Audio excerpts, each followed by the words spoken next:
Lin Yuan should have died beneath the wheels of a colossal truck, yet he regained consciousness in a lightless, lifeless ocean trench, overwhelmed by an unbearable hunger. Struggling to open his eyes, he discovered that he had become a monstera creature with black-scaled claws and a tail barbed like jagged rock. Instinctively, he tried to breathe, and to his surprise, the seawater posed no obstacle. Neither the crushing pressure nor the darkness injured him in the slightest. Only then did he realize he had not only been reborn, but reborn inside the body of a beast. A mechanical chime echoed in his mind. Host consciousness detected.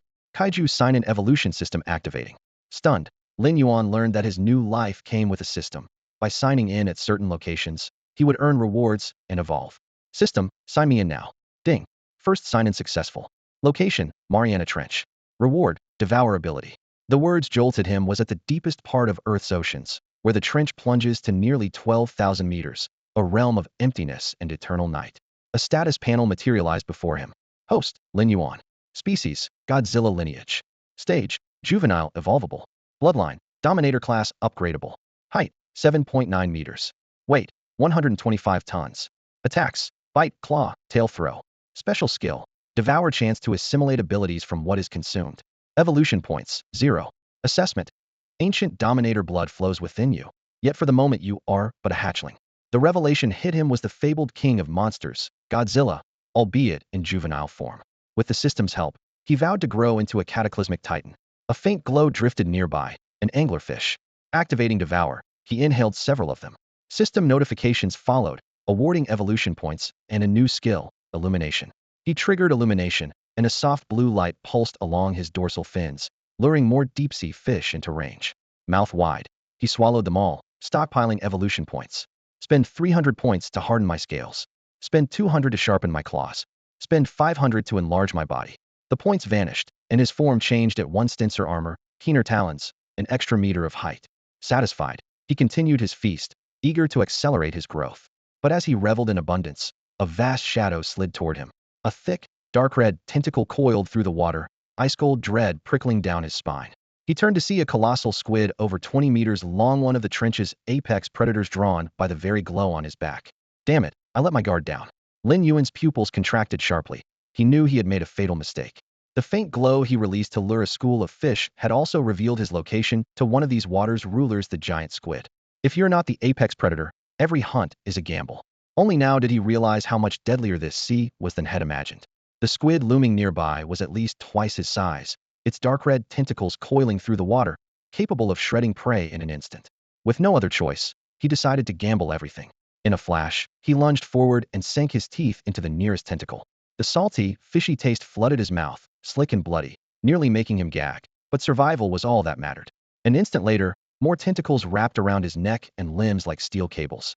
Overwhelming force pinned his monstrous body in place. Even struggling felt pointless.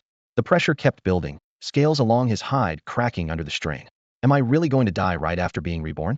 He thought, clenching his teeth as he searched desperately for a way out.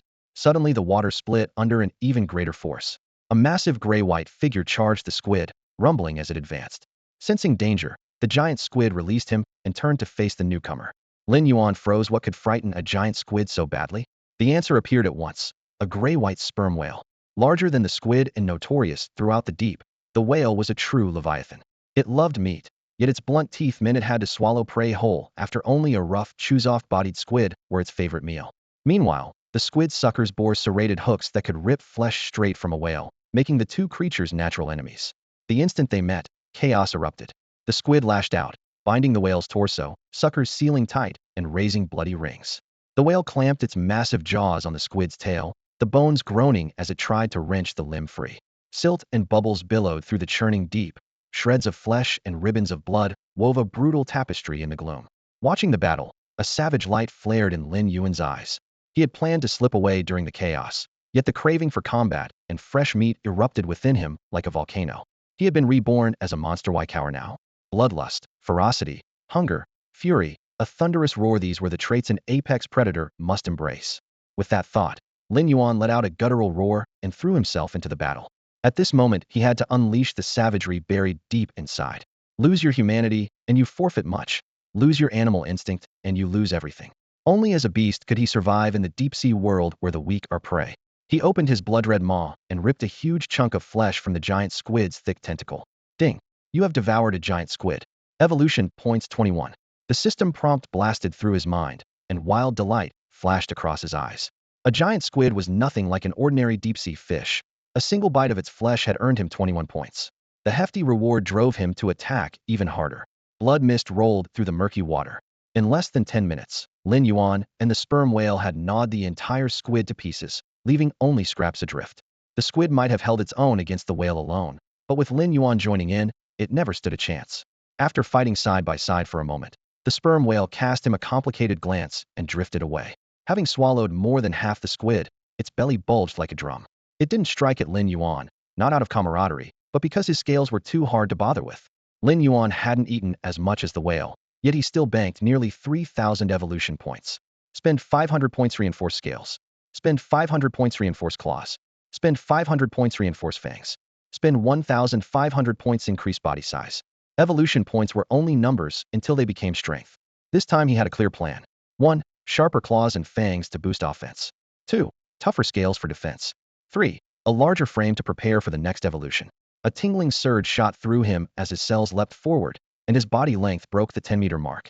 If only there were a monster credit card, he mused, I could evolve on credit. Or just toss me a few more giant squid corpses. Give me 50 of them, and ID hit 50 meters in no time. Then giant squid, sperm whale one swipe and done. Sadly, it was pure fantasy. The shadowy, deep sea teemed with peril, and for now Lin Yuan kept the glow on his dorsal fin dim, unwilling to lure another terror like the giant squid. 7 days later, the depths of the Mariana Trench. In the dark, frigid water, Lin Yuan's steady voice rippled through the deep. System, I'm ready to check in. The next second, a familiar robotic chime rang out. Ding. Congratulations, host, on completing your 7th check-in. Location, Mariana Trench. Reward, 1,000 evolution points. It was the 7th day since Lin Yuan had been reborn as a kaiju, and his 7th consecutive check-in inside the trench. On day 1 he drew the Devour skill, but every check-in after that had yielded nothing but evolution points. The system had explained long ago, the first reward is always the richest, certain milestones trigger special bonuses, and the more unusual the location, the better the prize. Only 1,000 points? That's not even enough to fill the gaps between my teeth, Lin Yuan grumbled. He extended a razor-sharp claw, tore a thick, dark red tentacle from the drifting corpse of a giant squid, and sank his teeth into it. A burst of briny blood filled his mouth. Ding. Giant squid devoured. Evolution points, 34. Ding. Giant squid devoured. Evolution points, 45. Ding. Giant squid devoured. Evolution points, 58. Over the past week, his body length had exploded to 30 meters. The deep-sea overlord he once feared, a mere 20-meter giant squid, was now nothing more than a snack. He used to skulk around, terrified of being noticed. Now he wished he could hunt a squid every day just for fun. The flesh was fishy, but the evolution points were generous, and the springy tentacles reminded him of calamari from his previous life. All he needed was a bottle of soda to make it perfect. Spend 2,000 evolution points to increase body size. With the prompt, his massive frame began to swell once more. The bigger he became, the steeper the cost. 500 points used to buy him almost a meter, but now 2,000 barely added half that. The road to becoming a 100-meter class monster is tougher than I thought, Lin Yuan muttered. He quickly reached 3 conclusions. 1. Prey in this region is scarce. Apart from giant squid, the other deep-sea fish are hardly worth biting. 2. A new check-in location might yield more tempting rewards. 3. At 30 meters long, he now had enough muscle to venture elsewhere safely. After a moment's thought, Lin Yuan decided to set off. As his enormous shadow drifted out of the trench, he whispered to himself, farewell, giant squids. When I have time, he'll be back for another taste. Lin Yuan waved a claw toward the depths of the trench, a flicker of reluctance still in his eyes. If those colossal squids were truly sentient, they would probably be cursing right now. Thank the heavens, the walking disaster has finally left. Once he left the Mariana Trench, Lin Yuan ran into a new headache. He had no idea where he was going. Had been hopeless with directions in his previous life. Down here in pitch-black water, he was even worse. With a sigh, he picked a random heading. If fortune smiled, great. If not, head smashed through it anyway. The only thing he could be sure of was that he was still on Earth. Otherwise, the sign-in location wouldn't have been the Mariana Trench.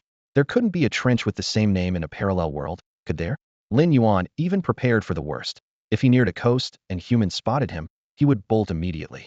A creature his size would be branded a threat by any government. In his Godzilla form, he might shrug off nukes, but before his full growth, missiles, rockets, and sabot rounds could still hurt. An even trickier concern was the era. If it was modern times, fine. If it was prehistoric, the oceans would be filled with predators that could threaten him. So far he hadn't seen mosasaurs, anomalocaris, megalodons, basilosaurus, or deinosuchus, which made the colossal squid seem almost cute by comparison. Day after day slipped by. Freed from the bottomless abyss, he no longer had to lurk in perpetual darkness. A beast that could tear a colossal squid in half ruled the shallows with ease. Yet his massive appetite was a constant headache. Just filling his stomach took 2 or 3 hours of hunting every day. He actually regretted not dragging a few more colossal squids along and drying them into jerky. They hadn't tasted half bad. Worse yet, the shoals near shore yielded so few evolution points that they barely covered his daily expenses. Climbing to the next stage was a pipe dream. What he wanted now was a prime spot where he could check in, lie low, and grow into a 100-meter titan. Then lava could be a hot tub, missiles a back scratcher, and swallowing a nuke would be nothing special. 8 days later, ripples broke the surface as he slowly raised his head. Off on the horizon lay an island, the first land he had seen in almost 2 weeks. Thick black clouds wreathed its perimeter, laced with dark purple lightning, while the sky beyond remained clear and blue. The stark contrast made it look like a place under divine punishment. Let's see what secrets you're hiding. A gleam flashed in Lin Yuan's eyes. With a sweep of his massive tail, he headed straight for the island. The stranger the place, the better the reward waiting for him. Although the island looked close, there was still a fair stretch of water between them. Fortunately, Lin Yuan's speed beneath the waves was astounding. Spray curled around his scaled armor as he shot forward, and in the blink of an eye he reached the island's outer rim. Only then did he notice that, outside the thunderclouds, the entire landmass was wrapped in a dense ring of fog. That veil had reduced the island to a hazy outline earlier. The moment he breached the mist, the once calm seabed erupted with riptides, walls of water trying to drag the intruder into the abyss. Had his immense weight not pinned the currents down, he would have been swept away. Bang! Razor-sharp talons slammed into the island's jet-black cliff, sending shards of rock flying. Using the purchase, Lin Yuan hauled his dripping body upright. Standing more than 30 meters tall, he could survey the island at a glance. Thunderclouds still churned overhead, yet sunlight flooded the land below, as if the dark clouds and fog were natural ramparts sealing this place off from the world. Towering ancient trees dominated the view, their interlaced crowns turning the island into a primordial forest. Clearly, this was no ordinary place. The moment his foot touched dry stone, he carried out his first priority check-in. Congratulations, host, on your initial check-in. Location, Skull Island. Reward, Atomic Breath. The electronic hum echoed in his ears, and a flash of excitement lit his eyes. So this was the legendary Skull Island. If memory served, this was Kong's homeland seen from above. The island resembled a skull, hence its name. Besides Kong, it teemed with prehistoric beasts and primitive tribes, and it even spawned monsters that could match Kong blow for blow, the colossal skullcrawlers. These creatures sported python-like tails and skull-shaped heads, their bone-white jaws delivering a terrifying bite, their movements elusive. The islanders called them skull devils. Even Kong's parents had fallen to their fangs. With danger lurking everywhere, not even Lin Yuan could guarantee he would leave unscathed. No wonder the system had granted such a generous reward right from the start. Atomic Breath, the signature move of Godzilla. Lin Yuan had seen it in the movies. A colossal shadow rising from the waves, stirring a tidal surge, then tilting its head back to roar as a dazzling azure beam pierced the clouds and lit up the heavens. Against that annihilating energy, human fleets and fighter jets were nothing but ants. The memory alone made his blood race. To secure future check-ins and growth, he would have to stay on Skull Island for some time. With that resolve, he set off. Heavy footsteps crunched the shoreline gravel as he headed for the island's interior. At over 30 meters tall, he moved like a walking skyscraper, casting a vast shadow over the canopy and radiating an invisible pressure. The ancient trees before him, 7 or 8 meters tall, looked no larger than weeds. Lin Yuan casually brought his foot down, and entire groves toppled in response, splinters and clods of earth flying everywhere.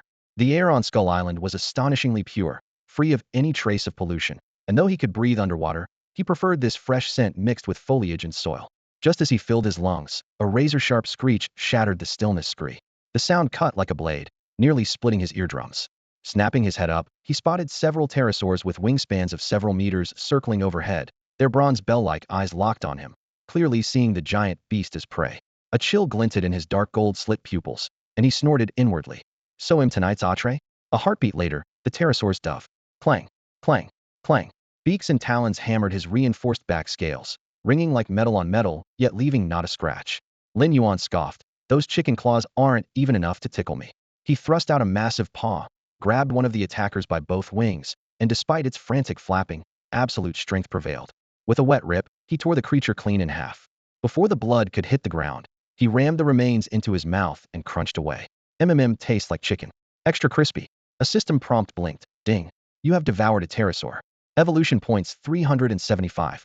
Not a huge haul, but at least it's meat after nothing but fish. My taste buds needed a change. He licked the blood from the corner of his mouth and looked up once more. The surviving pterosaurs, unnerved by their comrade's fate, traced tight, hesitant circles, no longer daring to dive. A savage grin tugged at Lin Yuan's lips. If you want come down, he'll come up. His thorn-covered tail swept sideways, smashing the nearest pterosaur into a blur. The bulky body dropped like a rag sack. He planted a foot on its skull, crushed it, scooped it up, and swallowed it whole. The carnage shattered their nerve completely. Shrieking, the pterosaurs scattered in every direction. Lin Yuan stepped forward, the ground cracking beneath him. Run? Too late. He yawned, his jaws wide, atomic energy churning within as his dorsal fins blazed an eerie blue. A low, resonant roar followed atomic breath. A devastating sapphire beam erupted, the searing energy ripping through the air and scorching everything in its path. Every pterosaur caught in the blast was pierced through in an instant. In a matter of seconds, 7 or 8 charred pterosaur corpses littered the ground.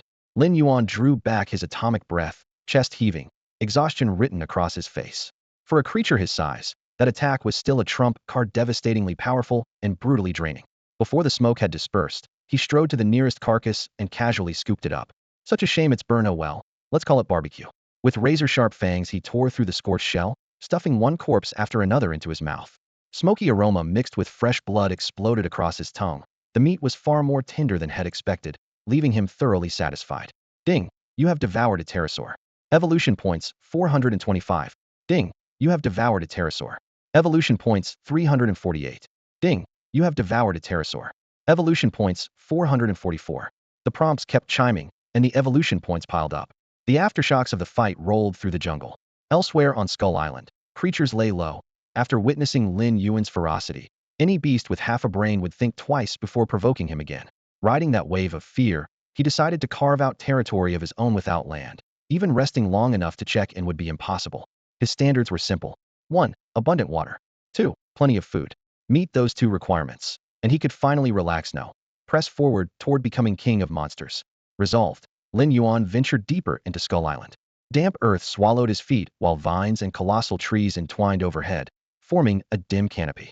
Suddenly his pupils shrank. Ahead lay a clearing, in immense depression where every tree had been pulverized, trunks radiating around a deep pit. From above, the hollow outlined a single, colossal footprint. And there wasn't just one.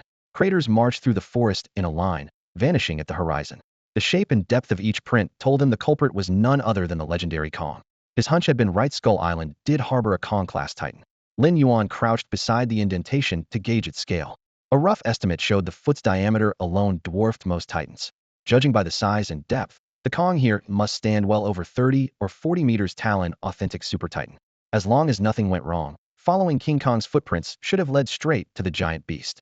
Lin Yuan, however, decided against it. Film scenes of Kong's savage temper were still vivid, and the 2 were roughly the same size, so he wasn't certain he could beat the island's ruler. For him, an uncertain fight was one he would never enter. If Kong flattened him with a single punch, his life would end on Skull Island. The safest approach was to secure a suitable piece of territory, lie low for a while, and wait until his strength and the timing were perfect before taking a shot at Kong. With that plan in mind, he bypassed the prince and headed into the forest in the opposite direction. The farther he walked, the fewer sky-blotting trees there were, and an open view gradually replaced the dense canopy. Soon a broad lake stretched before him, sunlight dancing across its rippling surface. Yet Lin Yuan frowned. A water source this good should have drawn herds of giant creatures. But the surroundings were eerily quiet, not even a small animal in sight. Was it a saltwater lake, or was something lethal waiting beneath the surface? Alert, he stopped at a distance and watched. Just then, a massive water buffalo lumbered toward the shore. He recognized Ida Gujiao Bull, a giant herbivore with 4 heart chambers that stayed near water and could remain submerged for 4 full days. It stepped into the lake and lowered its head to drink. The bony plates and dense foliage on its back and flanks made it look like a drifting, oversized plant. The water stayed calm, far less dangerous than had feared, and Lin Yuan eased up a little as he watched the Gujiao bull drink in peace. Suddenly, chaos exploded. With a thunderous splash, an enormous emperor crocodile burst from the lake. Its cavernous jaws snapped shut, and 2 rows of saw-like teeth sank into the bull's flesh. The Gujiao bull threw its head back and bellowed, struggling with all its might, but the crocodile held on. Clamping down on its prey, it whipped its powerful tail and spun its whole body in the water. With a wet, tearing sound, a huge chunk of flesh was ripped away, and crimson blood billowed through the lake, spreading in every direction.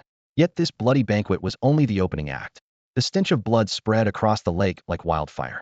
Drawn by the scent, more and more colossal emperor crocodiles surged in, their thick tails thrashing beneath the surface and throwing up great plumes of water as they charged the even larger lonely reef bull demon.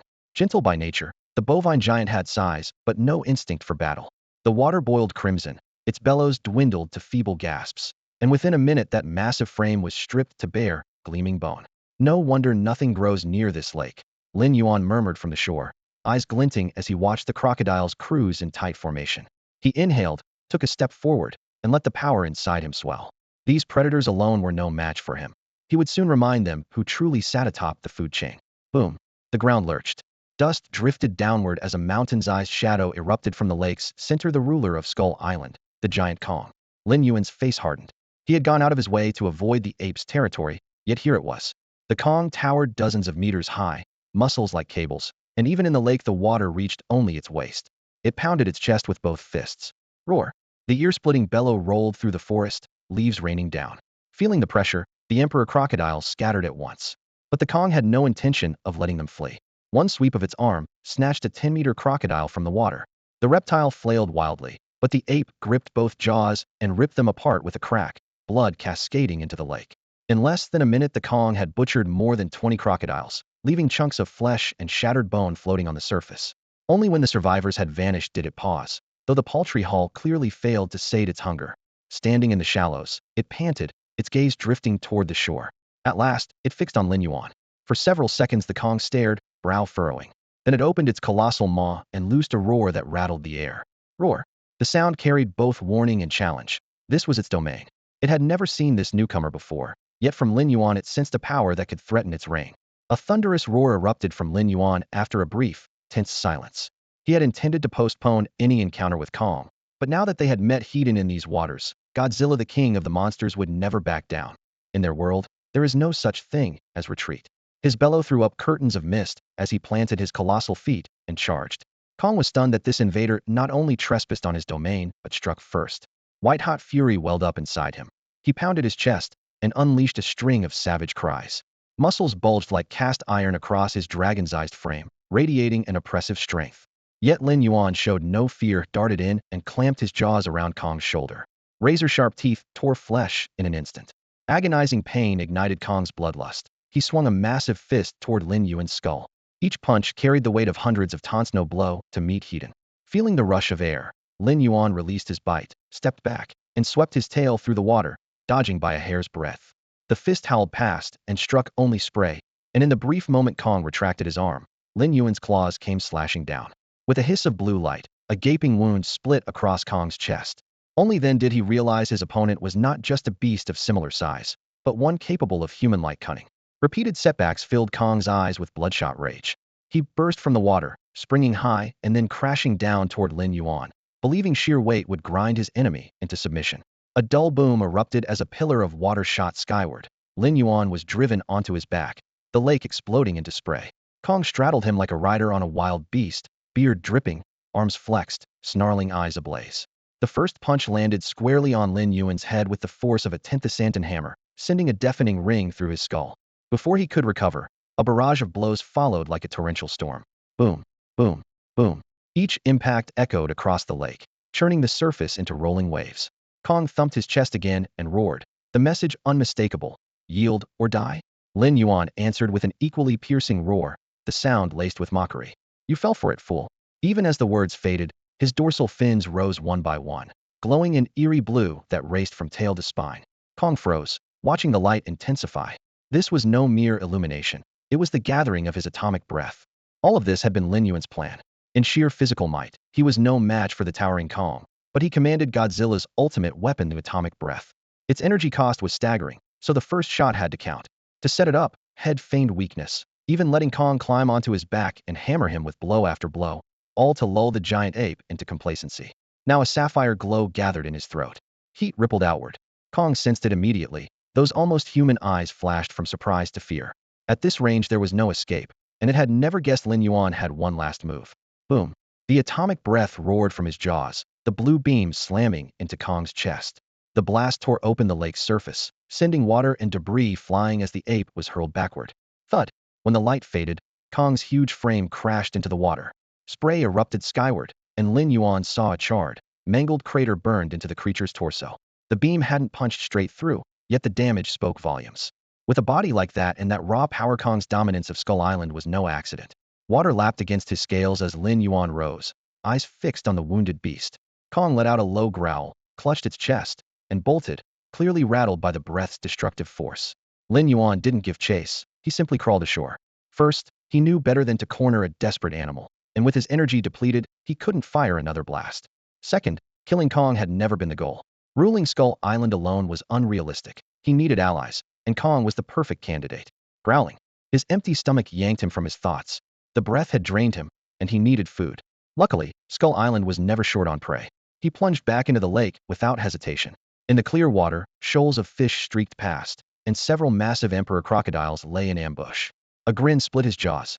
With a powerful sweep of his tail, he launched himself toward the crocodiles.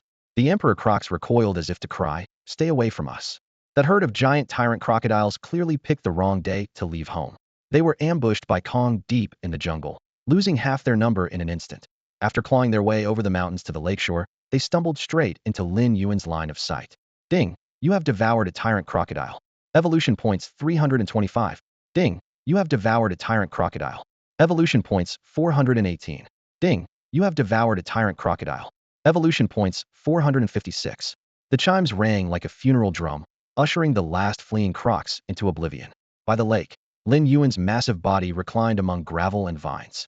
He lifted a severed crocodile tail and used it as a toothpick, leisurely working the meat from his fangs. The flesh was delicious, but the hide was absurdly tough, and there was hardly any meat on the Tylon assessment that made him smile with contentment. Even after reincarnating as the king of monsters, I'm still a born slacker. He squinted in the sunlight, digesting crocodile meat while musing. Hard work doesn't guarantee success, but not working is guaranteed to be easy. Skull Island teemed with danger, yet at this moment it felt like Hawaii. Even Kong, the island's mightiest beast, had just been driven back by his atomic breath. What other creature would dare court death now? Kong would have to be subdued eventually, but only after Lin Yuan could overwhelm that brainless brute Hedon. For a creature that simple, the quickest way to earn respect is always a good beating. He replayed his earlier strike without the element of surprise. Victory might not have been certain. Comforting himself, he muttered, "Zhuge Liang needed 7 captures to tame Menghua. I've only just arrived on Skull Island, better lay low and keep leveling." The next day, system, check-in. Morning mist clung to the rainforest. Lin Yuan had just crushed an unfortunate lone reef bull demon with a boulder and skewered the colossal carcass on thick branches over a fire. Lighting it was the usual brutal simplicity atomic breath. A flash of blue-white heat ignited the wood, flames leaping toward the canopy and nearly turning the forest into an inferno. He reined it in just in time, leaving only the crackle of a campfire. Ding! Congratulations, second check-in on Skull Island complete. Reward, scale armor enhancement. At the prompt, the coarse black scales on Lin Yuan's body churned and rearranged. Each plate smoothed into a metallic sheen that flashed cold light. They now felt as solid as forged steel. The surge in defense was unmistakable. Coming to Skull Island for check-ins was a brilliant move. He smacked his lips, the aroma of roasting meat mingling with the thrill of upgraded armor, satisfaction welling up inside him. The rewards here were several times richer. Couldn't be more comfortable. The second morning, on the riverbank of Skull Island, Lin Yuan was roasting a fish more than 20 meters long over an open fire. Scarlet flames licked the massive body, the skin blistering into golden bubbles. Fat dripped onto the coals with a sharp hiss, sparks burst upward, and a mouth-watering aroma filled the air. Gripping a thick wooden spit, Lin Yuan turned the fish with practiced ease so every inch cooked evenly. System, log my check-in. He called. "I still on the flames." "Ding, congratulations, host. Third check-in on Skull Island complete. Reward, 20,000 evolution points." "Hey, the fish is ready." Forgetting the panel, he seized the tail thicker than a man's leg and took a huge bite. Crispy skin and scalding juices flooded his mouth, sweat beading on his brow. Still chewing, he mumbled, "Only 20,000 points? What a rip-off fine, they'll upgrade my size later." Day 4. Roast pterosaur. Fresh, sizzling pterosaur. His rough shout echoed through the jungle. Lin Yuan had quartered a pterosaur with a 10-meter wingspan and skewered the pieces on forked branches, slow roasting them over the fire. After tasting cooked food, raw meat no longer appealed to him. The reptile's thin skin and lean flesh turned crisp and golden in the heat. He swallowed the first skewer in 2 or 3 bites, then polished off 5 or 6 more before he felt half full. Patting his stomach, he called out, "System, check-in. Congratulations, host. 4th check-in on Skull Island complete. Reward, bramble carapace." As the words faded, his broad back cracked and popped. Countless obsidian spikes burst through his skin, then retracted in the same breath, forming a living thicket he could extend or withdraw at will. If any beast tried a sneak attack, one thought would send those spines tearing into it. Time slipped away like sand through his fingers, and another 7 days passed in a blink. He had just begun. System, I want. Congratulations, host. 7th check-in on Skull Island complete. Reward, radiant heat line. I wasn't even finished, he muttered, then grinned. He knew exactly how the heat line worked. An internal reactor compressed volatile gases, which ignited from friction with the air when expelled, forming a super-hot misty flame. It cost far less energy than atomic breath, yet could still melt steel, an ideal skill for any member of the Godzilla clan. After 7 check-ins, the system panel refreshed. Host, Lin Yuan. Species, Godzilla clan. Form, growth stage. Upgradable bloodline, alpha level. Height, 51 meters. Weight, 13,525 tons. Attack methods, bite, claws, throw. Special skills, devour, bramble carapace, atomic breath, radiant heat line. Evolution points, 48,131. Assessment, ancient alpha blood courses through your veins. You have left infancy behind, and your potential is virtually limitless. Lin Yuan studied the stats and nodded with satisfaction. At this power level, he figured he could thrash Kong without breaking a sweat. The reason Lin Yuan called Kong the pretty boy of Skull Island was simple. The nickname fit the ape's swagger to a T. The first time Kong stepped out of the steamy jungle, his effortless authority silenced every monster on that so-called Skull Island main street who would dare question him. With presence like that, pretty boy didn't feel like an exaggeration at all. After 7 days of cushy sign-in rewards, Lin Yuan felt as if the system had pampered his bones into jelly. Even the king of monsters needed to stretch once in a while. Living off daily evolution points alone was getting dull. Maybe I should go pound that pretty boy Kong and leave a deeper impression on him, he thought. The more he considered it, the better it sounded. He sprang up, his tail sweeping sand and gravel in every direction. System, dump every evolution point into body, size every last one. He ordered, chin high. Thunderous energy surged through him. Muscles and bones expanded in tandem. 10 seconds later, the growth stopped at an underwhelming half-meter. Lin Yuan looked himself over and scowled. Seriously? 40,000+ points for this. Dreaming of one day hitting 100 meters, he could only sigh. Evolution, it seemed, was a rocky road. Muttering to himself, he lifted a paw and headed down a vine-choked ravine in search of Kong. Squeak, squeak. A sharp, nervous chirp sounded at his feet. A glossy black rat stared up at him. At 3 or 4 meters nosy detail, it was huge for a rodent, yet tiny next to the mountain-sized Lin Yuan. Even on Skull Island, it sat near the bottom of the food chain, surviving on scraps and carrion. Drawn by the scent of Lin Yuan's earlier barbecue, the rat had wanted to flee, but his claw pinned it in place before it could turn. One look at its bony frame, and Lin Yuan lost interest. He wasn't about to stoop to eating rats. He released it, and even tossed over a scrap of roasted meat. Warm juices dripped from the morsel like manna from heaven, and terror quickly turned to gratitude. From then on, the rat dropped by every few days for handouts. Whether it was a proper hunk of meat or a half-gnawed bone slick with fat, there was always plenty to fill its belly. Lin Yuan named the creature Xiao Hei Little Black. He soon discovered Xiao Hei's gift, an absurdly sharp sense of smell. The rat could catalog any scent it encountered and track it across Skull Island without fail. As long as the target hadn't left the island, Xiao Hei's nose could find it. When the little creature poked its head out of a rock crevice today, Lin Yuan flashed a fong-filled grin. Perfect timing, little guy. He flipped over his paw to reveal a tuft of dark brown fur coarse and rank with sweat shed from Kong himself. Pressed against Xiao Hei's nose, the bristles made its whiskers twitch. An excited squeak burst out instantly. Track down that big fellow for me, Lin Yuan said. Do that, and you can eat barbecue till you burst. The moment it heard the word barbecue, Xiao Hei's eyes lit up and it squealed in excitement. It buried its nose in the dark brown tuft of fur, took a long sniff, then hopped in front of Lin Yuan to lead the way. That fur was a trophy Lin Yuan had torn from Kong during their last battle. He had kept it as a souvenir, never expecting it to prove useful today. No sooner had Lin Yuan followed Xiao Hei out of his territory than the pterosaurs overhead shrieked, the land behemoths roared, and even the emperor crocodiles in the lake thrashed about in delight. Heaven be praised. The harbinger of calamity was finally gone. Lin Yuan suddenly looked back and loosed a deep, rolling roar that made his meaning plain. Behave while I'm gone. Step out of line, and it'll roast the lot of you. Silence fell at once. Not a beast dared make another sound. Satisfied, he nodded and continued after Xiao Hei. All around, the forest was lush and green. Ancient trees that soared more than 10 meters into the air barely reached Lin Yuan's knees. Even on Skull Island, his size was unmatched. He growled again, sending flocks of birds exploding skyward, his way of asking Xiaohe how long it would take to find Kong. Z, Z, came the urgent reply. Xiaohe scampered up onto Lin Yuan's shoulder and pointed toward a towering mountain ahead. Lin Yuan frowned, half understanding. You're saying Kong is inside that mountain? Xiaohe nodded furiously, hopped back to the ground, and resumed the lead. The peak looked distant, but to a beast of Lin Yuan's size, it was less than 10 minutes away. Unwilling to let Xiaohe's short legs slow them down, he scooped the little creature up and strode forward, covering nearly a kilometer with every step. Before long, a vast, shadowy cavern yawned before them. The entrance was wide enough for Lin Yuan to walk through unhindered, and a cold wind howled from its depths, the black maw resembling a gate to the underworld. Xiaohe trembled at the threshold, squeaking as though some terrible monster lurked inside. What are you afraid of? Lin Yuan grinned, cupping Xiaohe in his palm. The boss has got your back. With that, he hefted the little fellow and marched into the cave. Inside, the darkness was absolute, but it posed no challenge to Lin Yuan. One of his recent rewards had been night vision, so the cave was as bright as midday to him, every detail sharp and clear. If Xiaohe's nose hadn't failed, the mighty Kong was somewhere in this cavern. Lin Yuan moved through the cavern, the damp, suffocating air pressing against his face. Apart from its staggering size, nothing about the cave seemed unusual. It was deathly silent, not even an insect chirped. If this really was Kong's lair, the absence of other life made perfect sense. Monsters are fiercely territorial. Two tigers cannot share one mountain, and no creature dares sleep beside a beast's bed. Seeing no sign of movement, Lin Yuan felt even more certain. Roar! A thunderous bellow burst from the depths, rattling the walls and showering loose stone. By the sound of it, Kong himself was raging.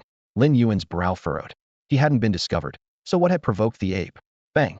A second, heavy crash echoed through the cave as something enormous slammed into rock. It was unmistakably the sound of combat. Lin Yuan instantly understood. Another giant beast had forced its way into Kong's territory before him. So you dared kill the underling I had my eye on? You must be tired of living. A savage light flashed in his eyes. He stopped hesitating and sprinted for the cave's heart. Xiaohe, clenched in his palm, trembled like a leaf but could only cling on as its master charged ahead. In less than half a minute, Lin Yuan reached the deepest chamber. Blood spattered the ground, and in the center of the carnage, Kong wrestled with several colossal reptiles. The creatures' heads were bone-white, as if their skulls were exposed. They balanced on two forelimbs, dragging tails as thick as pythons behind them. In the gloom, their eyes glowed an eerie green, making the cavern even more menacing. Lin Yuan recognized them at a glance. If Kong was the surface king of Skull Island, these skullcrawlers ruled the underground. They hunted in packs, swarming any prey they found and tearing it to pieces. Ordinarily, a handful of skullcrawlers would pose little threat to Kong. But Lin Yuan soon noticed the problem. A wound on Kong's chest still gaped open, the edges raw and festering. A chill ran through him. He hadn't expected his earlier blast of atomic breath to leave such a lingering injury. Hiss! Another skullcrawler clambered up Kong's torso and sank its gaping maw into the unhealed wound. Fangs tore flesh, and blood sprayed. Kong's roar shook the cavern. He lifted a massive hand, seized the creature, and squeezed with all his might. Bones cracked like firecrackers as he crushed the skullcrawler in his grip. Crack, crack, crack with a chorus of brittle snaps. Jin Gang slammed his massive palms together, grinding the lunging skeletal crawler into dust, flesh and all, then whipped his arm and hurled the mangled remains to the ground. Shards of bone scattered, black-red ichor splattered, and the sweet tang of iron filled the air. The gruesome display failed to intimidate the other crawlers. Hissing, their emerald eyes locked on Jin Gang. They swarmed even harder, aiming every bite at his earlier wounds. Born for destruction, they never retreated, no matter how huge their prey. In seconds, Jin Gang's bronze hide was carved open in dozens of places, blood coursing down his thick muscles. With each drop lost, his movement slowed, his breathing grew heavy. If the spiral continued, the mighty beast would soon collapse and become their meal. One crawler suddenly used its packmates as cover, springing for Jin Gang's face, talons spearing for his eyes. Had the strike landed, he would have been in dire straits. At that instant, Lin Yuan finally moved. He stamped forward, his mountain-sized frame eating up 10 meters in a single bound, and brought a claw down with a howling gust. A cold flash split the air, cleaving the lunging crawler in two, black blood spraying. The moment Lin Yuan appeared, Jin Gang's eyes widened, awash with shock, disbelief, and a flicker of buried fear. The giant that had nearly killed him 7 days earlier had returned and had somehow grown even larger. Seriously? How did this guy get so big so fast? Jin Gang muttered inwardly, staring up at the newcomer. Not even growth hormones work that well. Lin Yuan's arrival diverted every crawler's attention. They slipped from Jin Gang's body, bony frames writhing like serpents, emerald pupils glittering with murder as they encircled their new target. Staring won't help, Lin Yuan taunted, sweeping his gaze over them. Come on, fight me. The words had barely left his mouth when the crawlers launched. One agile beast coiled around his arm and snapped at his shoulder, but the jet-black scales there were harder than forged steel. Not even a mark appeared.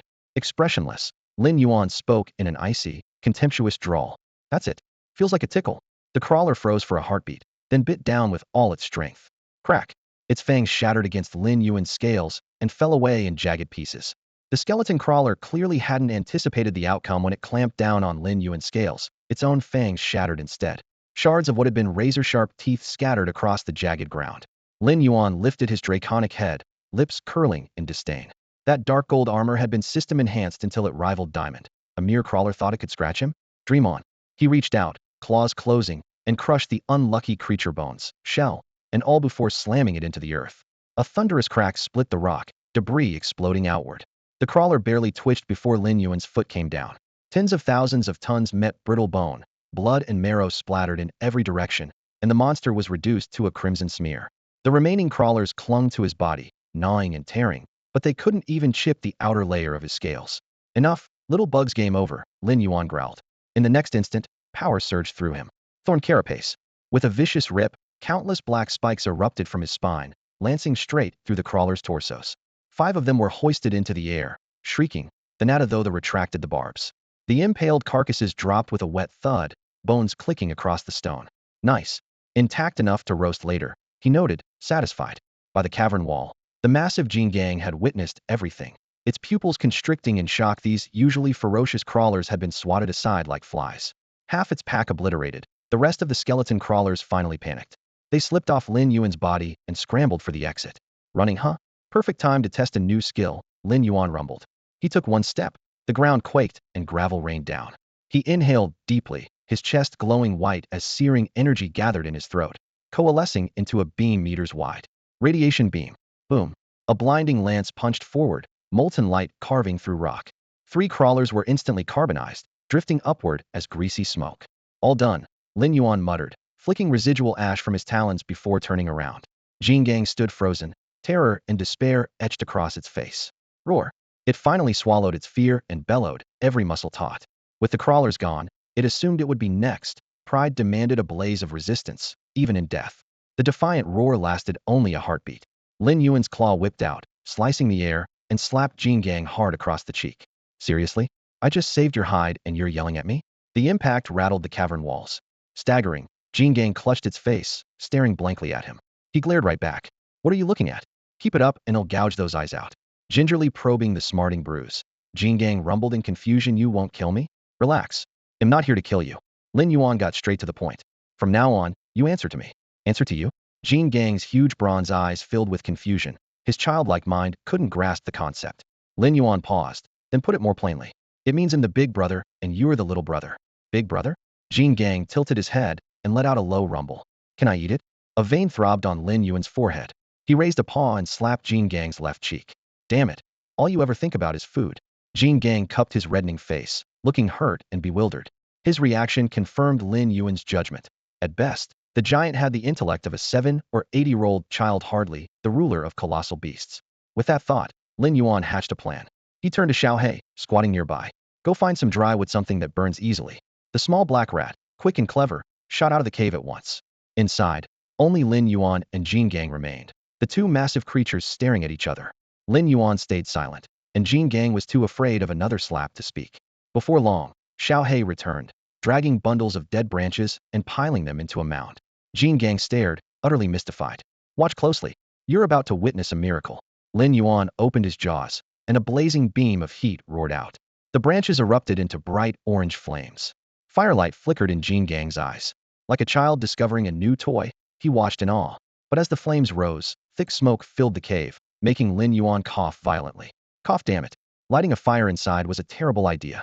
He dragged the burning pile outside onto open ground. In the fresh air, the smoke dispersed. Snapping thick branches, he sharpened the ends with his claws, skewered the skullcrawler carcasses, and propped them over the fire. Jin gang scratched his head, forgetting the pain of his injuries, staring wide-eyed at every move Lin Yuan made. He simply couldn't figure out what the other beast was doing. Over the flames, the reptile meat soon sizzled, fat dripping into the fire, the skin turning a rich golden brown. A mouth-watering aroma drifted on the night breeze. The scent hit Jean Gang, and his pupils widened in shock. He was speechless. Is this magic? The scent was mesmerizing. Despite all his years, Jean Gang had never inhaled anything so tantalizing. The smell of roasting meat slipped through his nostrils and drilled straight into his brain, and in an instant his saliva was out of control, flooding from his mouth. Lin Yuan studied Jean Gang's face, distorted by hunger, and couldn't help but curl his lips. As expected, no creature can resist cooked food, especially sizzling skewers. And if someone somehow could, just turn the dish into kebabs. Yet he didn't feed Jean Gang right away. Instead, he dangled the skewer in front of the kid, planning to whet his appetite first. After speaking, he grabbed a charcoal-grilled skeletal crawler, brushed it against his lips, and shoved the entire thing into his enormous mouth. Ding, you have successfully devoured a skeletal crawler. Evolution points 645. Lin Yuan's mouth snapped shut like a black hole. In the blink of an eye, the crawler bones and all was gone, leaving only a naked twig behind. The sound of crunching bones exploded in the air, mingling with the aroma of sizzling fat, and Jean Gang's drool poured even faster. He swallowed frantically, craning his neck, his whole face practically screaming. Look at me. I want some too. Lin Yuan acted as if he hadn't noticed. He casually picked up another grilled crawler and tossed it to the little black mouse nearby. Squeak, squeak. The skewer was nearly bigger than the mouse itself, yet the tiny creature's eyes shone with bliss as it gnawed away happily. The sight drove Jean Gang to the brink. He beat his chest with both fists, the thuds echoing, but the effort tugged at his wounds and made him grimace in pain. Seeing the moment was right, Lin Yuan lifted the skewer in his hand and gave it a shake. Want one? Roar. Jean Gang bellowed with excitement. Lin Yuan squinted and smiled. You can have it, but the usual rules apply. Eat my food, and from now on you're my guy. I'm the boss, you're the little brother. Let me make it simple. From this moment on, you do whatever I say. Deal? Roar. Jean Gang stared at the meat, answering almost before head processed the words, his eyes shining like a child's spotting candy. Lin Yuan still wasn't satisfied. Louder, haven't you eaten? Roar. This time the roar shook the air. At last he nodded and handed over the skewer. Jean Gang stuffed it into his mouth without hesitation, devouring it greedily, hot juices dripping past his fangs, while satisfaction spread across his face. Before long, Lin Yuan and Jean Gang had divided up every last skeletal crawler. As for the little black mouse, it was still working its way through the skewer bigger than its own body. Roar. Right then, a massive saber-toothed tiger burst through the underbrush with an enraged bellow, clearly drawn by the irresistible smell of grilled meat. When it finally raised its head, the creature was horrified to see two giants each dozens of times its size looking down at it with broad, hungry grins. Lin Yuan, who'd have thought? A midnight snack walking right into our camp. Lin Yuan chuckled, delighted by the surprise. Roar. Jean Gang rumbled, loud enough to shake the trees.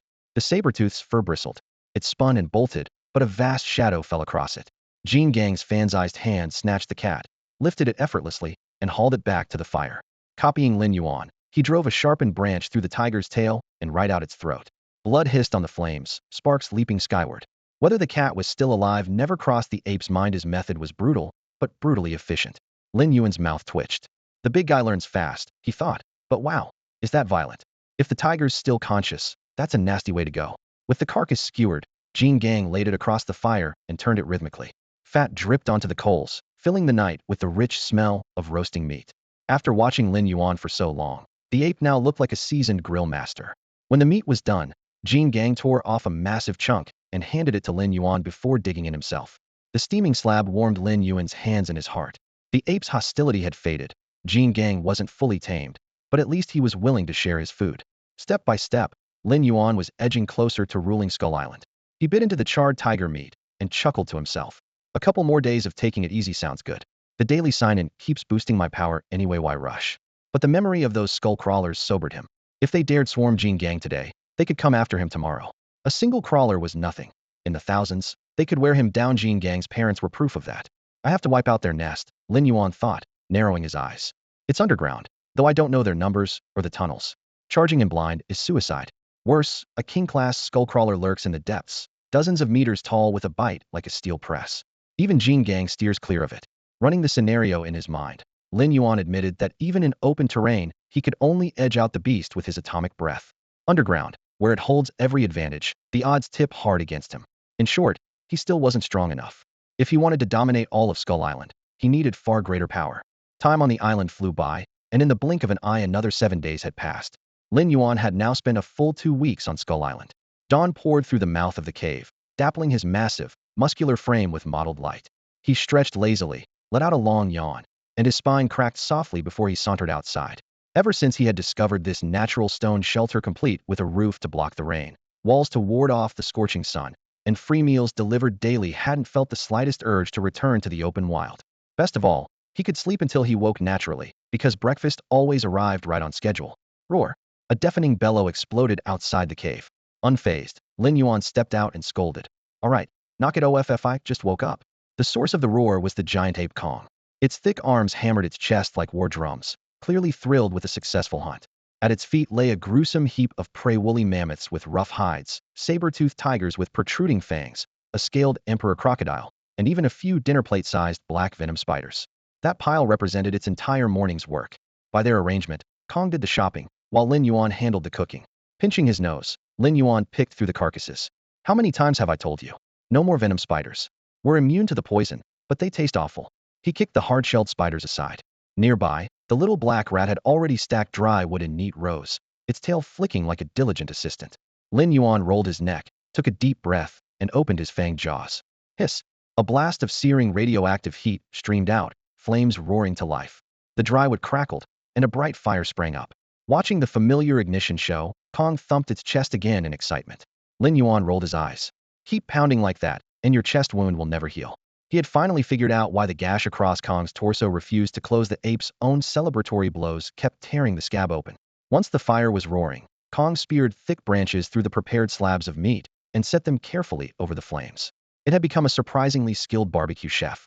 As the aroma drifted through the mountain pass, Lin Yuan mused that he really should teach the big oaf to start a fire on its own. Then he could be a complete freeloader and just eat. Fat sizzled, sparks flew, and the greasy smell of roasting meat filled the air. A gust swept the gamey tang away, leaving only mouth-watering fragrance. The two giants ate until their bellies bulged, then let out matching, contented belches. Patting his swollen stomach, Lin Yuan remembered his daily check-in. System, I'm checking in. Congratulations, host. You have successfully checked in on Skull Island for the 14th time. Reward, Fruit of the Tree of Life 3. The crisp announcement echoed in his ears, and a flash of joy crossed Lin Yuan's eyes. After several days of nothing but cold evolution points, he finally had something tangible. With a thought, 3 forest green fruits materialized in his palm. If he was right, these had to be the Tree of Life fruits head just earned. Only a few lay before him, each no bigger than an apple, hardly a mouthful for a fortimate turtle Godzilla. Yet the moment Lin Yuan spread them across his palm, a dense vitality surged through his skin, as though every fiber of his body were being renewed. Here, have a post-meal snack. He lobbed one of the fruits into Kong's enormous hand. Swallow it, and those wounds will close right up. Using Kong as a test subject had been his plan all along. Could confirm the fruit's power and help the giant ape recover in one stroke. Kong pinched the fruit, which looked like a candy drop between his fingers, his face clearly saying, seriously?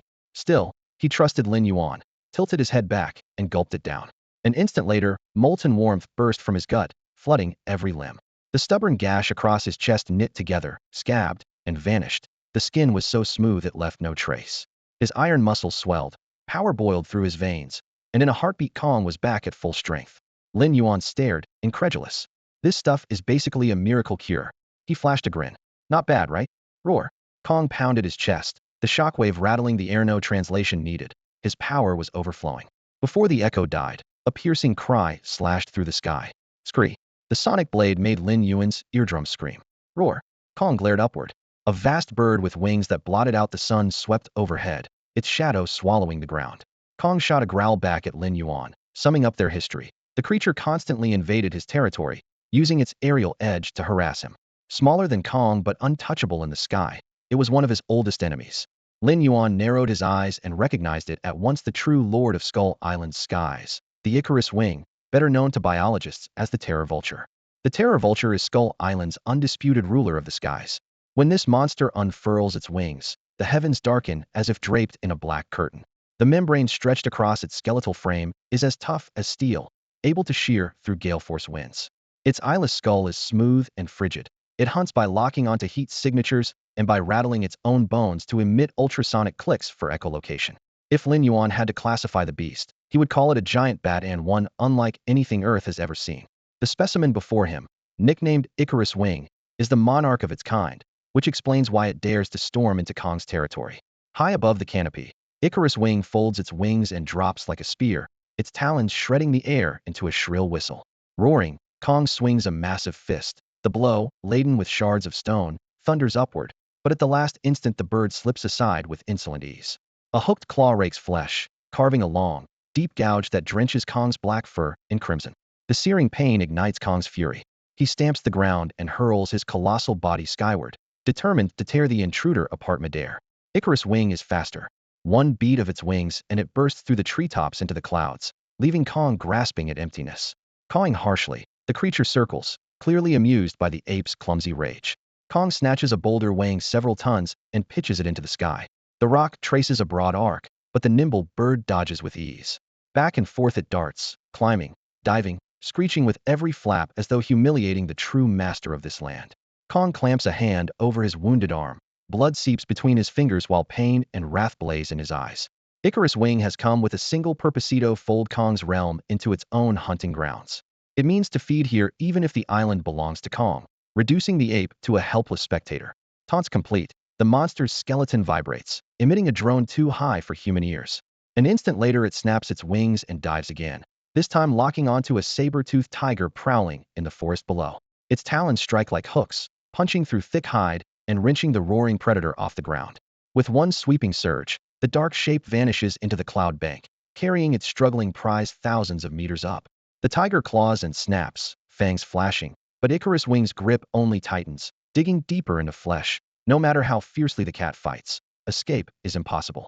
Icarus' wing unclenched its talons and let the saber-toothed tiger plunge, the beast smashing to its death on the forest floor. Dropping prey from the sky was this raptor's favorite way to kill. Task finished, it swooped back, hooked the carcass, and beat its wings to depart. Kong stood beside Lin Yuan, baring his teeth in a muted snarl, simmering with helpless rage. He knew he couldn't touch that oversized bird, yet the insult still burned. Lin Yuan patted Kong's shoulder and grinned. What's wrong? Already mad? Want the boss to handle it for you? Kong blinked, then gave a low, urgent roar as his fury ignited. He hadn't expected Lin Yuan to volunteer hated that bird with all his heart. Icarus' wing trespassed on Kong's territory again and again, always starting with taunts. Once it had even peed on Kong's head. Head wanted to yank out every feather, but head never even grazed the bird. With Lin Yuan's promise, Kong stepped aside, huge eyes locked on the sky. Icarus' wing was climbing higher, prey in tow, growing smaller by the second. Roar. Kong let out an anxious howl. Lin Yuan waved a hand. Relax. Even if we let it get 39 meters away, my 40-meter broadsword can still reach. 40-meter broadsword? Kong scratched his head, baffled. Was that something you could eat? Just as Icarus' wing was about to vanish on the horizon, Lin Yuan moved. He stepped forward, molten energy boiling in his throat, white vapor swirling around it. Roar. A blinding beam of atomic breath tore into the sky, a white torrent that locked onto Icarus' wing. Sensing death, the raptor folded its wings and rolled, desperate to escape, but the beam was impossibly fast and swallowed it whole. Scorching heat ripped across the heavens. Icarus' wings spiraled downward like a crippled plane. On the brink of death, it managed to flap its left wing. The right was charred to a crisp, half its body burned. A moment slower, and it would have been ash. Terrified, it dropped the saber-toothed carcass and, wobbling on what wings remained, fled toward the horizon.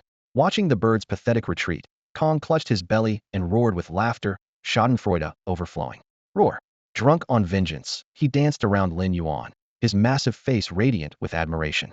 Look how excited you are. Lin Yuan arched an eyebrow at the gorilla in front of him. His face full of contempt could hardly connect this silly, ear-scratching brute with the future, swaggering king of Skull Island. Kong scratched his head with a sheepish grin, thick knuckles turning the fur on his crown into a tangled bird's nest. Enough, Lin Yuan cut off the giggle. Starting tomorrow you're going into special training. You're supposed to be the future king of Skull Island, yet you can't even handle a lousy terror bird. How is that acceptable?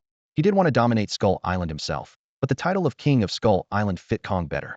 As for him, King of the Monsters sounded way cooler, and if that wasn't enough, he could always go for King of the World down the road. Kong blinked his huge coppery eyes.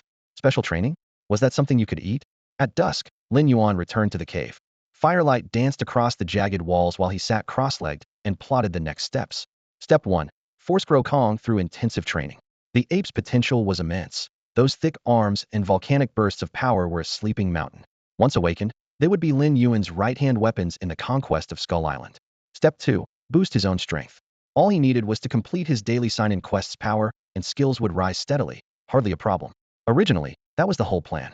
But after encountering the Icarus wing in the jungle today, a new idea sprouted. recruit more monsters, and build his own kaiju legion. Back when he watched kaiju movies, had mocked Godzilla's lone wolf style. How can a king have no crew? Look at Ghidorah resurrected for only a minute and already recruiting Rodan. Rodan later defected, sure, but that was just the tide of history. With an army, everything becomes easier. He could have vaporized the Icarus wing with one atomic breath, turning the bird to ash midair.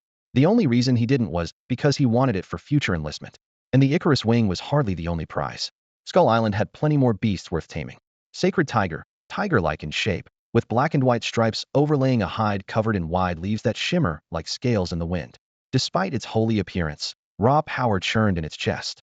One swipe of those claws could split mountains. Blade-back jackal, a carnivore with leopard-level agility, great white bite force, and stamina that never quits. Exposed vertebrae jut from its back like serrated blades, hence the name.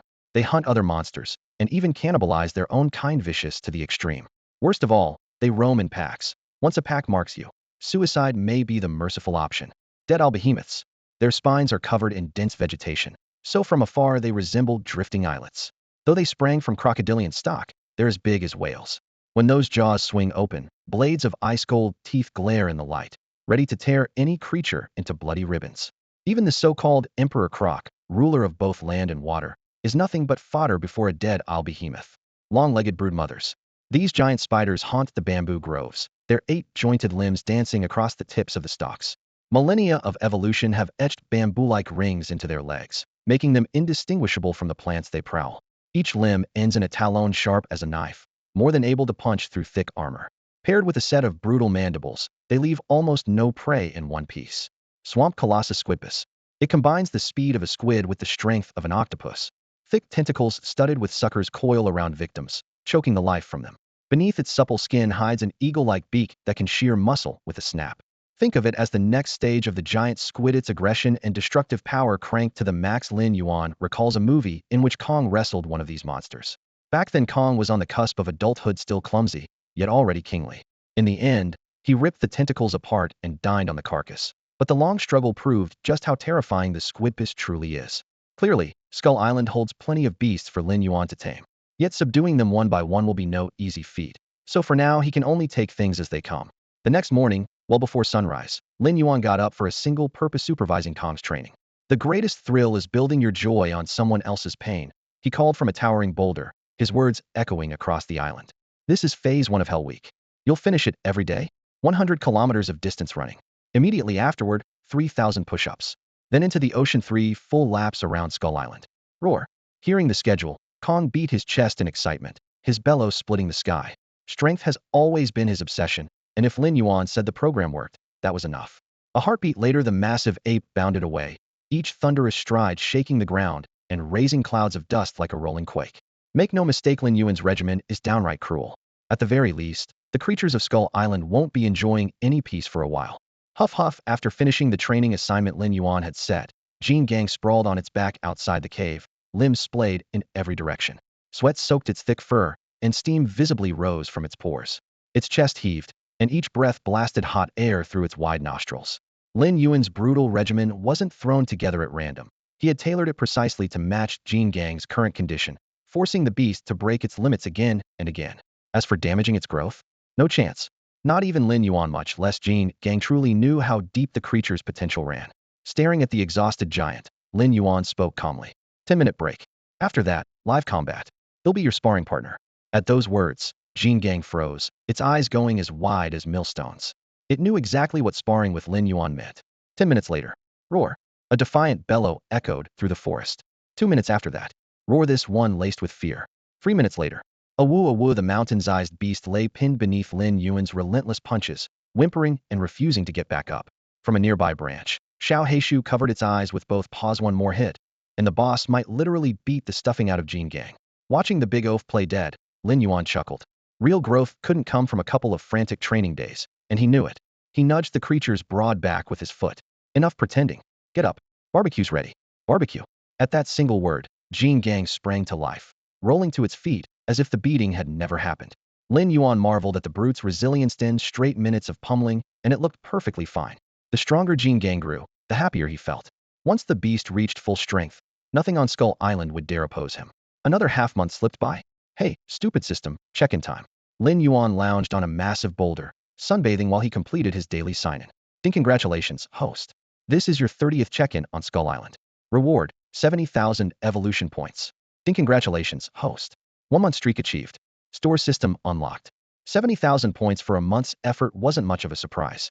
What really caught Lin Yuan's attention were the 4 new words, store system. On a whim, he activated it. A curtain of silvery light materialized right in front of him. Lin Yuan instinctively stepped back half a pace, then focused on the display. The screen overflowed with merchandise, flanked by page-turn arrows that oozed futuristic flair. What thrilled him most was that most items were labeled redeemable with evolution points, while only a few bore the tag requires check-in points, making the 2 currencies unmistakably distinct. System, what are check-in points? He asked in a hushed voice, unable to tame his curiosity. The system's voice echoed in his mind. Each day the host successfully checks in, you earn 1 check-in point. Accumulated points can be spent in the system shop on special items. His eyes lit up. How many do I have right now? 45. 45? He blinked, then remembered. He had checked in every day during his month on Skull Island, plus 15 days before arriving exactly 45 points. Fighting down his excitement, he swiped the light screen and began browsing.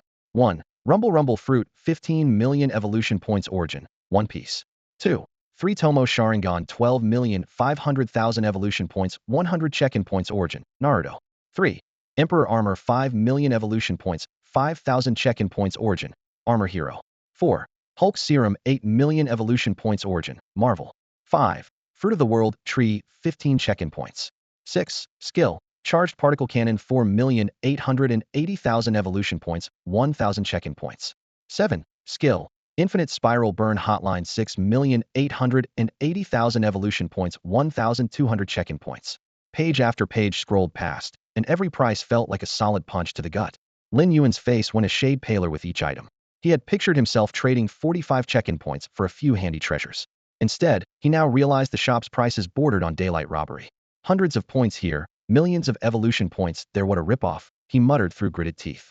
A single devil fruit cost 15 million evolution points, enough to evolve him into a 100-meter behemoth several times over. He kept flipping pages until he spotted the cheapest item, the Fruit of the World Tree, 15 check-in points apiece. With his current haul, he could afford at most 3. Staring at the distant treasures, he felt a twinge of helplessness, almost enough to draw tears of poverty. They're all amazing, just outrageously expensive. Damn system, have a heart. He roared inwardly. For now, the shop was little more than a place to window shop and drool. Fortunately, he belonged to the Godzilla race, with a lifespan that could stretch across millennia. Lin Yuan quickly cooled his head and did the math. 365 check-in points per year, 3,650 in 10 years, 36,500 in a century, and a staggering 365,000 in a millennium. Give it time, and he'll empty the entire shop, then who could stand against me? The thought rekindled a fierce determination in his eyes. One day, when he had banked enough points to sweep the shelves clean, he truly would be invincible. Lin Yuan felt more and more pleased the longer he thought about it. He had already decided that, the moment he had enough points, he would spend them on the Rumble Rumble fruit. In the world of One Piece, it was widely considered one of the most underrated devil fruits. If Enel hadn't run into his natural counter, it would have been almost unbeatable. Whoever ate it could turn their body into pure electricity, making ordinary physical attacks useless while allowing them to hide inside any conductor at will. They could unleash torrents of high-voltage current and move so fast they became living lightning, easily ranking among the strongest abilities. With Godzilla's massive frame, agility was its only weak spot, but an electric form would erase that flaw in an instant. The trouble was the devil fruit's price, a lifetime curse from the sea that left the user helpless the moment they touched seawater. As a king of both land and sea, Lin Yuan felt it would be a disgrace if his Godzilla couldn't even set foot in the ocean, and the thought made him hesitate. If he had to step down, the 3 Tomo Sharingan was almost as tempting. The Sharingan could read every trajectory and pinpoint an enemy's weakness with absurd accuracy. Imagine a Godzilla flashing crimson, spinning Tomo in its eyes. Any creature's worldview would shatter on the spot. The image brought a silent grin to Lin Yuan's face. A low rumble shook the ground, kicking up dust as Kong reappeared, panting like a bellows. He had just finished the brutal training regimen Lin Yuan had set, and was utterly spent. Even so, compared with half a month ago, his progress was staggering. Back then, he would collapse the moment a session ended. Today, though his breaths came in ragged bursts, he still managed to stand straight, instead of dropping to the ground. Over the past 2 weeks his muscles had swelled layer upon layer, and his entire frame had grown visibly larger. Reaching this level so quickly could only mean one thing. Kong's talent was extraordinary. All right, you get the day off.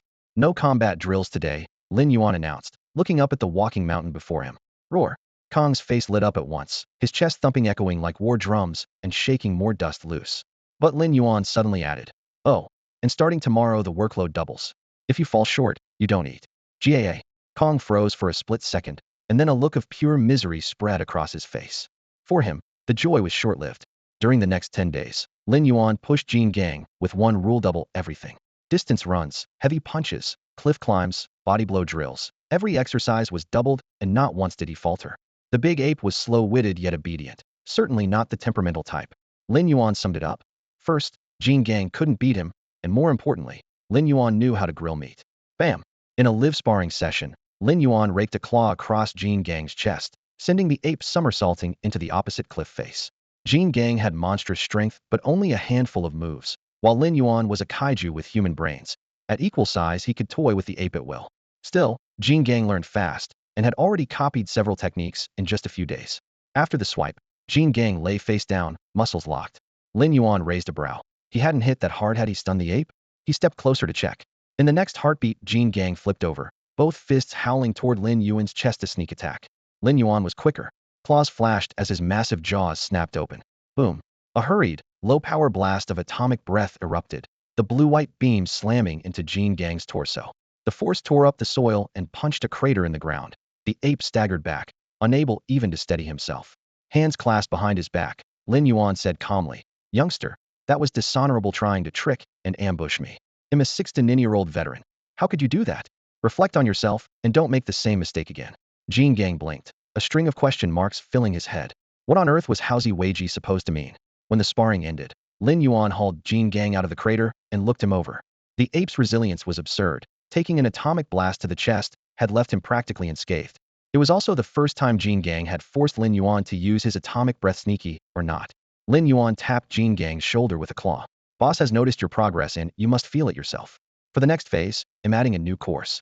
Jin Gang's ears shot up. Lin Yuan enunciated each word. "Hunting drill." Half an hour later, on Skull Island's hurricane cliffs, Jin Gang trailed Lin Yuan to the towering precipice at the island's edge. The drop from summit to base spanned several thousand meters, with gales howling around the clock. Few creatures dared venture here. The treacherous terrain was only the first danger. The real killer was something else. This cliff was the domain of the Icarus wings. Tens of thousands of these predatory birds nested on its heights, and any kaiju foolish enough to trespass would be shredded to pieces without mercy. Lin Yuan had brought Kong here to see how much progress the giant ape had made. Now they stood at the base of Hurricane Cliff. High above, the wind moaned around the rim while a dense swarm of Icarus wings, well over 1,000, wheeled across the sky. They resembled colossal bats, their wings thin as blades, their flight swift and nimble, and their talons sharp enough to rip through hide with ease. They raided Kong's territory every few days, and the feud between them was already bitter, perfect for a sparring match. "All right, get up there and show those freaks what you're made of," Lin Yuan said, giving Kong's thick shoulder an encouraging slap. Kong, however, let out a plaintive howl, turned, and wrapped his arms around Lin Yuan's leg, rubbing his shaggy head against the man's trousers until they were a mess. This wasn't training, it was suicide.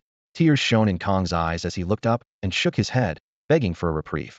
Lin Yuan narrowed his eyes and said lightly, "If you don't go, they'll vaporize you with one blast of atomic breath." Kong flinched and came to his senses. After weighing his options, he released Lin Yuan's leg, growled, and began climbing the cliff. Better to risk the birds than be reduced to ash on the spot.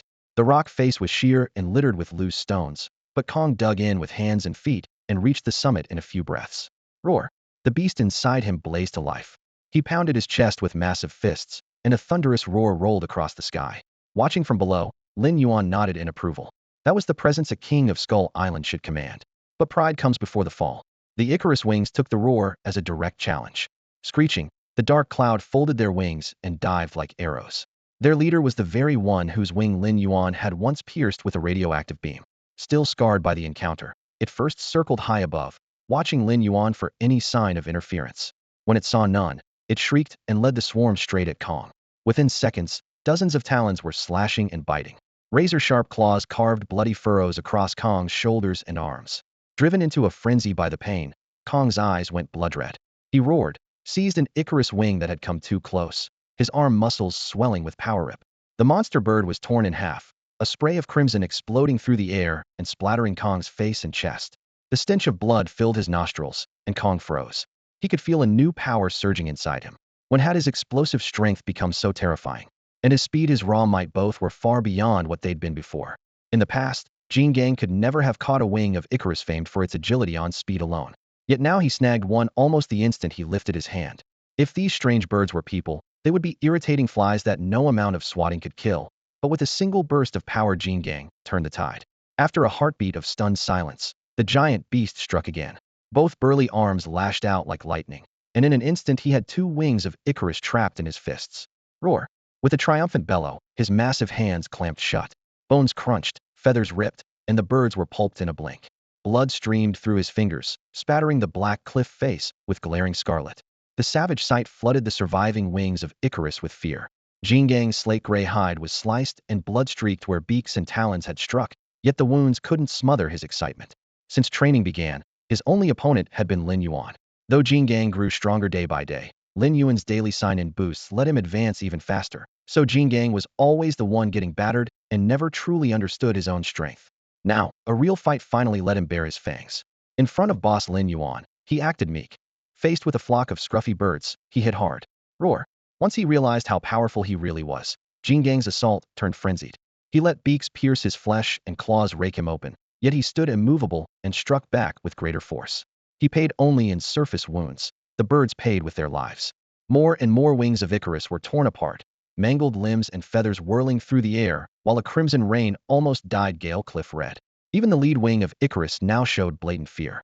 Moments earlier, Jean Gang had almost seized it, and the brush with death left its spine ice cold. Just days ago, it had relied on speed to toy with this giant.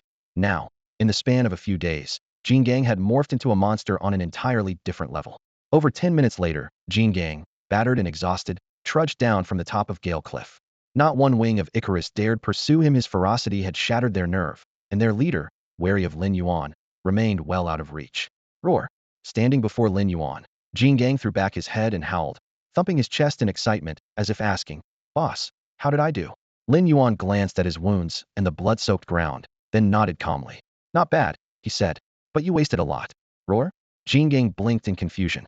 Lin Yuan pointed toward Gale Cliff and chuckled. "You left all those corpses up there," he said. "Don't you want to see how roast monster bird tastes?" Roar! At Lin Yuan's reminder, King Kong slapped its forehead and finally woke up to reality. It had been ridiculously wasteful. Those Icarus wing corpses could feed them for ages. With that thought, it spun around, shot up Hurricane Cliff like a cannonball, swept every scattered body into a pile, cradled them carefully in its arms, and bolted back to Lin Yuan. On the cliff top, the surviving Icarus wings saw the great ape return, assumed it was launching a second attack, spread their feathers in panic, yet didn't dare advance. Roar! King Kong lifted its head proudly, as if to say, "Boss, the ingredients are ready, let's go roast some bird." But Lin Yuan wasn't in a hurry to leave.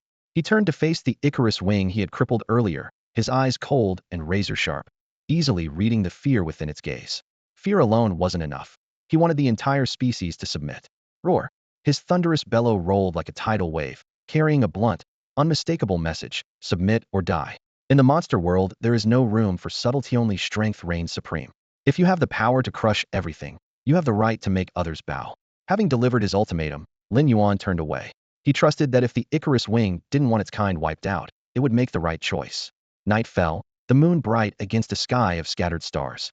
Outside the cave, a bonfire crackled, flames painting the rock walls red while fat hissed and popped. Skewered above the fire were the bodies of the Icarus wings. Turning the meat, Lin Yuan grumbled, "Next time, be gentle, will you? These were perfectly good birds, and you tore them in half, some in quarters. How am I supposed to grill them like that?" King Kong scratched its head and offered a sheepish grin. Once it got worked up in a fight, cleanup never crossed its mind. Roar! It asked softly, "Boss, are we going back tomorrow to finish off those scruffy birds?" The rush of battle had bloated King Kong's confidence until arrogance was practically written across its face. Lin Yuan waved a hand and chuckled. "What fun is there in bullying the weak nonstop?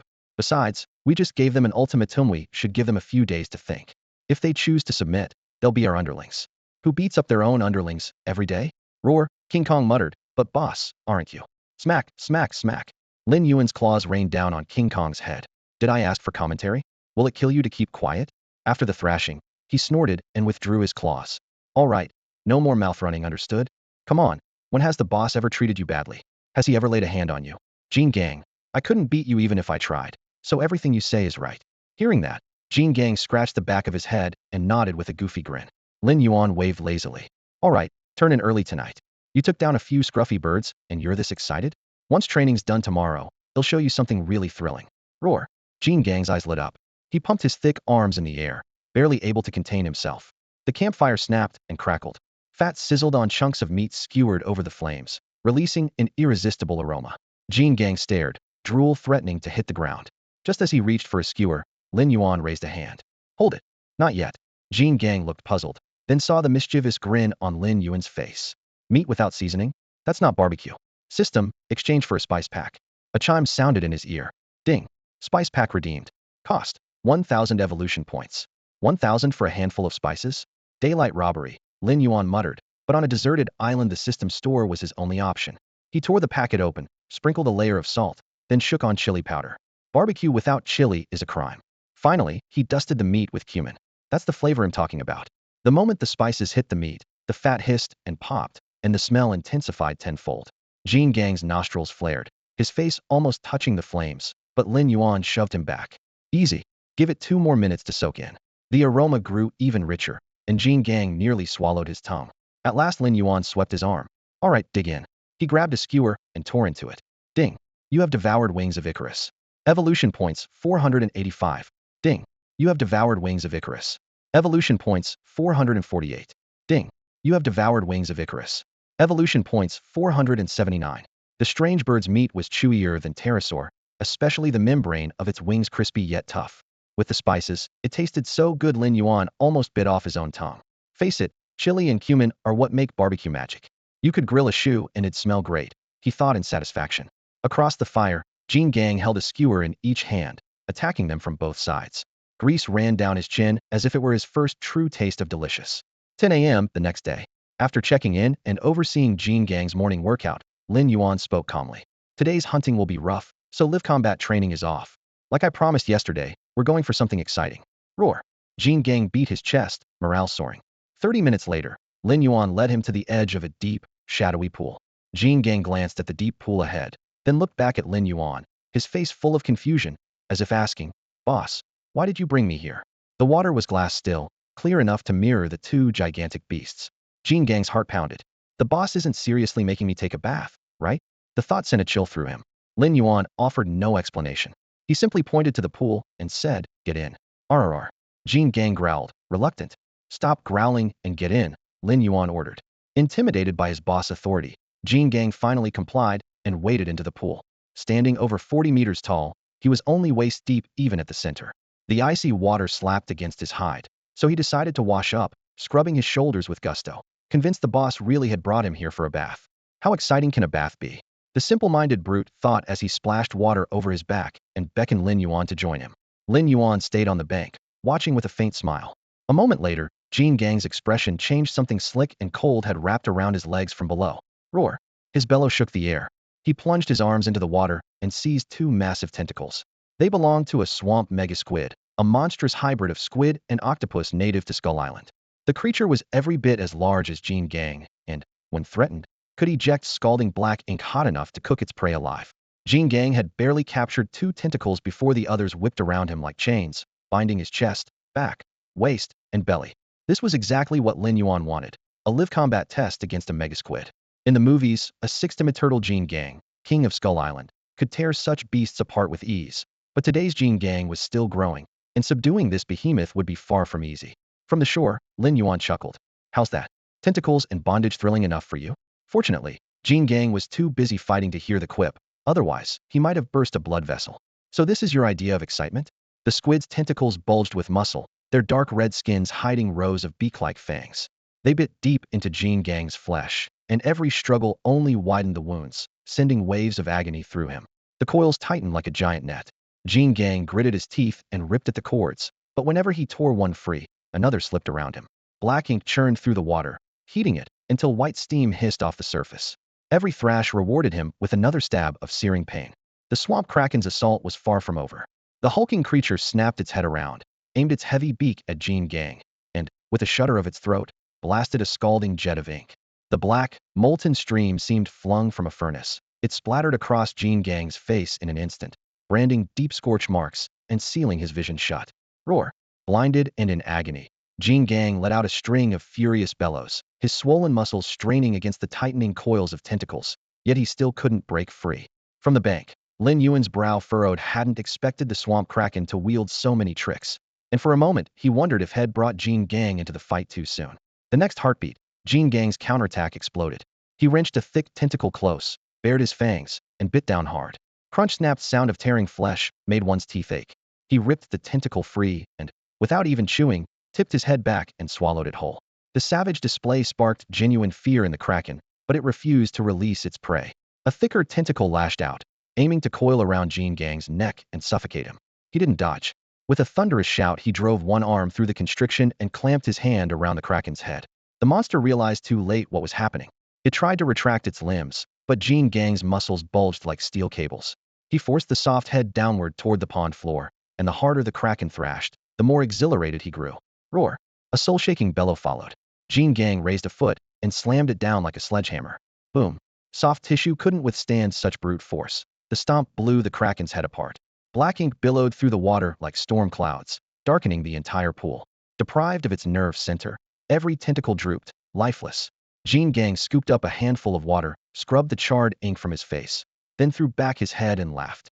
He hoisted the kraken's carcass high toward Lin Yuan, grinning with childlike pride. Lin Yuan, long familiar with this big lug's nature, knew Jean Gang's excitement was about more than the victory.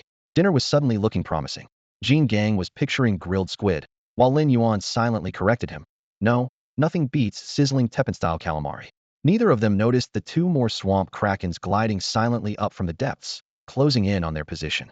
Splash, splash, several sharp cuts split the surface of the deep pool, sending water flying in every direction. Thick tentacles burst out again and whipped toward Jean Gang, coiling around him in an instant. His face blanched. Had never imagined that more than one swamp kraken lurked beneath the pond. Roar! Jean Gang bellowed, muscles swelling as he fought to break free, but the last battle had drained most of his strength. Now two krakens pressed him from both sides, binding him so tightly he could not even move a finger. The creatures treated Jean Gang as prey. Their tentacles cinched tighter, slicing into flesh until dark red blood seeped out. If this continued, they would strangle him within moments. The situation had already gone far beyond training limits, and Lin Yuan finally stepped in. His gaze turned icy as he strode into the pool, the water churning around his feet while he headed straight for Jean Gang. Sensing a new threat, the two krakens tightened their grip, determined to kill Jean Gang first and then turn on Lin Yuan. Lin Yuan never gave them that chance. Get lost! He roared, his voice booming like muffled thunder, sending wave walls rolling across the pool. Shaken, the krakens still refused to release their hold, squeezing even harder instead. Murder flashed in Lin Yuan's eyes. I said get lost, didn't you hear me? Before the words faded, he opened his mouth again, this time unleashing a scorching, radioactive heat beam. Boom! A blinding lance of energy punched through one kraken's head. The aftermath tore into the water, its searing heat vaporizing entire sheets of the pond in an instant. Steam billowed, masking half the surface in swirling fog. Jean Gang froze. The opponent, he could barely wound, had been obliterated by a single blast. The sheer, overwhelming power left him reeling. Lin Yuan spared no glance at Jean Gang's awestruck stare. The surviving kraken, panic-stricken, whipped its tentacles around and fled. Trying to run?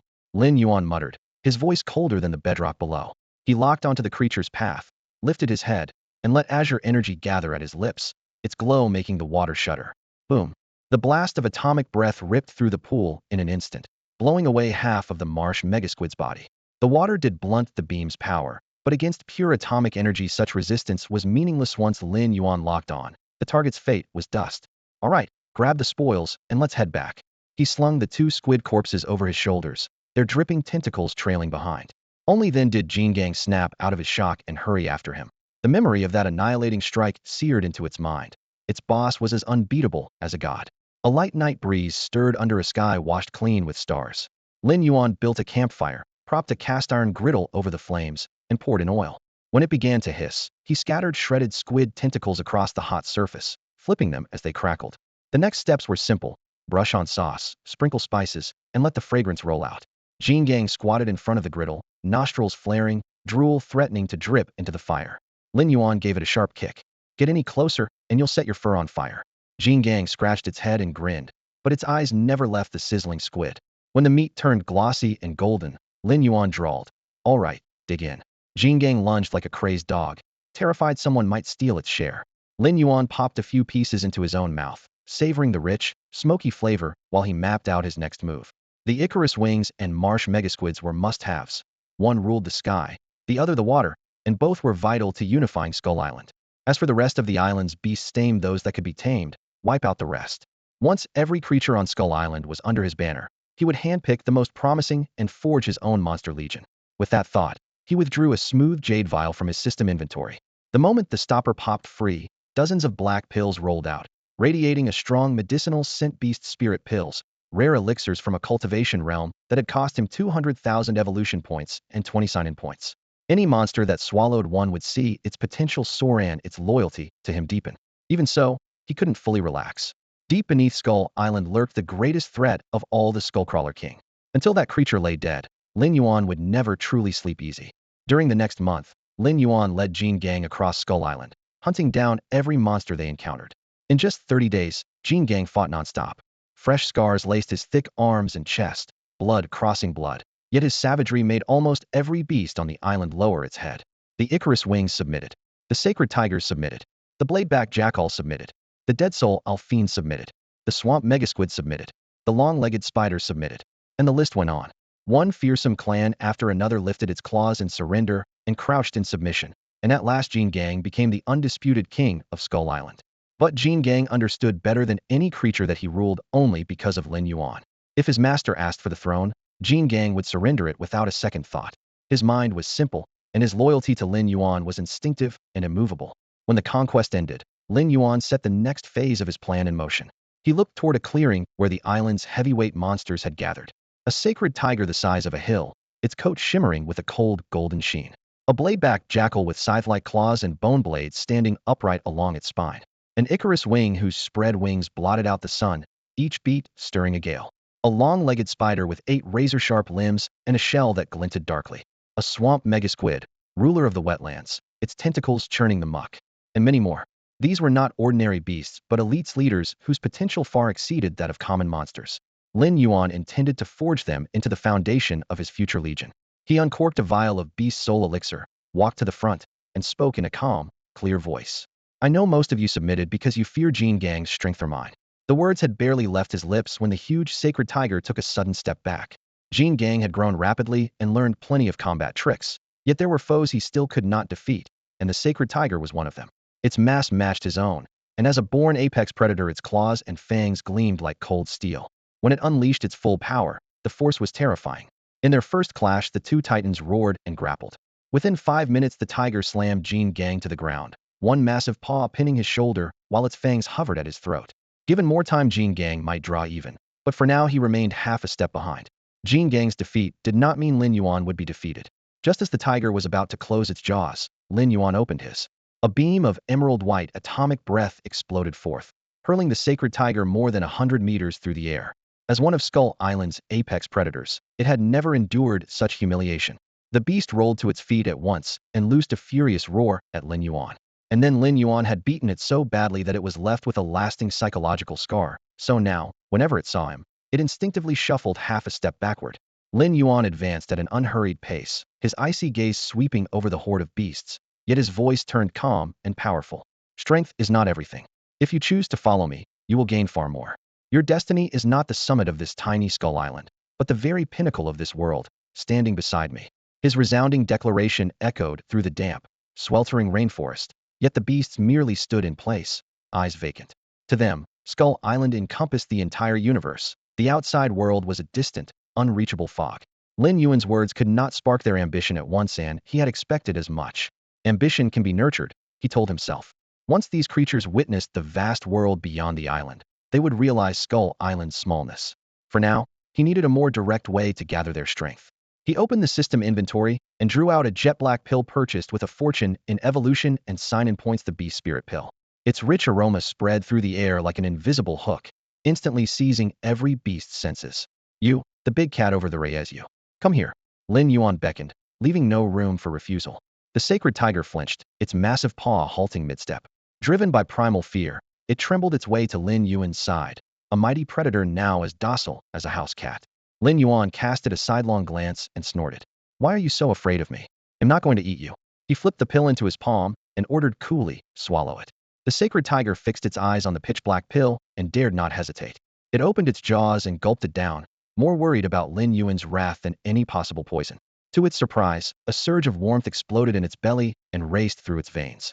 The tiger threw back its head with a low roar as its muscles swelled, its frame expanding visibly in moments. Among the sacred tiger clan, an adult's body almost never grew further, yet Lin Yuan had shattered that rule with a single pill. Stranger still, the tiger suddenly felt a growing affinity for the man before it. At that moment, the system chimed in Lin Yuan's ear. Ding! Sacred Tiger has consumed Beast Spirit Pill. Potential 100, potential cap 10, intimacy 5. Lin Yuan's lips curved in satisfaction. The Beast Spirit Pill was even more effective than he had hoped. Having witnessed the tiger's transformation, the remaining beasts all fixed their eyes on the Beast Spirit Pill in Lin Yuan's hand, their gazes blazing with desire. Every monster is hardwired to crave more power, which made the pearly beast soul pills in Lin Yuan's palm all the more tempting. He was no miser. He produced the pills for two simple reasons. The first was to unlock his beast's hidden potential. The second and most critical was to win their unwavering loyalty. With a casual flick of his wrist, the pills traced graceful arcs before landing in the monster's gaping jaws. A series of crisp system messages echoed in his ears. Ding Monster Icarus Wings has consumed a beast soul pill. Potential 100, potential cap 10, affection 5. Ding Monster Bladeback Jackal has consumed a beast soul pill. Potential 100, potential cap 10, affection 5. Ding Monster Wraithal Horror has consumed a beast soul pill. Potential 100, potential cap 10, affection 5. Within seconds, every creature had swallowed its pill. Muscles swelled visibly, and scales and fangs gleamed with a razor edge. Off to the side, Jean Gang's scarlet eyes went wide. So the boss had been hiding this kind of miracle all along. Saliva pooled in its mouth as it stared at the few remaining pills in Lin Yuan's hand. Amused by the greedy stare, Lin Yuan tossed the last 3 pills to Jean Gang. Roar! Jean Gang let out a deep, grateful bellow, then popped all 3 pills like candy. In an instant its body ballooned, gray-black skin flushing bright crimson, steam billowing from every pore like a freshly boiled crab. Lin Yuan, who told you to swallow 3 at once? The pills were brutally potent. Even Lin Yuan never dared take more than 1 at a time. At this rate, Jean Gang would need at least half a month to burn through the torrent of power raging inside it. Roar! Bloodshot and frenzied, Jean Gang pounded its chest and charged headlong toward the depths of Skull Island. It felt as if 100 bombs had been stuffed into its belly, and only a brawl to the death could keep it from exploding on the spot. Watching the massive figure disappear, Lin Yuan couldn't help laughing. That big lug eats anything. Maybe this time he'll finally learn. With the pills distributed, the beasts that had once feared Lin Yuan now gazed at him with reverence. The boost in affection played a part, but the true reason was clear: they finally acknowledged his right to rule. Compared with the headstrong Jean Gang, Lin Yuan was the unquestioned sovereign. His voice rolled across the island once more. You have 1 month. In that time, sharpen your strength and rally your tribes. When you're ready, they'll lead you to conquer the underground world. Lin Yuan swept his cold, detached gaze across the faces of the beasts before him. At the word underworld, the air in the ravine grew restless. The sacred tiger lashed its tail, the razorback jackal arched its spine, and the scales of the winged lizard bristled. These were Skull Island's most formidable clans, and they all knew what that dark realm meant. Danger lurked in every corner below. Slaughter was a way of life. Worst of all were the skull crawlers infesting the tunnels. Every tribe had suffered their raids. The memories of blood and bleached bones were still vivid. They feared and hated the crawlers, but could not strike back. Vast in number, spread far and wide, and commanded by a crawler king, they were beyond the reach of any single clan. Today, however, Lin Yuan had gathered every major tribe on Skull Island in one place. Beasts that once acted alone now formed a terrifying torrent of power, so when he declared war on the underworld, their agitation was inevitable. Lin Yuan surveyed the horde, his voice low and deliberate. Follow me, and in 1 month you will witness history. The skull crawlers will become nothing but a memory of this island. 1 month later, on Skull Island. System, open status panel. A translucent screen flared within Lin Yuan's pupils. Host, Lin Yuan. Species, Godzilla. Form, adolescent evolvable. Bloodline, alpha class upgradable. Height, 70 meters. Weight, 18,525 t. Attacks, bite, claw, throw. Special abilities, devour, thorned carapace, atomic breath, radiation beam. Evolution points, 254,613. System assessment. Ancient alpha Godzilla blood runs in your veins. You have left infancy behind, yet your growth potential remains limitless. 3 months ago, when he first set foot on Skull Island, he had not yet surpassed 70 meters. Now, at that height and nearly 20,000 tons, he was truly a leviathan. Even Kong would look like an undersized teenager beside him. Unfortunately, most check-in rewards over the past month had been mere evolution points. The few tangible gains, some beast spirit pills and life tree fruit, had lost their potency with repeated use. Today was the day he would lead Skull Island's beasts into the depths. Lin Yuan drew a deep breath. A flicker of solemnity flashed in his golden slit pupils. Yet even on the brink of war, he did not forget his daily check-in. System, check-in.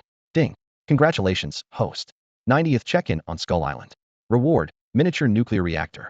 At the prompt, undisguised delight flashed in Lin Yuan's eyes.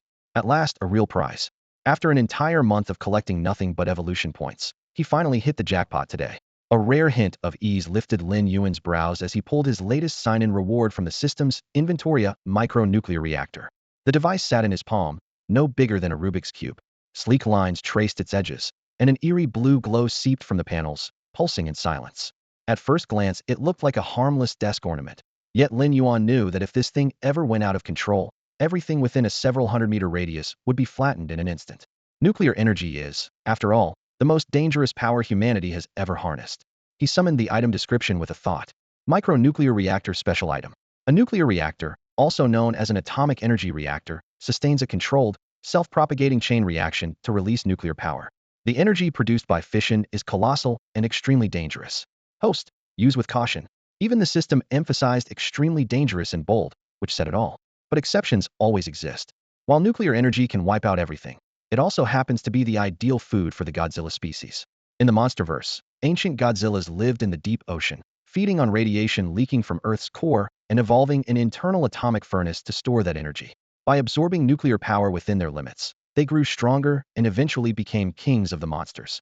Though Lin Yuan already stood 70 meters tall, he still lagged behind a true radiation-fed Godzilla. The arrival of this micro-reactor instantly boosted his confidence, could drain its energy anytime, anywhere.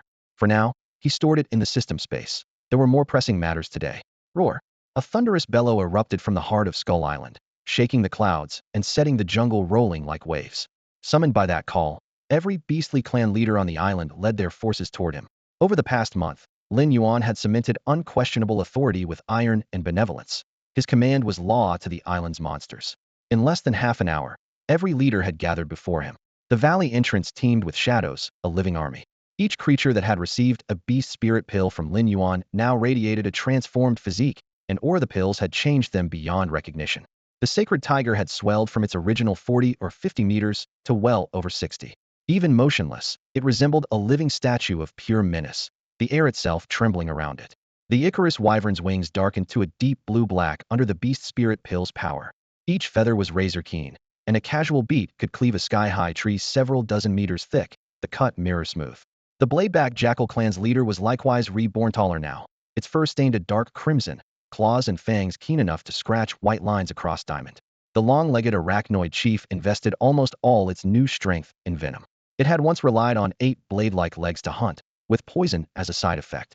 After swallowing the pill, its venom became exponentially deadlier and gained horrifying corrosive force. Lin Yuan had watched a few casual drops dissolve an entire boulder into slurry. Even the ever-fierce Kong now steered clear, not because he could not win, but because no one could survive a toxin that melted flesh on contact. Kong relished honest, bone-crunching combat. Against the spider fiend, he could only keep his distance. Beyond these commanders, every other beast awakened latent abilities under the pill's catalysis, each manifesting its own strange powers. Gazing at the gathered leaders, Lin Yuan felt a rush of satisfaction. His monster legion had finally taken shape. Now it was time to hunt the skeleton crawler king. Today we level the underworld and wipe out every last skeleton crawler. Lin Yuan roared at the sky. Roar! Kong answered first, pounding his chest beside Lin Yuan, shockwaves rolling outward. The rest of the horde erupted at once. Tens of thousands of giants bellowed in unison, the tumult making all of Skull Island tremble. A smile tugged at Lin Yuan's lips as he strode forward, leading the bestial tide toward the passage to the subterranean world. Soon they reached a barren wasteland. Not a blade of grass grew, and the dark red soil looked as if it had been steeped in blood for centuries, a thin mist drifting above it. This was Skull Island's acknowledged forbidden zone. Skeleton crawlers emerged here to hunt. So few creatures ever approached. The desolation was bone deep, yet Lin Yuan kept his composure and pace.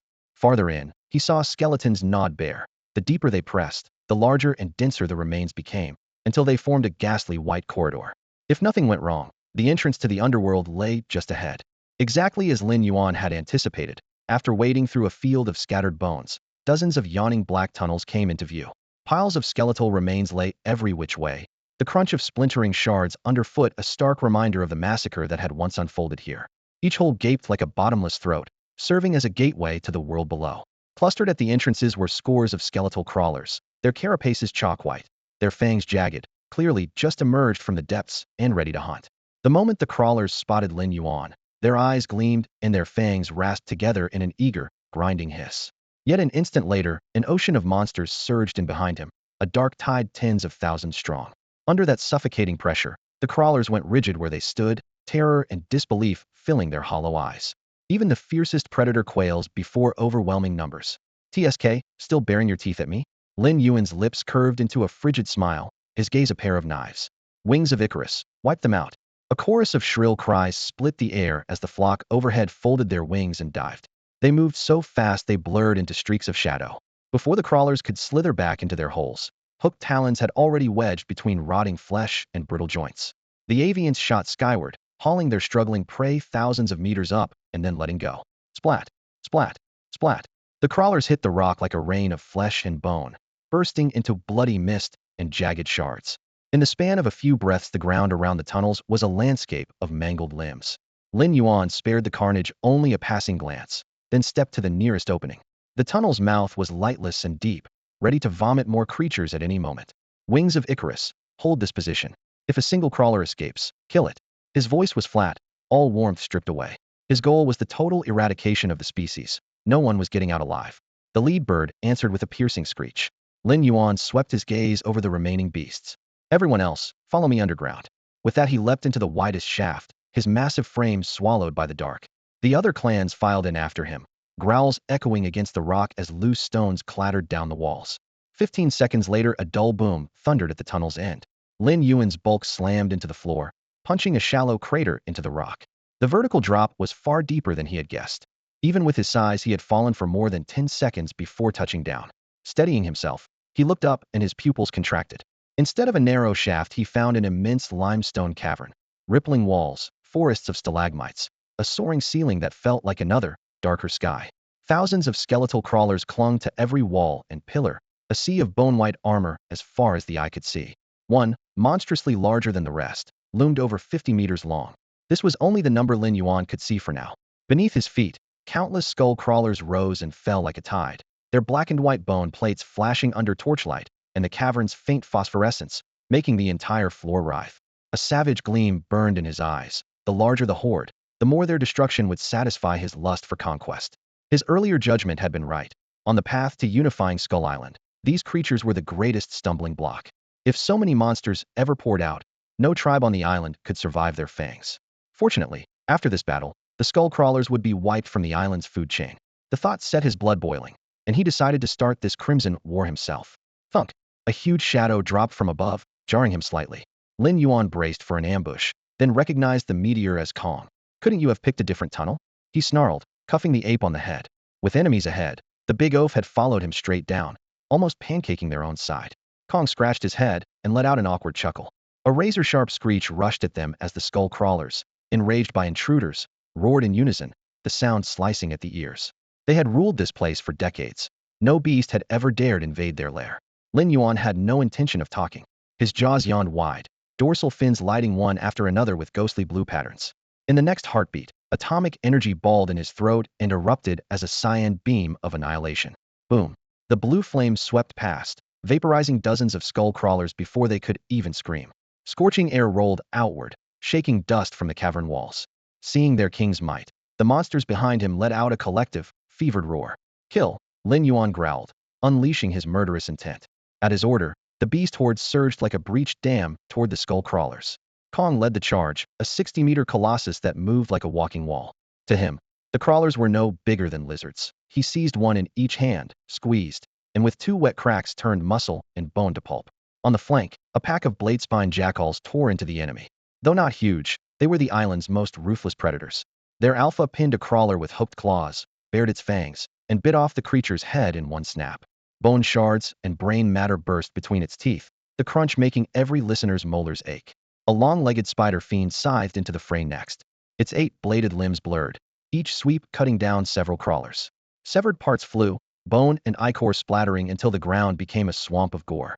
Lin Yuan's atomic breath plowed a charred trench across the battlefield, and the beast army pressed forward, turning the crawlers' roars from fury to panic. Within a handful of breaths, most of the nest's vanguard had been torn apart. With the monsters behind Lin Yuan attacking so ferociously, the crawlers before him collapsed into disarray almost instantly. The monster legion crashed into the swarm of skull crawlers, unleashing a frenzied slaughter. Long before the battle began, Lin Yuan had used beast spirit pills to unlock every tribe leader's full potential, and each of them now radiated terrifying power.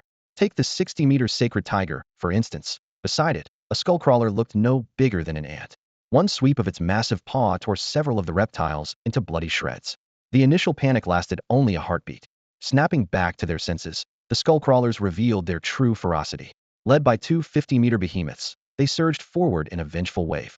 Dozens of them swarmed a single blade-backed jackal, ripping it apart until nothing remained but a bleached skeleton, as if to proclaim that this was the underworld their dominion. The battlefield erupted into a fever pitch, and the two giant skullcrawlers could no longer hold back. Their colossal bodies plowed into the melee, their very size proving they were anything but ordinary.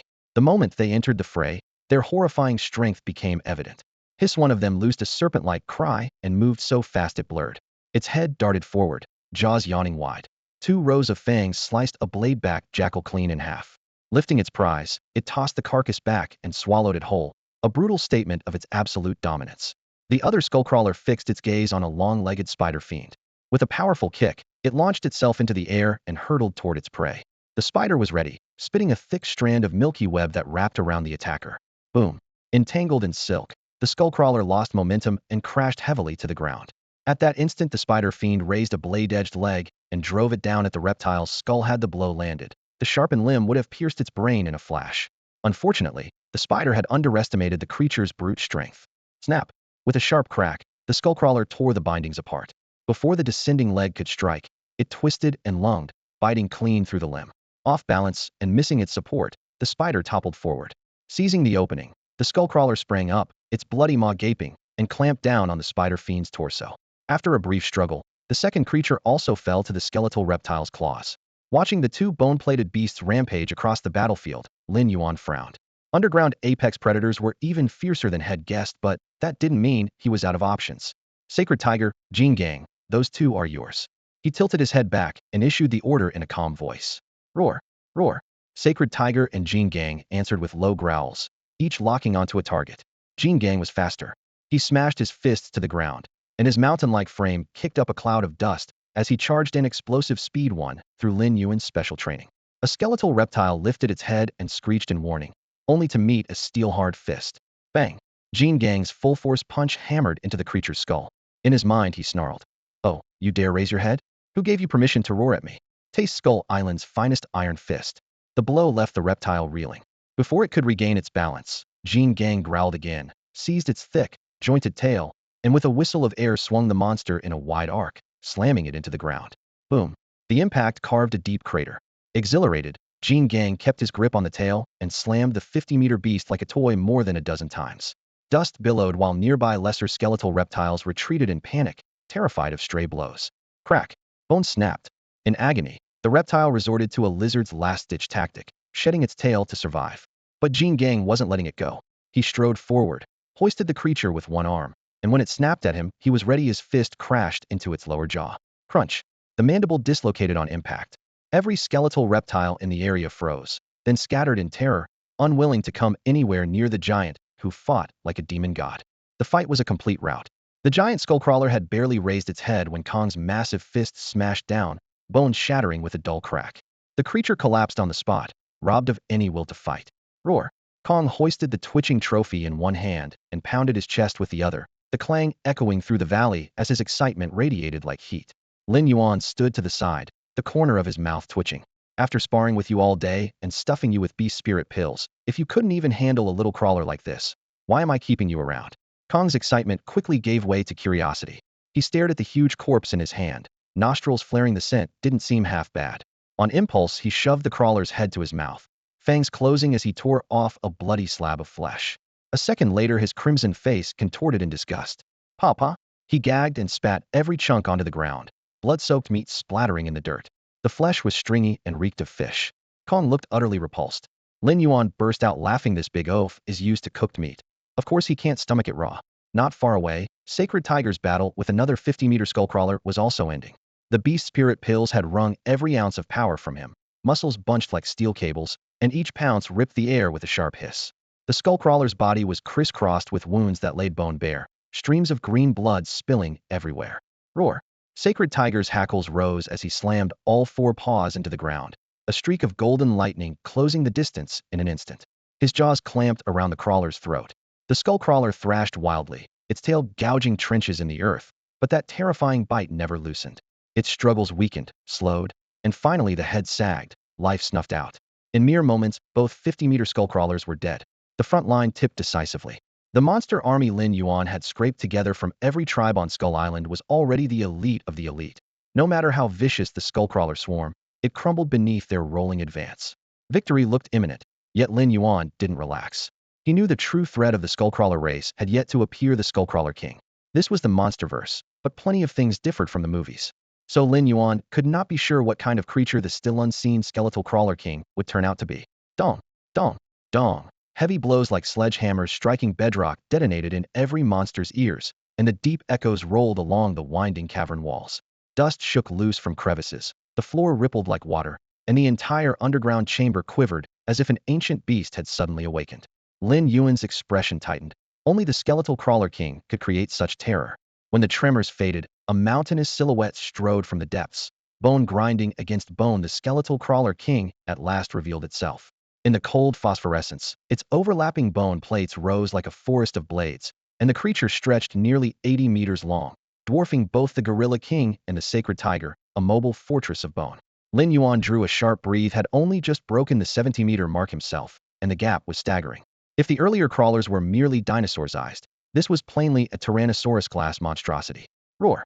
The skeletal crawler king bellowed, its piercing shockwave rattling stalactites and showering debris. The sheer force made the assembled monster army retreat half a step. Their very breath suppressed. This was the true dread of a king-class beast. Roar! Even before the echo died, the gorilla king and the sacred tiger sprang forward without waiting for Lin Yuan's order. They knew that only by slaying the skeletal crawler king could they seal victory. From opposite flanks they lunged, stone shattering beneath fists and claws, dust billowing in their wake. Lin Yuan watched, gaze steady though his heartbeat quickened. The air reeked of dust and blood. The aura of the three giants collided like thunderclouds brewing a hidden tempest. The decisive battle was about to erupt. As Jin Gang and the sacred tiger burst into a sprint, the entire underground cavern quaked. The tiger was faster, and in the blink of an eye it closed on the skeleton reptile king. What met it was a tail like a steel whip boom. The blow sent the tiger flying sideways, slamming it into the rock wall and showering the cave with debris. Roaring, the skeleton reptile king lunged like a phantom, claws flashing. The tiger's tough hide tore with a wet hiss, blood erupting in arcs. After a single exchange, the sacred tiger was utterly suppressed. At that critical moment Jin Gang arrived. Before the creature could swing a second claw, his colossal fist crashed down like a meteor crack. The impact drove the monster's head into the ground, stone splintering in every direction. The beast's endurance was staggering. It jerked its head up, roared again, and slammed into Jin Gang like a runaway juggernaut, pinning him to the cavern wall. The power behind the charge made Jin Gang bellow, but he refused to retreat. He raised both fists and hammered the creature's skull. Thud! Thud! Thud! The dull impacts echoed through the cave. Watching from a distance, Lin Yuan's eyes flickered with surprise. 2 months of intensive training had clearly paid off. Jin Gang was stronger than he had imagined. Even so, could he really subdue this skeleton reptile king alone? The question had barely formed when everything changed. The monster erupted in fury, golden pupils washing red as its body swelled. Muscles bunched like iron until it stood nearly 90 meters tall, berserk mode fully unleashed. It twisted and swept its tail at Jingenboom.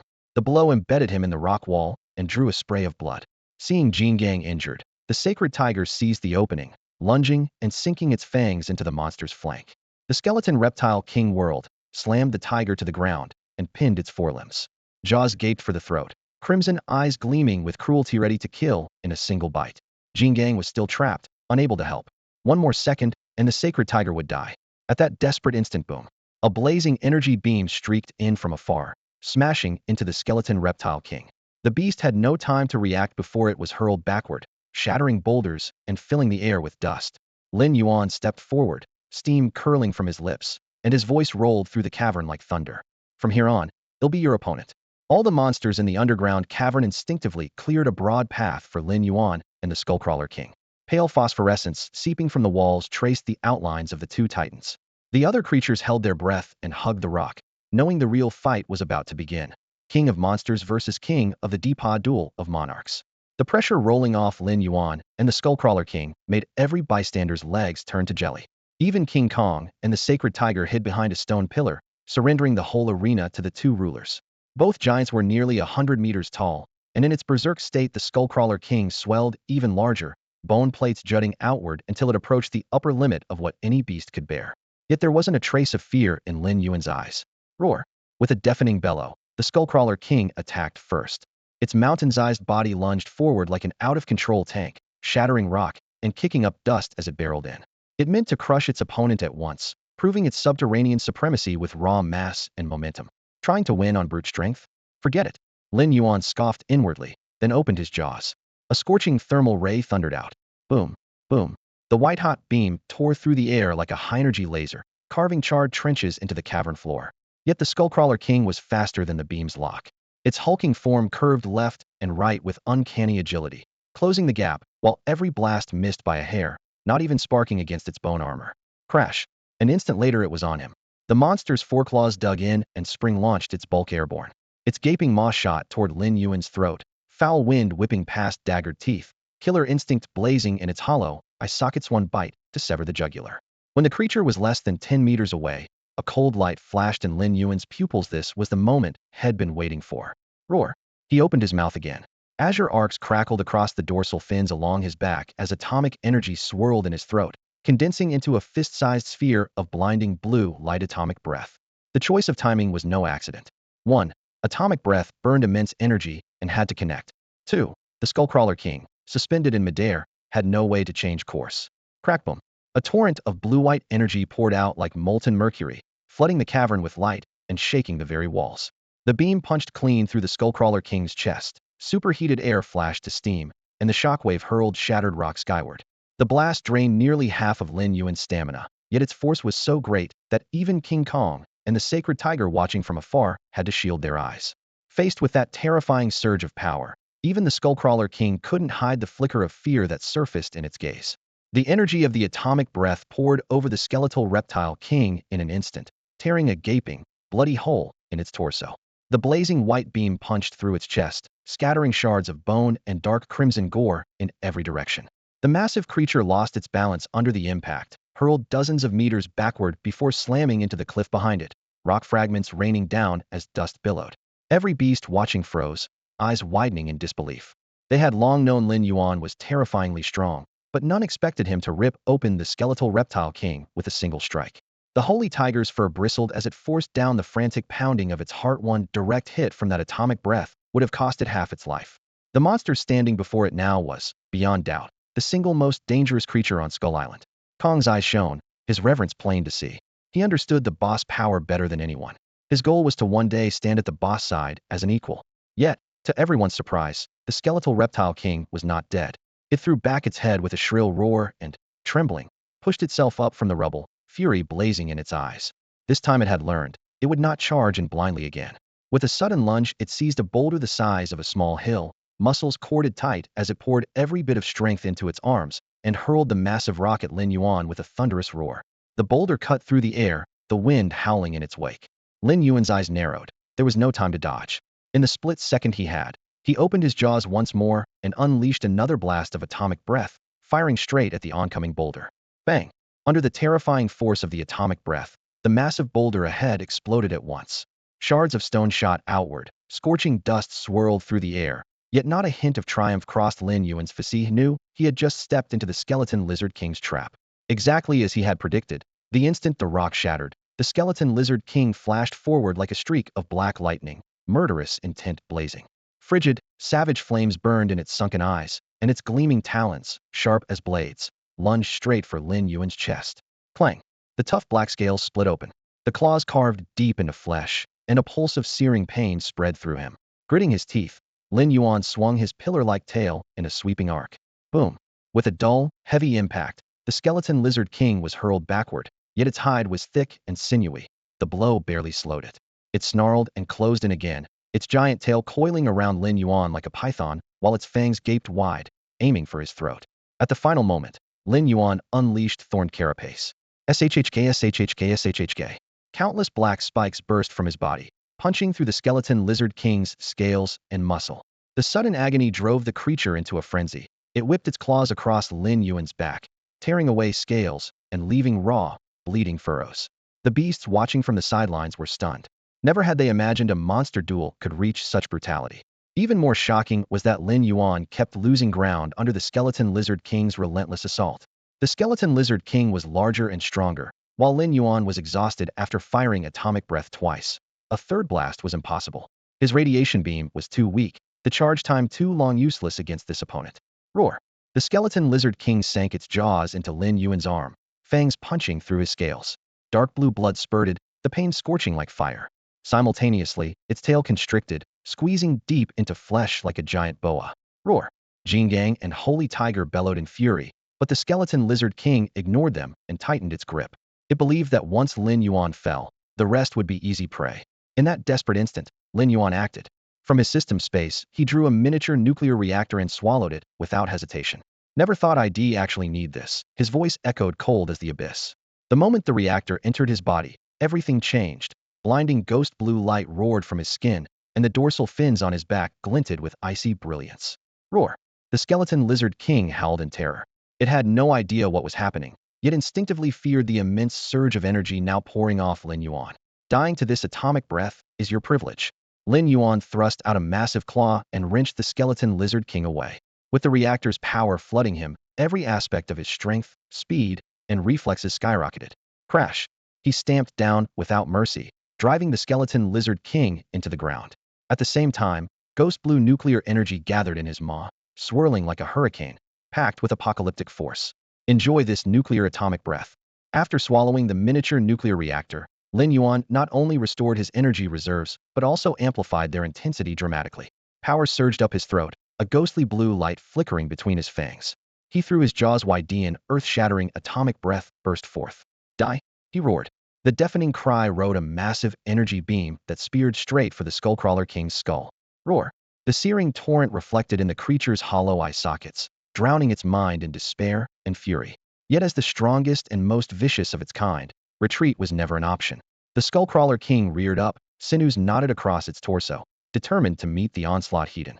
But this reactor-charged atomic breath was no ordinary flame. In less than 5 seconds, the Emperor-level defense crumpled. The beam drove the monster's head downward, its pointed cranium cracked open, shards and scorched black blood spraying in all directions. The blue torrent poured over it like a waterfall, denying the beast even the chance to lift its head. Its enraged roars faded to a rasp. 2 unsteady steps later, the colossal body toppled and lay still. Only then did the atomic breath gutter out, the glow along Lin Yuan's dorsal fins dimming as the reactor's energy ran dry, but his goal was achieved. A gaping, charred hole pierced the Skullcrawler King's skull. Bone fragments and burnt gore mingled, leaving even a monster no hope of survival. Roar! Standing beside the fallen king, Lin Yuan lifted his head and howled a victor, proclaiming his rule. Every creature on Skull Island had witnessed his might. In this world where strength is law, no beast would dare defy him again. Kong would remain the island's sole overlord, while Lin Yuan became the undisputed king in every monster's heart. With their monarch dead, the remaining Skullcrawlers broke instantly. The allied monsters already held a crushing numerical advantage. Leaderless, the thousands still lurking in underground caverns were hopelessly outmatched. Kong and the sacred tiger roared, leading the final charge. Splintered bone plates, spurting blood, and shattered fangs littered the battlefield in an instant. The Skullcrawlers, reduced to instinctive screams, were torn apart in the tidal assault. At last the ground lay carpeted with corpses, the air thick with heat and the stench of blood. Bodies of the Skullcrawler horde piled high, their dark red gore soaking the island's brown soil.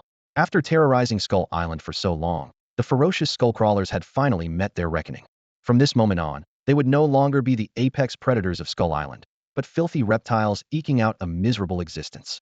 Lin Yuan personally decapitated the Skullcrawler King, and while the smoke still hung in the air, the crisp clash of metal against bone echoed through the subterranean cavern. Over the next half hour, the monster legion under his command advanced like a tide. Thousands of Skullcrawlers were ripped apart, their blood sluicing down the rock walls into the dark river and drenching the cave in a rancid stench.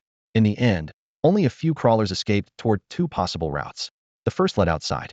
The moment they tumbled through the cave mouth, they were met by a sky filled with wings.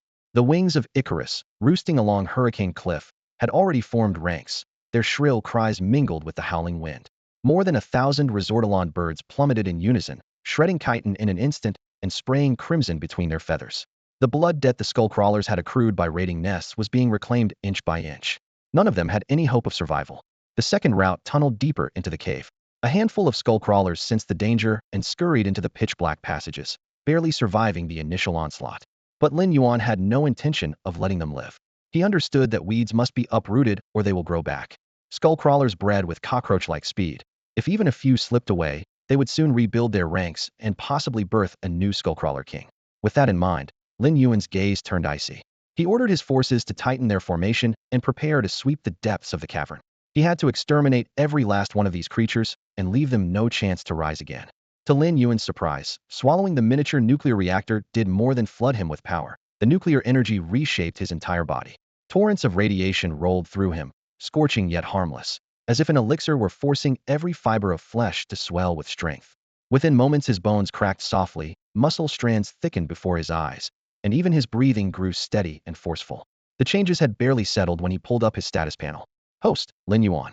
Species, Godzilla. Form, adolescent. Evolvable bloodline, apex level. Upgradable height, 75 meters. Weight, 20,525 tons. Attack methods, bite, claws, throw. Special abilities, devour, thorn armor, atomic breath, radiation beam. Evolution points, 254,613.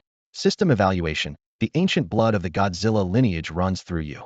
You have left infancy behind, yet your growth potential in this stage remains limitless.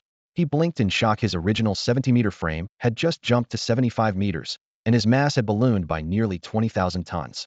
By the system's math, gaining a single meter usually cost at least 200,000 evolution points. Those 5 free meters had just saved him more than 1 million.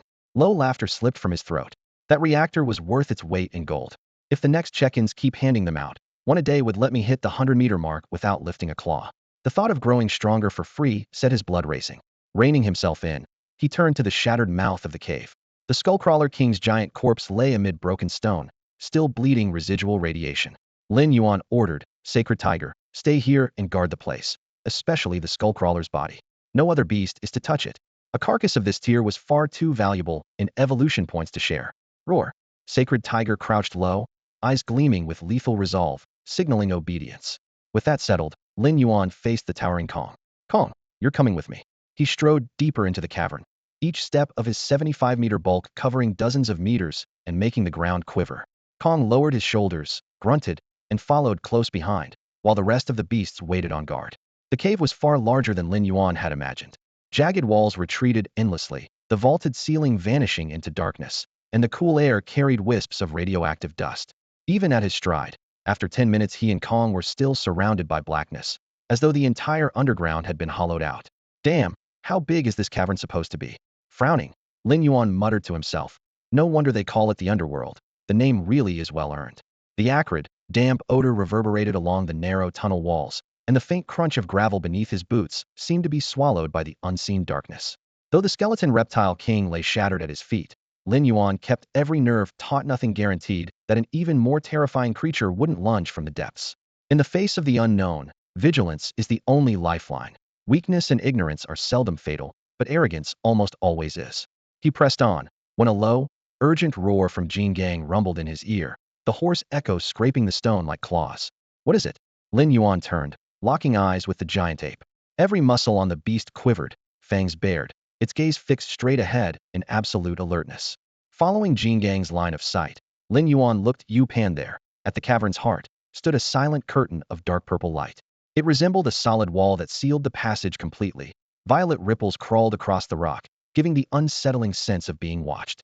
Why would a light barrier appear here? Is it man-made, or some natural anomaly?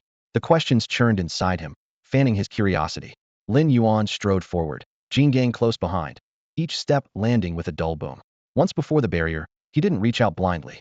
Instead, he bent, seized a boulder half his height, letting the rough edges bite into his palms without flinching. Veins bulged across his forearms as his muscles strained to their limits. With a fierce shout he spun, gathered momentum, and hurled the massive rock straight at the shimmering wall of light with every ounce of his strength. Bang!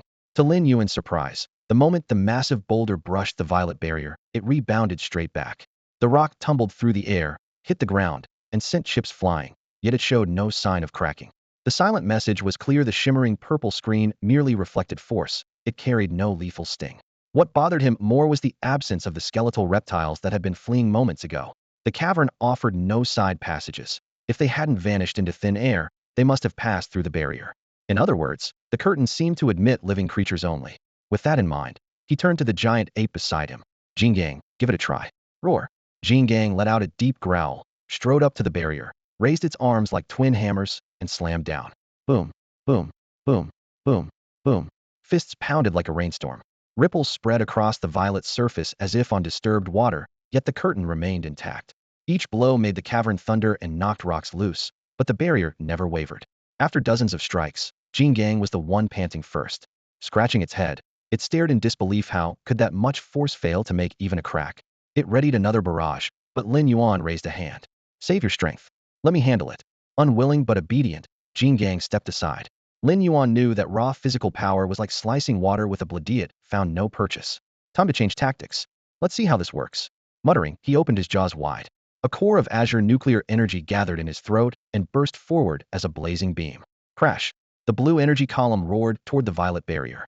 Yet even Lin Yuan hadn't expected what happened next. The atomic breath vanished the instant it touched the purple screen, swallowed whole, as if it had never existed. It felt as though the curtain of light had simply pulled every drop of his energy into itself. Lin Yuan recoiled, snapping his jaws shut, every scale on his massive body going rigid while undisguised shock flickered through his golden eyes. He stared at the dim violet screen, membrane-thin sheen clinging to the cavern wall, utterly rippleless.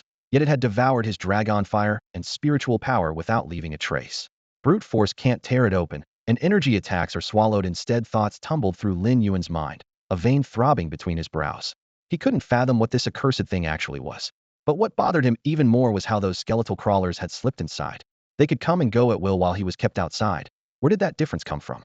Was it simply because the crawlers were native to the underground world? Or was their true origin hidden behind the curtain itself? The moment the thought surfaced, a chill raced up his spine. If the realm beyond the veil was the real subterranean world, then the skeletal crawlers were merely the first wave of scouts. That truly terrifying creatures, perhaps even stronger than the Crawler King, might still be lying in wait. At that thought, his heart sank like a stone.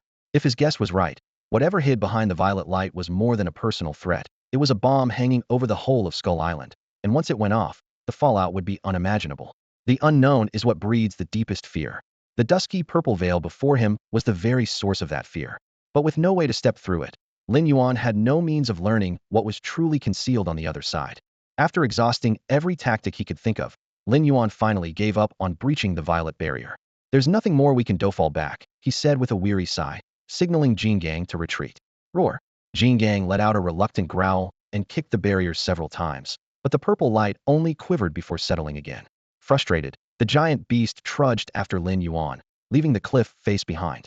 The shield might have held, yet the assault on the underground domain was still a decisive victory. The Skullcrawler clan lay nearly extinct, and Lin Yuan himself had slain their most powerful king.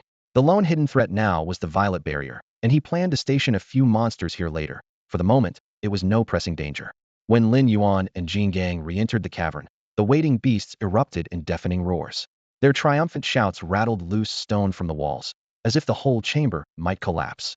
To them, Lin Yuan, their leader, had removed the Skullcrawler menace once and for all. Swept up in their fervor, Lin Yuan raised his head and answered with a thunderous roar of his own. With the battle over, tradition called for a victory feast. Feeling generous, Lin Yuan spent 50,000 evolution points in the system mall and exchanged them for a vast stock of liquor. Night fell, and the air grew cool. Lin Yuan had Jingang light several bonfires at the cave mouth, their flames painting the rock walls crimson. These fires would serve as the kitchen for the banquet. The main ingredient was obvious: the scattered carcasses of skullcrawlers. Skinned and descaled, the bodies were skewered on sharpened branches and set over the flames, soon sizzling with fat. Jingang had mastered Lin Yuan's grilling technique to perfection.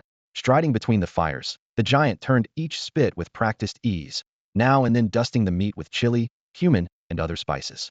Almost at once, a bold, spicy aroma filled the night.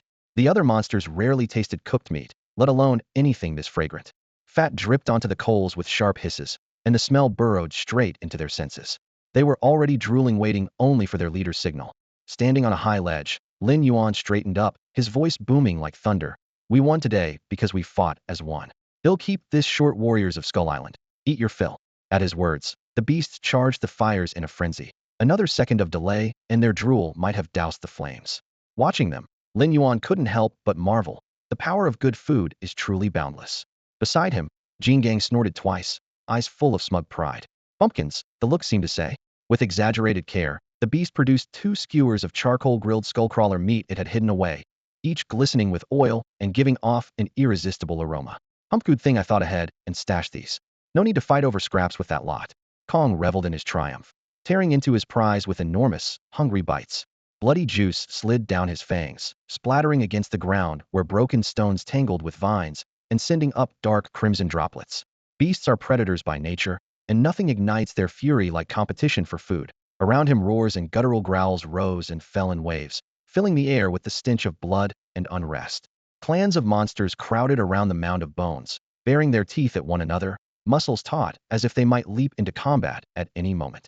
A few massive predators extended their claws, carving deep furrows into the soil as a warning to any rival that dared approach. More than once, the scene teetered on the edge of a savage bloodbath over the division of meat. Fortunately, Kong and the sacred tiger, 2 titans of unrivaled strength, stood guard on either flank, keeping order for Lin Yuan. One thunderous roar from the tiger rolled through the valley, and every restless creature lowered its head, tails pressed flat against the earth, any thought of rebellion extinguished. Lin Yuan stood quietly atop a boulder, his gaze sharp as fire. He saw everything and understood that conflict among these tribes was inevitable. Today the clans had joined forces under his command to wipe out the skull crawlers only because his power was unquestionable and because the skull crawlers threatened them all. But he knew that brute strength and shared interest were temporary bonds. Once the skull crawlers were gone and today's spoils divided, those rivalries would surface again. Lin Yuan had no intention of joining in or interfering with such natural strife.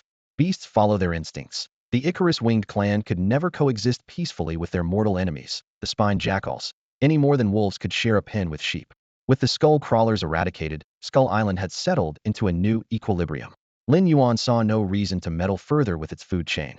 All he needed was the assurance that, whenever he called, every clan on the island would rally swiftly and follow his lead. The victory banquet raged on.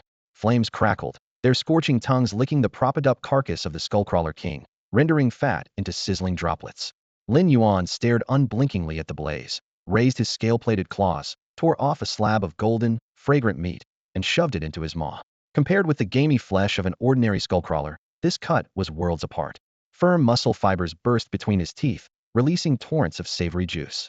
If the former was a street corner kebab, the skullcrawler king was a 5-star Michelin delicacy, and the beast was large enough to feed him for days. He devoured the meat in huge mouthfuls while system chimes rang in rapid succession beside his ears. Ding! You have devoured the skullcrawler king. Evolution points 1485. Ding! You have devoured the skullcrawler king. Evolution points 1448. Ding! You have devoured the skullcrawler king. Evolution points 1479. The triple notification made his eyes light up. Each bite was worth more than 1,000 points. Finishing the whole creature might net 2 or 300,000. Yet evolution points were not what he cared about most. The true prize was the chance to unlock a new ability. Devouring was a skill he acquired on his very first day. In theory, consuming an enemy granted a chance to absorb its special powers. Aside from a mediocre bioluminescence ability he gained after swallowing a deep-sea fish, he had earned nothing since. Lin Yuan blamed the quality of his meals. Since arriving on Skull Island, he had hunted only low-tier monsters, adequate for filling his belly, but useless for triggering abilities. The Skullcrawler King was his first genuine high-grade prey. He chewed noisily, ears pricked for any system response. About 5 minutes passed before a crisp alert finally sounded. Ding! You have devoured the Skullcrawler King. Evolution triggered. New skill acquired, claw enhancement. He froze for a heartbeat, then broke into a triumphant grin. It worked. For the first time since that trivial lighting skill, devouring had unlocked something new. Heart pounding. He dropped the half-gnawed meat and activated claw enhancement without hesitation. In an instant, both of his massive claws transformed before his very eyes. The once bone-white talons suddenly turned pitch black, glinting with a metallic sheen. Lin Yuan looked down. The darkened ridges between his knuckles stood out sharply, and every claw had grown an inch, its chill gleam making his scalp tingle. So this is the claw enhancement? He muttered, swiping idly at a waist-high boulder beside him. A sharp hiss split the air, and the stone was sliced into neat sections without resistance. The cut faces were as smooth as polished jade, and in the morning light, even the tiny grains sparkled like blades. The knife ethro tofu ease made Lin Yuan pause, savoring the faint tremor still in his palm. Not far away, King Kong had been edging over to beg for a taste of the skull lizard king's meat. He arrived just in time to see the scene, and the chunk in his paw thudded to the ground.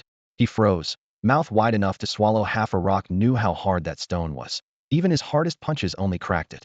Lin Yuan had carved it up with a casual swipe? No way are his claws made of diamond. He muttered, swallowing hard. He backed off and pretended had never been there. Compared with meat, his life was worth more. One careless slash, and his skull might fly off. Retracting his talons, Lin Yuan's eyes gleamed with delight. He had thought it a minor skill. Its power was staggering. Still, it drained energy while active, so staying in his normal state was safer. He had eaten only a fifth of the skull lizard king's flesh. Remembering that, he stopped daydreaming and dug in again. 10 minutes later, the familiar chime rang in his ears. Ding! You have devoured the skull lizard king. Evolution triggered. New skill acquired. Danger sense. Danger sense? Lin Yuan raised a brow. The name spoke for itself. He waved to King Kong in the distance. Come here. King Kong flinched, thinking had done something wrong, and shuffled over. Hit me, Lin Yuan said flatly. Huh. King Kong's eyes went round. I said hit me. Didn't you hear? Lin Yuan frowned. King Kong blinked, then timidly tapped Lin Yuan's chest with a soft fist. Lin Yuan was silent for a beat, then rolled his eyes. What was that? The King Kong version of a tiny love punch. Anyone who didn't know better would think you were a girlfriend getting all cutesy. I told you to hit me, not to act cute. Lin Yuan almost burst out laughing from sheer exasperation. The massive Jin Gang, who normally fought like a whirlwind of fists and kicks, was suddenly acting bashful. Wiping the smile off his face, he ordered, stop dawdling. Go all out. Jin Gang hesitated, let out a low growl, and puffed up his barrel chest until the muscles looked like chiseled rock. Then he swung his thick fist in a wide arc at Lin Yuan's head. The blow ripped through the air with a piercing shriek. A split second before impact, Lin Yuan's danger sense flared. In fact, the moment Jin Gang's arm moved, he had already caught the warning. In that flash of time, he tilted his head aside, and the fist howled past, brushing the scales on his cheek. He dodged not only because of foresight, he was also a hair stronger than Jin Gang. Had they been perfectly matched, even the warning might not have saved him. The first punch missed, and Jin Gang's eyes Bulgetti's boss seemed to know the trajectory in advance. With a disgruntled roar, he clenched his fist again and shot for Lin Yuan's chest. For a beast his size, that target was almost guaranteed. But Lin Yuan simply raised a giant claw and blocked the blow as if it were nothing. One lucky block could have been chance. 2 in a row was no coincidence. Jin Gang stared, breathing hard, unable to grasp how his boss kept anticipating him. Blood rushing to his head, he bellowed so loudly the ground trembled, then unleashed punch after punch like a cannonade. The layered fists came down in a storm that could have pulped an ordinary monster. But each time Lin Yuan shifted an angle or raised a claw a heartbeat early, dismantling every strike with ease. By the end of the volley, Jin Gang was starting to wonder who was really getting beaten. Alright, that's enough. I said you could hit me a couple of times, not get hooked on it, Lin Yuan said, catching the final punch and taking a step back to end the session.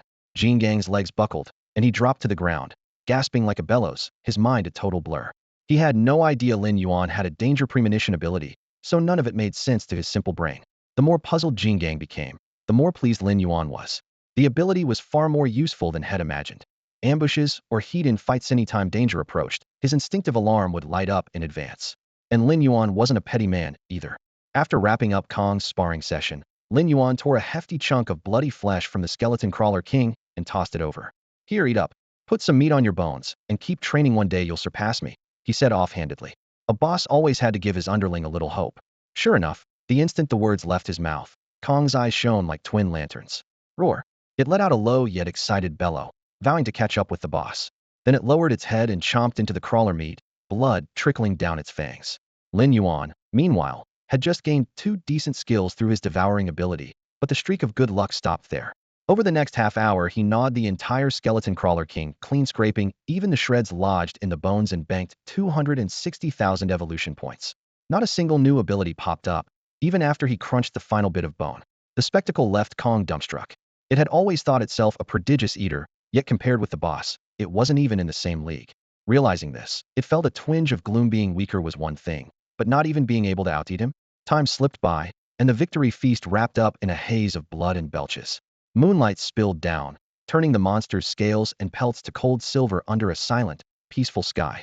3 months flashed past without a single earth-shaking event. Lin Yuan's routine became almost mechanical. Eat, sleep, claim system check-ins, and oversee Kong's training. When he was in a good mood, had personally beat Kong. After countless beatings, Kong's durability grew visibly. Even a direct hit from Atomic Breath only sidelined it for 3 or 4 days. That kind of resilience would make anyone jealous. Occasionally, Lin Yuan had a reckless thought. If he ate Kong, would he unlock a brand new physique upgrade? Still, it was only a thought. No matter how ruthless he might be, he wasn't about to toss his own underling into the stew. The purple barrier deep in the underground cavern had remained calm for 3 months. Lin Yuan still didn't know what lay beyond, but since nothing was stirring, he was content to let it be for now. Steady check-ins had carried him to the brink of his long-cherished goal. System, show me my stats. The moment the words left his mouth, his status panel materialized before his eyes once more. Host, Lin Yuan. Species, Godzilla bloodline. Current stage, adolescent, capable of further evolution. Dominion class potential. Height, 99 meters. Weight, 30,413 tons. Attack methods, biting, raking claws, and throwing. Special abilities, devouring, thorned armor, atomic breath, radiation beam, claw enhancement, and danger foresight. Evolution points, 4,612. System assessment. Ancient Godzilla blood pulses through your veins. You have left infancy behind, and your adolescent form still holds limitless room to grow. At the moment, Lin Yuan's height is stuck at 99 meters, just 1 meter short of becoming a true 100-meter titan. He has already poured his remaining 4,000 evolution points into the attempt, yet the barrier refuses to yield. The larger he grows, the more points each additional meter demands. According to the system's calculations, that final meter will cost at least 500,000 evolution points. What does 500,000 points mean? In practical terms, he would need to swallow 2 Skullcrawler Kings. First, he isn't sure he could stomach both giants in one sitting. Second, he has no idea where to find such rare beasts. As for grinding away on low-tier monsters, even if he gorged himself 3 times a day, it would take a week or more to scrape together the total. The thought alone makes his scales crawl. On sun-scorched Skull Island, a humid sea breeze presses the grass flat, painting dark green ripples across the slope outside his cave. Half reclined on the lawn, Lin Yuan narrows his eyes at the drifting clouds, his mind knotted with worry. He almost wishes that Violet Barrier would spit out a few more high-level monsters so he could feast to his heart's content. Otherwise, he will soon have nothing left to eat. The island hardly lacks powerful creatures, but every formidable beast here is one of his own underlings, future soldiers he nurtured with beast spirit pills. Slaughtering them for meat is out of the question. Even a tigress won't eat her cubs, and he still needs these monsters to build his army. If he devours them now, the entire plan collapses. If you ask how much frustration I feel, he mutters, lifting his massive head with a deep sigh. It's like a gang of eunuchs stranded in a brothel. The breakthrough is right in front of him, yet utterly out of reach, a torture no monster should endure. His only hope is that the next few system check-ins will shower him with extra evolution points. Being trapped at 99 meters feels like an invisible shackle squeezing the breath from his lungs. Thud, thud, thud. The ground suddenly shakes, stones leaping under the impact. Lin Yuan doesn't need to turn around to know who it is. Kong has lumbered back, causing his usual mountain-shifting racket. He props himself up on one claw and rolls onto his feet. Sure enough, the mountain-sized gray-black figure is crushing trees as it approaches. Lin Yuan yawns, swishing his tail, and calls out lazily, "Where'd you wander off to this time? Did you finish today's training?" Normally, Kong would lumber over, grinning, eager to chat with his boss. Today, though, his expression is grim, his massive chest heaving as he rumbles. "Boss, the chieftain of the Icarus Wing clan has been wounded." Over the past 3 months, Lin Yuan had taught Kong to use different tones of roars to convey specific meanings. Despite his bulky, good-natured appearance, Kong learned at a staggering pace and was soon speaking fluently in a melody of growls and grunts. Before this, Lin Yuan could only guess at the ape's moods and needs, half right and half wrong. Now their conversations were clear and exact. Lin Yuan was even considering teaching this vocal language to every beast clan on Skull Island. The very first message Kong delivered with his new skill made Lin Yuan freeze. The leader of the Icarus Wings had been injured. Had the Holy Tigers or the saberback jackal struck first? The Icarus Wings ruled the skies, and few creatures on the island could threaten them. Their chieftain, after pledging loyalty to Lin Yuan, had earned several beast spirit pills that unlocked his latent power. His strength had skyrocketed, placing him among the island's top 10 titans. Yet Kong insisted that this aerial king had been seriously wounded. 2 names flashed through Lin Yuan's mind: the saberback jackal and the holy tiger. He had been grooming every clan leader, and these 2 were no exception. The jackal chief had also consumed a beast spirit pill, gaining a ghost-like speed. With enough of a rune-up, he could launch himself hundreds of meters into the air, more than capable of striking targets aloft. The holy tiger, already on par with Kong, had mastered a terrifying technique over the last 3 months: the hurricane bolt. By inhaling the surrounding air into its chest and compressing it into a storm core, The beast could fire the blast like a cannon shell. The hurricane bolt had a range of several kilometers and horrifying power. Lin Yuan had watched the tiger obliterate a sky-piercing ancient tree with a single shot, no less destructive than an atomic beam. If the tiger had really used that move, the Icarus chief's wounds made perfect sense. What truly enraged Lin Yuan, however, was not who won or lost, but that someone had violated his standing order. No infighting among the giant beasts. A little friction between clans was acceptable to preserve the natural order, yet he would never allow the elite creatures he had cultivated to destroy each other. That was sheer waste, and as Skull Island's ruler he would not tolerate it. His gaze turned icy as he spoke, his voice stripped of warmth. Tell me who defied my will and injured the leader of the Icarus Wings. The words were calm, but the authority behind them was unmistakable. His principles were not to be challenged, and anyone who tried would face his wrath. Although Lin Yuan usually came across as endlessly gentle and rarely lost his temper, that never stopped him from becoming a tyrant when the moment demanded it. Meeting the sudden chill in his eyes, King Kong felt a stab of fear and instinctively backed half a step. Swallowing hard, he forced out the words, "No, it wasn't them. It wasn't the Sacred Tiger clan, and it wasn't the Bladeback Jackal clan either." Lin Yuan frowned. Then who was it? He could scarcely imagine anyone but those two tribes being able to injure Icarus Wings. King Kong scratched his head and cautiously added, "I think the one who hurt it might have been the humans you told me about, boss." AE was the nickname he had given Icarus Wings. Ever since he learned to speak, the good-natured gorilla had come up with pet names for every monster leader, Ahu, and so on. The moment the word humans left his mouth, Lin Yuan froze. What did you say? Humans? He had indeed spoken to King Kong about the outside world, but the gorilla had been confined to Skull Island since birth and had never truly seen it. If humans had appeared here, what did that mean? Had the human world discovered Skull Island? Lin Yuan no longer hesitated. Come on, take me to them. Seeing the boss ready to act in person, King Kong hurried to lead the way. While they pushed through the dense jungle, Lin Yuan pressed him. You saw them with your own eyes. King Kong nodded solemnly. After they wounded AE, they ran into the forest. There was an old man with a white beard just waved his hand, and a bolt of lightning fell from the sky. AE said that lightning is what hurt him. Lin Yuan faltered mid-stride. Summoning lightning with a flick of the wrist was beyond any conventional weapon. He had assumed the intruders carried heavy firepower, but this sounded like something that surpassed technology. Could this world really harbor people with supernatural powers? Curiosity mingled with caution. Since arriving here, this was his first chance to meet the island's humans. Over the past few months, he had grown used to life in a monster's body, remembering his former human self only in occasional midnight dreams.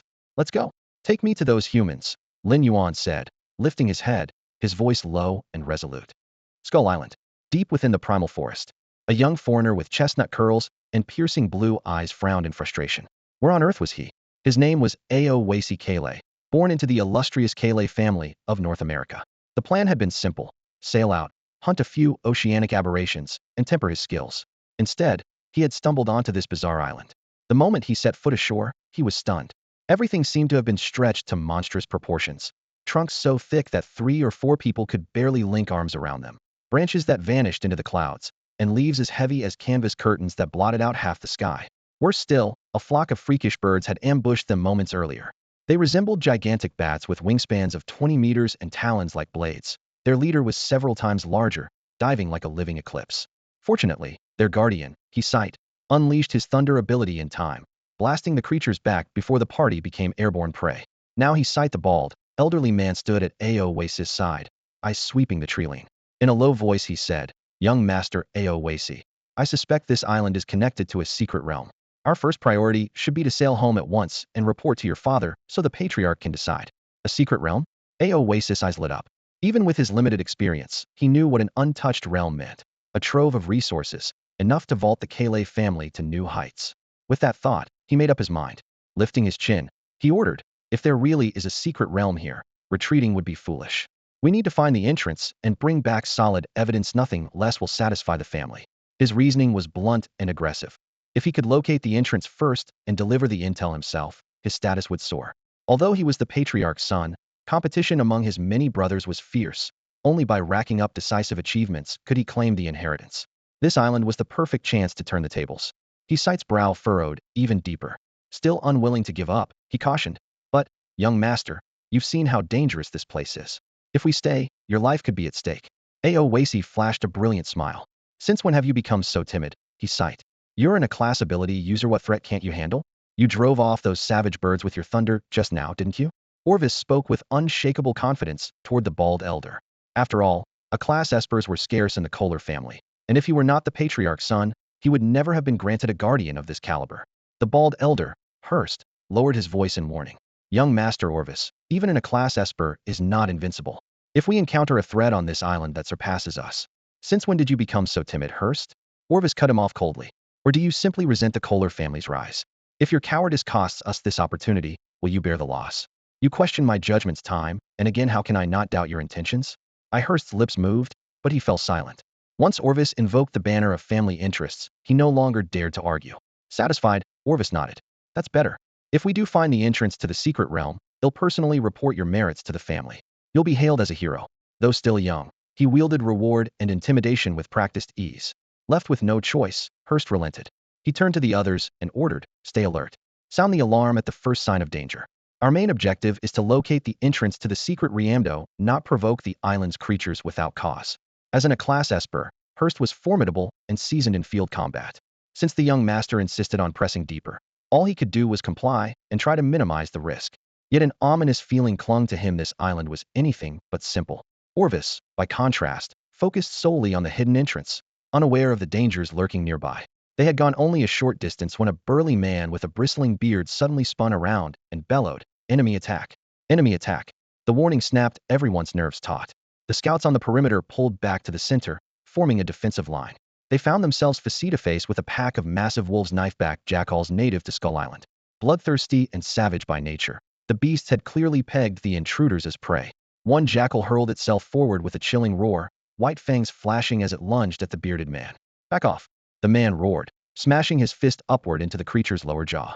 With a muffled boom, his punch blasted the jackal several times his own size through the air, where it slammed into a distant tree trunk. "A puny little wolf thinks it can show off in front of me?" The burly man with the shaggy beard pulled back his fist, spat contemptuously, and sneered. He might not possess Hurst's terrifying talent, yet as a power-type esper he was still ranked at class capable of unleashing several hundred tons of force in an instant. For him, sending a razorback wolf flying with one punch was nothing. His knuckles were still humming in the air when Hurst's low voice came from behind. "Easy. There are a lot more of them out there. Relax, sir." The bearded man licked a canine tooth and grinned. "Just a bunch of pups. Doesn't matter how many are all dead meat." Before the words had fully left his mouth, he and several teammates had already crashed into the swirling pack. The squad was made up entirely of espers, each with a different specialty. More power types built like walking tanks, speed types who moved like the wind, and even a special type who could turn his body to living stone. Most importantly, every single one of them was class. As the young heir of the Kale family, Aovis was always flanked by elites of this caliber. Had it not been for their accidental landing on Skull Island, it was rare for him to face any real danger at sea. After a brief clash, the razorback wolves began to fall back in disarray. Bang!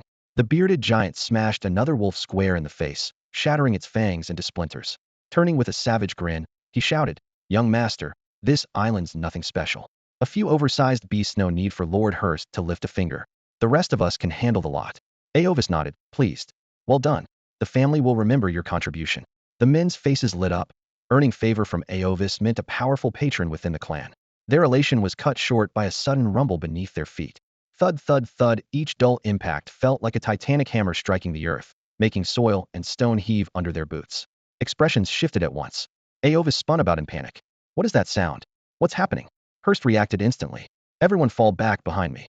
Protect the young master first." Thud. With a final crash, a mountain-sized shape burst from the ground and loomed over them. The figure towered like a demon against the sky, casting a shadow so vast that Aovis' legs shook uncontrollably. Roar. A deafening, earth-splitting bellow exploded in their ears. These days, even Kong towers more than 60 meters tall. Although he's still a touch smaller than Lin Yuan, he's unquestionably among the largest creatures on Skull Island. The black, mountain-sized shadow didn't need to move. Its mere presence sent a chill through every onlooker. My god, Aovis couldn't stop shaking, his voice quavering. "What kind of monster is that?" Before he could retreat, Hester stepped in front of him and barked, "Young master, don't go near that beast." The entire group snapped to high alert. Kong's pressure felt so real, it was as if an invisible hand had clamped around their hearts. Yet Kong merely glanced down at them, then turned his head aside, his breath rolling like distant thunder. "Boss, I found them." The forest trembled, leaves rustling overhead. Lin Yuan called back, "Oh, that fast." Then he strode over, each step booming against the ground. A moment later, the tremors intensified. The team looked up to see a silhouette even larger than Kong burst from the trees. Lin Yuan's true form. Every pair of eyes went wide. This island held monsters of such horrific size, and more than one of them. Kong growled, his voice a crashing wave. Boss, shall I kill them? To him, the humans were invaders. Territory was written into a beast's DNA. Intruders deserved to be ripped apart. Lin Yuan raised a hand. Hold it. If Kong flattened the humans now, Lin Yuan would have to thrash him for ruining the chance to talk. His gaze swept the group, one brow arching. They were foreigners and carried no heavy weapons. Was military tech in this world that primitive? While he pondered, he spotted the bodies of blade-back jackals strewn nearby. The stench of blood hung thick in the air. Lin Yuan's face darkened. These people hadn't only trespassed on Skull Island, they'd hunted its creatures.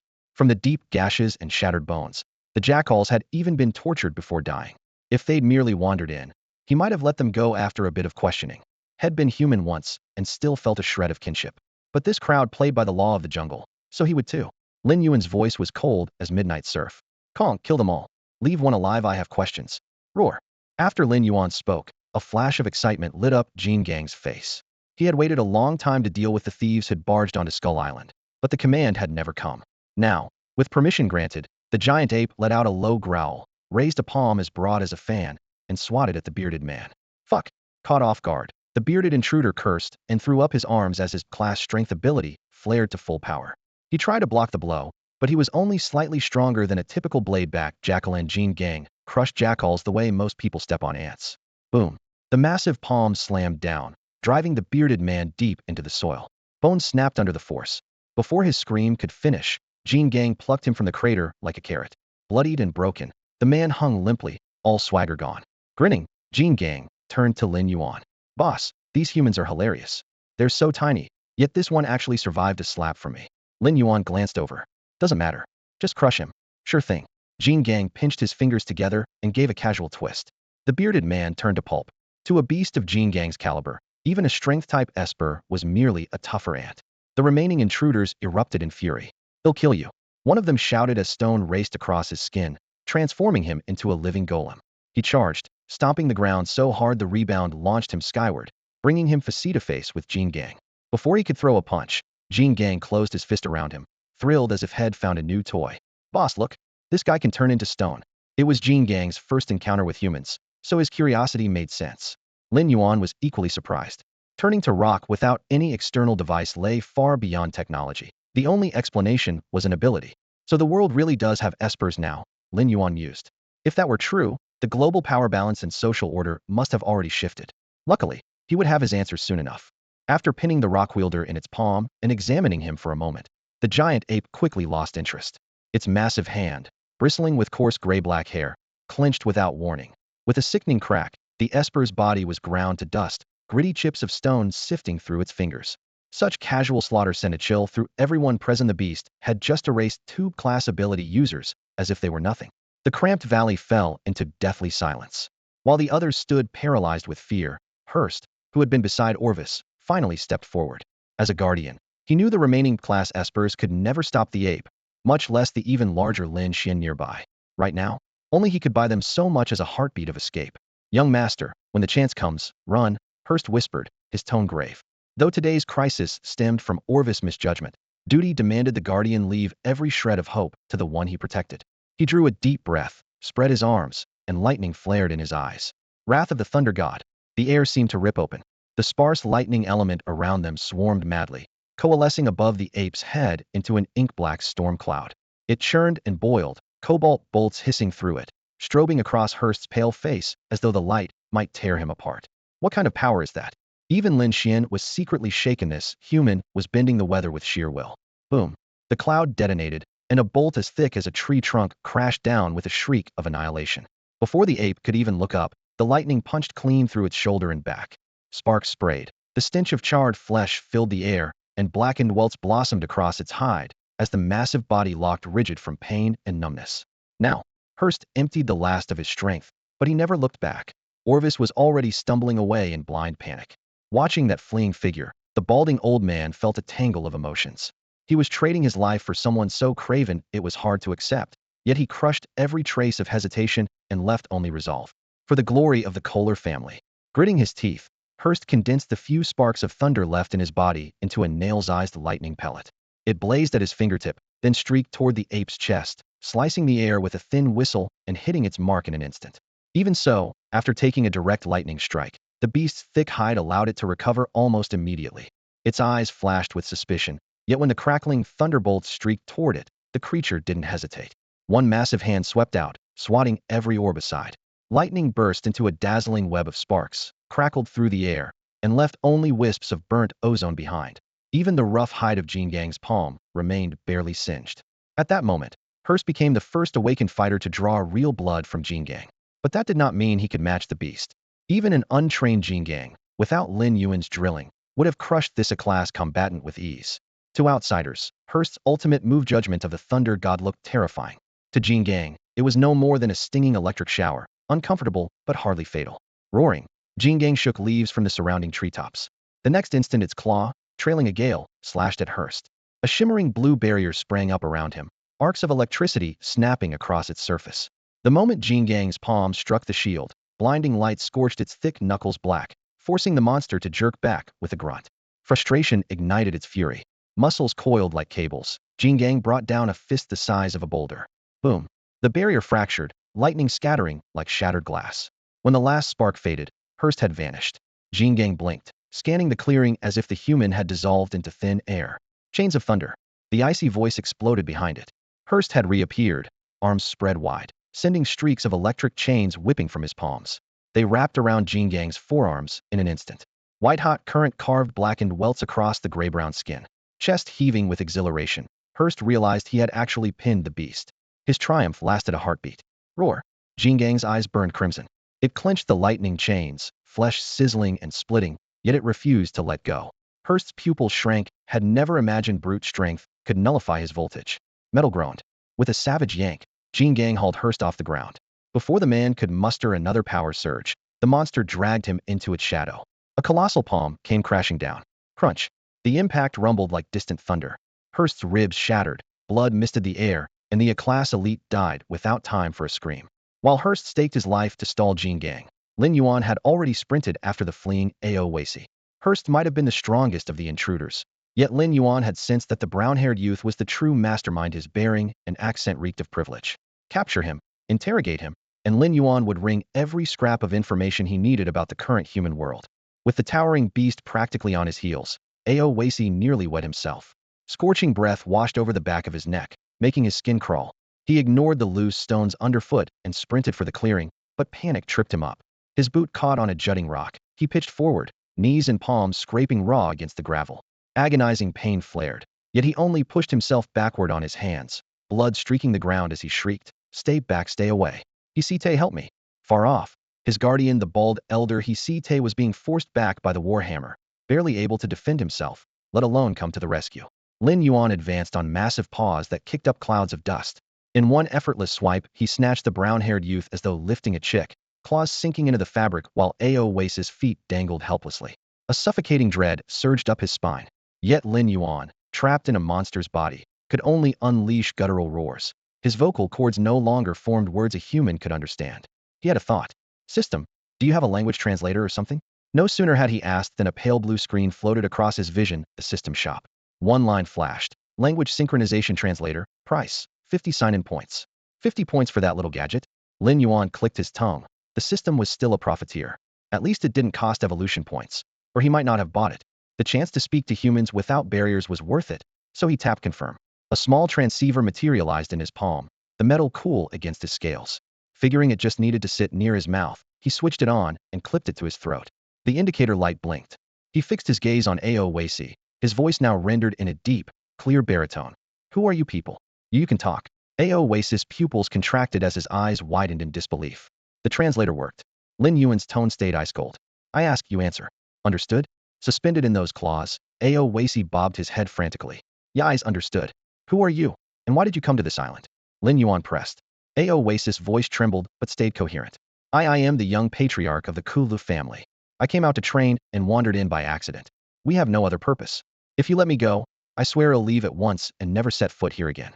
He concealed all information about the secret realm in his eyes. These two beasts were probably its guardians, and telling the truth would be suicide. Lin Yuan inclined his head. He believed about 70% of the story. After a brief silence, he asked one more question, voice still icy. "Your companions, are they all ability users?" Ao Weishi froze for a heartbeat, then nodded at once. Lin Yuan's eyes narrowed at the reply. So had been right all along, this world really did have people with special powers. That raised the next question. Did those abilities come with a clear pecking order? After being stuck on Skull Island for so long, he knew practically nothing about the outside world. If anyone out there wielded power on the level of Magneto, Superman, or Captain Marvel, walking off the island unprepared would be suicide. Orvis looked up, startled. You don't know? A cold gleam flickered at Lin Yuan's fingertips as his claw brushed Orvis' throat. His voice was iron hard. I didn't give you permission to ask questions. My patience is short, answer me. Don't interrogate me.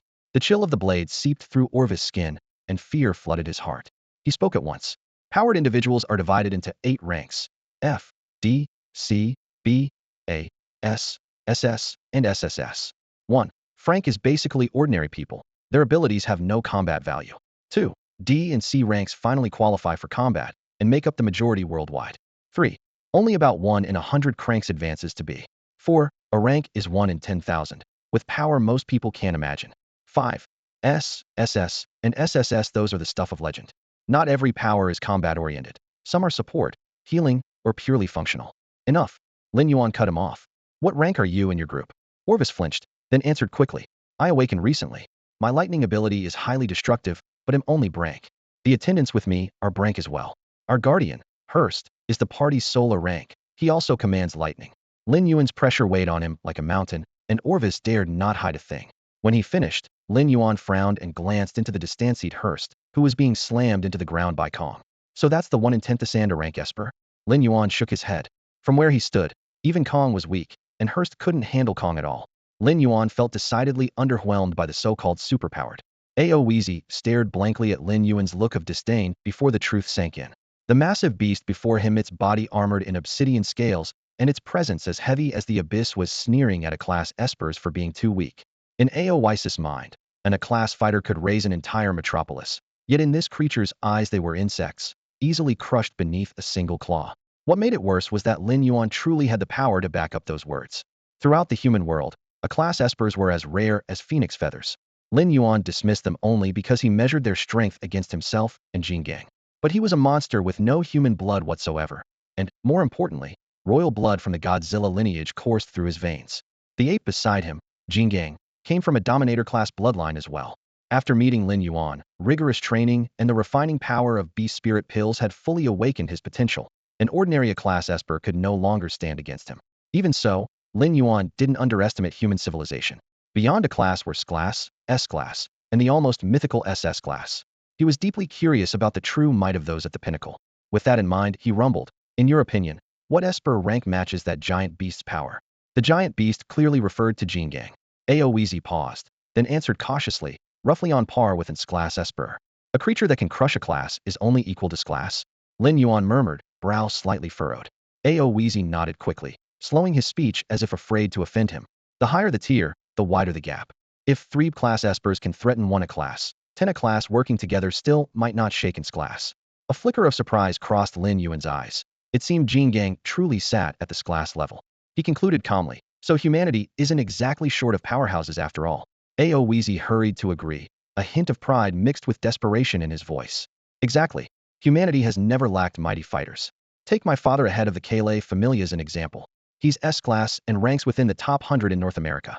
His lightning ability is honed to perfection. With a single gesture, he can blast a mountain to rubble. This was not mere boasting. Aoeezy knew his life hung on Lin Yuan's whim, so he revealed his family's trump card, hoping the monster would think twice before provoking the Kale family and grant him a chance to live. Lin Yuan, in fact, took his words to heart. Lightning summoned on a whim powerful enough to level a mountain. Lin Yuan made a silent appraisal. The feat was astounding, yet if he unleashed his own atomic breath, he could just as easily grind an entire range to dust. By his estimate, his combat strength already matched that of an S-class Esper. But he had also caught another crucial detail. Even at that level, a fighter could barely squeeze into North America's top 100. In other words, nearly 100 people there surpassed the Kolar Patriarch. Humanity's hidden depths were far greater than he had imagined. The discovery left Lin Yuan quietly relieved. Thank goodness he had chosen to lie low on this remote island instead of swaggering into human territory. Otherwise, he might have died without ever knowing by whose hand. While he pondered, Aoeezy's eyes brightened. Seizing the moment, he said earnestly, Brother Beast, spare me, and the Kolar family will be your eternal ally. You'll gain the friendship of an S-class powerhouse. His voice rang with sincerity, but his mind was already scheming. Once free, he would return with the full might of his clan. Rumor held that this island concealed a secret realm. Whoever seized it could break through bottlenecks. If successful, even his father stalled at S-class might ascend to SSS. Faced with such reward, any solemn promise could be scrapped without a second thought. The prospect set Oasis' blood on fire, and his breathing grew ragged. Lin Yuan ignored the offer of friendship and instead asked calmly, if your father is already so formidable at S-class, what could an SS-class split heaven and earth? Oasis inhaled deeply, steadying himself. I've never seen them fight in person, but their deeds are legend. In 2027, a massive meteor threatened millions sun god Apollo ignited stellar energy and vaporized the rock Medair. In 2031, a rift outside New York unleashed a beast tide in the tens of millions. SS-class war god Ares activated his battle form and single-handedly slaughtered nearly 1 million creatures, quelling the crisis. In 2033, a mega tsunami barreled toward the coast. Sea goddess Anna raised her hand and flattened the towering waves. These people stand at the pinnacle of Earth's hierarchy. If they joined forces, they could erase the world itself. That's why they are rated SS class. Their power is indisputable, far beyond what ordinary espers like us can fathom. The more Oasis spoke, the more fervent he became, clearly filled with longing and reverence for those supreme titans. Upon hearing Oasis' words, Lin Yuan couldn't hide his shock. Destroying meteors, suppressing beast tides, stopping tsunamiso, this was the true power of an SS-level human esper. A heaviness settled in his chest as he realized he had underestimated those who stood at the pinnacle of mankind. The thought only strengthened his resolve to remain hidden on Skull Island. Revealing himself to the outside world would be nothing short of suicide. Lin Yuan knew humans would never tolerate a monster with such potential for devastation. If he left the island, a coalition of espers would hunt him down, and even a single SS-level elite might be enough to end his life. Gritting his teeth, Oasis spoke again, his voice low but forcibly steady. So if you kill me, the strongest humans will never let you go. Lin Yuan's expression turned frigid. Is that a threat? What gives you, alone, the right to speak for them? Oasis lifted his chin and forced a hard reply. It's simply the truth. If I die, the Kale family will get to the bottom of it. Then you'll face my father's wrath and that of every human powerhouse. Seeing that Lin Yuan still showed no sign of sparing him, Oasis finally panicked, and his words edged toward outright menace. He was the Kale heir, poised for a brilliant future after discovering what might be a secret realm. He could not die here. After a long silence, Lin Yuan spoke flatly. So, if I let you go, the Kale family will never set foot on this island again. Is that what you're saying? Oasis' eyes brightened, and he nodded at once. Of course. I swear it on my honor. Lin Yuan chuckled, but there was no trust in his gaze. Your determination is admirable, but I don't believe a single word.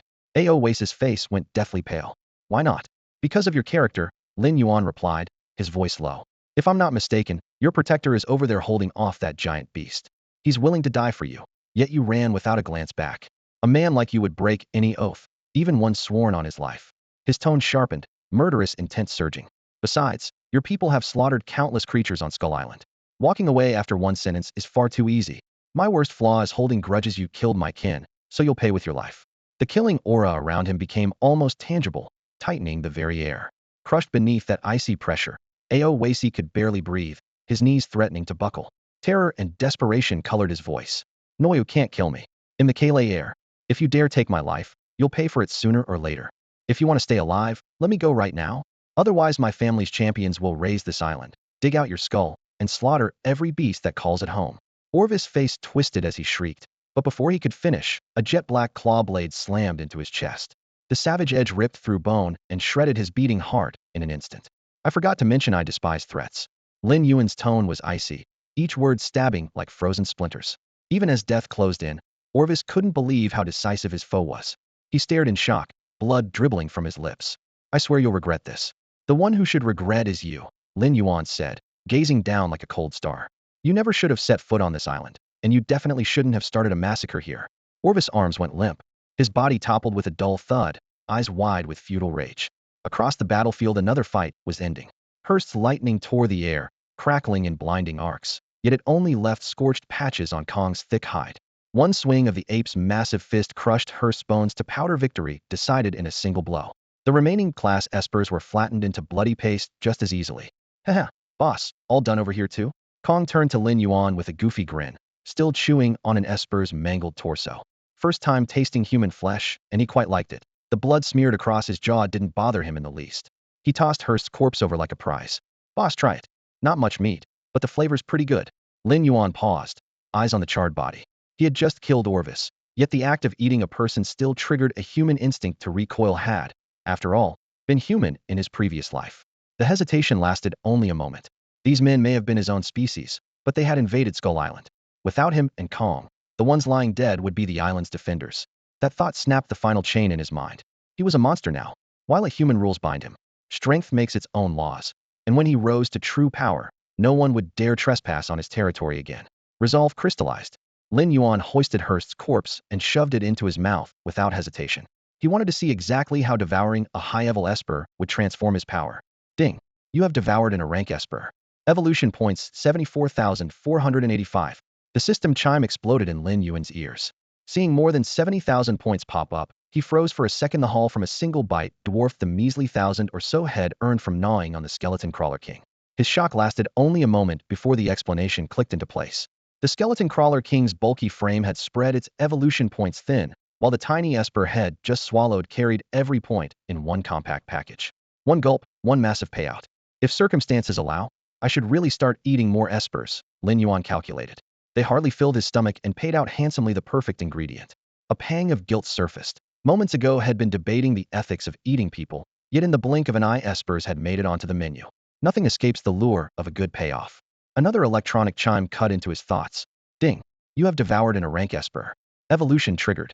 New skill unlocked. Thunder scales. For the second time, had awakened a special ability. Its usage surfaced naturally in his mind. With a thought, he unleashed it. Energy roared through his body, and blue lightning danced across his scales, crackling in the air. Jean Gang's eyes nearly popped from their sockets. First the guy swallows someone whole. Now he's mastered their signature move? Noticing Jean Gang's shock, Lin Yuan raised a hand. Come here. Put your hand on it. Jean Gang hadn't expected Lin Yuan to speak to him, but he edged forward. Electric arcs were reflected in his huge pupils. He swallowed hard and slowly extended a palm. The moment his fingertips brushed the scales, a savage current shot up his arm. Numbness and pain seized his nerves. He jerked back, stumbling a step. Ow, ow, ow. That almost fried me. He howled, flinging his right hand and staring in disbelief. Compared with the direct hit head taken from Hurst's lightning earlier, this paralysis felt even worse. Decent defensive strength, Lin Yuan concluded, nodding in satisfaction after testing Thunderscale's power. With Thorn Carapace, Claw Enhancement, and Thunderscales active at the same time, he could trade blows with any other giant beast at close range and never be at a disadvantage. He lifted his head and swept his gaze around the area, the scales on his body flashing with lightning patterns, cold and lethal beneath the storm clouds. After a moment, he turned to King Kong and ordered in a low voice, "Go to Hurricane Cliff. Find the leader of Icarus Wing and send every giant bird in the tribe into the air to recon the entire island immediately. The Blade Ridge Jackal Clan and the Sacred Tiger Clan will join the search on land. I want to know whether any other humans are on this island. Report to me the moment you find a trace. If any monster tries to stop you, kill them all." Faced with the grim look on Lin Yuan's face, King Kong dared not hesitate. He crossed his massive arms and gave a heavy nod. Understood. Lin Yuan's tension stemmed entirely from what Orvis had said moments earlier. The man had made him realize that this world was far more complicated than he had imagined. It was still Earth, yet besides jets, tanks, nukes, and rocket launchers, humankind possessed countless espers of terrifying power. Those at the top of the pyramid could literally move mountains and drain seas. The thought of beings capable of erasing Skull Island chilled Lin Yuan to the marrow. Its location must never be revealed. If the coordinates leaked, annihilation awaited them. He therefore resolved to strangle the danger in its cradle. Any human who learned of Skull Island's existence had to be eliminated. The Icarus Wing tribe would scour every inch of the island. Meanwhile, North America, the Kohler family estate. At the end of a dim corridor, a rosewood door burst open. An elderly man in a butler's uniform hurried into the study, his face filled with alarm. Behind the desk sat a middle-aged man whose very posture radiated authority. Azure eyes crackled with electricity. Was Regan's, current patriarch of the Kohler family. He frowned and looked up, his voice like ice. "What could be so urgent that you barge in here? I said no one is to disturb me while I'm working." Before he finished speaking, the butler dropped to his knees and held out a heap of ashen shards, his voice trembling uncontrollably. "My Lord Patriarch, young Master Orvis' life stone is shattered." Crack! Regan sprang to his feet, lightning erupting from his right palm as he slammed it onto the rosewood desk. With a thunderous boom, the entire piece of furniture disintegrated into dust. He raised his head, eyes cold enough to freeze blood. "Say that again. Whose life stone has broken?" Under Regan's oppressive aura, the elderly butler could barely breathe. Regan drew a deep breath, tamping down his fury, and asked in a low voice, "Wasn't Hurst with Ovis? How could he be dead?" The butler hurriedly offered a handful of shattered crystals life stones that crumble the instant their bearer dies. The jagged shards proclaimed Ovis' demise. Tell me exactly what happened, Ragens demanded, lightning seeming to flash in his eyes. Terrified of delaying, the butler quickly recounted everything. Ragens' gaze grew colder. You're saying Ovis died during the trial? With an rank esper guarding him, I don't believe any sea beast could threaten his life. The butler swallowed hard and murmured, My lord, her life stone shattered as well. Every attendant who followed the young master is dead. At the words total annihilation, Ragens fell silent. He could scarcely imagine what his son had faced. After a long pause, he said quietly, Enough. Leave me. The butler bit his lip, still wanting to speak. My lord, about the young master's death. Ragens raised a hand, closed his eyes, and spoke in a voice both low and final. Go. I will uncover the truth. Even if it costs the entire Kohler family, the murderer will pay in blood. The door shut, and the study returned to silence. Ragens sank into his high-backed chair, gloom clouding his face. He had other children, but Ovis was his eldest, and the heir he prized most. Now the boy was gone, not even a body left behind. Worse, whoever had done this had openly challenged the Kohler family, one of the most influential in North America. After a long deliberation, he took out his phone and dialed. Hello? Ragens? This is a surprise. What do you need? A husky male voice answered. My son is dead, Ragens said evenly, each word edged with ice. The man on the other end seemed to understand. So, I want to borrow your ability to uncover the truth. He'll pay $100 million. A brief silence, then a low chuckle. Generous as always. Relax if I decide to look for someone. There's no one I can't find. Skull Island. The wings of Icarus and the Blade Ridge jackals all but turned Skull Island upside down. Every inch of ground was ripped open beneath their claws. Vines were bitten through, rocks were split apart, and even the towering bone peaks now sported fresh cracks. Yet no matter how frantically they dug, they failed to find a second living human. From this, Lin Yuan finally drew his conclusion. There was no one else alive on Skull Island. Roar. King Kong stood guard beside Lin Yuan, rumbling in a low voice, confusion in his eyes. Boss, why worry about humans? They're not that strong, are they? That lightning thrower was impressive, sure, but I still tore him in half. He bared his teeth in triumph, razor-sharp fangs flashing in the moonlight. These days King Kong bordered on arrogance. Across the entire island he could find no worthy opponent but Lin Yuan, and even the sacred tiger, once his co-equal, now bowed its proud head. Lin Yuan remained unmoved. He shook his head quietly. No, you're wrong. Humans are a frightening species. Some of them might be able to crush even me. That's why we must stay hidden and keep Skull Island out of sight. If we are discovered, the consequences will be catastrophic. King Kong's pupils narrowed and his fists clenched. Even the boss admits some humans could defeat him? Could humans really be that powerful? Lin Yuan caught the look of shock and smiled. Don't worry. For now, this island is our fortress, nothing more than a temporary cage. Someday we'll grow strong enough to set foot beyond these seas. When that day comes, every human will kneel at our feet, and the world will tremble at our name. A rush of hot blood surged through King Kong. He nodded fiercely, slammed his fists against his chest with a booming thud, and the sound echoed through the valley. That day will come. When the excitement faded, he cocked his head and asked, Boss, you keep talking about the outside world. How big is it really? At least a few dozen Skull Islands? Lin Yuan couldn't help laughing. The naive guess made him chuckle. Skull Island is tiny. The outside world has hundreds of thousands of islands like this, maybe more. Out there, humans are the true overlords. They control more than half the planet. Hundreds of thousands. King Kong drew a sharp breath. A breeze rustled the fur on his chest, and he shivered. Good grief, that's terrifying.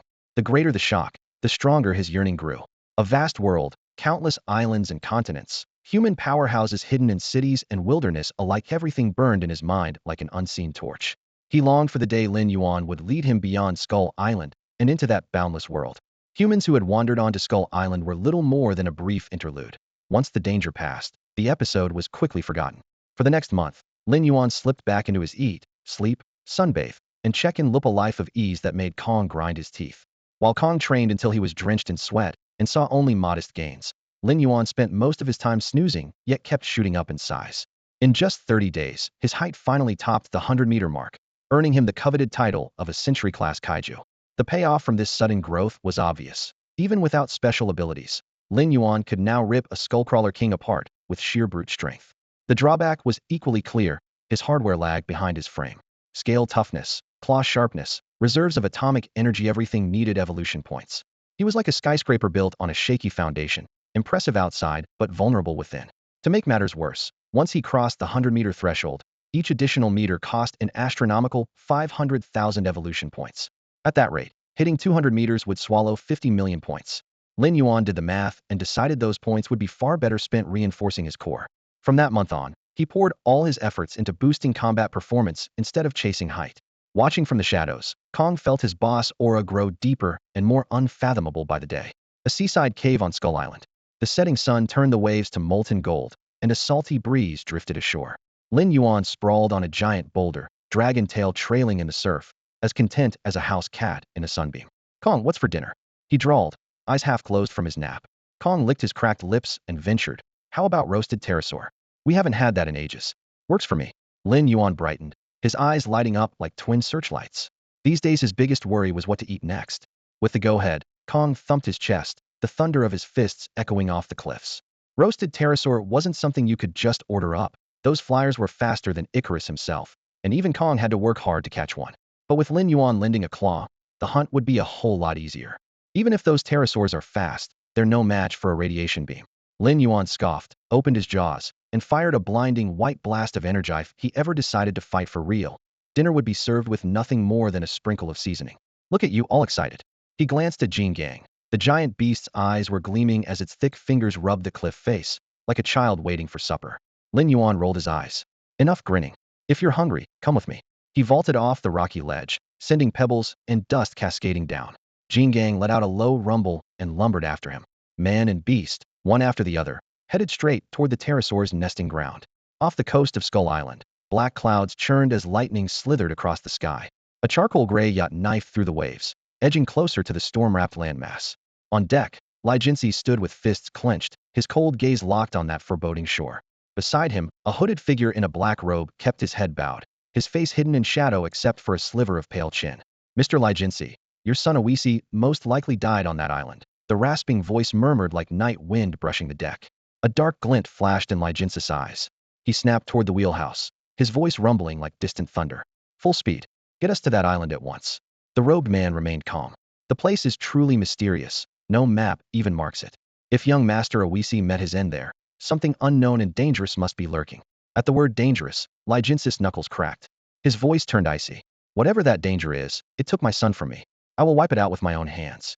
At Li Jinsi's command, the yacht tore across the water, punching through wave after wave until it reached the outskirts of Skull Island.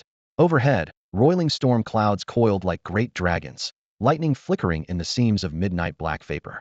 Below, the sea raged, each crest slamming against the hull as though determined to roll the vessel. What kind of hellhole is this? A burly white man muttered as he stepped from the cabin, scanning the horizon with a deep frown. He thrust his arms wide and barked, "Crystal barrier deploy."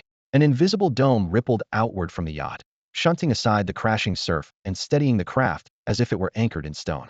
The man was an exceptionally rare crystal barrier esper, both offensive and defensive, one of the core family's few Sklas fighters. The gulf between Sklas and a class was vast. Hesturo would last no more than 5 exchanges against him. To guarantee nothing went wrong with their revenge, Li Jinsi had taken charge personally, bringing several of the clan's elite this crystal barrier esper among them. Beside him stood a figure in a black cloak, another Sklas operative whose powers revolved around the soul. Tracking lingering soul fragments, he had pinpointed the last place A.O. Weiss' presence had faded, the desolate island now looming before the man concluded that A.O. Weiss died here. Boom. The sky split open as a lightning bolt as thick as a barrel twisted downward toward the yacht. Crack. Under the colossal impact, the crystal barrier fractured and shattered. Alarmed, the burly man shouted, "Lord Li Jinsi, look out." Unmoved, Li Jinsi raised a hand toward the strike. "It's only lightning," he said calmly. Electricity gathered in his palm, and in the next instant the descending bolt was drawn in and absorbed, swirling as arcs around his fingers. A glimmer of intrigue crossed the black-robed man's eyes. He chuckled. "Your power is enviable, Clan Chief Li Jinsi. If you ask me, you're already brushing the threshold of SS class." Li Jinsi shook his head. Not so easily. He had witnessed a true SS class combatant in existence that could rend the world apart. Though he had pushed his own strength to the limit, compared with that godlike realm, he was still lacking, and he doubted he would ever break through. Dispelling the remaining sparks, he fixed his gaze on the shore and spoke in a calm, yet unquestionable tone. "Enough. Press on. We land now." After breaking through the ring of thunderclouds that guarded Skull Island, the party made landfall without further trouble. A damp, sultry wind reeking of salt slapped against their faces. All around them, ancient trees shot skyward, their trunks so thick 3 people could barely encircle one. Interwoven branches blotted out the sun, forming a wall of greenery. They traded glances, unease flickering in every pair of eyes. This island feels wrong, the black-robed man murmured, voice low and tight. Lagency nodded, his tone calm but decisive. Stay alert, no mistakes. He stepped forward, boots whispering over the spongy carpet of fallen leaves, and led the group into the jungle. They had advanced only a few dozen meters when a howl of wind erupted overhead. A flock of gigantic birds wheeled in the clouds. Their wings spanned several meters, feathers black as night, hooked beaks curved like scythes, and muscular hind legs ended in cruel talons. They looked less like birds than bats enlarged many times over, their sheer size defying reason. Spirit beasts? The black-robed man frowned. Ordinary birds can't reach that scale. This wasn't supposed to be a secret realm, so how could such creatures exist? Was a hidden sanctuary buried somewhere on the island? The thought sent a thrill of hope through him. Lagency obviously sensed the same possibility. Lightning flickered in his eyes as he weighed their options. The flock suddenly shrieked in unison, a sonic blade that tore the air apart. The burly white man looked up in confusion. What are they doing? They're signaling, the black-robed man realized. Trying to warn the other creatures about us. Faces darkened, these monsters possessed startling intelligence. Lagency snorted, killing intent thick enough to taste. Let the whole island know. I came here for revenge. Whatever killed my son won't leave this place alive. His voice was a low, icy growl. The wound of loss still bled inside him. He raised his hand and barked, thunder spears. Lightning detonated around him. Azure arcs coiled across his body, condensing into several spears nearly 10 feet long, their tips crackling with living fire. At his mental command, they screamed skyward. Whoosh, whoosh, whoosh. The spears ripped through the clouds and punched straight through the chests of several Icarus wings. Scarlet blossoms burst in the sky, spattering dark feathers. Pierced, the creatures wailed and plummeted, snapping branches before crashing into the forest, kicking up clouds of dust and leaves. Not one survived. Lagency had aimed for their hearts. The electric surge from each spear obliterated those hearts in fractions of a second, ensuring instant death. For these monsters, the battle-hardened Lagency showed no mercy. After all, the beasts on this island were likely responsible for his son's death. His cold gaze swept over the carpet of bones before he declared, if I can't find the real killer, he'll purge this island in blood today. Better to slay 1,000 by mistake than let a single one escape. The threat, wrapped in a low growl, chilled the air like a winter wind. Before his words had faded, a flick of his wrist turned his thunder lance into a blinding streak of blue-white lightning that pierced the circling wings of Icarus overhead. The bolt exploded between its feathers, and charred plumes drifted down in showers of sparks. Without a backward glance, Lagency strode toward the primeval forest, his pace steady and sure, while his followers fell in behind him, their steps heavy and urgent. They had gone only a short distance when faint rustling rose among the trees, dead leaves flipping, branches quivering. The man in black smiled and murmured, more beasts are closing in. His power reached straight to the soul. Even before the prey appeared, he could sense its energy drawing near. Almost on cue, a dozen pairs of crimson eyes lit up in the shadows. An instant later, a pack of blade-backed jackals burst out and encircled the intruders. They had raced here as soon as they heard the cry of the wings of Icarus. Though the jackals often quarreled with the other clan, they would unite against an outsider whenever Lin Yuan commanded it. To these colossal beasts, Lin Yuan was a deity whose orders brooked no doubt. Lin Yuan had also instructed them, if they met humans, report first, stall them second. So the Jackal King sent several elites to find Lin Yuan and Jin Gang, while it led the rest to face Lagency's party, determined to buy even a few breaths of time. The forest was dim, the jackals growled, and the half-ring of jagged spines on their backs glittered in the moonlight. Yet not a flicker of fear showed in Lagency's eyes. He surveyed the pack and fixed on their massive leader, a creature whose shoulder reached a man's waist, black-gray mane bristling, each breath radiating raw pressure. Is this the one that killed my son? Lagency asked, tilting his head. The man in black lifted his eyes, sensed for a moment, and replied calmly, no, I don't feel the trace of your son's soul on it. In that case, it'll make its end quick. Lagency opened his hand, and raging current hardened into a thunderblade. The azure edge crackled with lightning, illuminating his chiseled profile. The big wolf is mine. As for the rest, kill them all. Got it. The burly white man growled, knuckles popping as the muscles beneath his skin swelled. The man in black chuckled softly. A litter of pups like this doesn't need my help anyway. Stay here and keep watch. The burly Caucasian growled, kicked off the ground, and burst through the underbrush like a charging beast, sprinting straight at the pack of wolves. Before he closed the distance, one of the blade-backed jackals bared its fangs, hot, fetid breath washing over him as the creature lunged in a blur of gray. Crystal wall. He raised a hand without hesitation. The air froze, and an invisible yet unbreakable barrier flashed into existence. Bang! The jackal smashed headfirst into the wall, flipped onto its back, and carved 2 deep furrows in the soil with the blades along its spine. Stunned and wary, it scrambled upright only to find the man giving it no chance to recover. Crystal blade. He swept his right hand forward. A glass-clear, razor-sharp arc solidified in his palm. SCHDT. The blade traced a clean curve, and in the blink of an eye the jackal's head hit the ground. Blood sprayed across the grass, the stench filling the air. Against an esper of his caliber, the creature was pathetically fragile. Taking their cue, the other Kulu family elites attacked as well. Flame, frost, and gravity waves intertwined, forming a deadly, dazzling curtain of power. One bladeback jackal after another collapsed with shrieks that tore through the forest air. On the opposite clearing, Lei Jinxi's duel with the bladeback alpha erupted. Watching its pack butchered, the alpha's eyes burned crimson, blood dripped from its fangs, and every muscle coiled in rage. Roaring, it surged toward the burly man, hoping to break the human formation. Crack! A blue bolt flashed. Lei Jinxi became an arc of lightning, teleporting in front of the alpha. He lifted his blade with calm indifference. Your opponent is me. The crackling blade lit his ice blue eyes. Ignoring me like that, don't you think it's a bit disrespectful? He struck. A crescent of thunder swept out, sizzling with electric fury. SHRR. The alpha's pupils contracted. It rolled aside, dirt spraying, barely evading the lethal arc. Dodged it. Not bad. Lei Jinxi's gaze sharpened. This alpha was clearly stronger and quicker than its kin, yet confidence radiated from him. His power was overwhelming. Roaring again, the alpha counterattacked. Its limbs slammed the ground like drawn crossbows, its massive frame closing the gap with a reeking gust. Scythe-like claws slashed downward, capable of shredding a man to ribbons. In the next instant, Lei Jinxi dissolved into lightning once more and vanished. The alpha's claws tore empty air. Before it could react, a scornful whisper brushed its ear. Trying to match speed with me? Haven't you heard the fastest thing in this world is lightning? As his voice thundered out, Regan's was already above the blade-back Jackal King. Violent lightning coiled around his taut right arm, arcs crackling in the air. Boom! The thunder fist crashed down like a meteor, smashing into the beast's exposed spine without the slightest pause. The strike was so fast the wolf had no chance to dodge. Its massive body was driven into the earth, a shrill howl bursting from its jaws. It had once swallowed the beast spirit pill Lin Yuan had given it, unleashing every ounce of its potential, yet in front of its glass esper, it was still helpless. To Regan's, this wolf standing dozens of meters tall was nothing more than an oversized toy.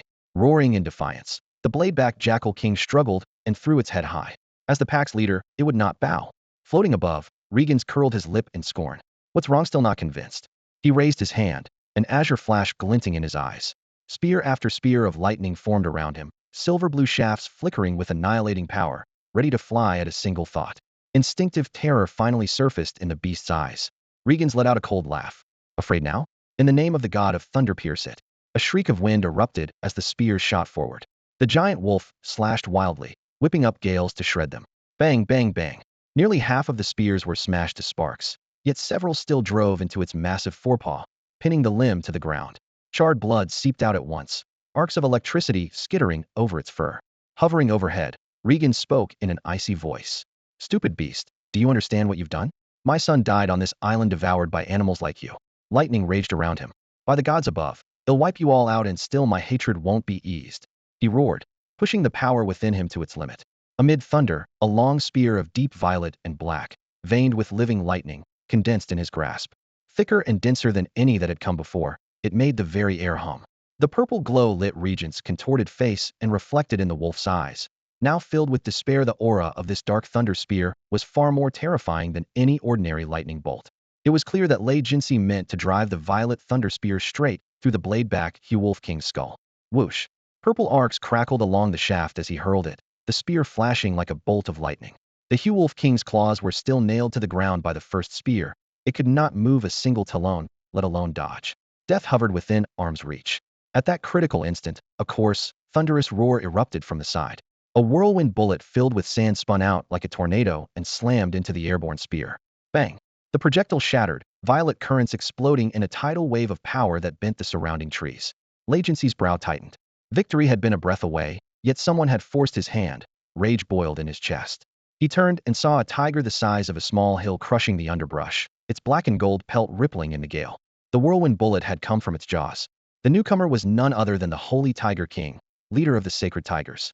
Before Kong reached full strength, this beast was one of the few on the island capable of restraining him, and even after Kong's rapid growth under Lin Yuan's guidance, the Holy Tiger King remained a force to be reckoned with. On hearing of the human invasion, It had led its pride to the battlefield and arrived just in time to save the Hugh-Wolf King. Its intervention, however, drove Legacy past the limit. If you're so eager to die, you can die in its place, he growled. With that, he raised his blade and struck. Screech. A torrent of lightning burst forth, cleaving toward the Holy Tiger King. Compared with the Hugh-Wolf King, this was a foe of another tier. Yet the tiger showed no fear. It snarled, massive fangs flashing, and snapped its jaws shut. Boom. The lightning wave shattered into countless sparks that danced between its teeth. Not bad, Legacy snorted. The brief clash confirmed that the Holy Tiger King outclassed the Hugh-Wolf King in both size and strength. Before he could attack again, the tiger made its move. It inhaled deeply, chest swelling, the surrounding air roaring as dirt and leaves spiraled upward. This was the same whirlwind tornado bullet that had destroyed the spirit technique it had mastered by pushing its power to the limit. The cyclone formed in its maw, and in the next instant the beast unleashed it. A savage column of wind laced with cutting edges surged toward Legacy, toppling ancient trees in its path. Legacy dared not be careless. His left palm shot forward, lightning surging as a translucent thunder shield condensed before him, electric serpents writhing across its surface. A heartbeat later, the whirlwind tornado bullet smashed Hedon into the lightning shield. Riggins raised his hand and summoned a shield of lightning, massive and impenetrable, radiating a fierce surge of power.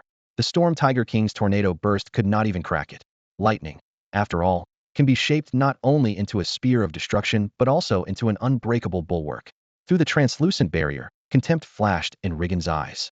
You mindless beasts, how could you possibly comprehend the true might of thunder? Roar. Thwarted, the Storm Tiger King let out a furious bellow.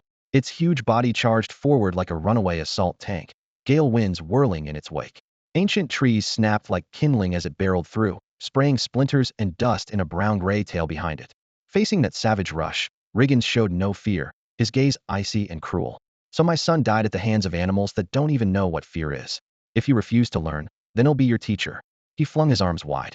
Volatile lightning gathered as though whipped by an unseen bellows, coalescing above him into a rolling thundercloud. Purple-white arcs crisscrossed in the sky, and the air filled with the choking scent of burning ozone. The Storm Tiger King growled, pupils narrowing. It had sensed power like this only once before, from Lin Yuan. Yet there was no retreat, only a headlong charge. From this moment on, Riggins snarled, you will fear me as you fear the lightning itself. Veins bulged along his arms as he pushed his power to the limit. Judgment of the Thunder God. Boom, boom, boom. At his cry, the thundercloud erupted, hurling down pillars of lightning as thick as pythons. The raging bolts locked onto the Storm Tiger King's massive frame, thunder shaking the forest. The strike zone was far too wide to escape. The beast could only endure. Lightning swallowed it whole, its fur charring in an instant as scorched patches spread. Muscles convulsed, flesh curled, and the giant tiger crashed to the ground with a piercing howl.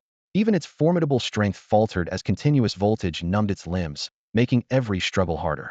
Worse, those electric serpents rampaged inside, savage currents tearing through its organs. At this rate, the Storm Tiger King would be dead within minutes. But, with a shriek that split the air, another colossal figure leapt toward Riggins, the blade-backed Jackal King. The Storm Tiger King had once saved its life.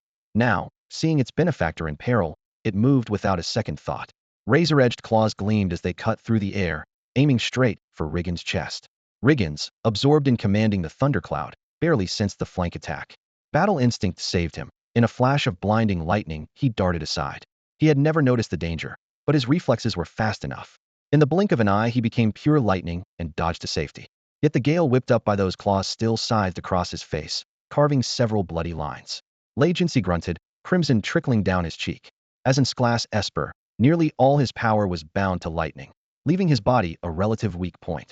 Without the protection of his electric aura, the knife-backed Jackal King's swipe had split his skin with ridiculous ease. The sudden pain ignited the violence buried in his chest. He snarled, filthy beast, you want death? They'll grant it. Before the last word fell, he thrust up a hand. Lightning flared, and a dragon of pure electricity coalesced in his palm, its crackling scales rippling with thunder. A heartbeat later, the stormborn dragon howled through the air, diving straight at the Jackal King. Even with the creature's heightened senses, all it could register was a blinding bolt. The bolt punched clean through. Blood and scorched smoke exploded outward, leaving a gaping hole in the beast's torso. It hit the ground in a heap, limbs limp, breathing already fading. Raph. The sight of its companion on the brink of death sent the distant Saint Tiger King into a fury. They were not kin, yet both were Skull Island Titans. Whatever their usual rivalries, they stood together against outsiders. Lin Yuan had engraved that law into their bones. Seeing its ally butchered, how could it not rage? Lagency turned, eyes like ice. Roaring? He'll send you along to keep it company.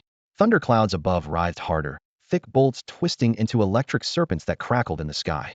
The Tiger King had barely pushed itself upright before the storm's pressure smashed it back to its knees, charred for smoking, the air thick with the stench of blood and ozone.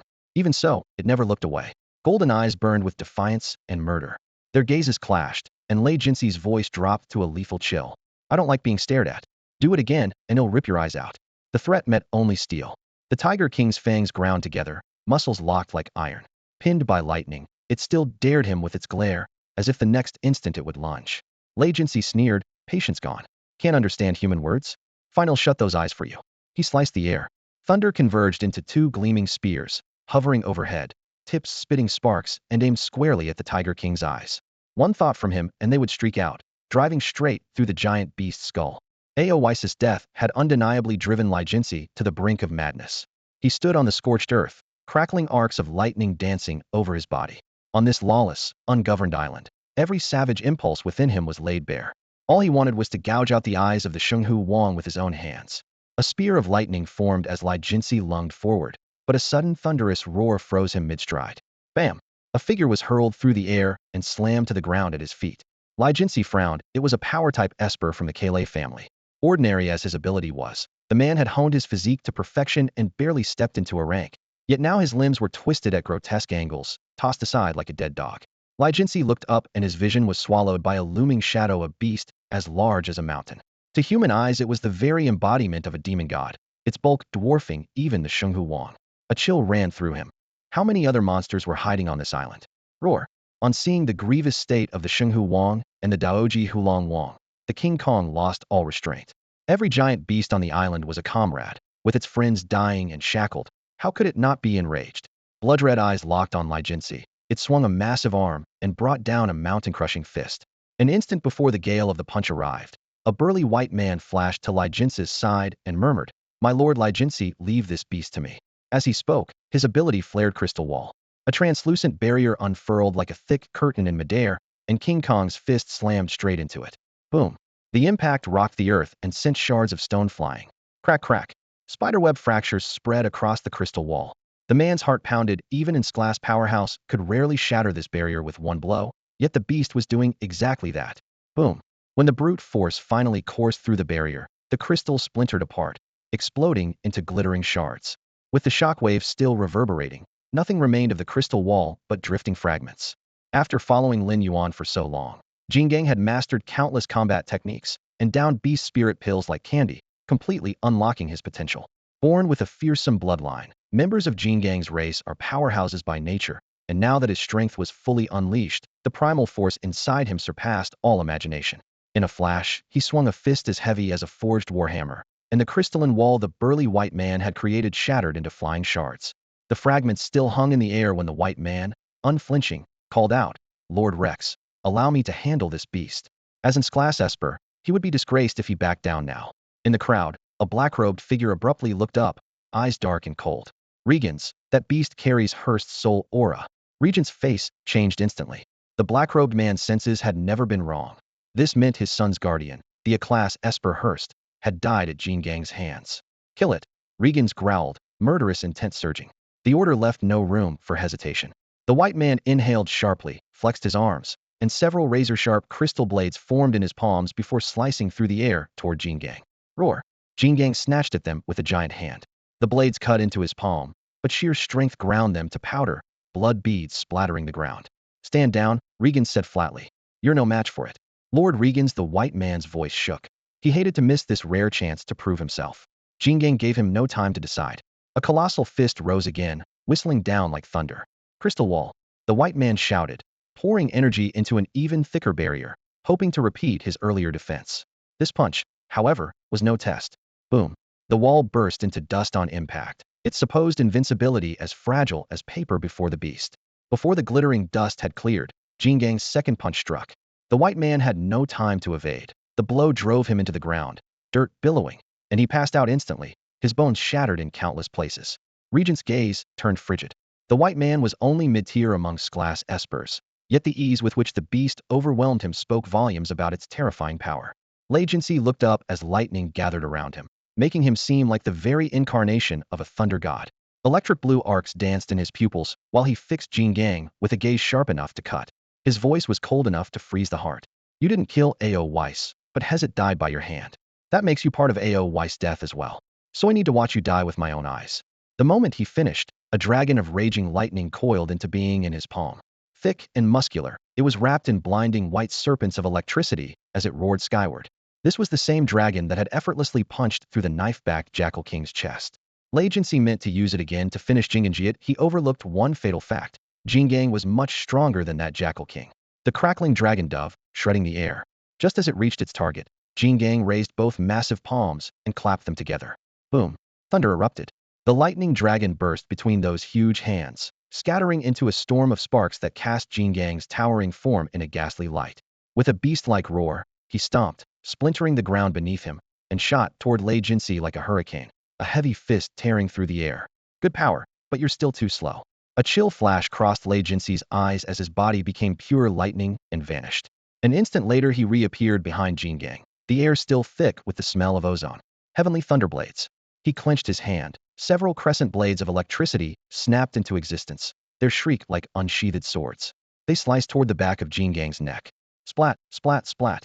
Ash-gray flesh split open in rapid succession, blood and scorched smoke spraying outward.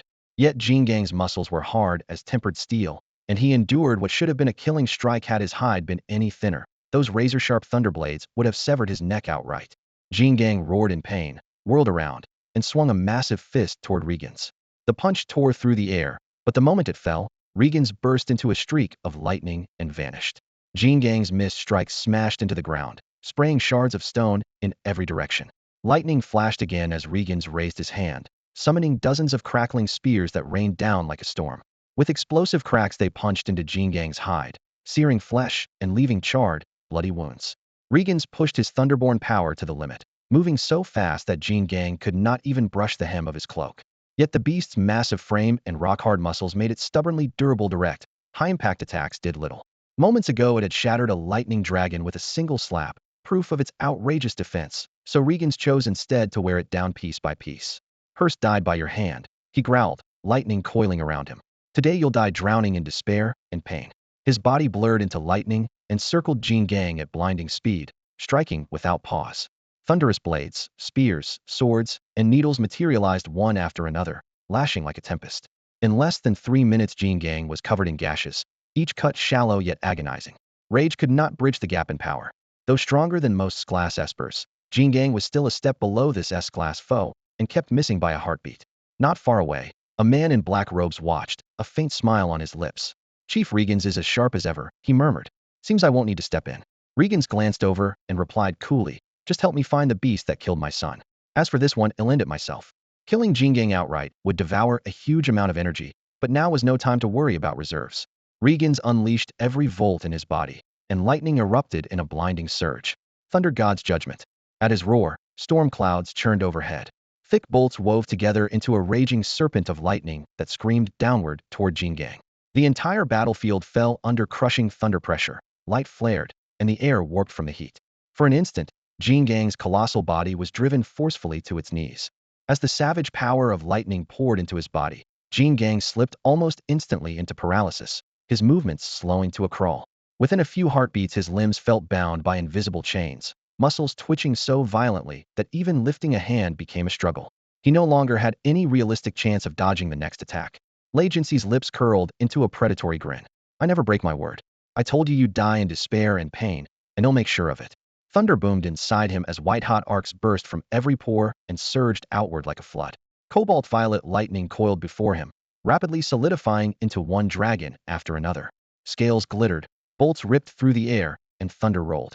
Taking advantage of Jingang's helpless state, Lei Jinsi pushed his power to the limit, intent on gathering enough lightning dragons in a single strike to pulverize his foe. In a heartbeat, the dragons multiplied, linking head to tail around him to form an immense electric net that radiated a terrifying wave of energy. Even the black-robed observer in the distance drew a sharp breath. He knew he couldn't survive such an onslaught. Under the combined strike of dozens of lightning dragons, not just a human fighter, but even a colossal beast would be reduced to ash at once. Die? Lei Jinsi hissed, murder blazing in his thunderbright eyes. Before he could raise his hand, a beam of deep blue energy shot from the heart of the thundercloud. Solid as a spear, it pierced the cloud's core in a single heartbeat. Boom. With a deafening detonation, the cloud ripped apart, lightning dragon scales disintegrated, and the sky itself seemed wiped clean as every spark and wisp of vapor vanished. Shock slammed into Lei Jinsi, and before he could react, a voice cold as glacier ice whispered in his ear. I was only a little late. Yet you're already having fun bullying my kid brother, aren't you? In that instant, the color drained from Lei Jinsi's face. Thump! Lin Yuan's massive foot crashed into the earth, carving out an enormous footprint and sending tremors rippling through the ground. Shards of stone flew in every direction as he looked ahead, eyes as cold and deep as a sunless sea, seething with fury. Not far away, the blade-backed Jackal King lay dying, its blood seeping into the cracks of the rocks. The Holy Tiger King was battered and gasping. Even Kong, though spared a fatal wound, was slashed open in several places, his fur matted with gore. The sight ignited Lin Yuan's rage. His gaze fixed on the group of human espers, murderous light flashing from his eyes like a tangible blade. At the same time, Kong and the Holy Tiger King exchanged a quick glance, barely able to hide their joy in Skull Island. Lin Yuan was the undisputed apex predator, and no problem, least of all these intruders, lay beyond his power. You can talk? Rajins looked up, disbelief etched across his face. Intelligent beasts were not new to him, but never had he met one so colossal and articulate. The man in black whispered, Rajins, I can sense Orvis' residual soul waves on this beast. You're sure? Rajins snapped, his voice heavy as lead. No doubt, the robed man replied. Hatred and murderous intent surged in Rajins' eyes. I've finally found you. You're the one who killed my son. Lin Yuan shot him a glance and answered, the bastard who started slaughtering the moment he set foot on the island? Yes, I killed him. If your son couldn't behave, I had to discipline him for you. Hearing such fluent human speech from a monster stunned Rajins. Veins bulged on his forehead. What the hell are you to lay a hand on my son? Lin Yuan growled back. And what the hell are you to rampage on Skull Island? His roar exploded like thunder, the aura of the Monster King surging outward in a tidal wave. The man in black blanched and staggered back, heart trembling. What kind of being could unleash such terrifying pressure? Even Kong's breath caught, though he was hardly surprised. To him, this was exactly how powerful Lin Yuan should be. Roaring again, Lin Yuan opened his massive jaws and unleashed a deafening bellow at Rajins, shaking leaves from the trees. The message was clear. Skull Island would tolerate no trespassers. Driven past the brink, Rajins retaliated with his strongest attack. Wrath of the Thunder God. He pushed his lightning ability to its limit, raw electric power swelling into a churning storm cloud. It was clear that Rajins intended to use the same move against Lin Yuan. Thunder clouds churned overhead, arcs of lightning slithering like silver serpents and crackling with a scorched hiss. Lin Yuan fixed his gaze on the swirling mass above him. Without a moment's hesitation, he threw back his head with a furious roar and slashed upward. Claw enhancement instant activation. Inky lines of light spread across his massive talons, sharpening and hardening them until they could cleave through steel like butter. In the blink of an eye, the black claws became afterimages, tearing through the air and ramming straight into the storm. Boom! A muffled detonation shook the sky. The lightning tore open, bolts cascading like a luminous waterfall. Regan's expression turned as dark as the clouds, and he immediately shifted tactics. Thunder Dragon. He raised both palms, gathering electricity between them. Several dragons of pure lightning took form, their scales razor-sharp and pulsing with savage power. With a single thought, he unleashed them. The Thunder Dragons lunged at Lin Yuan, their roar threatening to rend the earth itself. Lin Yuan was ready. Lightning scales. The skill he had seized from Hearst erupted at once. Electric light surged across his armor, flowing like molten lightning that both annihilated and protected. Instead of retreating, Lin Yuan charged straight into the oncoming dragons. Boom, boom, boom, boom, boom. The Thunder Dragons slammed into his body, their explosions merging into a single deafening roar. Heat, shockwaves, and arcing current went wild, but the lightning scales held firm. Lin Yuan remained standing, an immovable mountain of black iron. Is that all you've got? The deep voice echoed through the crackling air, sending a chill straight to Regan's ears. A spike of dread shot through him, and he sprang back on instinct. Sure enough, the next instant Lin Yuan's jaws yawned open and a scorching beam of radiation burst forth, a blinding white arc sweeping across the battlefield. Trees, turf, and stone liquefied into slag wherever the beam passed, sparks flying in all directions. A flash of terror flickered in Regan's eyes. His thirst for vengeance could not eclipse the instinct to survive. He darted backward, widening the gap as much as he could. Every nerve screamed that he must not get caught in that light. Trying to run? Lin Yuan looked down on him, a cold glint in his eyes. Injure the island's beasts and then flee? Not a chance. Kong cut him off. At the order, Kong charged forward. Roar. The ground quaked and dust billowed. His mountain-sized body slid into position, blocking every avenue of escape. Though not as strong as Regan's, he was more than capable of delaying him. Kong knew that if he could hold Regan's for even a moment, Lin Yuan would smash the man's head to pulp. Boom! Jingang raised both fists like twin sledgehammers and drove them into the ground. A dull thunderclap followed as the earth split open, sending shards of rock and clouds of dust shooting outward, as if the whole terrain might collapse in the next heartbeat. The ground vanished beneath Lei Jinxi's feet, forcing him to vault skyward in a flash of lightning to keep his balance. The instant he left the ground, Jingang's opportunity arrived. Roar! A low, savage bellow erupted from deep in the beast's throat, its bloodshot eyes ablaze. The lightning that had seared its flesh still throbbed along every muscle fiber, and all that agony fused into a single, brutal punch. Massive arms swelled like iron, veins bulging as though they might burst. Thundershield! Lei Jinxi barked, shaping a translucent barrier of crackling energy before him. Crack! Jingang's fists smashed through the shield in less than a second, the barrier exploding into a spray of sparks. Damn it! Lei Jinxi swore, cloaking himself in electricity and darting sideways to evade the blow. But the gale behind Jingang's swing slammed into him like a hammer, hurling him through the air. He tumbled like a kite with a broken string, crashing into an ancient tree. The trunk splintered, bark and chips flew. Agonizing pain twisted through his body. Wiping blood from the corner of his mouth, he roared, "What are you all standing around for? Do I feed you just to watch?" The shout snapped the Kalei clan's espers out of their stupor. However terrifying the monster, orders were orders. The first to charge was a winged esper. Pinions like an eagle's flared from his back, and his arms morphed into razor-sharp talons.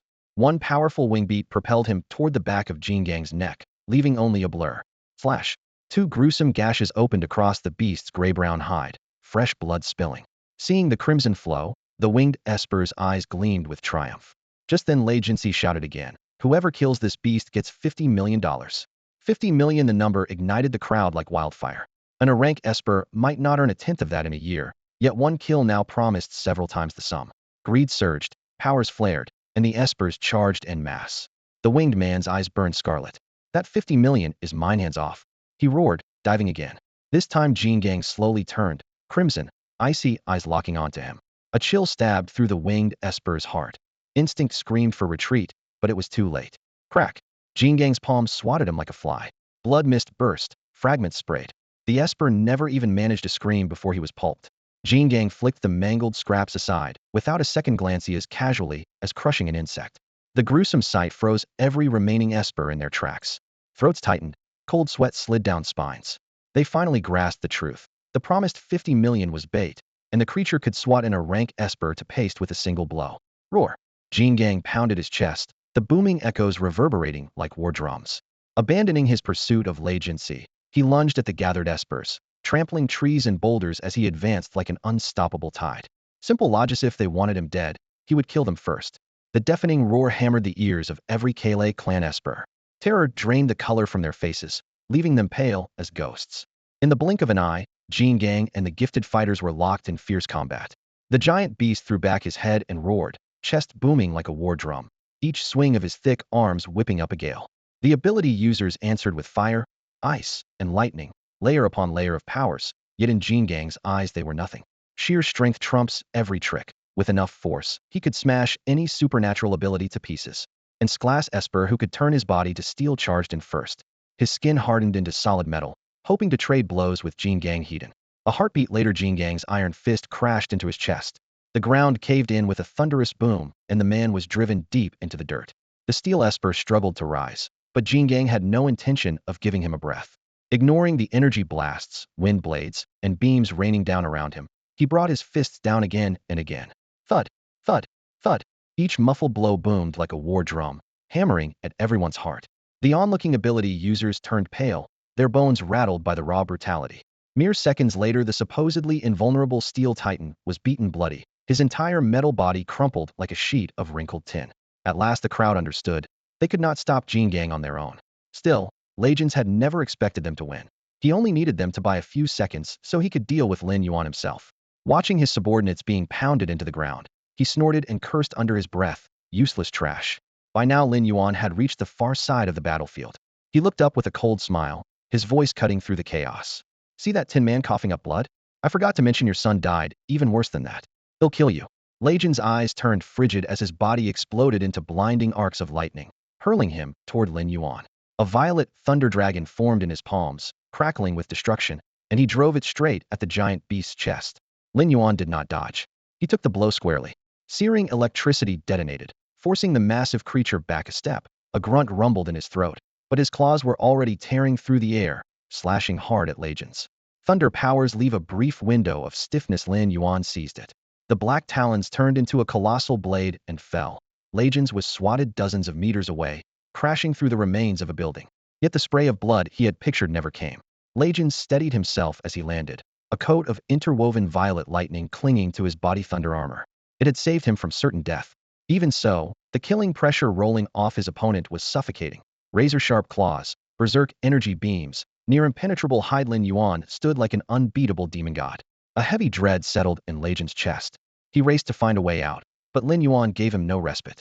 The beast threw back its head. The dorsal spines lit up, a deep azure glow crawling along each ridge. Atomic breath was charging. At that critical instant, Lin Yuan felt his soul bound by countless chains, his body stripped of control.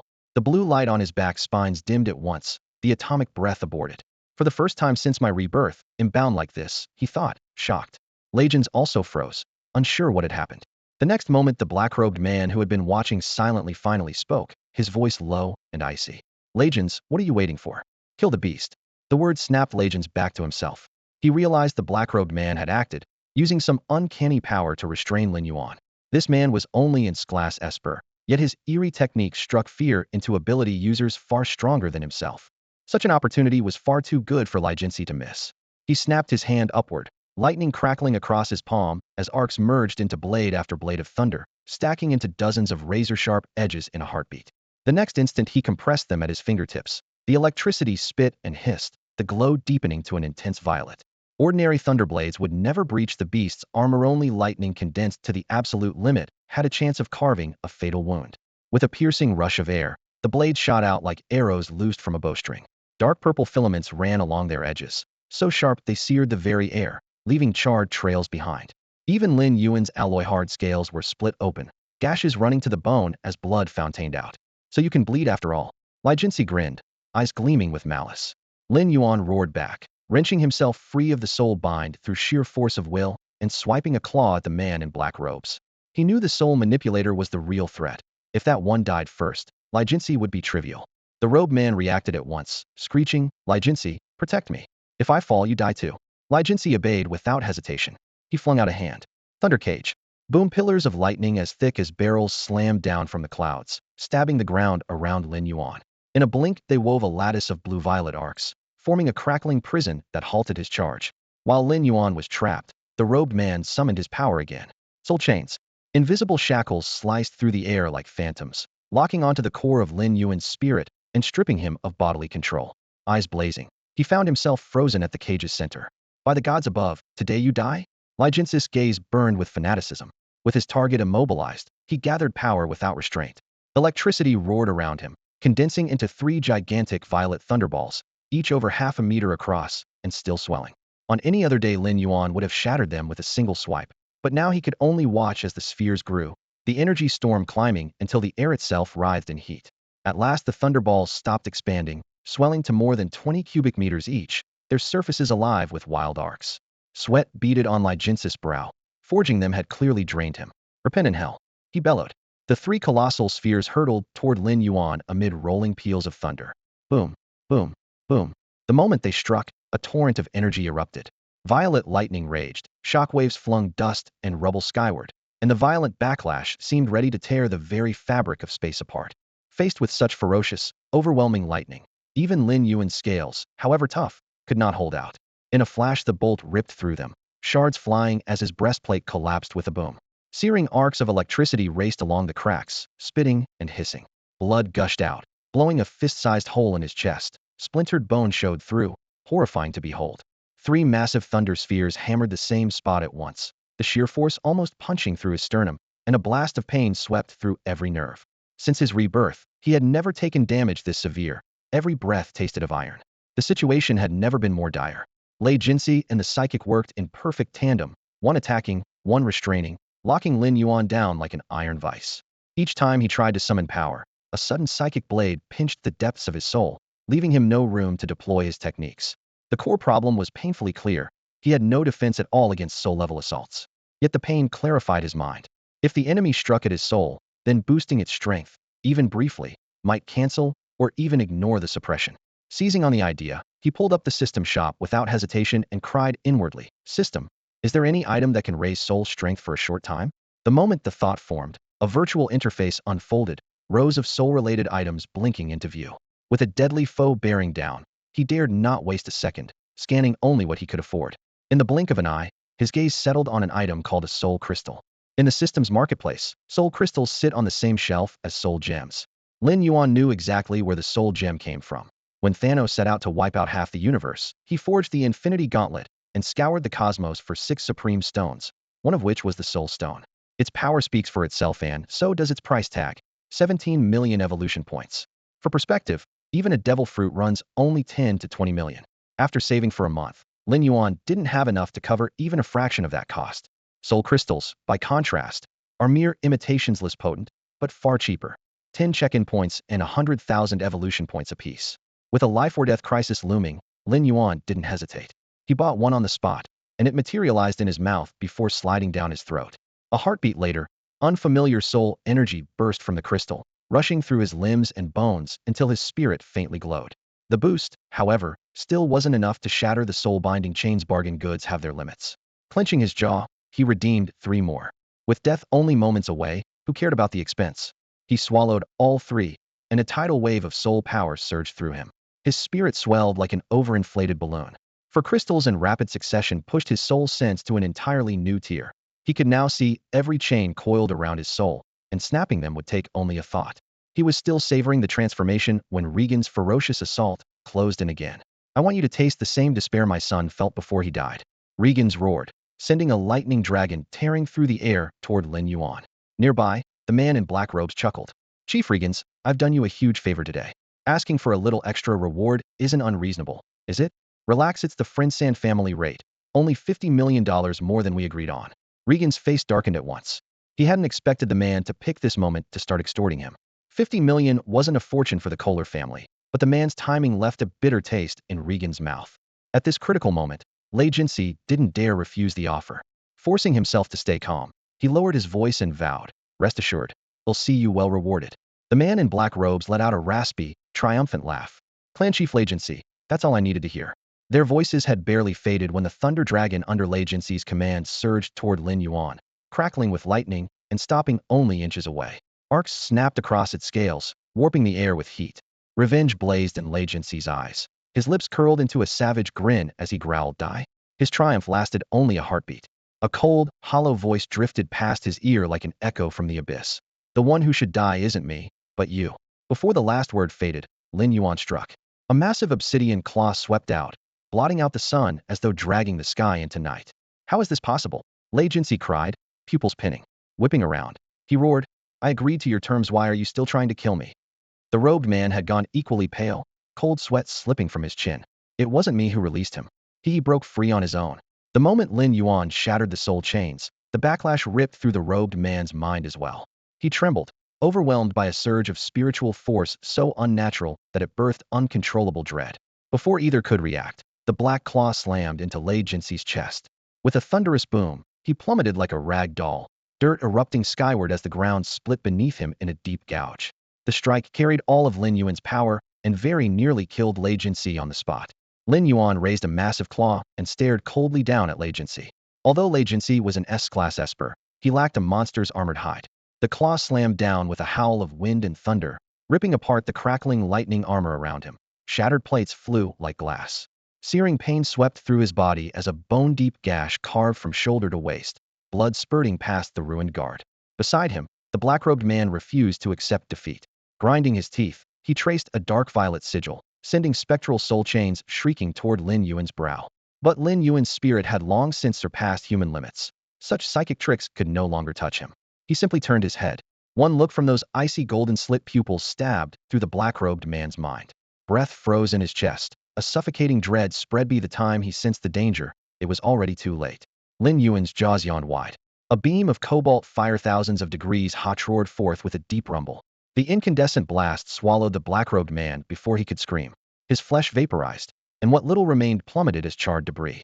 The beam faded. Lin Yuan pivoted back toward Lei Jinsi, who was struggling upright. Now it's your turn. Even as the words echoed, atomic energy surged within him, gathering as a blazing blue glow in his throat. Boom. A second atomic breath thundered out, engulfing Lei Jinsi like a waterfall. Waves of power rolled outward, melting stone and warping the air. In that fierce glare, Lei Jinshin, the hope he carried, burned away. His eyes froze in despair and unwillingness before falling silent forever. Lei Jinsi and the black-robed man were dead by Lin Yuan's hand. Roar! The colossal Kong bellowed in triumph, pounding his chest with thunderous fists, a primal drumbeat celebrating Lin Yuan's victory.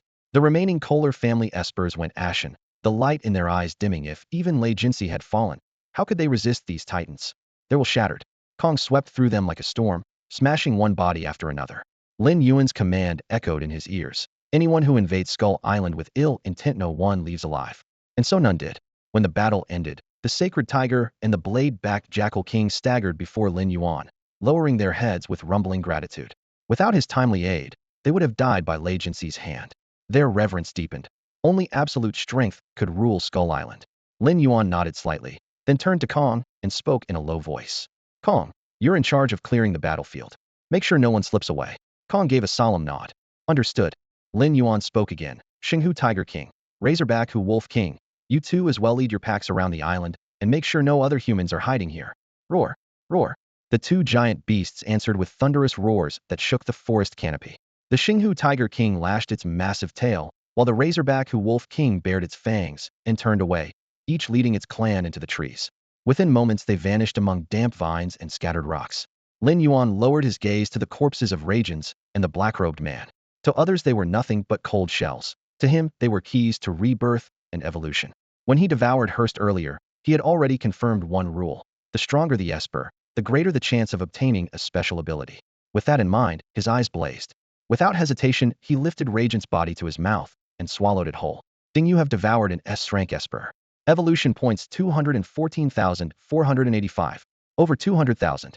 Lin Yuan did a quick calculation. An S-rank Esper held energy on par with the skeleton reptile king. He didn't open his status screen yet, choosing instead to wait for a possible second prompt. A dozen seconds later, the pleasant electronic voice chimed again. Ding, you have devoured an S-rank Esper. Evolution triggered. Skill acquired. Charged particle cannon. Exactly as had hoped. Ecstasy flashed in Lin Yuan's eye. She hadn't expected to gain the charged particle cannon so soon. The charged particle cannon is one of Godzilla's signature moves. Positive and negative particles converge at extreme speed, collide, and condense into a terrifying charge. Compressed to its limit and unleashed in a single blast, it becomes a torrent of destruction that sweeps away any obstacle. Buying it in the shop would have cost 4.88 million evolution points, plus 1,000 sign-in points, at least 3 years of grinding. Devouring Radians had handed it to him for free, a windfall straight from the heavens. He also felt had uncovered a pattern. The skills gained matched the victim's attributes. Both Hurst and Radians were lightning users, and the powers he acquired were likewise electric perfect confirmation. So what would the black-robed man give him? Lin Yuan shifted his attention, grabbed the still-warm corpse, and swallowed it. Ding, you have devoured Enstrank Esper. Evolution points 60,485. What? Only that much? Enstrank corpse had yielded barely 60,000 points less than the rank Hurst. Lin Yuan's brow tightened. What was going on? Could it be because that man was a soul-type Esper? What separates psychic abilities from every other branch out there? Lin Yuan pondered the question while holding his breath, waiting for the system's familiar chime. After more than 10 seconds of deafening silence, no new skill materialized. Slightly dejected, he chalked it up to lousy luck. Once Jin Gang finished clearing away the scattered remains, Lin Yuan wasted no time. Meat is meat. Even mosquito-sized morsels and the corpses of several high-ranked espers were anything but small, each worth tens of thousands of evolution points. He worked quickly, swallowing one body after another as a barrage of notifications erupted in his mind. Ding! You have devoured an rank Esper. Evolution points 74,115. Ding! You have devoured an rank Esper. Evolution points 50,485. Ding! You have devoured Enstrank Esper. Evolution points 165,485. Ding! You have devoured. Moments later, every corpse was gone, and his total haul soared to nearly 800,000 points, a windfall by any measure. Unfortunately, not a single new skill followed. It felt as though that earlier charged particle cannon had drained all his good fortune. If I'd known devouring espers was this profitable, I would have lured more of them to Skull Island. he mused while tallying the spoils. The idea remained a fantasy. If an SS-rank powerhouse ever took notice, Skull Island would become a slaughterhouse overnight. He couldn't afford that gamble. What troubled him even more was the mystery of Orvis' death. He had eliminated every witness and confirmed no one left the island. Yet Regan still learned of his son's demise with pinpoint accuracy. The black-robed stranger's first target had been Lin Yuan himself. Clearly, countless unknown abilities were still lurking in this world. Only extreme caution would see him through this vulnerable stage. Until he knew for certain he could stand toe-to-toe with an SS-rank Titan, he had no intention of leaving Skull Island. For now, every step had to be taken on eggshells. After Lin Yuan, Jin Gang, and the other giants withdrew, the blood-soaked battlefield fell silent once more. Then, a creature that should have been Diada's saber-back jackal slowly pushed itself onto trembling forelegs, struggling into a half-kneel. Deep in its gray-yellow eyes glimmered a distinctly human panic. That was close. One more second, and I'd be truly dead. If anyone could hear, its pounding heart would rival a war drum. The jackal was none other than the soul-type Esper himself. At the brink of death, he had torn his soul free, hiding inside the carcass of this fallen beast, and fooling both Lin Yuan and Jin Gang. Discarding his own body and commandeering another was yet another facet of his terrifying power. Only this desperate maneuver allowed him to tear his soul free before the radioactive heat could roast his flesh to charcoal, slip into the carcass of a dead wolf, and survive by the thinnest margin. His spirit flashed out of the blackened meat like lightning and burrowed into the rigid frame of a Daoji Hulong. In the span of a single heartbeat, a faint thumping stirred beneath the rough pelt, and the wolf's ruined eyes glimmered with a cold light. Because of that shell-swapping trick, when Lin Yuan devoured the ruined body, he gained only 60,000 evolution points. The host was an empty husk. The true soul had already escaped. This life-saving technique, however, came at a steep price. Each time he abandoned a body, his overall power dropped an entire tier. Losing a vessel and forfeiting half his strength would be a nightmare for most.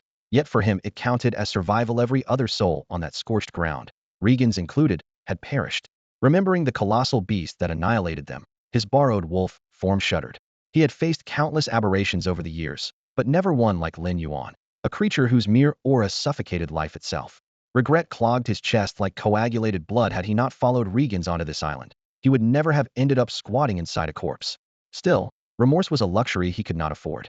Every communication device on the island was dead, no signal in sight. The only escape was to risk swimming beyond the blockade. He knew this Daoji Hulong corpse might last only a few more days. Once decay ruined its functions, his soul would be left without a refuge. Yet he continued to calculate. If he could reach the mainland, the intel he carried could sell for a fortune.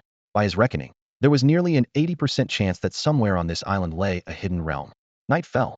After clearing the battlefield littered with scorched earth and shattered bones, Lin Yuan dragged his weary body back to the cave chiseled into jagged stone. A day of brutal combat, followed by hours searching the jungle of Skull Island, had left his ally the Skiriching Kong completely spent. The Titan now lay on his side deep in the cavern, his chest rising and falling while thunderous snores made the rock tremble. Sleep, however, would not come for Lin Yuan. He climbed onto a boulder outside the cave that still smelled of smoke and gazed up at the star-studded sky. The fresh human incursion into Skull Island pierced his heart like a nail. The island was clearly less hidden than had imagined, or it wouldn't have been breached twice in such a short time by gifted intruders. The thunderclouds that hung around the island year-round were little more than a curtain to anyone with real power. If only this world were still like the one before I was reborn, ruled by technology, he sighed inwardly. In the old world, his Godzilla form might not have dominated the planet, but it could have roamed freely without being trapped on Skull Island. Yet even there he would not have been completely untouchable. Godzilla could absorb nuclear energy, but not without limits. He recalled a movie in which humanity hurled 2,000 nukes and pulverized an ancient Godzilla into dust. That scene proved that any monster, no matter how mighty, could be killed. Whether in a world of advanced technology or this realm teeming with espers, danger lurked everywhere. That urgency drove him to grow stronger and fast. He clenched his claws, the rock beneath him cracking with a sharp snap. Starting tomorrow, he would no longer drift aimlessly. Had thought time was on his side. Now he saw how quickly the situation could change. Today an S-class Esper had come. Tomorrow, an SS-class powerhouse might appear. The law of the jungle remained unchanged. Become the apex predator or be crushed underfoot. For Lin Yuan, the path to power was straightforward: collect enough evolution points, plus the daily sign-in bonus, and he could push his strength to the limit in record time. Evolution points depended on the caliber of the creatures he devoured. Ordinary megafauna no longer satisfied him. To stockpile points quickly, he would need to hunt beasts on par with the Skullcrawler King. Yet therein lay the problem. All the top predators on Skull Island were now his underlings. He couldn't bring himself to slaughter his own allies. Brutal though he could be, he wasn't that savage. If he wanted evolution points, he'd have to find another way. Midnight on Skull Island. The world lay silent, broken only by the occasional rustle of nocturnal creatures slipping through the trees. Most of the titans were already deep in dreams. Beneath that stillness, something stirred inside a subterranean cavern. The violet barrier covering the entrance rippled, as if an invisible hand had disturbed the surface of a pond. A moment later, the head of a pitch-black serpent eased through the glowing veil. Had Lin Yuan been here, he would have been stunned. Apart from skull crawlers, no other life form had ever crossed that mysterious screen. This snake looked even stranger. Jutting from its thick spine was a pair of leathery bat wings, the membranes quivering in the gloom with a faint purple sheen. Hiss! Its crimson tongue flicked out as the rest of its body slid forward until the full 100-meter length emerged, dwarfing even the Skullcrawler King. It crawled along the winding tunnel, its massive bulk rasping against the rock and filling the passage with a low, gritty scrape. On the surface, a night breeze stirred the canopy. The instant the serpent broke from the cave mouth, the sentry flock known as the Wings of Icarus let out a shrill alarm, their cries shattering the calm. The birds wheeled overhead, but before they could react, the creature's wings snapped open. The snake shot skyward. It moved so fast that the Wings of Icarus had no time to dodge. Who would expect a snake to fly? In the next heartbeat, the cavernous jaws slammed shut, and one of the great birds vanished inside, its dying screech cut short. The rest scattered in panic, only to discover that at every altitude and speed they were hopelessly outclassed. The serpent blurred through the night, suddenly appearing in their path. Its maw gaped again, spewing a cloud of inky green venom. Wherever the mist drifted, feathers and flesh dissolved into rancid slurry, leaving white bones exposed. Birds fell by the dozen. Those still aloft had stiffening wings, their flight faltering amid a chorus of desperate shrieks. A cold light flashed in the reptile's eyes. It lunged at the survivors, swallowing them one after another, its thick neck bulging as each victim slid down like prey caught in a tightening black noose. In mere minutes, the night regained its silence. None of the Wings of Icarus remained. Sated, the serpent's body swelled visibly, its scales glinting coldly under the moon. Folding its wings, it dropped in a steep dive, crashing to the ground with a quake of dust. Finally, it drew the leathery appendages against its flanks, coiled its massive length, and slipped into the surrounding primeval forest. At dawn the next day, Jean Gang blinked away the lingering mist of sleep and pushed himself up from the stone bed. The night's relentless fights and forced march had drained him completely, so he had slept like the dead. Even the occasional drip from the cave ceiling hadn't stirred him. He lifted his head and found himself staring into a pair of deep, unwavering eyes. Godzilla. Lin Yuan sat in front of him like a mountain, motionless and intent. The silent pressure made Jean Gang shiver, and any trace of drowsiness vanished on the spot. What the? Jean Gang slapped a hand to the ground and nearly sprang upright. Boss, why are you looming over me at dawn? You scared me half to death. Lin Yuan waved a claw, his voice as calm as if they were discussing breakfast. Nothing important. I was just calculating how many evolution points you're worth. I've kept you well fed and sturdy, so the total should be impressive, right? Jean Gang's jaw dropped. Are you even hearing yourself? Lin Yuan chuckled and let it go. In truth, he had spent the whole night wrestling with the same problem: how to rack up evolution points quickly. The fastest way, in theory, was still to devour human espers. A single Class A esper was worth at least 50,000 points, and S-Class, anywhere from 100 to 200,000, and S-Class, more than 200,000. But Skull Island held no humans, and waiting here for prey was pointless. Leaving the island meant exposing his 100-meter frame to the spotlight, and SS-Class espers would swarm him in no time. That was the knot he had worried over all night. With no answer in sight, had ended up staring blankly at Jean Gang. Just then a shrill cry tore through the cave. The Icarus Wing King was circling overhead at high speed, the wind from his wings sending stones skittering. Scree! The sound sliced the air like a blade. Lin Yuan paused, then rose, his massive tail swiping the floor as he headed for the entrance. Come on, let's see what's wrong. The Wing King would never appear at this hour unless it was serious. As soon as Lin Yuan and Jean Gang emerged, the giant bird dove almost to ground level, his cries an urgent, unbroken stream. Lin Yuan tilted his head to listen, his face darkening as a cold light flashed in his eyes. You're saying every guard at the underground passage is dead? He wasted no time. Take me there. This was no small matter. He had stationed the Icarus wings at the tunnel precisely because of the mysterious violet barrier deep inside. He still didn't know what lurked behind it. The Skullcrawler brood hadn't been wiped out either. Many had slipped through that barrier in the chaos. Led by the Wing King, Lin Yuan's heavy steps thundered through the caverns, Jean Gang close behind. Damp stone walls glimmered with faint phosphorescence, and the air stank of rot and iron. The closer they got, the stronger the metallic tang of blood became. They rounded the final bend and were met by carnage. The passage entrance was buried beneath piles of feathers, shattered wings, and torn flesh. The remains of the Icarus wings were heaped so high the rock floor was barely visible. Plumage once snow white was soaked in blood, now a dark brown. Loose feathers drifted on the air, and a mist of gore hung stubbornly in place. One look at the scattered bones and shredded flesh was all Lin Yuan needed to imagine how savage the battle had been. To Lin Yuan, the enemy's strength had to be extraordinary. Nearly 100 Icarus wings had gathered here, and not a single one escaped. Every last creature lay dead. It wasn't until this morning, when the clan chief of the Icarus wings came to inspect the area, that the massacre was discovered. Even Jingang, standing nearby, felt a chill at the sight. He couldn't help asking, "Boss, what on earth happened here? Don't tell me those skeleton lizards have come back?" Lin Yuan shook his head calmly. "Unlikely. Look at the bite marks, nothing like what the skeletal reptiles leave behind." And he lifted a claw toward one of the remains. "Most of these bodies show signs of corrosion." "You're right," Jingang muttered, scratching the back of his head. Moments ago had missed those details, and his respect for Lin Yuan's keen perception deepened. "The boss is the boss." After a brief silence, Lin Yuan turned to the Wing King. "Alert every member of the clan. Search Skull Island top to bottom. Don't let a single suspicious creature slip away. And pass this news to the other tribal leaders. Tell them to stay on guard." A piercing cry tore through the sky as the Wing King spread his wings and vanished over the horizon. Lin Yuan looked at Jingang.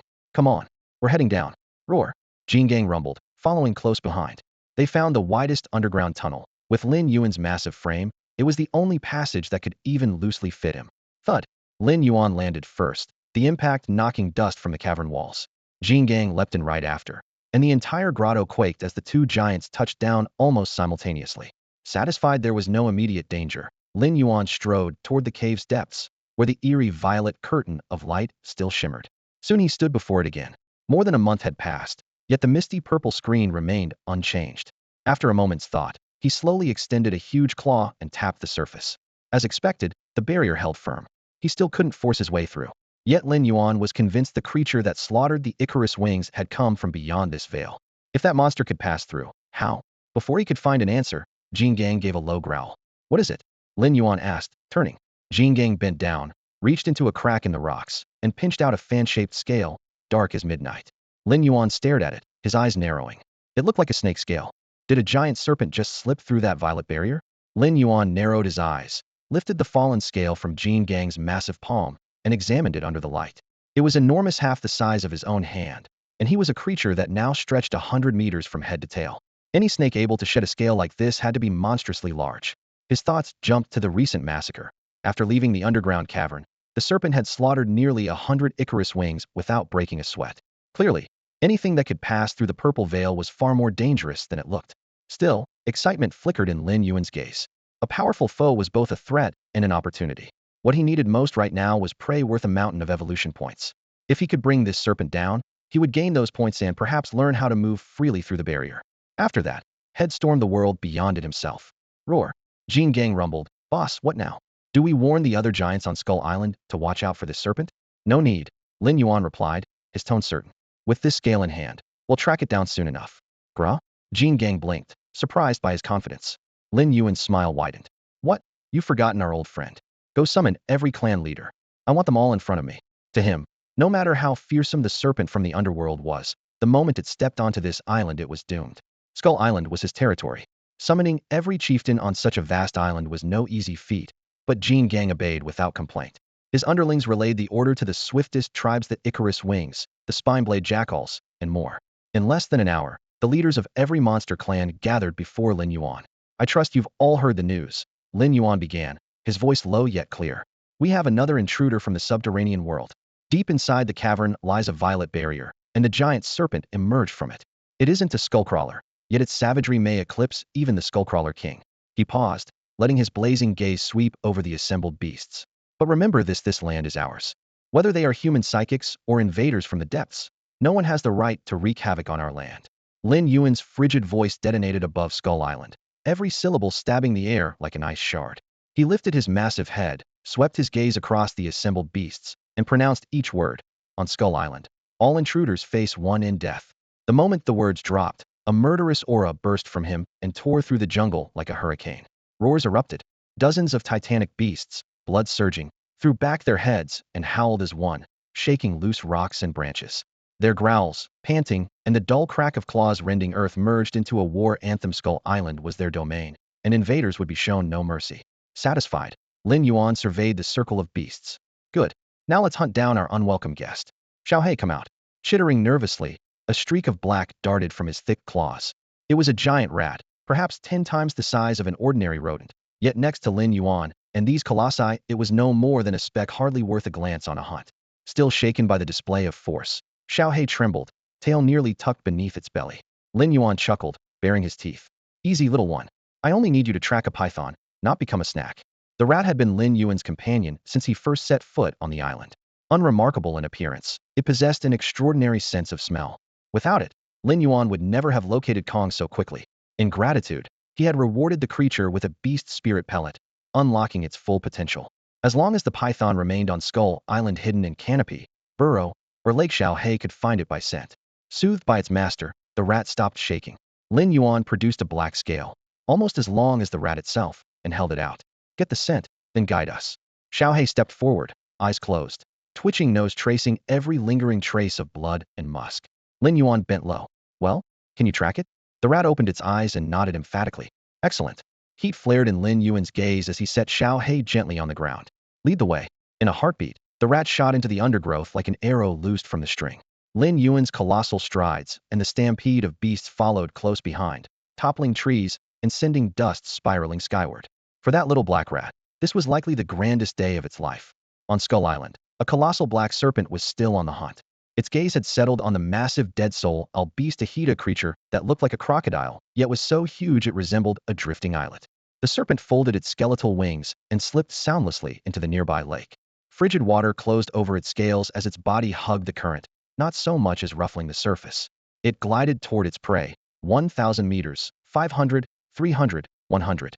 Each move was painstakingly slow, yet precisely measured, a taut black line slicing through the depths. Patience is an apex predator's greatest asset, and this serpent possessed it in spades. When the distance closed to the ideal range, it froze. An instant later it erupted from the water, a jet-black whip lashing toward the dead soul beast. Even submerged, its speed never faltered. In under a second, the 100-meter serpent had wrapped the leviathan in coil after inexorable coil. Despite its bulk, the beast seemed like a human child in the serpent's grasp. Agonizing pain tore a shrill cry from the creature.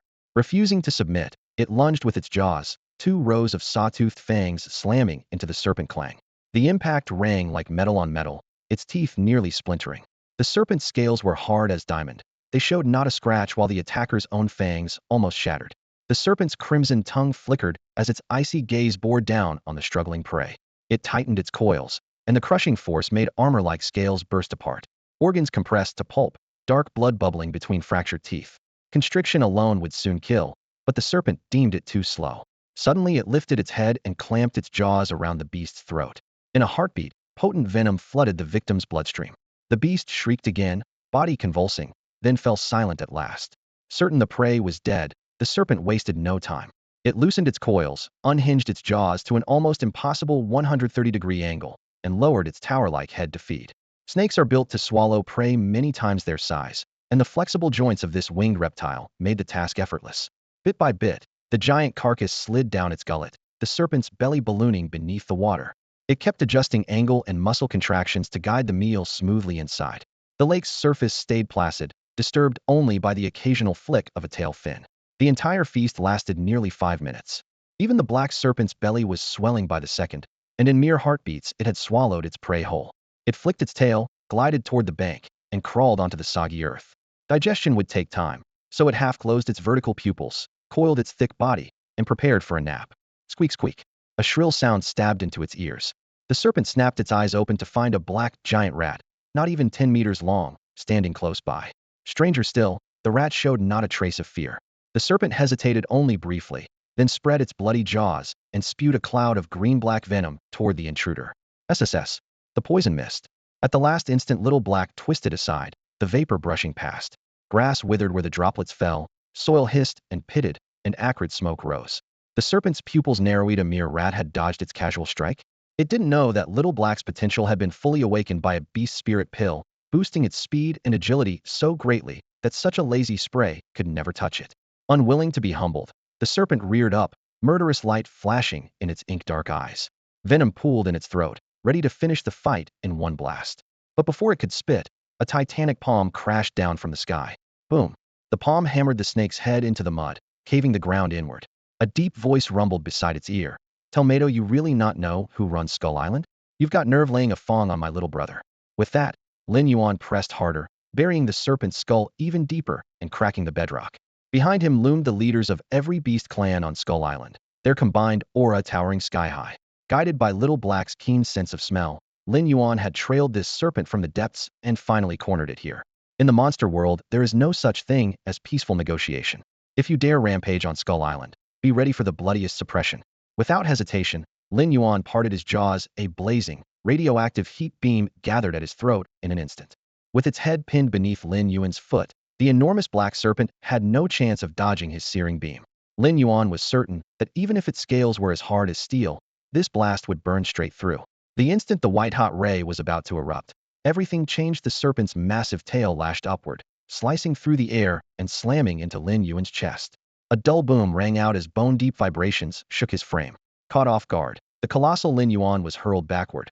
His great body crashed into a tree as thick as a roof beam, gouging a deep dent into the trunk, and the scales across his chest buckled inward. From that single blow alone, he knew this serpent was stronger than the skeleton reptile king he had once fought. But he was no longer the beast who had needed to gamble everything to survive that battle.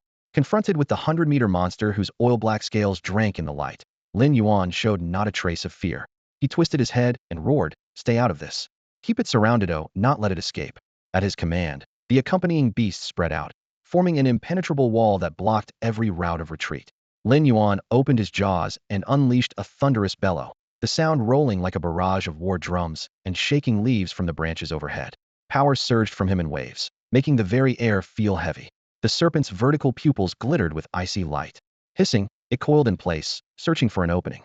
In that stretched thin heartbeat, Lin Yuan's instincts howled a warning of mortal danger. A pair of obsidian wings suddenly flared from the serpent's spine, shredding the air like blades.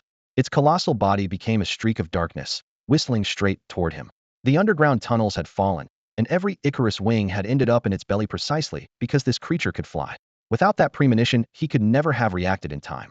Now, however, his talon was already rising, wreathed in black light as his claw enhancement burst to life. "Out of my way!" he roared, sweeping the reinforced talon in a broad arc that kicked up a gale of dust and sand. Trapped in mid-charge with nowhere to dodge, the serpent lunged to bite at Lin Yuan's throat. In that split second, Lin Yuan's talon struck first, hammering into the serpent's body. Its razor-edged claws sliced straight through the black scales as though they were paper. Fangs that could shatter the creatures of the island of the dead and scales harder than stone felt like paper beneath Lin Yuan's talons.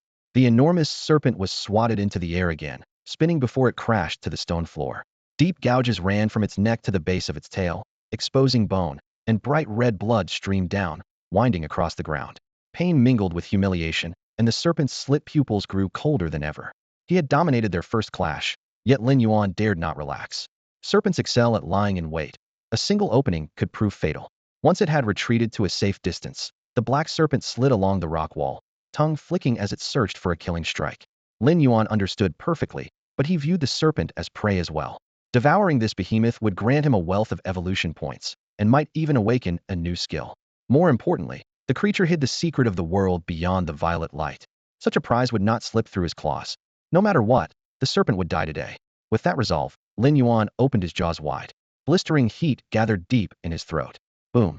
A blinding white beam, thousands of degrees hot, shot straight at the serpent. In a flash, the snake darted sideways, barely skimming past the beam. The next second, the searing energy blasted a charred crater in the ground, melting the rock outright. Lin Yuan swung his head, the beam tracing a laser-sharp arc in pursuit. Sizzling heat pressed in, and the black serpent, terrified, twisted and weaved between boulders at breakneck speed. The surrounding beasts stared, eyes bulging. None of them had expected to witness such a sight. Jingang scratched his head and muttered in disbelief. "Holy crap, boss is using a 100-meter snake like a punching bag." He had thought they were here to gang up on the serpent, only to find their job was to stand aside and shout encouragement. Imagining himself in the serpent's place sent a chill down his spine. He'd be charcoal in under 3 minutes. With that thought, he offered the serpent a brief moment of silent sympathy. Lin Yuan's gaze remained icy as he watched the black serpent flee in panic. Aside from its size, he saw nothing remarkable about it. If this was the extent of its power, it could never hope to defeat him. Even without resorting to his atomic breath, Lin Yuan could have sliced the ebony serpent apart with nothing more than his radiation heat rays. The ease of it convinced him that the denizens of this underground realm were hardly worth the fuss. The thought had barely formed when the serpent lashed back.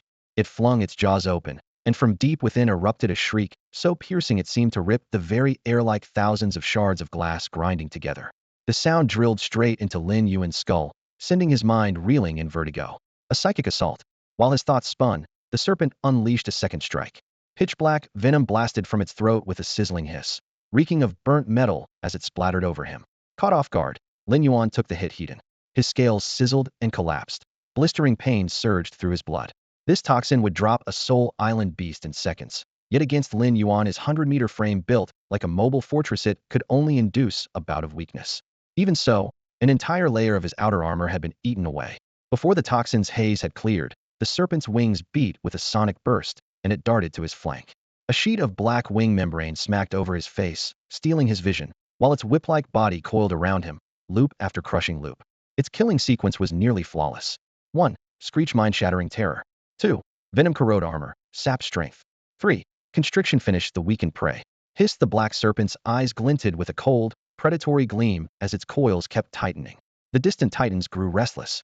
The sacred tiger king crouched low, a muted growl rumbling in its throat, ready to charge to Lin Yuan's aid. But Kong swept out a massive arm, blocking its path. Roar! Kong growled, ordering them to stand down. He wasn't indifferent. He simply knew Lin Yuan's trump cards. A mere black-winged serpent would never be his end. Kong's faith was rewarded almost at once.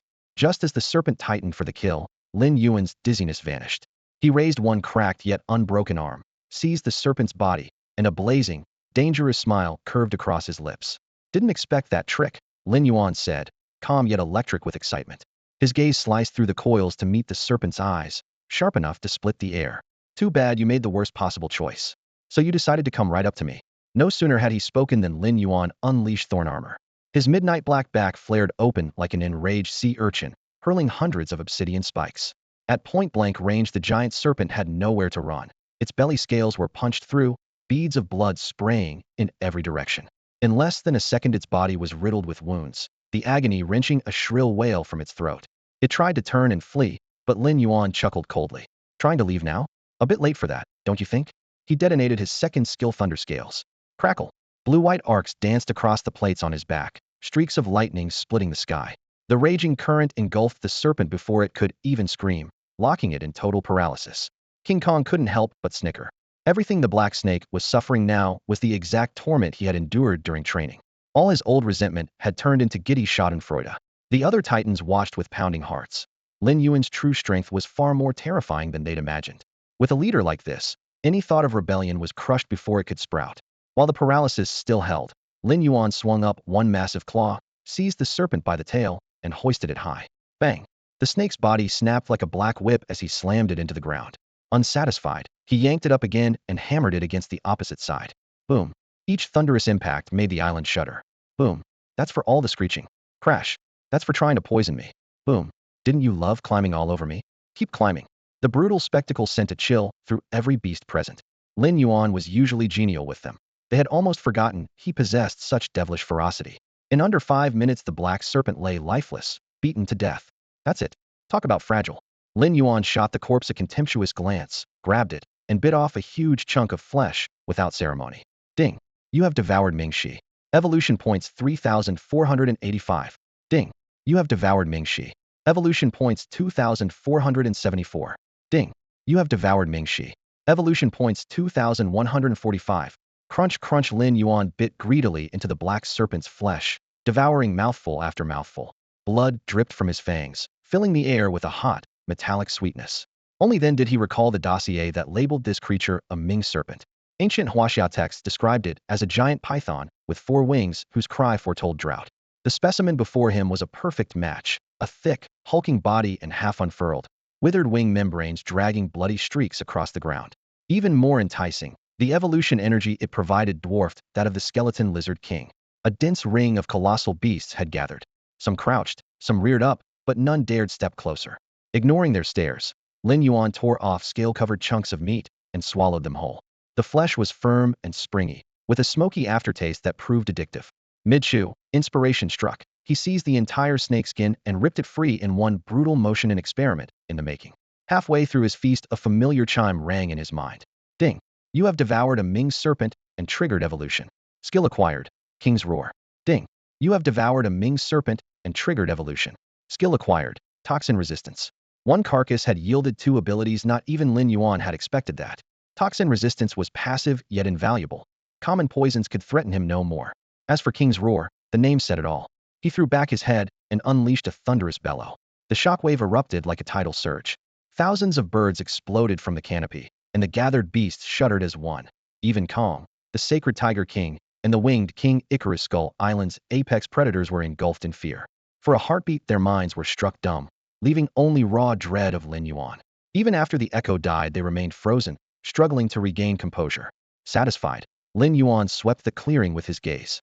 King's Roar caused no direct harm, but its oppressive aura far surpassed the Ming Serpent's screech, a tyrannical upgrade in every sense. The Ming Serpent's done. Time to test my theory. His voice was calm, yet absolute.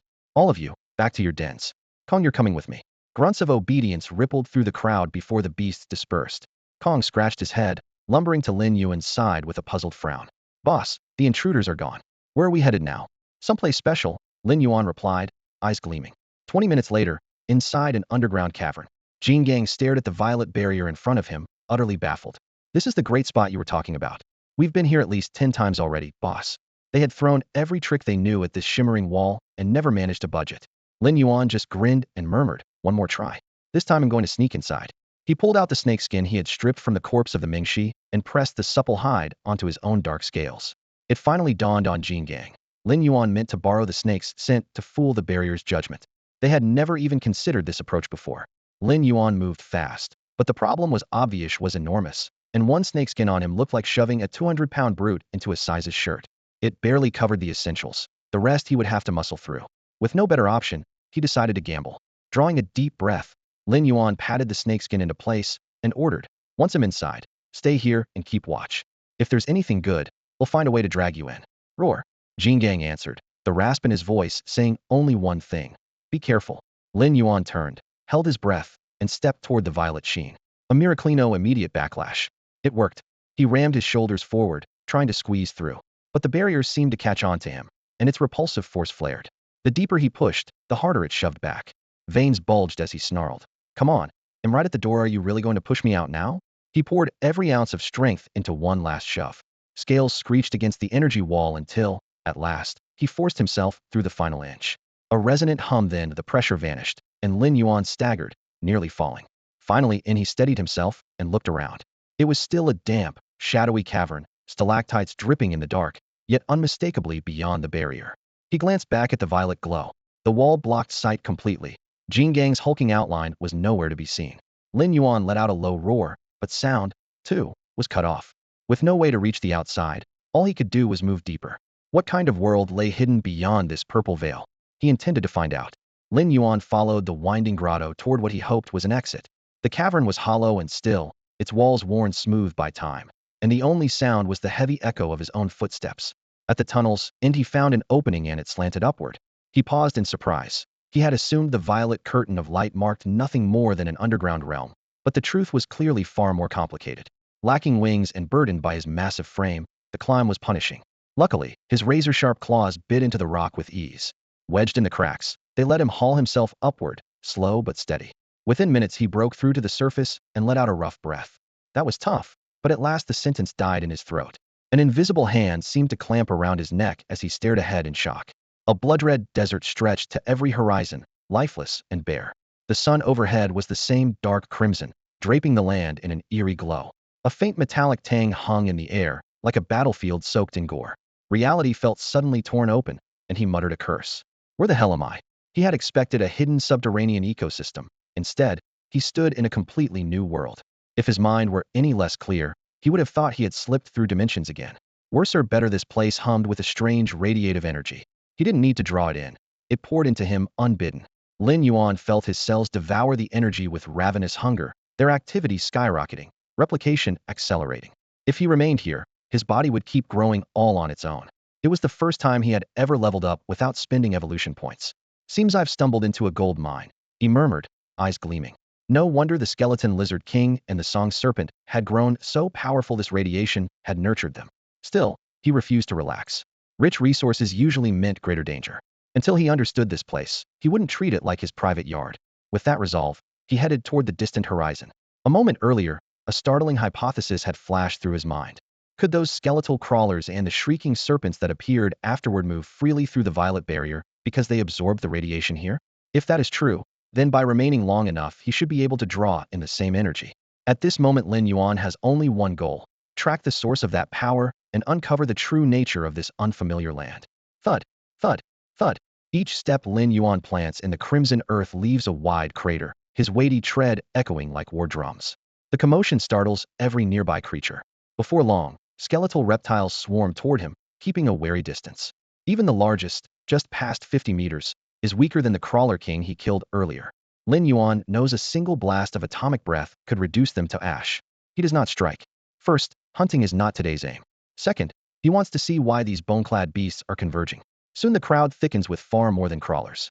Gray-black mammoths, a massive tyrannosaur sporting a skull helm and jagged tusks, tank-sized triceratops with twin horns jutting from their fan-shaped frills. One monster after another emerges. Several break the 100-meter mark, a display even Lin Yuan has never faced. Every creature glares with naked hostility. In a world of monsters, there is no pretense, only brutality. They have branded him an intruder, gathering for one purpose: to kill. Only the oppressive aura radiating from his body keeps them from charging. In moments, nearly 100 giants encircle him. As their numbers swell, tension boils. Guttural growls ripple through the pack, ready to spill blood at any second. Confronted by this menacing horde, cold light flashes in Lin Yuan's eyes. He never expected such trouble the instant he set foot here, but with his enemies already assembled, there is only one choice left: fight them to the death. Roar! Lin Yuan snapped his head around, murderous light gleaming in his eyes, and unleashed a bellow so powerful the very air quivered. He poured the innate skill king's roar into that cry. The sound waves radiated like solid rings, rippling across the battlefield. A crushing aura swept outward in an instant, and the weaker beasts instinctively staggered back, chests heaving, bones rattling. The 100-meter titans recovered quickly. They stepped forward in unison and answered with their own thunderous roars, driving the fear from their ranks. Roar! Freed from King's roar, the herd advanced again, tightening into a crescent on the barren plain. Lin Yuan stared down at them, eyes icy. He had never expected one shout to rout the enemy. It was only meant to seize the initiative. He understood this was an unavoidable bloodbath, yet he felt no fear. To him, this was not a defense but a hunt, and he would show these monsters the true king of beasts. Boom, boom, boom. He drove his mountain-like legs forward, the ground shaking beneath him. If you want, come to me, I'll hunt you instead. He roared, his voice whipping up swirling dust. An instant later, obsidian claws reinforced by power slashed through the air. SHHK? A dark, icy arc flashed, and a 50-meter skeletal crawler was ripped clean in two. To Lin Yuan now, creatures of that size were playthings. Their thick scales were paper before his claws. Blood and bone exploded outward, and the surrounding beasts froze, none daring to close in. He gave them no respite. Among monsters, it is always kill or be killed. Roar! His draconic tail swept sideways like a titanic flail.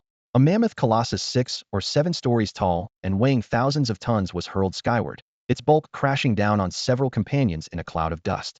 In the gap that opened, several skeletal crawlers scrambled up Lin Yuan's limbs, their serpentine bodies coiling around his joints and locking his movements. A triceratops dragon seized the moment, charging in with brutal speed, its massive horned head smashing into Lin Yuan's chest. Boom! The impact sounded like distant thunder, the force driving Lin Yuan back more than 10 meters. After landing his blow, the horde of colossal beasts rumbled with excitement. Yet as they bared their fangs and claws, none of them noticed the cruel grin curling at the corner of Lin Yuan's mouth. You really don't know when to quit, do you? Thunder scales activate. Crackle! Electric arcs exploded across his deep violet armor, weaving into thick chains of lightning that speared through the nearest skeletal crawlers. Even the mighty Ming serpent had struggled against thunder scales. These bone-clad reptiles never stood a chance. Charred skeletons collapsed to the ground, and Lin Yuan crushed the debris underfoot without a second glance. When he looked up, his gaze was ice-cold as it swept over the roaring horde. The lesser beasts were no threat. Only 3 titans, each surpassing 100 meters, mattered. 1. A skeletal Tyrannosaurus king. 2. A colossal mammoth. 3. A 150-meter stegosaur bristling with triangular bone blades. The stegosaur was the most intimidating, its dorsal plates sharp as great swords, a line of glinting steel jutting from living flesh. To win, Lin Yuan had to pull out these 3 poisonous spines first. He decided in a heartbeat and fixed on the slowest target, the mammoth. His jaws opened wide, gathering atomic breath. The fins along his back flared sapphire as nuclear energy flooded his throat, an oppressive aura forcing the surrounding beasts to recoil. Boom! A cerulean beam tore through the air, aimed dead center at the mammoth's chest. Determined to end it with one shot, Lin Yuan unleashed his strongest attack. The ponderous beast couldn't dodge. The beam engulfed it, hurling the giant into the air before it crashed down, flattening a swath of its own kind. Direct hit. Triumph flickered in Lin Yuan's eyes, then vanished. The mammoth staggered upright, its fur scorched, but otherwise unscathed. Lin Yuan could hardly believe it. How could any creature possess such absurd durability? The monsters lurking beneath the earth were far more powerful than he had imagined, and this was their domain. Still, the wheels were already in motion. If Lin Yuan wanted to survive, he had to bring down the 3 behemoths blocking his path. Roar! The first strike came from the skull Tyrannosaur King, a gigantic predator with bone-exposed jaws that looked like a walking skeleton. Its massive frame whipped up a gale, scattering rocks and sending nearby beasts fleeing for their lives.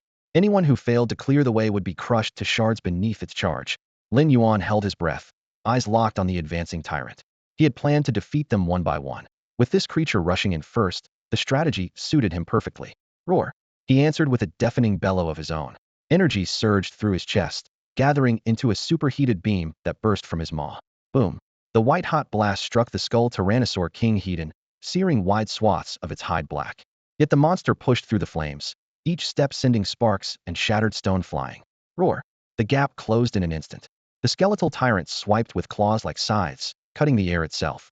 Lin Yuan triggered his claw augmentation, sheathing his forearms in metallic killing edges, and met the blow Hedon. Clang! 2 sets of 100-meter claws collided, the impact ringing like war hammers on steel and rippling through the air. Within moments, Lin Yuan's greater strength told the tale. Inch by inch, his razor talons forced the skull Tyrannosaur King backward. A feral light flared in his eyes. One thought remained: kill and devour. He could almost taste the iron-sweet blood that would spill from the rend flesh. Then a mountainous shadow crashed into the fray. Crack! The collision hurled Lin Yuan across the battlefield, smashing him into the rock and carving a deep crater. Rubble rained down as the Nakamura colossal mammoth charged in to save its beleaguered ally. So you've both decided to join the fun? Lin Yuan rose slowly from the pit, a twisted grin spreading across his face. Good. Saves me the trouble. They'll butcher all of you at once. Before the last word left his lips, seething power gathered in his throat. It was the ultimate technique he had learned after devouring Legion Sith charged particle cannon. Lightning flashed around him like a nest of serpents, converging into a single incandescent point inside his jaws. Since the atomic breath can't hurt you, let's see how you handle this. Lin Yuan snarled, thrusting both arms forward as a brilliant beam from his charged particle cannon erupted toward the colossal mammoth. Determined to shred the behemoth, he poured every ounce of energy into the attack, driving its power beyond that of his atomic breath. The mammoth tried to brace itself as before, but the impact was overwhelming. The moment the beam struck, its thick hide split apart, and a white-hot shaft of energy bored straight through its chest. By the time its sluggish nerves registered pain, a gaping hole was letting daylight shine through its torso. The electricity riding the particle beam raged inside it, hundreds of thousands of volts making muscles spasm and nerves go numb, and the giant body slammed to its knees. The opening was right there. Lin Yuan stepped in, razor-sharp talons plunging into the exposed flesh. With a crack of bone, he ripped his arm free, clutching a still throbbing hard in his fist. His fingers tightened, and the organ burst into a spray of blood that sluiced down his vambrace. Deprived of its heart, the massive mammoth gave one final bellow and collapsed lifeless. Almost simultaneously, a searing pain tore into Lin Yuan's right shoulder. He whipped around to find the skeletal Tyrannosaur King gnawing into his pauldron, jagged fangs locked tight, while its talons dug between the scales along his spine. Unmoved by its companion's demise, the monster had seized the opening and launched a brutal surprise attack. Snarling, Lin Yuan triggered both his thunder scales and thorned carapace. Barbed spikes snapped outward, punching through the Tyrannosaur's abdomen and splattering blackened red blood. A torrent of lightning surged through his scales, scorching flesh and shattering bone. Yet the skeletal Tyrannosaur King only bit down harder, determined to drag him into death's maw. Only then did Lin Yuan realize that these giants, like the earlier skeletal crawler king, were savage beasts that feared no death. Driven by its lead, the surrounding horde bared fangs and claws, surging toward him like a living tide. He had felled the colossal mammoth, yet the battlefield had once again swung sharply against him. In less than 10 seconds, Lin Yuan's body was riddled with dozens of wounds as the nearby skeletal Tyrannosaurus King and other giant beasts tore into him. His barbed carapace and lightning scales were shredded almost instantly, blood seeping through the cracks while waves of pain crashed against his nerves like pounding surf. Soaked in crimson, he still held his head high, chest vibrating. Roar! The kingly bellow shattered the air, its sheer menace freezing every attacker in place. That heartbeat of hesitation became Lin Yuan's chance.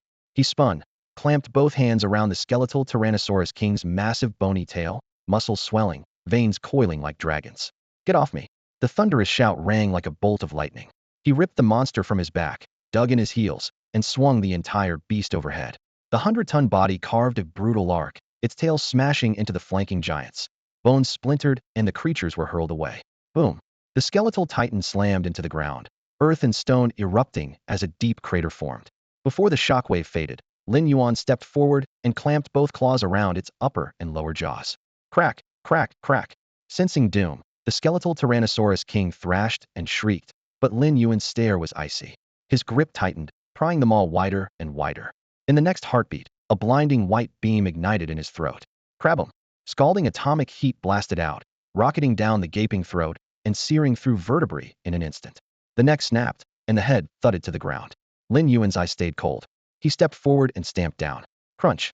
The skull disintegrated into powder.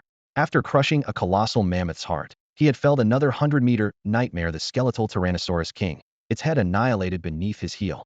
His brutal creed needed no words: block his path and perish. Among the remaining beasts, only one still radiated a threat: the colossal stegosaur, its oppressive aura heavier than the last two combined, pressing on his chest like a mountain. Crack, crack. Unflinching, Lin Yuan reached into his system space, pulled out several life tree fruits, and tossed them into his mouth. Juice dripped past his fangs as shattered bones and torn muscles knit back together before the naked eye. He drew a deep, blood-tinged breath and locked onto the stegosaur again. He had to return to full strength as quickly as possible with such a foe ahead. Fortunately, the life tree fruit was as potent as legend claimed. After swallowing the life tree fruit, a wave of warmth spread through Lin Yuan's body, knitting up the smaller wounds before his eyes. The fruit also poured fresh stamina into his limbs. Without that burst of recovery, he had no idea how he would face the colossal stegosaurus beast looming ahead of him. Roar! He was still trying to steady himself when the creature unleashed an ear-splitting bellow. It stretched more than 150 meters from snout to tail, bigger than any beast Lin Yuan had ever seen. Pride burned in its eyes. It hadn't lifted a claw while the other two monsters fought him, only charging in once they had fallen. Despite its bulk, the giant moved with frightening speed.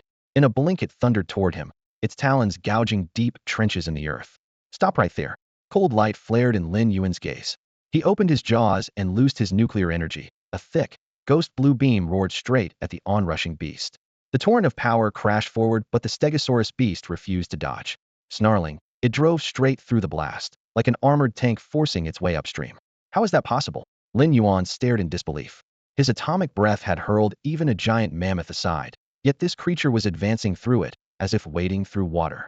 Before he could react, the monster was on him. Its head, weighing thousands of tons, slammed into his chest after a kilometer-long charge, flipping him onto his back. Roar! The beast bellowed again, then brought down a paw the size of an elephant's foot. Thud! Thud! Thud! The heavy blows echoed while the massive weight crushed the scales on Lin Yuan's chest, splintering them one by one. Humiliation ignited fury. He roared back, lightning detonating in his throat as he fired a charged particle cannon at point-blank range. An impossible sight followed: the stegosaurus beast snapped its jaws wide and swallowed the entire beam of electricity. How can this be? Lin Yuan's eyes widened. This creature could not only shrug off his atomic breath, it could gulp down a charged particle cannon as if it were nothing at all. His charged particle cannon could punch straight through a colossal mammoth without breaking a sweat. Yet when it struck this giant stegosaur, it felt like firing into a wall of cotton, not even a spark to show for it. Lin Yuan stared at the hulking creature, utterly baffled. Its size was impressive but not outrageous, yet its defense defied everything he understood. Was this thing really that terrifying? While he was still puzzling it out, the giant stegosaur lowered its head with a roar and charged again. The massive headbutt caught him square in the skull, the impact jolting his vision into darkness and nearly splitting his head open on the spot. Blood veined his eyes as he clenched his teeth, barely clinging to consciousness. Since his rebirth, he had never felt such despair. Even the time the giant squid entangled him on the ocean floor had not left him so suffocated and helpless. Bang! The second headbutt slammed into his chest, shattering swathes of scales and sending blood gushing out. He heard the dull crack of his ribs snapping, pain flooding over him as his awareness began to blur, yet no strategy came to mind. Damn it! There's no way I'm dying in a dump like this. Rage ignited what was left of his reason, violence swirling in Lin Yuan's eyes. Unwilling to yield, he forced his head up in the midst of despair and resolved to try one last time. He roared. A searing radiation beam gathered in his throat and blasted upward at the stegosaur, pinning him down. Boom. The red-white torrent of light slammed into the creature's skull, scorching it black. The burn sent the giant beast into a shrill howl, and the acrid stench of charred flesh rolled back with the heat, sharp in Lin Yuan's nostrils at point-blank range. A monster that could shrug off both atomic breath and a charged particle cannon had actually been wounded by the radiation beam. Lin Yuan froze for a heartbeat, then raked the beast with a massive claw and hurled it aside. As it staggered to the ground, he rolled to his feet, dorsal fins flaring sapphire. His atomic breath was primed. The beam roared forth, catching the giant stegosaur heat before it could react. In that instant, Lin Yuan noticed something odd. The energy from his atomic breath, upon touching the creature's body, was immediately channeled through its skin toward the triangular plates rising along its spine. Those triangular plates looked like blades driven into the giant stegosaur's back. Lin Yuan had first taken them for heavy armor, never guessing they could channel energy. That was why his atomic breath and charged particle cannon had failed. The plates sucked in the blasts and bled them away. As long as the output stayed under their threshold, even 10 times the power couldn't leave a mark. Only the radiation heat ray worked, because pure heat lay outside the plate's conduction range. Damn, I thought you were tough. Turns out you're just running hacks, Lin Yuan growled, anger twisting his face. With the weakness exposed, the towering beast was no longer untouchable. Roar. The creature bellowed and lunged, its 4 limbs gouging trenches in the ground. Lin Yuan stood his ground, jaws gaping as a blinding white-hot ray shot forth. The stegosaur had tasted that attack before and rolled away, kicking up rock and sand. Lin Yuan had predicted the dodge before the beast could steady itself. His massive tail scythed through the air. Thud. The impact flipped the monster onto its side. Lin Yuan closed in, thick foreclaws slamming down. Crack. The tallest plate snapped off. Agonizing pain tore through the creature, but Lin Yuan was only getting started. With the plate gone, its energy shunt failed. The beast's greatest edge was gone. He stamped a foot onto its chest, pinning it to the rubble. Nuclear power thundered in his throat, gathering behind his fangs. This time let's see you dodge. He roared, unleashing a blue-white torrent that swallowed the creature's spine. Boom boom. The beam carved a cavernous hole through the stegosaur, superheated particles grinding bone and viscera to pulp. For over 20 seconds Lin Yuan poured out every drop of nuclear power. Only when he was spent did the blaze fade. As the last light died, the giant stegosaur under his foot released its final breath. Charred flesh still smoked, but the field had fallen silent. At last it was over.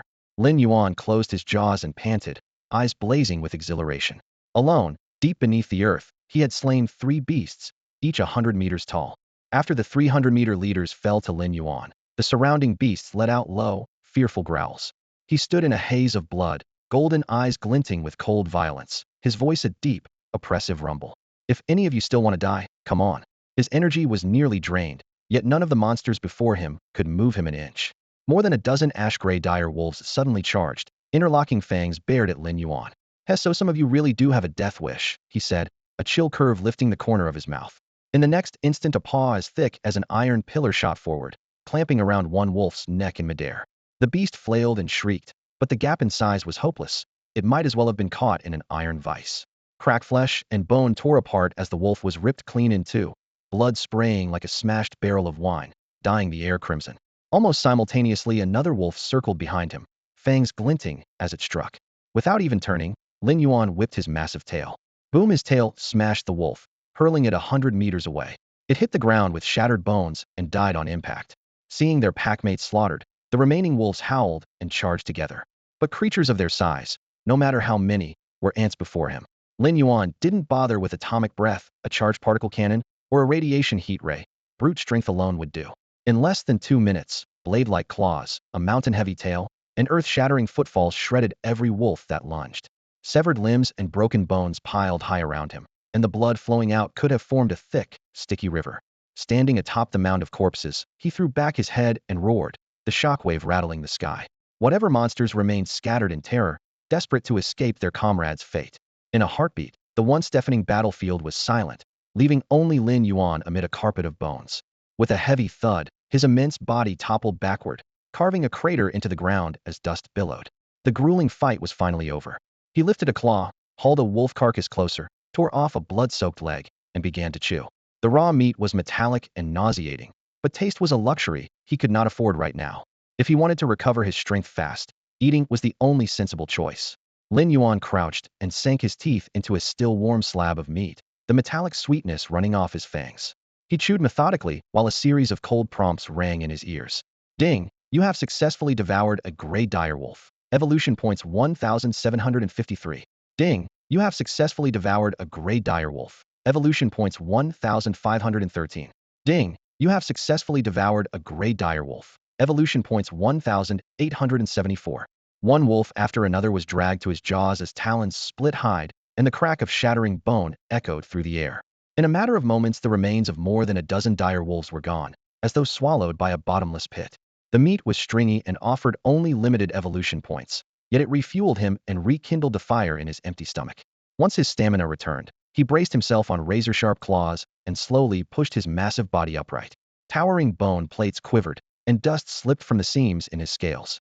Without pausing, he began collecting the real trophies of the battle: the skeletal tyrant king, the giant mammoth, and the giant stegosaur beast. The three colossi, each hundreds of meters long, were hauled together and stacked into a grisly wall of flesh and bone. Compared with the dire wolves, these were the true main course and the greatest spoils of the fight. Lin Yuan drew a deep, blood-scented breath, excitement flashing in his dark red eyes. He lifted a claw, seized the skeletal tyrant king's rigid breastbone, and tore in with his fangs. Ding! You have successfully devoured the skeletal tyrant king. Evolution points 3753. Ding! You have successfully devoured the skeletal tyrant king. Evolution points 2745. Ding! You have successfully devoured the skeletal tyrant king. Evolution points 2684. By a rough estimate, that corpse alone would yield nearly 300,000 evolution points. The giant mammoth would offer about the same, and the giant stegosaur beast at least as much again. In other words, this single battle could earn him over 1,000,000 evolution points. Had he relied on daily sign-ins, it would have taken a week or more to amass that sum. The thought made excitement surge beneath his scales. This underground world really is a natural hunting ground, he murmured inwardly, still wary of the peril he had just faced while surrounded by behemoths. If he wanted to hunt here long-term, he had to map the local powers and territories, or one misstep could cost him his life. Shaking off the thought, he buried his snout in the carcasses once more, muscles swelling beneath his scales as chewing and splintering bone composed a greedy symphony. Just then, a pleasant system prompt pierced the din. Ding! You have successfully devoured the giant stegosaur beast, triggering evolution and unlocking the skill, Aegis of Scales. At the sound, Lin Yuan's eyes gleamed. He had gained yet another new ability, and in the next instant, everything about Aegis of Scales flooded into his mind. Lin Yuan soon figured out exactly what Scale Guard could do. Because the ability came from devouring a colossal stegosaurid, it worked much like the creature's triangular back plates. It conducted energy. Any blow that struck him would have part of its force siphoned away by the scales and vented outward, reducing the damage. While the skill couldn't disperse every joule of energy, it was passive, cost-free, and always active, giving him a dependable extra layer of defense. He was pleased with the gain, though his luck felt average this time. After swallowing 300 maternal behemoths and earning 1,000,000 evolution points, he had unlocked only one new skill. With a thought, he pulled up his status screen. Host, Lin Yuan. Species, Godzilla lineage. Form, complete form. Evolvable bloodline, apex. Upgradable height, 108 meters. Weight, 29,525 t. Attack methods, bite, claws, projectile throw. Active skills, devour, thorned carapace, atomic breath, radiation beam, claw enhancement, danger sense, thunder scales, charged particle cannon, king's roar. Passive skills, toxin resistance, scale guard. Evolution points, 4,761,203. System appraisal. You have successfully crossed the long growth phase. Now you stand in your complete form, a king of monsters capable of making the world tremble. The evaluation made the corners of Lin Yuan's mouth lift. He had finally reached the milestone of complete form, yet he understood it was not the limit. Even now he was still far from shaking the entire planet. This world was far more perilous than the Earth he remembered. There were no nuclear warheads here, but humanity boasted espers whose power matched or even exceeded multiple nukes. A complete form Godzilla might not necessarily dominate those top-tier ability users. The higher one stands, the smaller one feels, and that realization made his evolutionary road seem even longer. After devouring 3 giant beasts in a row, he felt a rare, almost unbelievable sense of fullness. Even so, he decided to pause before pressing deeper. First, the recent battle had left him less than peak. If another pack of giants swarmed, survival would be uncertain. Second, unknown dangers still lurked farther underground. To this day, he had yet to unravel the mystery of this subterranean realm. What kind of ecosystem could nurture creatures of such scale? And where did the pervasive radiation saturating this world actually come from? The underground realm before him seemed shrouded in countless mysteries. Lin Yuan stood at the edge of a jagged cliff, replaying the brutal battle he had just fought and weighing his options. Rather than charge ahead like a hot-headed brute, he decided it would be wiser to retreat, draw up a careful plan, and come back for a second expedition. In any case, he had already figured out how to enter this subterranean world, so there was no need to rush. But the sprawled carcasses of giant beasts at his feet posed a dilemma. Besides the 300-meter monsters, he had slaughtered nearly 100 more of various sizes during the melee. There was no way he could consume them all in one sitting. Not even his enhanced digestion could handle that much meat. Leaving them behind, however, felt like a crime. Every pound of flesh represented free evolution points, and letting the corpses rot or be scavenged would be sheer waste. He hesitated for a moment, then asked the system, can I store these carcasses in system space? If I can't finish them now, I can just pack them up and take them with me. The system's mechanical voice echoed coolly in his mind. System space does not support miscellaneous storage. To store items, please purchase the portable storage expansion from the system shop. It costs points as well. Lin Yuan twitched, a bad feeling rising in his chest. How many evolution points for the expansion? 100 cubic meters for 10,000 evolution points. The system replied without a hint of emotion. A vein throbbed on Lin Yuan's forehead. He silently cursed the system, knowing full well that 100 cubic meters would barely hold 2 or 3 of the Giant's highway robbery at 10,000 points. Still, he had no choice. If he wanted to take every bit of loot with him, he had to bend. Fine, give me 20,000 cubic meters, he said through clenched teeth, and placed the order. A heartbeat later, 2 million evolution points evaporated from his account, cutting his savings by more than half. Earning points is like catching ghosts, but spending them is like pouring water, he muttered, bleeding inside. Still, he consoled himself. With portable storage, transporting supplies would be easier from now on, an investment for the long run. With that thought, he swept his hand, drawing every carcass on the battlefield into the newly opened space. The heavy heaps of meat stacked neatly inside, guaranteeing his rations for days to come, and his mood finally eased. After cleaning up the battlefield, Lin Yuan headed toward the subterranean cavern. A few stray beasts watched from a distance, but none dared approach after witnessing his brutality. Before long, he reached the cavern's depths and stood once more before the violet curtain of light. He drew a deep breath and stepped through. The moment he crossed the barrier, the scenery shifted, and Lin Yuan found himself back in the cavern beneath Skull Island. With a roar of excitement, Jingang lunged at Lin Yuan the moment he returned, wrapping him in a bone-crushing hug. His thick arms clamped around Lin Yuan like iron hoops, and the younger man's spine almost creaked. Lin Yuan pried him off and rubbed his aching shoulders, grumbling, I was gone for what, a few days? Isn't this a bit much? Jingang flashed a goofy grin, showing a row of white teeth. I knew it. With the boss skills, nothing could happen to you. After making sure Lin Yuan was really fine, he lowered his voice curiously.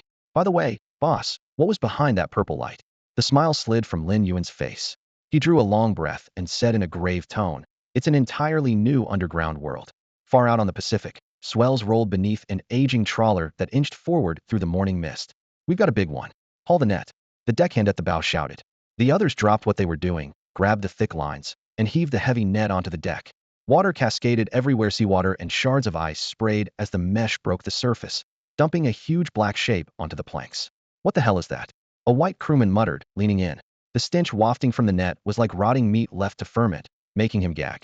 A sailor nearby clamped a hand over his nose. Looks like some animal that's been dead for days. Great, just our luck.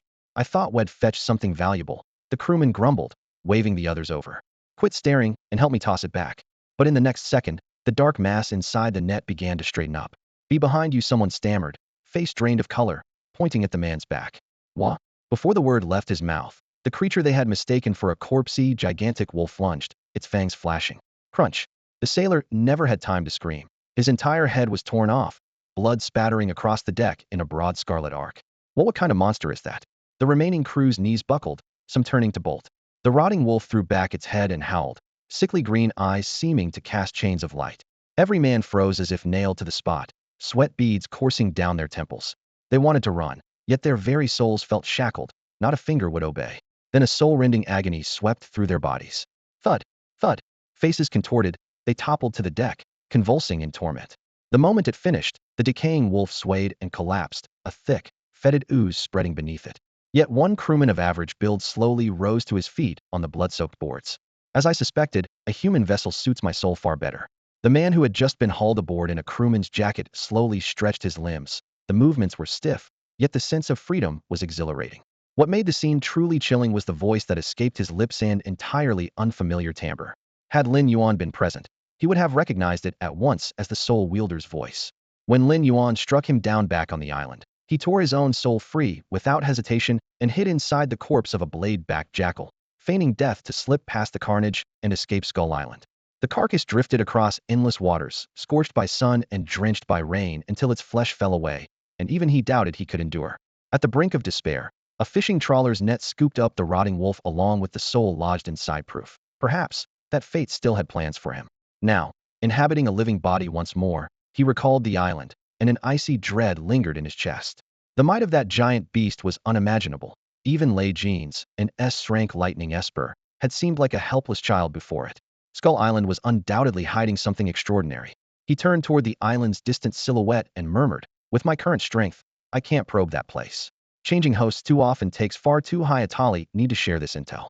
If a secret realm truly lay there, a mere fraction of its spoils would be enough to restore everything he had lost. Yet to slay that monster safely would require at least two SS-rank espers working together. Across North America, forces able to field more than one SS-rank operative were few, and the information he held was priceless. He had to choose a partner both formidable and trustworthy. A decision formed quickly. Sanctum of Nether Sin. Drawing a deep breath, he whispered the name. He had once been one of them. Years had passed since he cut ties. They were all madmen, but each was terrifyingly strong, and that was exactly the power he needed now. Night fell outside a cavern on Skull Island. Lin Yuan waved his hand, and from the spatial pouch at his waist, the colossal beasts he had slain in the subterranean world cascaded onto the ground. In moments, the corpses piled into a mountain that blotted out moon and stars. Kong's eyes bulged, a wad of saliva stuck in his throat. "Boss, all of this you brought it back from underground?" Lin Yuan chuckled and replied with easy nonchalance. "Where else would it be?" He spoke as though he had merely hauled up a string of ordinary fish. Scratching his head, Kong stared at the unfamiliar carcasses, creatures clearly foreign to Skull Island, and struggled to calm the shock pounding in his chest. What really preoccupied Jean Gang, of course, was how those giant beasts might taste. Whenever he stumbled upon a new ingredient, his eyes would light up, and now he was rubbing his hands together, wearing a goofy grin. "Boss, how about barbecue tonight?" Lin Yuan rolled his eyes and cut him off. "Eat, eat, eat. Food is all you ever think about." Jean Gang scratched his head and chuckled. "People live for food, right? You can't fight on an empty stomach." The string of proverbs made Lin Yuan laugh. He cocked his head, sizing up the hulking creature. "Picking up idioms already, are we?" Sure enough, if it involved eating, Jean Gang could draw inferences quicker than anyone. Even the words head just learned were immediately put to use. He was a certified foodie. Lin Yuan smirked and narrowed his eyes. "Fine. The ingredients are right in front of us anyway. He'll whip up a barbecue." "Boss, you're the best." Jean Gang threw his arms in the air.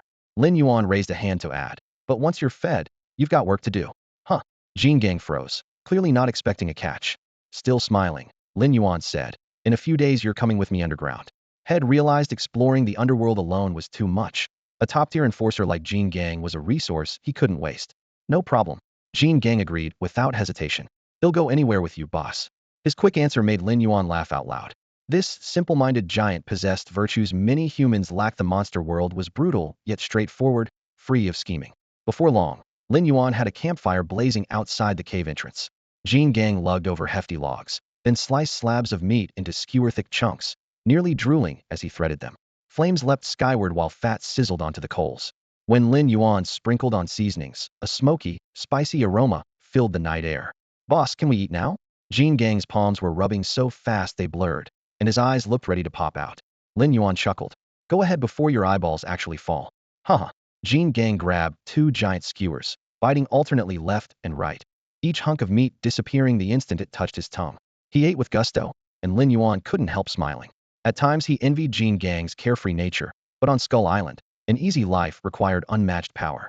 Only those at the summit could afford peace, and Lin Yuan still had a long climb ahead. North America, along the coast. A fishing boat eased up to the pier, its rust-flecked hull barely brushing the pilings before the air thickened with the reek of fish and damp salt. On deck, a tall, wiry man stepped across the gangplank, slung a coarse canvas bag over his shoulder, and set foot on shore alone. The feel of solid ground made him narrow his eyes. He drew a long breath of briny wind, as though fatigue might blow away with it. In that fleeting moment of relief, he heard the click of approaching shoes. A brown-haired, hook-nosed man, hands in his coat pockets, blocked his path, a mocking curve on his lips. Barus, long time no see. The man lifted his chin, voice dripping with scorn. You've really hit rock bottom, huh? Barusa, soul-powered Esper looped him over. The man was Anderson, once a fellow member of the Temple of Sin. Back then Anderson's rank and strength had been far beneath his. Now he stood here, savoring Barris' misfortune. Barris' reply was ice. Anderson, if you came just to gloat, congratulations, you've done it. Now move. Anderson spread his arms, smile slick. Come on, Barus, we're old friends. I was joking, don't be so serious. He stepped in for a hug. Barus stiffened, swallowing his disgust. Cooperation with the temple required restraint. After the quick embrace, Barus spoke in a low voice. When I called on the satellite phone, I was clear. For this deal, I meet the priest of the seven sins face to face. Anderson arched a brow and let out a cold laugh. Meaning I'm not good enough? His words came faster. Wake up, Barus. The temple stopped grooming you ages ago. Right now you're just a traitor. Sending me is more courtesy than you deserve. The word traitor darkened Barris' eyes. Keeping his voice even, he said, listen carefully, Anderson. This deal has nothing to do with my status. They'll show you something. After you've seen it, if you still want to fight, the temple can walk away. Anderson faltered. Barus never issued empty threats. Whatever he held had to be valuable. Barus snapped his fingers. Soul rewind. Blue light flared at his fingertips, coalescing into a shard of memory etched with swirling patterns. He tapped it, and the light shot into Anderson's brow. Anderson had no time to react before vivid scenes filled his mind. On a remote island, a team of espers led by regions were battling a host of colossal beasts. Whether it was the savage blade-backed Jackal King, the fearsome Sacred Tiger King, or the mountain's-eyed titan that looked like a walking cliff, each one made Anderson's eyes widen in shock. A damp, fish-scented sea breeze brushed his cheek as he stood rigid at the bow, staring at the mist-shrouded island ahead. His heart lurched. What in the world is this place? How can beasts that huge even exist? He swallowed hard, voice so low it sounded afraid to wake a monster. Could this be a secret realm? At that thought, his gaze ignited. With his strength and experience, he knew exactly what a newly discovered realm could mean. No wonder Barus had dared to propose a partnership to the Seven Sin Priest shed, found an untouched treasure trove. Still, Anderson couldn't understand. If it really is a secret realm, why not keep it for himself? Everyone knew the fewer people involved, the bigger the share. Puzzled, he kept watching the playback Barus had provided. The next moment, Lin Yuan appeared, radiating a terrifying aura. Even through a recording, Anderson felt the pressure. The air seemed to solidify, his chest hammered like an anvil, and he hardly dared draw breath. Lin Yuan stood there like a god of annihilation. The footage jumped forward. An S-class Esper named Ragens was torn apart as if made of paper. Barus rammed his own soul into an unfamiliar corpse and fled in panic. Only then did Anderson fully grasp the truth. In that nightmare, abandoning your original body was the sole path to survival. Even he wouldn't dare take that monstrous energy beam head and own hit, and only ash would remain. When the recording faded, his heart was still pounding. Barris' raspy voice echoed beside him. Now you understand why I need the Darks and Sanctuary's help? Anderson nodded hard, swallowing again. That beast, what exactly is it? Who the hell knows? Fear flickered in Barris' eyes. But I'm sure it's a devil's handiwork. Nothing else could spawn something that terrifying. He drew a long breath. Even in the Darks and Sanctuary, only the Seven Sin Priests could stand against it. That's why I need to meet them in person. The Seven Sin Priests were the Sanctuary's mightiest espers. 5 were S-class, and 2 were SS-class. Each bore the name of a deadly sin: gluttony, greed, sloth, envy, pride, lust, and wrath. Anderson drew a deep breath and spoke in a low voice. Understood. They'll take this straight to the priests of the seven sins, so please be patient for a while. At the mention of a secret realm, he grasped its weight immediately. Whatever petty grudge he had with Barus paled beside it. Barus nodded, his tone brisk. The sooner, the better. He knew full well that if a secret realm truly existed on Skull Island, the priests of the seven sins would show up in person. The so-called Temple of Sin was essentially an extremist cult. They proclaimed, God is dead, Satan is coming. When that moment arrived, the old order would be shattered and a new throne of darkness would rise on earth. The seven priests were seen as Satan's well-made flesh. Gluttony, greed, sloth, envy, pride, lust, wrath. They styled themselves sowers of original sin, nurturing the shadows in every human soul. Barus admitted he was no saint, but he wasn't mad enough to overturn the world. Before the temple could brainwash him completely, he pulled out. Another day there, and his values might have warped beyond recognition. Madness aside, their power was unquestionable. The priests of the seven sins were each more formidable than the last. If they chose to act, they could flatten the island with ease. Even that terrifying behemoth would not escape their blades. Remembering the humiliation of being driven to desperation, Barus clenched his fists. He would repay that blood debt 100-fold. Skull Island. Several more days slipped by. Ready? Lin Yuan turned to the hulking Kong beside him. Roar. Kong rumbled, pounding its chest, bronze muscles swelling like hammered steel.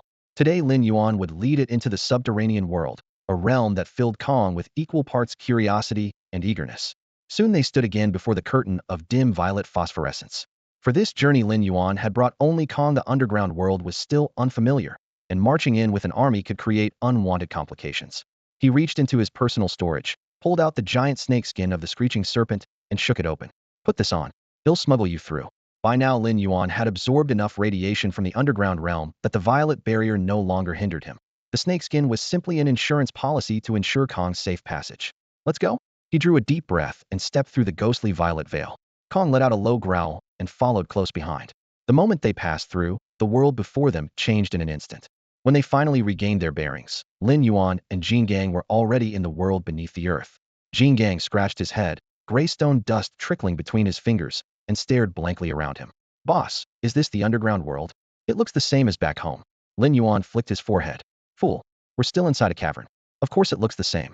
Oh right. Jin Gang's eyes gleamed. Then what are we waiting for? Let's go outside. Lin Yuan's voice dropped. Before we leave, remember this place is lethal. Beasts far larger than you roam everywhere. If you want to live, stay quiet and stick to me. The severity in his tone made Jin Gang straighten at once. Understood. The two giants strode out of the cave.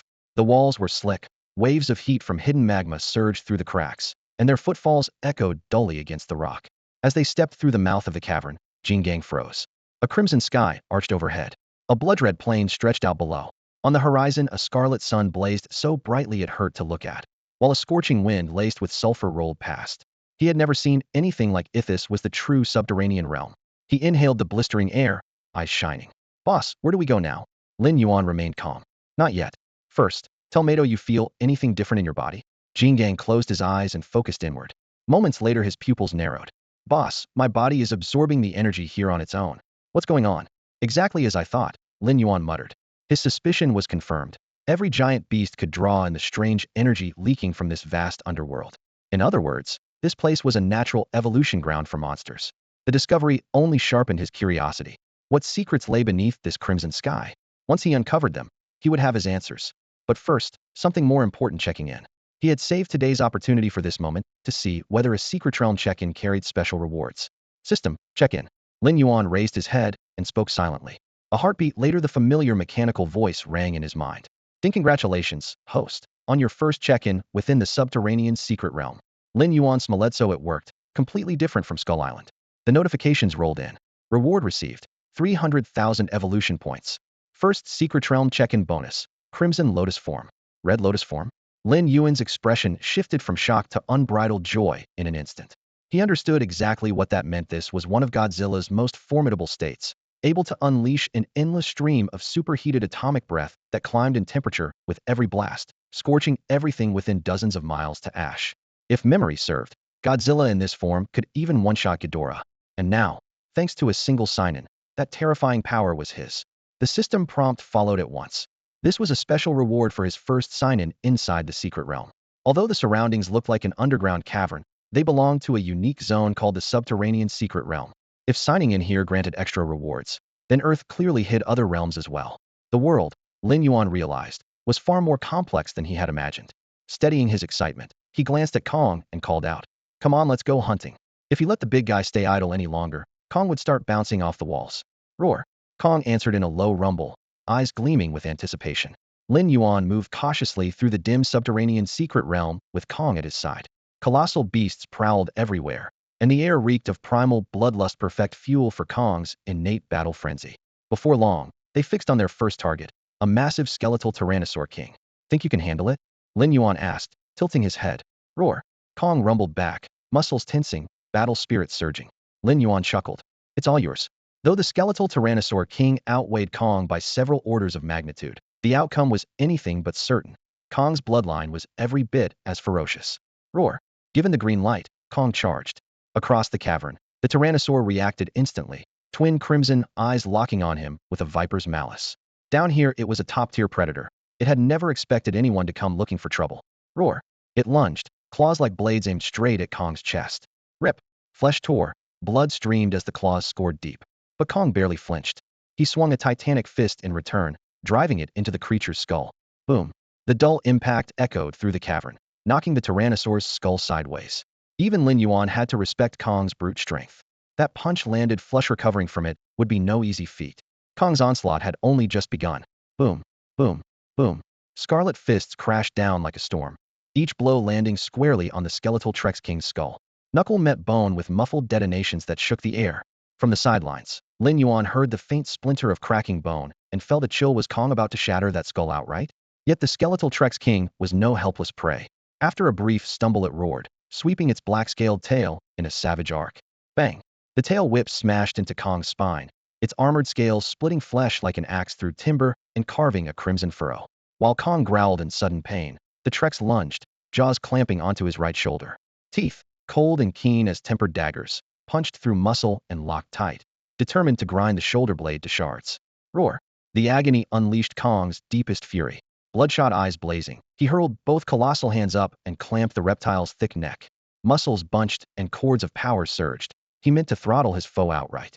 Driven to desperation, the skeletal Trex King fought back in a frenzy. Scythe-like claws blurred, gouging bloody trenches across Kong's chest, belly, and arms. Kong ignored the wounds. His killing intent had peaked. Crack, crack, crack. A series of sickening snaps rang out as brute force finally broke the Trex's cervical spine. Only when its life winked out did Kong let go, and the massive corpse thudded to the ground. Roar! He threw back his head and pounded his chest, the booming of a victor echoing like war drums. But the triumph was brief. Drawn by the tumult, several more skeletal Trex Kings lumbered closer, circling with icy hostility. Bone tails swayed, blood-red eyes fixed on Kong. The intruder was now their prey. Even Kong's brow furrowed at the sight of multiple titans converging. He had just felled one king, and now faced the entire pack. The air grew taut with imminent violence. As the herd advanced, an even larger silhouette strode out, placing itself squarely between them and their quarry. Roar! Staring at the towering silhouette before them, every skeletal Tyrannosaur King let out an uneasy growl. Bone wings beat the air with a dry crackle, joints snapping like splintering wood, and talons big enough to shake the earth gouged deep furrows into the scorched ground, all driven by the crushing aura rolling off Lin Yuan. He'll give you one chance, leave. Lin Yuan's eyes were frosted steel, his gaze slicing through the beasts like a blade while his voice rumbled like distant thunder. Behind him, Jingang threw its head back in smug defiance, silver-white armor flashing coldly beneath the dark sky. Really think you can take me? You know who's got my back? It roared, while quietly reassuring itself. With Lin Yuan here, nothing can touch me. A few skeletal Tyrannosaur Kings? Double that, and I'm still game. Lin Yuan's taunt was a spark in a powder keg. The Tyrannosaurs erupted in fury, soul flames blazing in their skulls. With ear-splitting roars, the massive skeletons hurtled toward him, cleaving white scars through the air. Yet Lin Yuan's expression stayed perfectly calm, as if the oncoming tide were no more than a passing breeze. If you're that eager to play, then let's play. He stepped forward. The ground exploded beneath his foot, sending a blast of searing air outward. Then, in an instant, he shifted into Crimson Lotus form. Warning: Crimson Lotus consumes extreme energy. Proceed with caution, the system intoned. Lin Yuan grinned, baring razor-white teeth. Excess energy was exactly what he wanted. With every step, the temperature inside him soared as though a dam had burst. 1,000 degrees, 3,000, 5,000. When the reading broke 10,000, he erupted in a blinding red glare.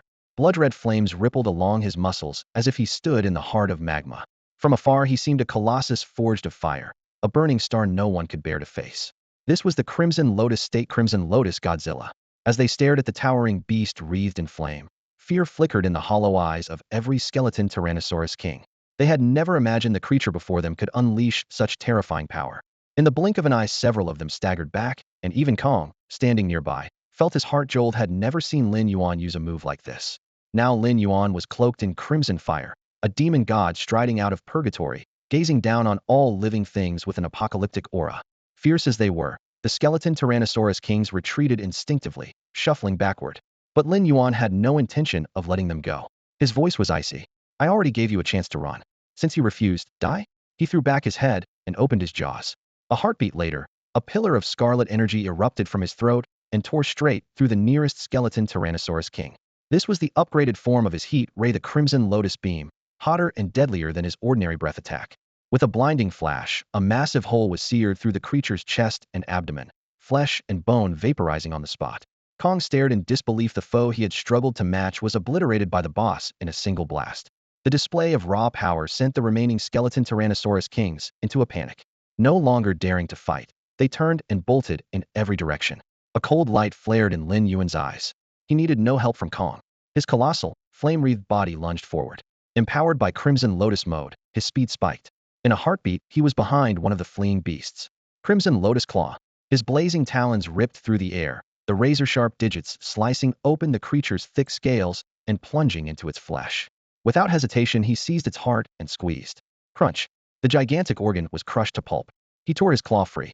Scarlet blood poured out, but the heat turned it to boiling mist that vanished before it could hit the ground. Lifting his eyes, Lin Yuan locked onto the few survivors racing away. The rest of you will finish in one go. Nuclear energy gathered in his throat once more, and the fins along his back lit up with blinding crimson light. Boom. With a thunderous boom, a crimson beam of energy burst from Lin Yuan's mouth. Carrying heat that could scorch the heavens, it obliterated a skeletal tyrant's massive body in an instant, turning bone and flesh into blazing red dust. Lin Yuan preferred to call this attack not atomic breath, but red lotus breath. Before it, even a 100-meter beast was as fragile as paper. After demolishing the first target, he tilted his head and swept the beam across the remaining tyrant lizards. In mere seconds, every last one was torn to bloody shreds, leaving the ground a hellish wasteland. Jingang swallowed hard, his hair standing on end. Boss, that was unreal. Even Lin Yuan was awed by the power of his Red Lotus state. Had he unlocked it earlier, the monster horde would never have driven him to such desperation. As soon as the fight ended, he dropped the form. The strength was staggering, but so was the drain. In under 3 minutes, his energy was nearly spent. Yes, the fury was real, but so was the fatigue. For now, he was little more than a 3-minute warlord. Collect the bodies, he ordered, unwilling to waste good meat. Jingang nodded vigorously and hurried off.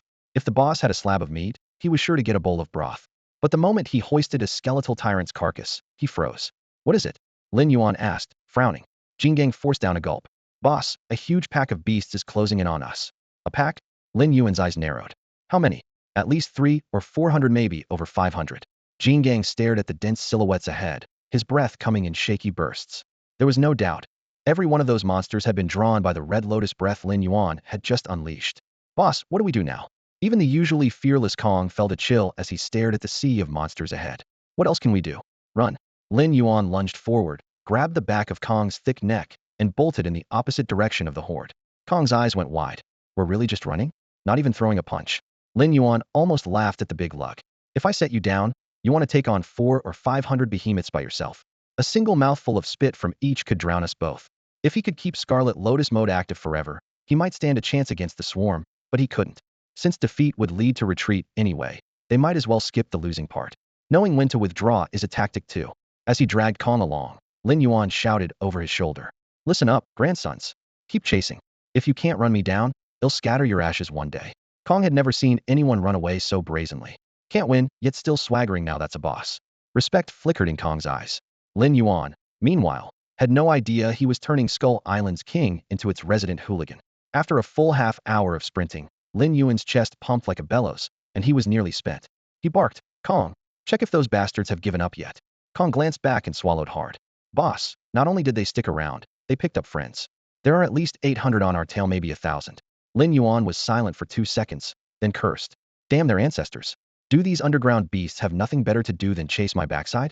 Unable to bear it, he whirled around, the dorsal fins on his back glowing a ghostly blue. Boom.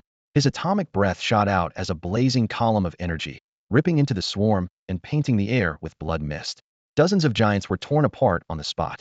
Even without Scarlet Lotus form, his breath was terrifying. Roar. The surviving beasts, eyes blood red, charged like a tidal wave, their roar shaking the sky. Screw this, these bastards don't know when to quit. Lin Yuan's face went pale. He turned and dragged Kong into another life or death dash. Kong was running himself ragged, but he had no choice except to grit his teeth and keep going. If they so much as slowed down, that pack of raging beasts behind them really would tear them to pieces. Lin Yuan and Jingang barreled through the forest. Tree trunks cracked apart, mud sprayed sky high, and the reed monsters behind them stayed hot on their heels, their roars pounding like war drums against the eardrum. Jingang grumbled to himself. The boss started this mess, yet he had to carry the blame. Talk about unfair. Teeth clenched, he shouted over the wind. Boss, we can't just keep running forever, can we? Of course not, Lin Yuan panted. As soon as we find that underground cavern, we'll slip into it and head straight back to Skull Island. If those idiots follow us in, we'll rally the crew and wipe them out. They'll learn fast whose turf Skull Island is. Gang's eyes lit up. Why hadn't he thought of that? Trust the boss to stay sharp. So we're headed toward the cavern right now, yeah? Not even close. Lin Yuan shook his head. If I knew the way, would we still be sprinting blind like this? Jin Gang almost tripped. They'd been running at random the whole time. His morale nearly crumbled. Then he realized the beasts behind them were slowing down, as if wary of something ahead. Boss, they're dropping back. Really? Lin Yuan snorted. Finally decided to be scared? He glanced over his shoulder. The beasts had halted a few dozen meters away, muscles coiled, still growling, but refusing to step closer. Bunch of cowards, Lin Yuan spat. If Head had fingers instead of claws, he would have flipped them off. His taunt drew no reaction. The monster's growls even softened as they stared at the two of them like carcasses already left to rot. Jin Gang felt a chill. Boss, something's wrong here. I know, Lin Yuan answered quietly. Even Jin Gang had picked up on it, so of course he had. Something deeper in this zone terrified those beasts enough to hold them back, yet they'd still blocked the exit, leaving no retreat. Advance and face an unknown danger, or turn back into the pack's jaws. Neither choice looked good. For a moment, Lin Yuan weighed both fates. Jin Gang scratched his head. So are we still heading in? Lin Yuan's eyes narrowed. He drew a long breath and said, what's there to fear? I want to see exactly what's hiding in there. In Lin Yuan's eyes, this mysterious zone had to be hiding something, perhaps a secret tied to the entire subterranean world. The thought filled his chest with tension, unease, and excitement. Three conflicting emotions churning like a rising tide. He exhaled slowly, then said in a low voice, move. Once the boss gave the order, Jin Gang followed without hesitation, his heavy footsteps echoing behind him. The giant beasts they left behind stayed put, their eyes flashing with almost human ridicule, as if mocking the pair's decision. Entering that territory, in their view, was a death sentence. Lin Yuan kept his pace steady. He had burned through most of his strength while escaping. Now that the danger had passed, recovery came first. With a flick of his wrist, he pulled several translucent green life fruits from his storage space and tossed them to Jin Gang. Here, eat. Life fruits not only sped up healing but also restored stamina, and they weren't rare. Received them regularly as sign-in rewards. Jin Gang's eyes lit up like twin lanterns at the sight of food. He grabbed the fruit and munched noisily, while Lin Yuan shook his head in exasperation. He was eating to recover. The big lug looked more like he was snacking for fun.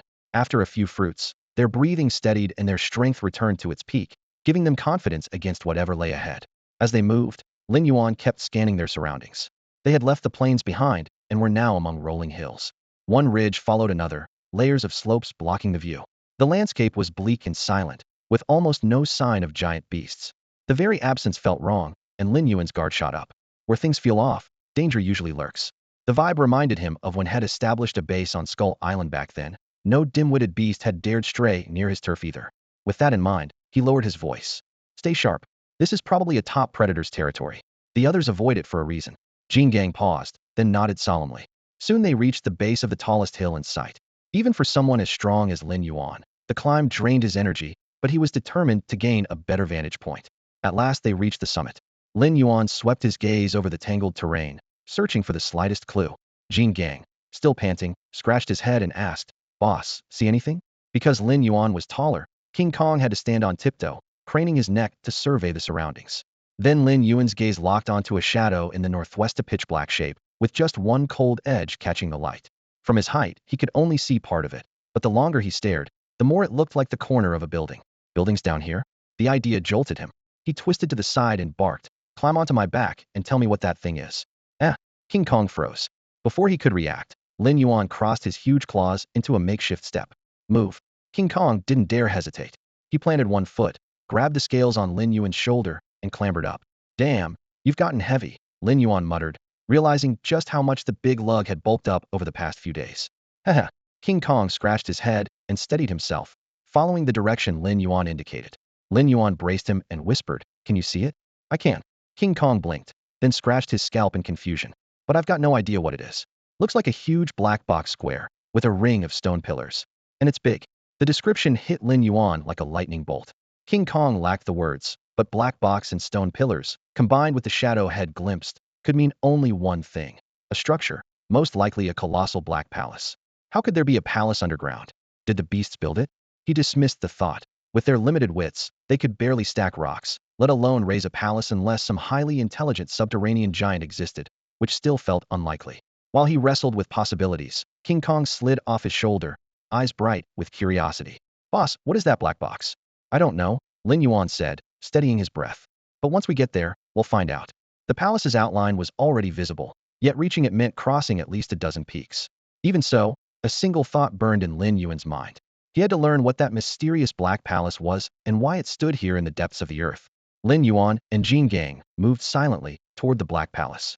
Even the usually chatty Jin Gang kept his lips sealed, leaving only the crunch of footsteps and the thud of their hearts. Minutes dragged by in oppressive quiet until the jet-black structure, looming like a phantom, finally filled their view. A moment later, a frigid, murderous aura surged from the palace. Lin Yuan reacted instantly, shoving Jin Gang's head down as they both ducked behind a ridge. "Boss, what are you doing?" Jin Gang whispered, confused. Before Lin Yuan could reply, an earth-shaking roar exploded from the palace. Roar! The blast of sound slammed into them, and Lin Yuan's heart lurched. The palace was far more dangerous than he had imagined. "Boss, what did we stumble into?" Jin Gang asked, barely breathing.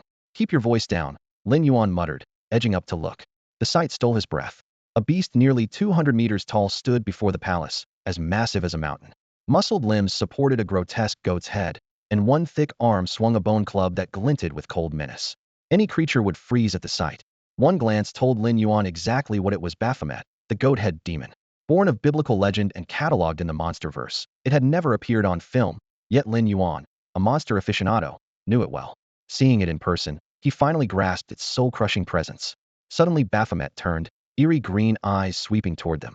Lin Yuan's heart stopped. Had they been spotted? A piercing shriek split the air overhead. Lin Yuan snapped his gaze upward. A gigantic bird, wings spanning nearly 150 meters, plunged toward Baphomet, its shadow blotting out the light. In all his time underground, he had never seen a bird so colossal. Against such a beast, neither he nor Jin Gang stood a chance. Luckily, the bird's target wasn't them. Without a glance in their direction, it streaked overhead and dived straight for Baphomet. The target that had held Baphomet's gaze was clearly the giant bird circling overhead. Jin Gang stared up, dazed. "Boss, is that bird really planning to challenge the goat-head beast?" Lin Yuan shot him a sidelong glance. "If you were given the chance, would you try to challenge me?" "Absolutely not." Jin Gang didn't even hesitate. "How about for 1,000,000 tons of roast meat?" Lin Yuan dangled the bait. 1,000,000 tons of barbecue. Jin Gang instantly pictured mountains of sizzling meat. He gulped, his earlier certainty beginning to crumble. That would keep him chewing for ages, wouldn't it? Lin Yuan noticed his wavering expression and laughed. "Now do you see why the bird is here?" Jin Gang nodded hard, convinced. "Got it. It wants to kill the goat thing and barbecue it." "You don't get it at all," Lin Yuan nearly spat. Lowering his voice, he growled. "The roast meat was just an example. The point is profit.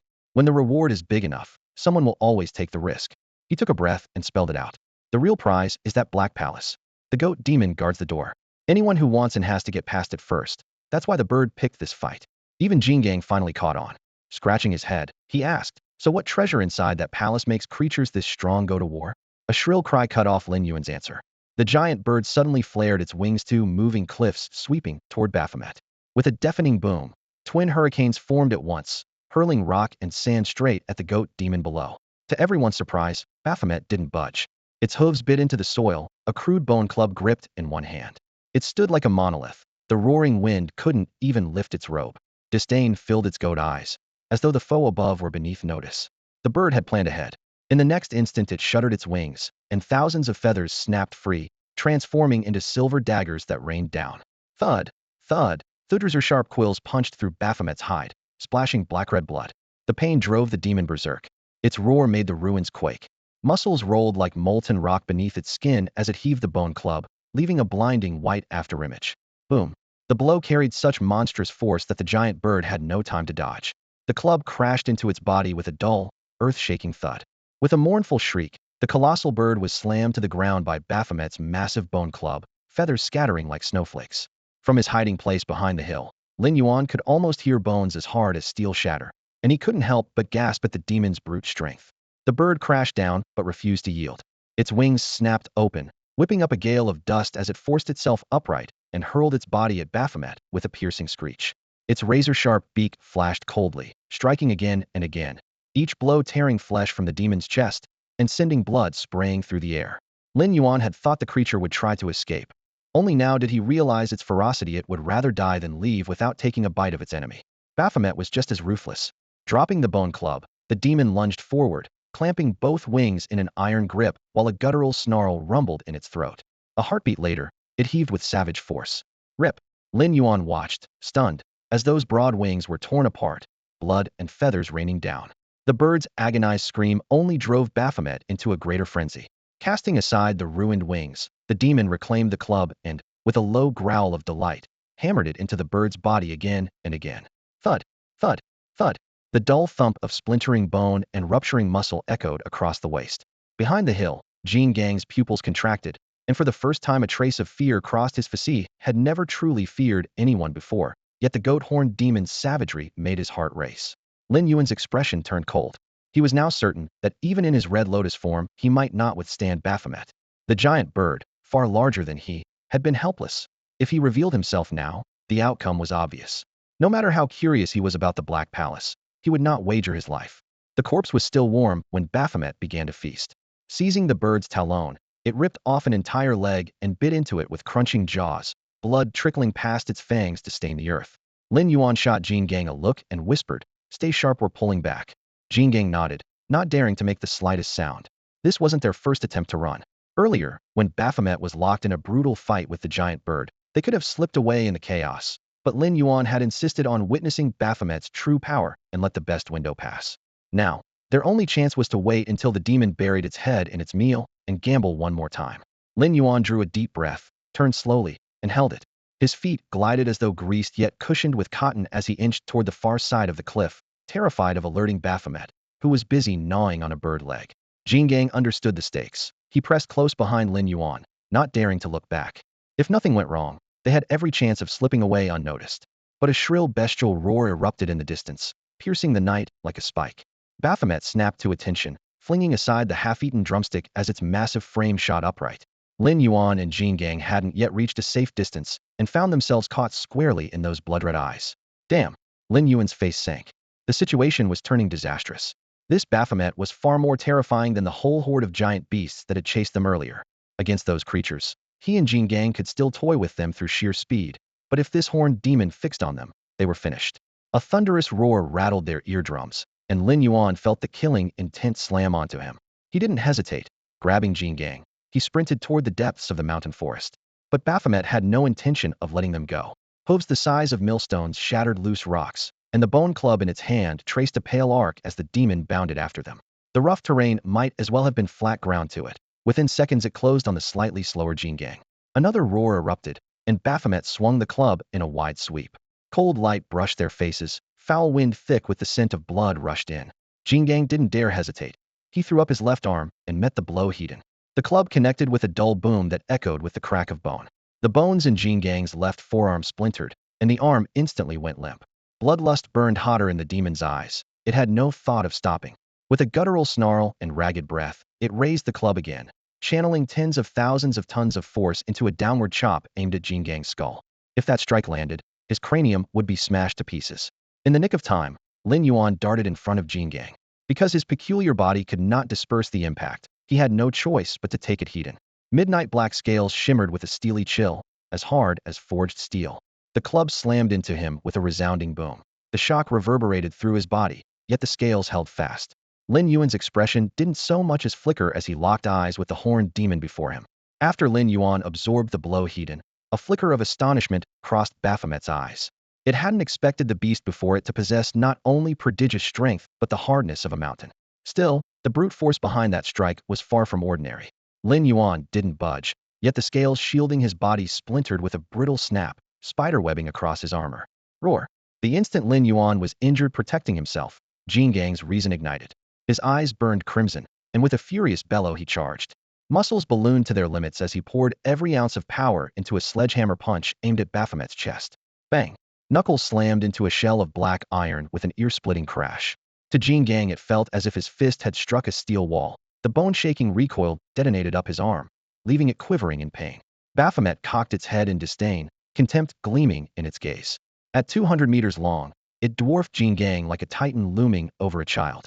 It didn't even bother to swing its bone club. With a low growl it simply drove an elbow downward. Boom! The raw power behind the elbow sent Jean Gang hurtling through the air like a rag doll, his massive frame smashing into a distant hill. The slope exploded, stones sprayed in every direction, and dust rolled across the sky. Baphomet stepped forward to press the attack only for Lin Yuan's low voice to rasp in its ear. What? You think I'm nothing? I'm right here, and you still dare look away? Before the words had finished, a terrifying surge of energy detonated at its flank. Alarm jolted through Baphomet as it whipped around. A colossal silhouette, as though forged from molten lava, towered before it. Veins of blazing crimson pulsed like magma, and a storm of savage pressure rolled outward, the image of a wrathful god. In the heartbeat it hesitated. Lin Yuan had already shifted into his red lotus form and finished charging his red lotus breath. An instant later, blinding scarlet fire burst from his jaws. Boom! A torrent of flames engulfed Baphomet, blasting its hulking body off the ground. It tried to brace against the inferno, but the searing heat and shockwave pinned it helplessly, flinging it into another hill. Crash! The hillside collapsed, boulders scattered, and a wall of dust surged skyward. Boss Jingang staggered to his feet, coated in ash yet filled with awe he could not hide. The seemingly invincible Baphomet had been sent flying by a single strike from Lin Yuan. Before he could exult, Lin Yuan clamped a hand around his arm, voice low and urgent. Move, move. Jingang blinked. Dumbfounded, weren't they winning? There was no time to explain. Lin Yuan yanked him into a sprint. Baphomet might have been blown away, but whether it still lived was unknown. The real danger had only begun. Besides, who was he kidding? That blast of red lotus breath had burned through at least half his energy. Don't be fooled by the way Baphomet was blasted into the air. For a creature that sturdy, even a few scratches count as a victory. Once you finish showing off, you'd better run or be ready to die. Jingang was panting like an ox as he sprinted. Boss, we're just charging straight out. What if we run into another herd of behemoths? Lin Yuan's gaze grew darker, killing intent leaking through. Then we fight our way out. In his eyes, no number of lesser beasts could compare to the terror of the horned demon guarding the Black Palace. That monster was far beyond anything he could handle right now. Jingang's neck shrank at the answer, and he stopped asking questions. A roar exploded behind them. Baphomet was back on its feet, bone club groaning in its grip. One furious bellow sent dust billowing through the trees. Lin Yuan's Crimson Lotus Breath had drained nearly half of his energy, yet left the demon with nothing more than surface wounds. Just as Lin Yuan had guessed, its pride remained unshaken. Flames of rage burned in Baphomet's eyes, but it still refused to pursue them, choosing instead to howl in place. Lin Yuan muttered to himself, exactly as I thought. It doesn't hate me as much as it values the Black Palace. Guarding that place matters more than killing us. With Baphomet rooted at the palace gates, a new question gnawed at him. What treasure lay inside that was worth such unwavering protection? The answer would have to wait. First, he needed power enough to defeat Baphomet. Only then could he pry open the palace's secrets. The resolve in his eyes hardened. Fortunately, by the time Lin Yuan and Jingang reached the outer rim, the surrounding beasts had scattered. To them, anyone who stepped into Baphomet's domain was already dead, so they had wandered off after a brief wait.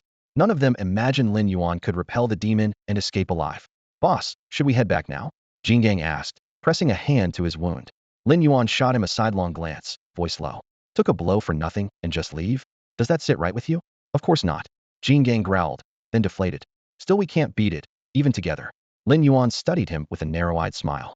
I have to admit, this big oaf has made real progress since he started tagging along with me. At least Kong is no longer the hot-headed brute who swung first and thought later. He's learned to lie low and swallow his anger. But Lin Yuan knew that wasn't enough. Vipers hug the ground only so they can strike, and patience means nothing without the outburst that follows.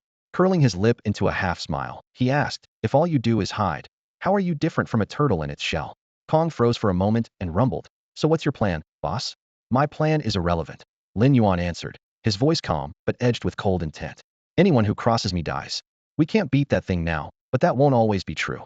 If you and I can't handle it, we'll add more titans. If 100 won't do, we'll bring 1,000. If 1,000 fail, we'll summon 10,000. Remember, you're not a lone creature, you are the king of Skull Island. He hammered each word into Kong's skull. Now do you understand what to do? Kong stared at him, shock filling those huge bronze eyes. He had never imagined war could be fought like this. His strategy had always been simple. Charge if you can win, charge anyway if you can't, and run only when absolutely beaten. Lin Yuan was different. Erase the enemy completely if victory is certain. If not, retreat at once and return with a monster horde big enough to rip the foe apart. Brutal, direct, and ruthlessly effective. Watching Kong still gape, Lin Yuan sighed inwardly.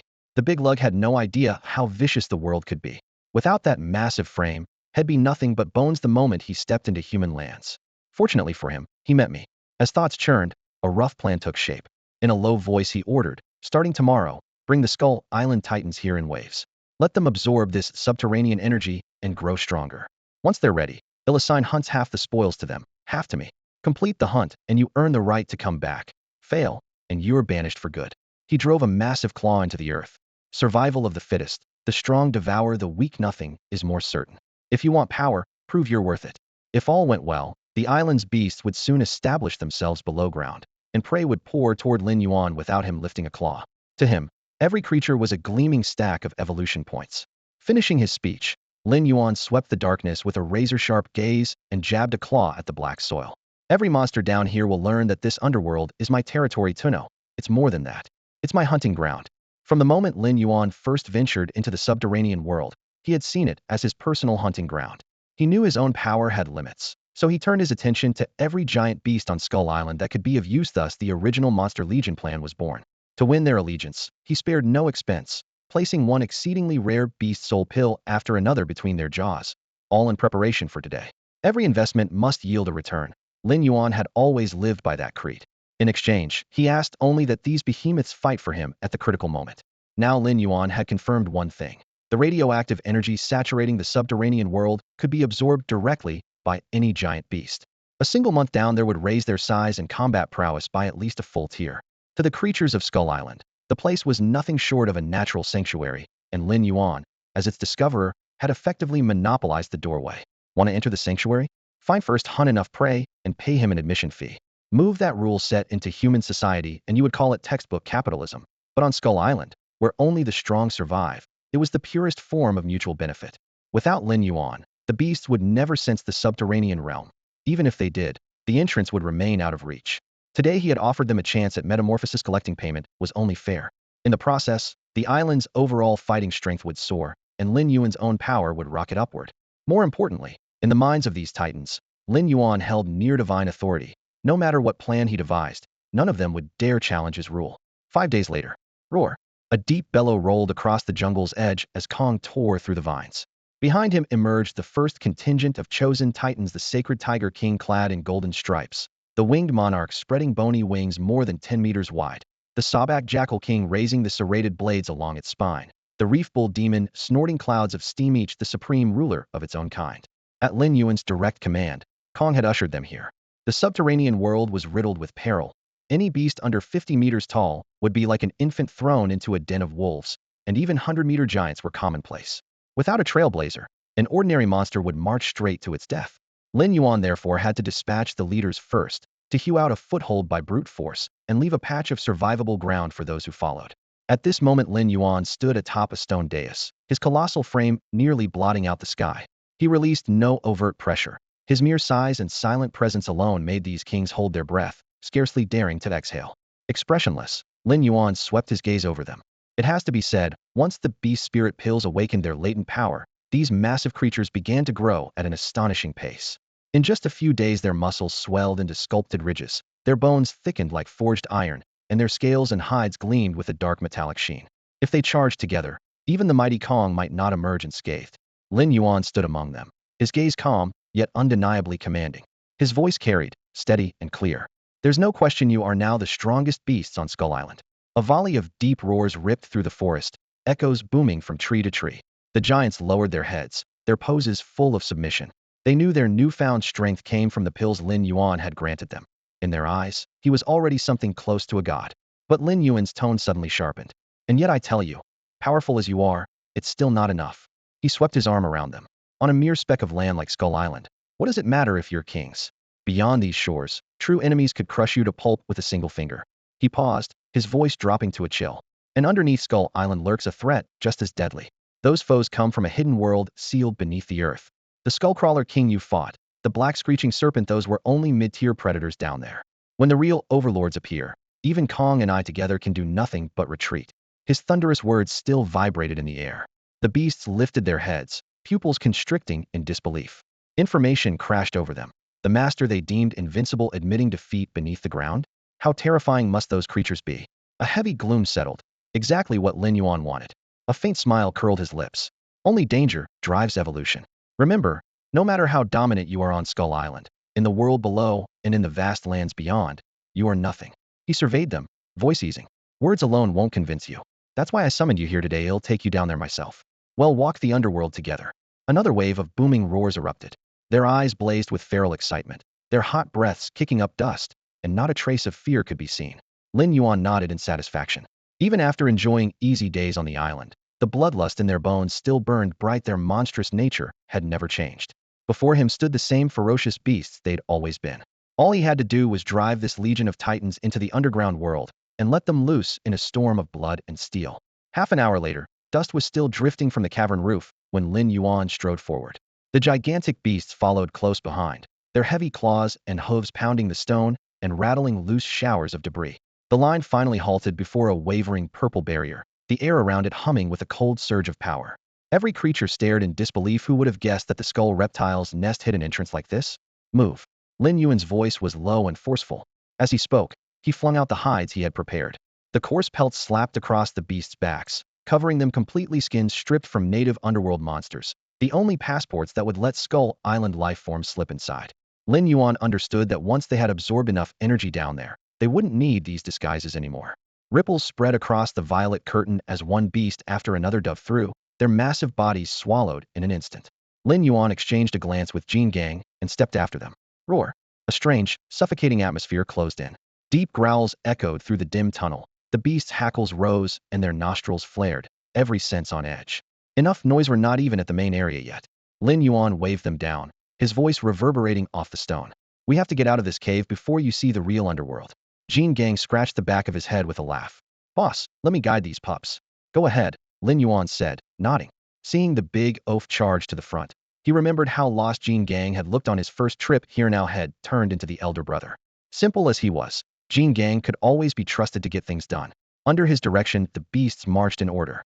Blue phosphorescence leaking from cracks in the walls slid across their hulking frames, sparks and chips flying as metal-hard hooves and talons struck the slick stone. In minutes they'd cleared the cave. This is it. Jin Gang thumped his chest. Take a look, but don't wander. This isn't Skull Island. Get lost out here, and you'll die without knowing how. A glaring crimson sun hung overhead, the blood-red sky spreading like a burning curtain. Beneath their feet the ground was cracked and desolate, the air shimmering with heat. The beasts scanned the wasteland, awe and confusion swirling in their eyes. Everything they understood was overturned. Beneath Skull Island lay an entirely new world. Feel that radiation?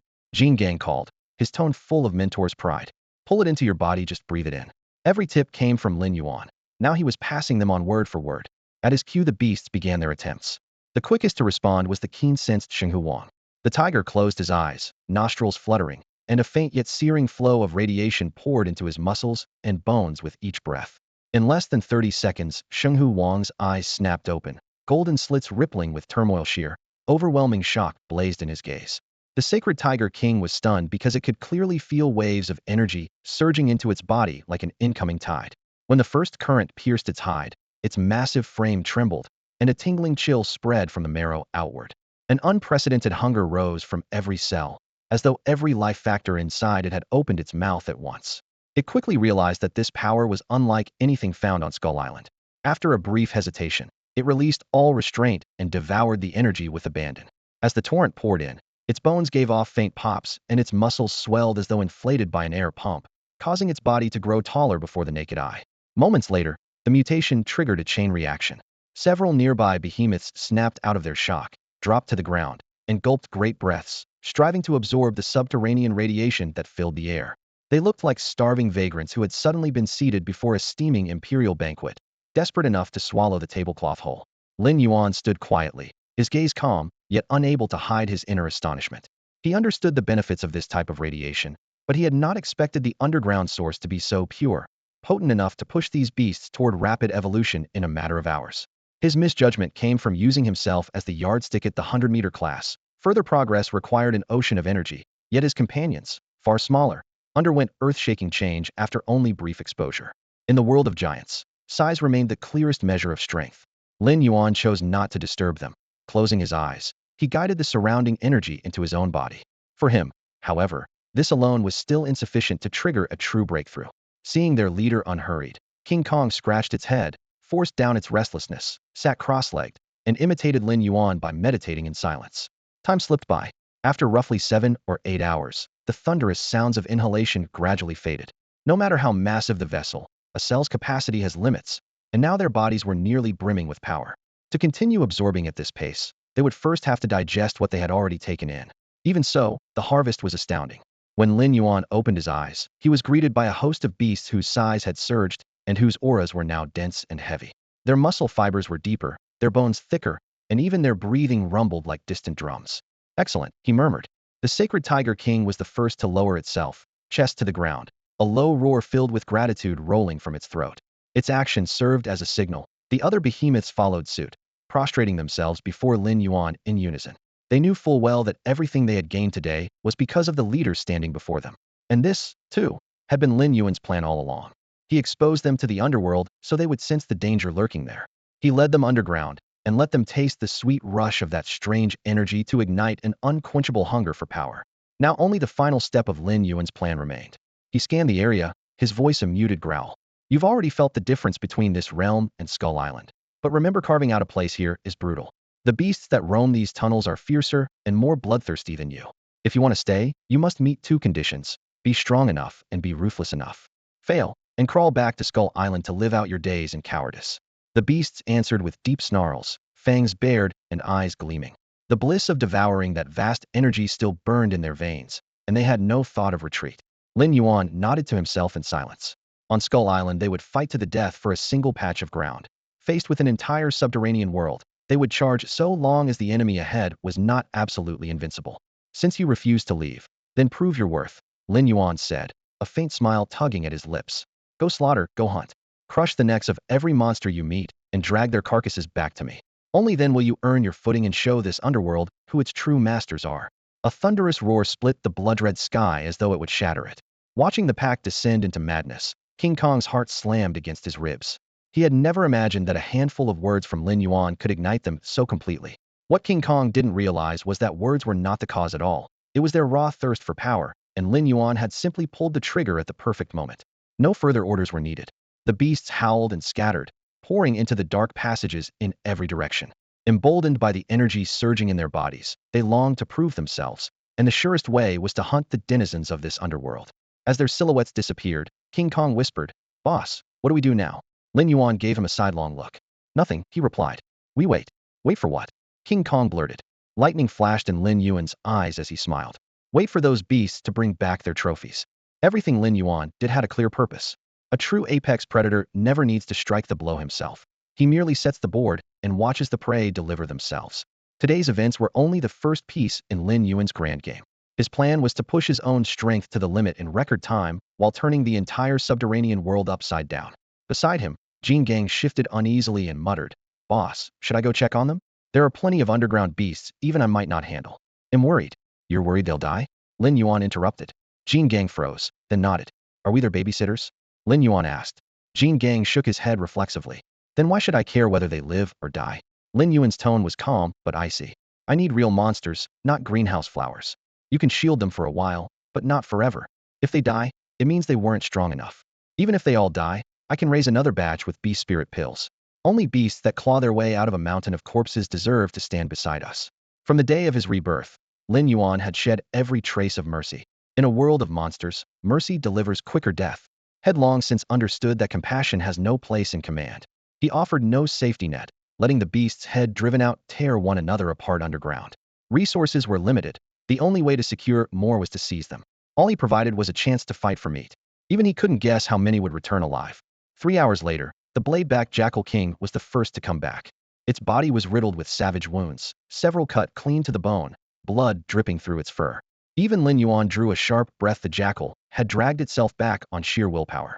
More astonishing, it was hauling the carcass of an underground titan nearly 100 meters long. Though the jackal had bulked up to over 60 meters itself after absorbing subterranean energy, it had slain a foe almost twice its size.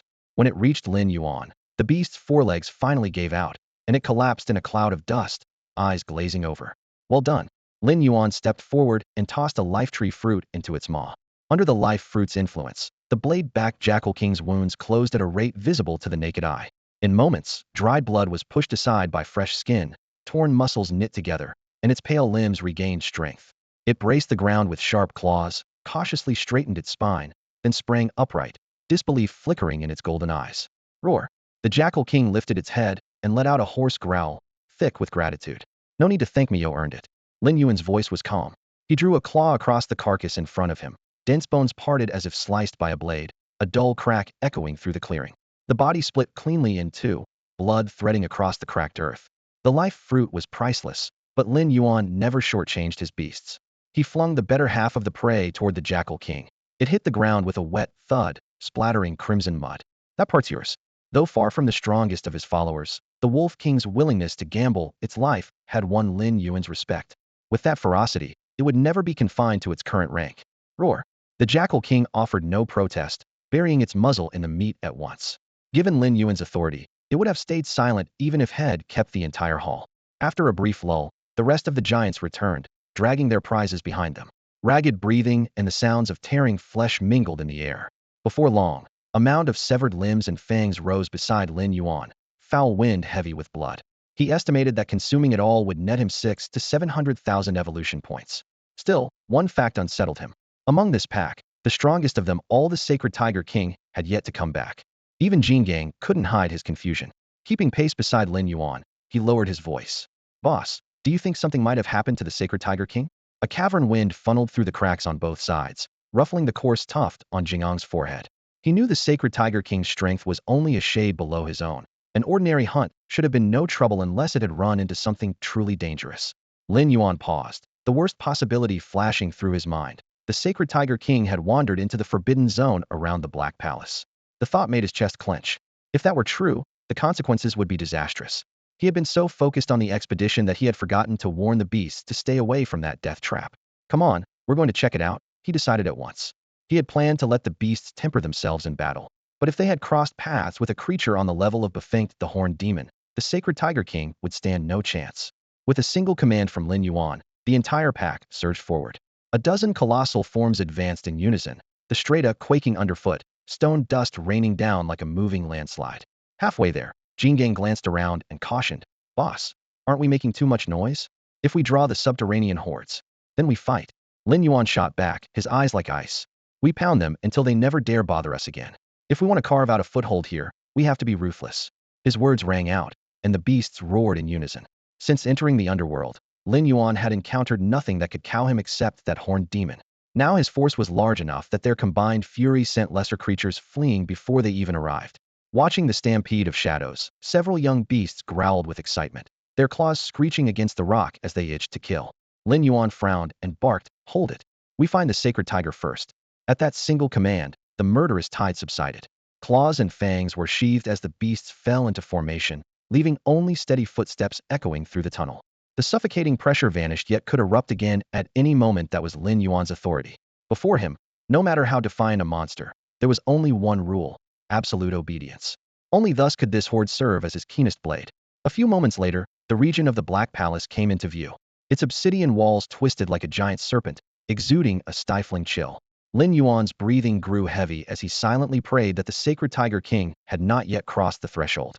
A sudden, ear-splitting roar burst through the caverns, shockwaves ricocheting off the stone walls. Lin Yuan and Jingang locked eyes, each seeing the same shock in the other's gaze. That was the Sacred Tiger King's voice. Move. Lin Yuan didn't hesitate for an instant, wheeling around and charging toward the source of the roar. He quickly spotted the Sacred Tiger King, hemmed in by a swarm of subterranean behemoths, its massive body slashed and drenched in blood.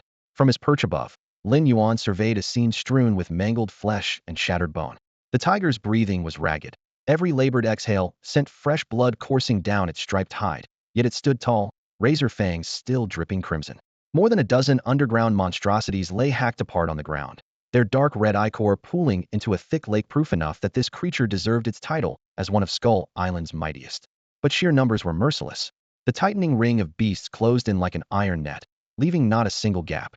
Each step the tiger took tore at its wounds, splattering blood, yet its eyes blazed with defiance, declaring that the king of Skull Island would never bow. Lin Yuan's face went cold as ice. Beside him, Kong raised his head and loosed a thunderous growl, fury barely contained. Boss, do we act? Kill them all. Leave no one alive. Lin Yuan took one step forward, his voice freezing, murderous intent palpable. Roar.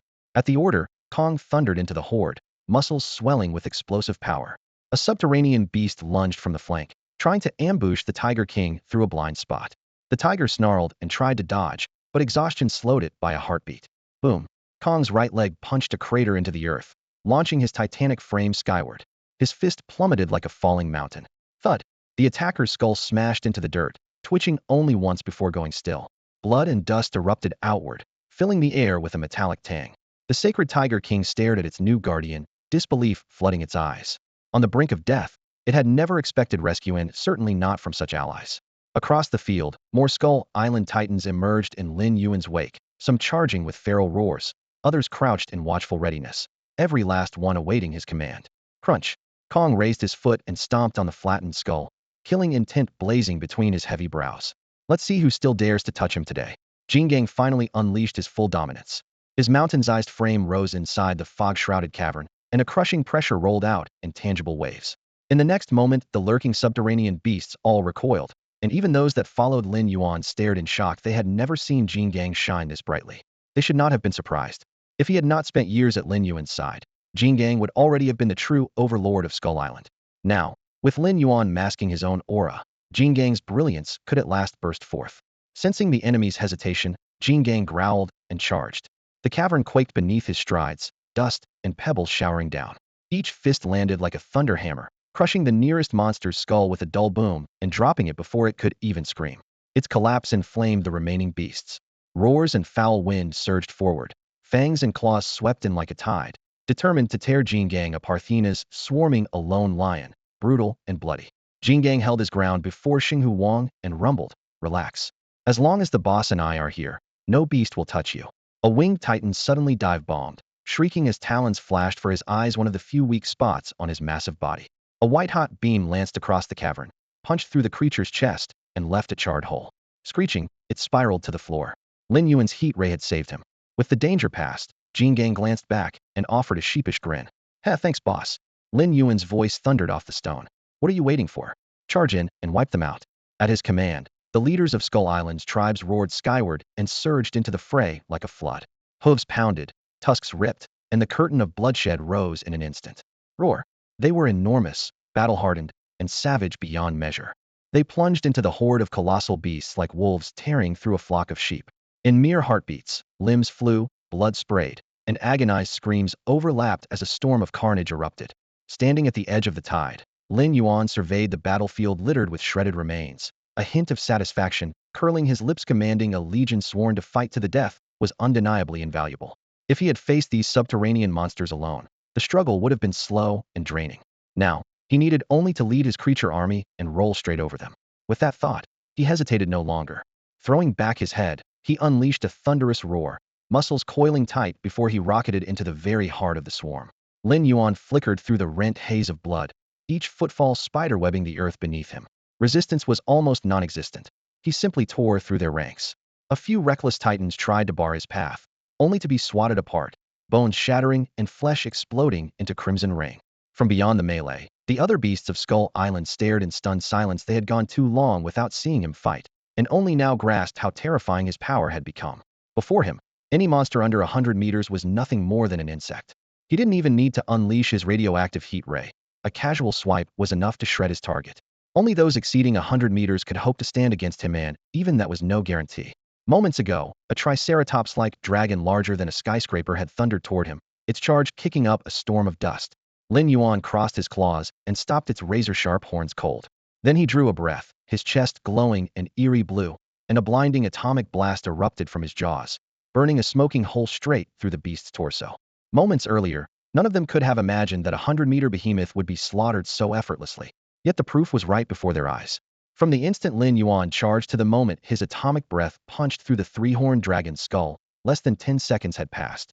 The colossal creature toppled like a straw doll pierced by an arrow, unable to struggle even once. Planting one foot on its still warm corpse, Lin Yuan threw back his head and let out a roar that shook the air. The subterranean monsters crowding around instinctively recoiled under the weight of his fury. Their urge to flee, however, did not mean he would allow them to escape.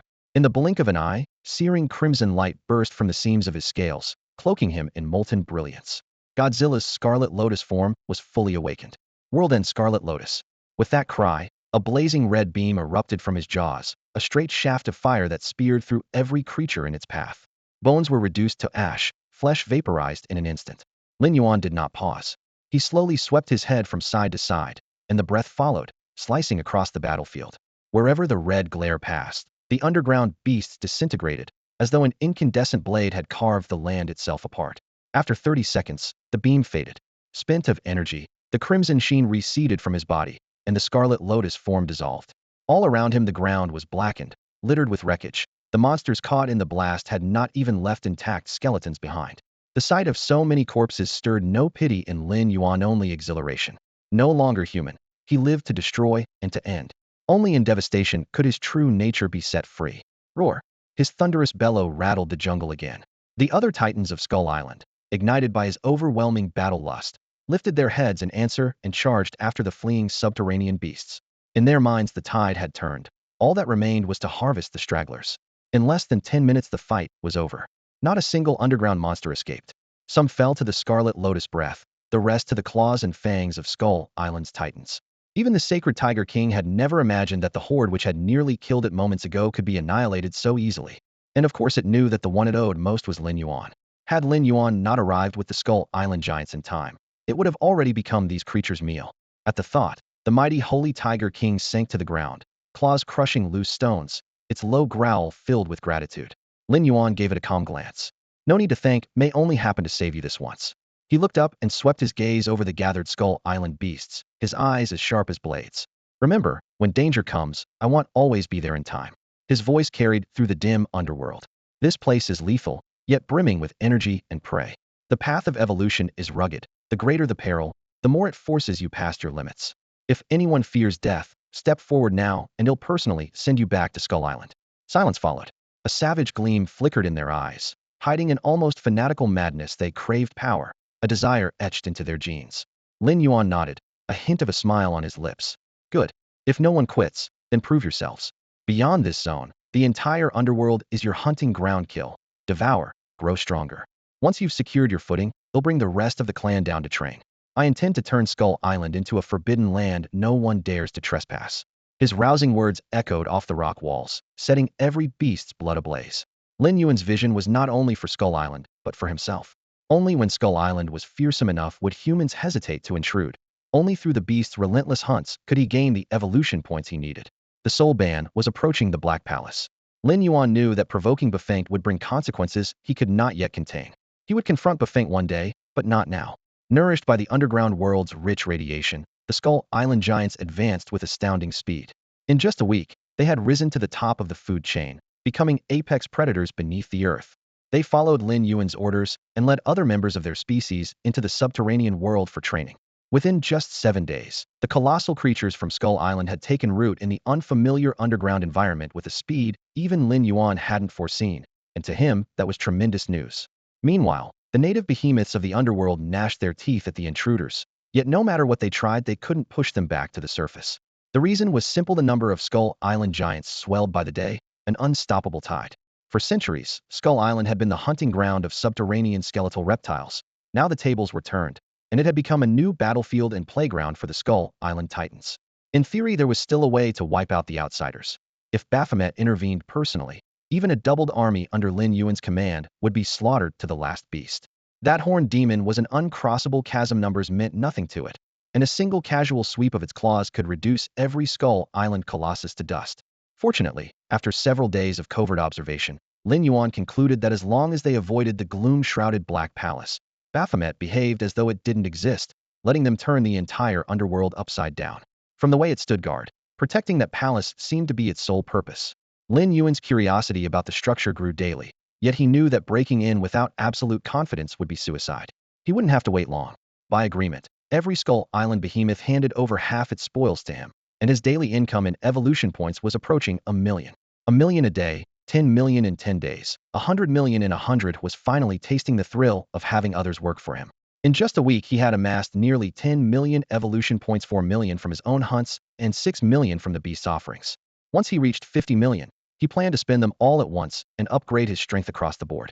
Lin Yuan drew a deep breath, a cold gleam in his eyes. When that day comes, it'll be time to settle the score with Baphomet, he muttered. He remembered all too clearly the humiliation of his last rout before the horned demon. Some grudges aren't forgotten. They're only waiting for the right moment. Time slips away like running water, vanishing in the blink of an eye. The underground world is dark and damp, its stone walls sweating viscous droplets that glitter faintly beneath a ghostly blue phosphorescence. Lin Yuan reclines against a boulder the height of a 2-story house, a mountain of raw meat piled at his feet. It is the tribute delivered by Skull Island's beasts over the 27 days since the hunt began. To exchange it for evolution points, he must swallow every last scrap. Strength demands sacrifice. Even if each mouthful is torture, he keeps eating. Lin Yuan rips a hunk from the black-scale porcupine king's hind leg, snaps his fangs shut, and crunches.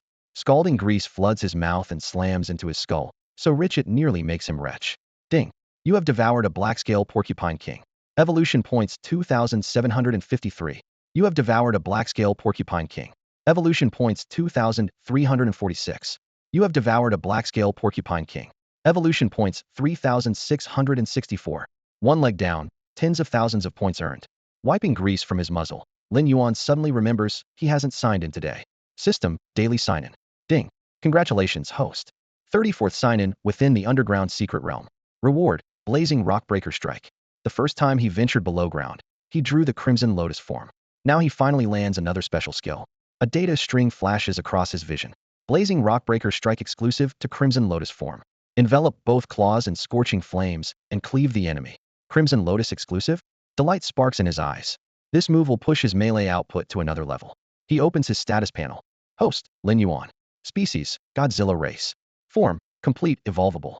Bloodline, apex upgradable. Height, 124 meters. Weight, 32,525 t. Attack methods, bite, claws, throw. Special form, Crimson Lotus. Special skills, devour, thorned carapace, atomic breath, radiation heat ray, claw enhancement, danger sense, thunder scales, charged particle cannon, king's roar, blazing rockbreaker strike. Passive skills, toxin resistance, scale, armor mastery. Evolution points, 41,525,413. System assessment. You have crossed the lengthy maturation stage. Now, as a complete form, you are a monster king capable of making the world tremble. The panel hovers in midair, its cold numbers still exhilarating. A 124-meter frame, more than 32,000 tons of mass, and over 41 million evolution points together, they forge his confidence. I never thought I'd hoard this many points. Lin Yuan laughs, his tail drumming the ground.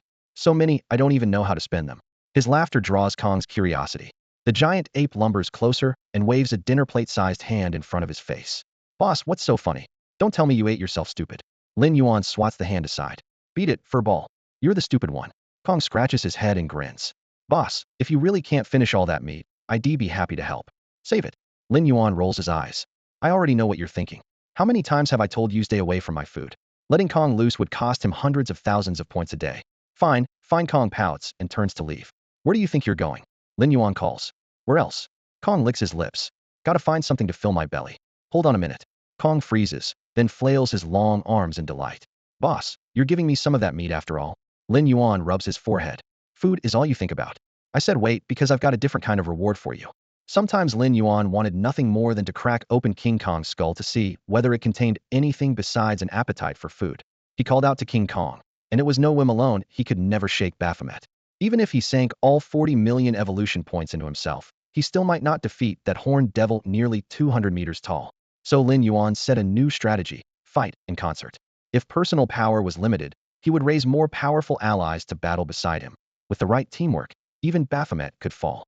He looked up and ordered, go fetch the sacred tiger king, the blade-backed jackal king, the long-legged spider fiend, and the wing king. I thought you had a reward for me. Why drag in those guys? King Kong scratched his head, baffled.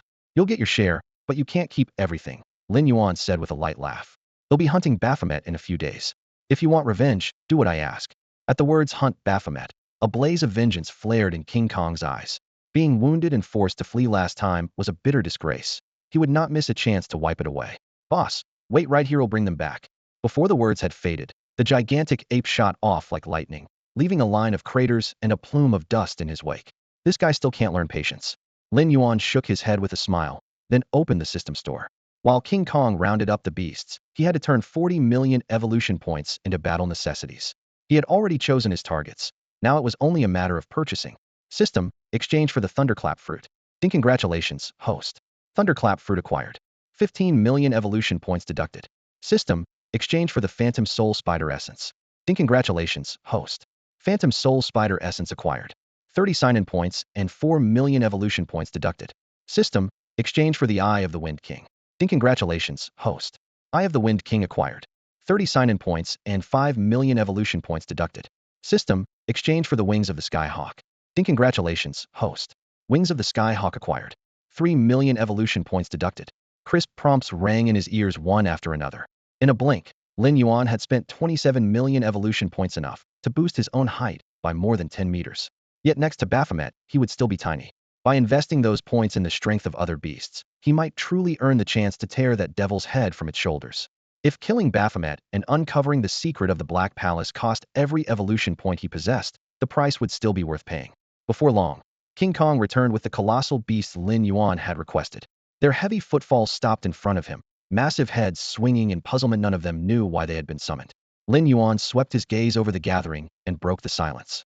Since we entered the subterranean world, I can feel how much stronger each of you has become. The beasts rumbled in low roars, answering in the simplest way possible. They had indeed grown quickly down here. Radiation saturated the air, flooding their bodies with power, and the endless hordes of underground monsters provided rich flesh to devour. Although they couldn't convert meat into evolution points the way Lin Yuan could, consuming prey still brought them frightening increases in strength. Even so, Lin Yuan went on, we can't afford to relax. Deep in this world lurks a presence that could drive us all out with a single outburst. The beasts froze. For days they had treated this realm like Skull Island's backyard, and had sensed no opponent capable of threatening the tribe. Underground creatures were vicious and numerous, but unless they swarmed at once, they were nothing more than prey. Yet Lin Yuan was telling them that one monster below could slaughter them all with ease.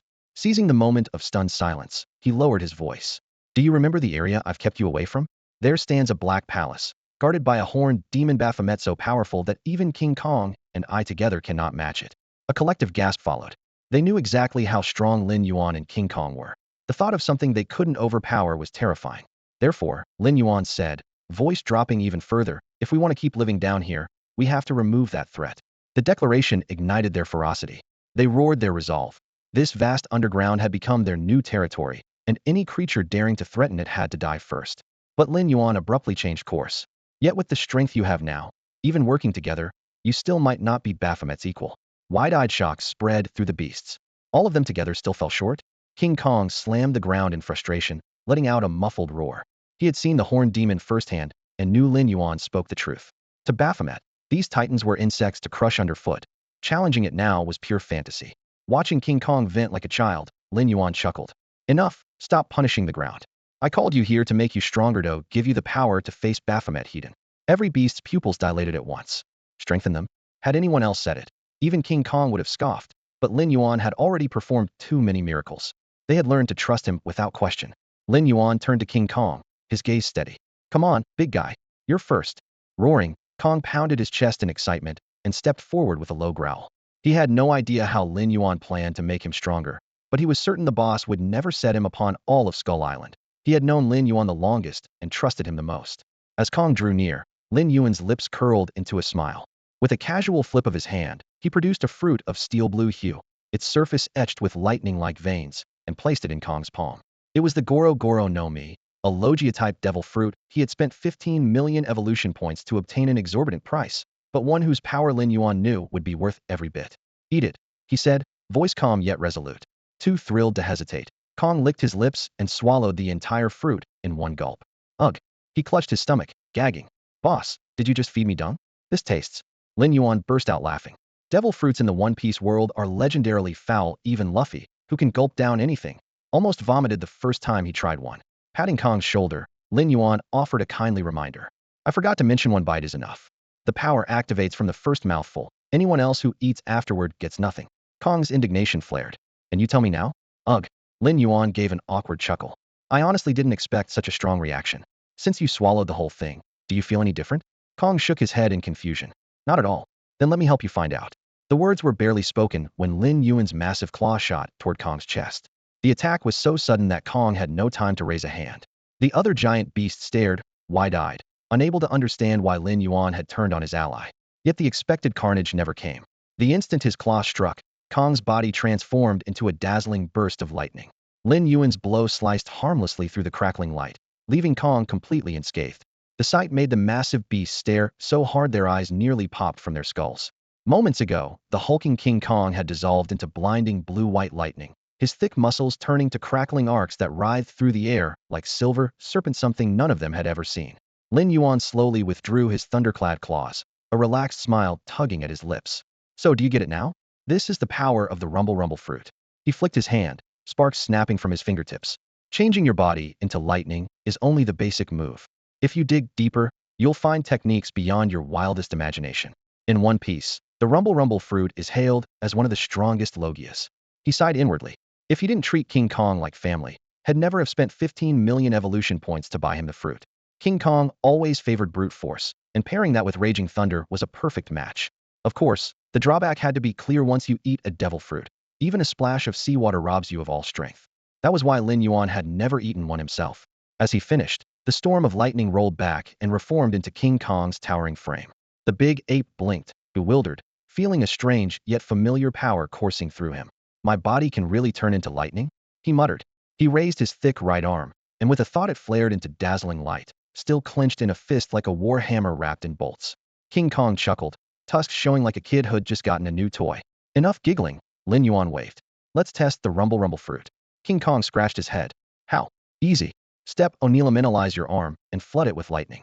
King Kong drew a breath and summoned the power inside him.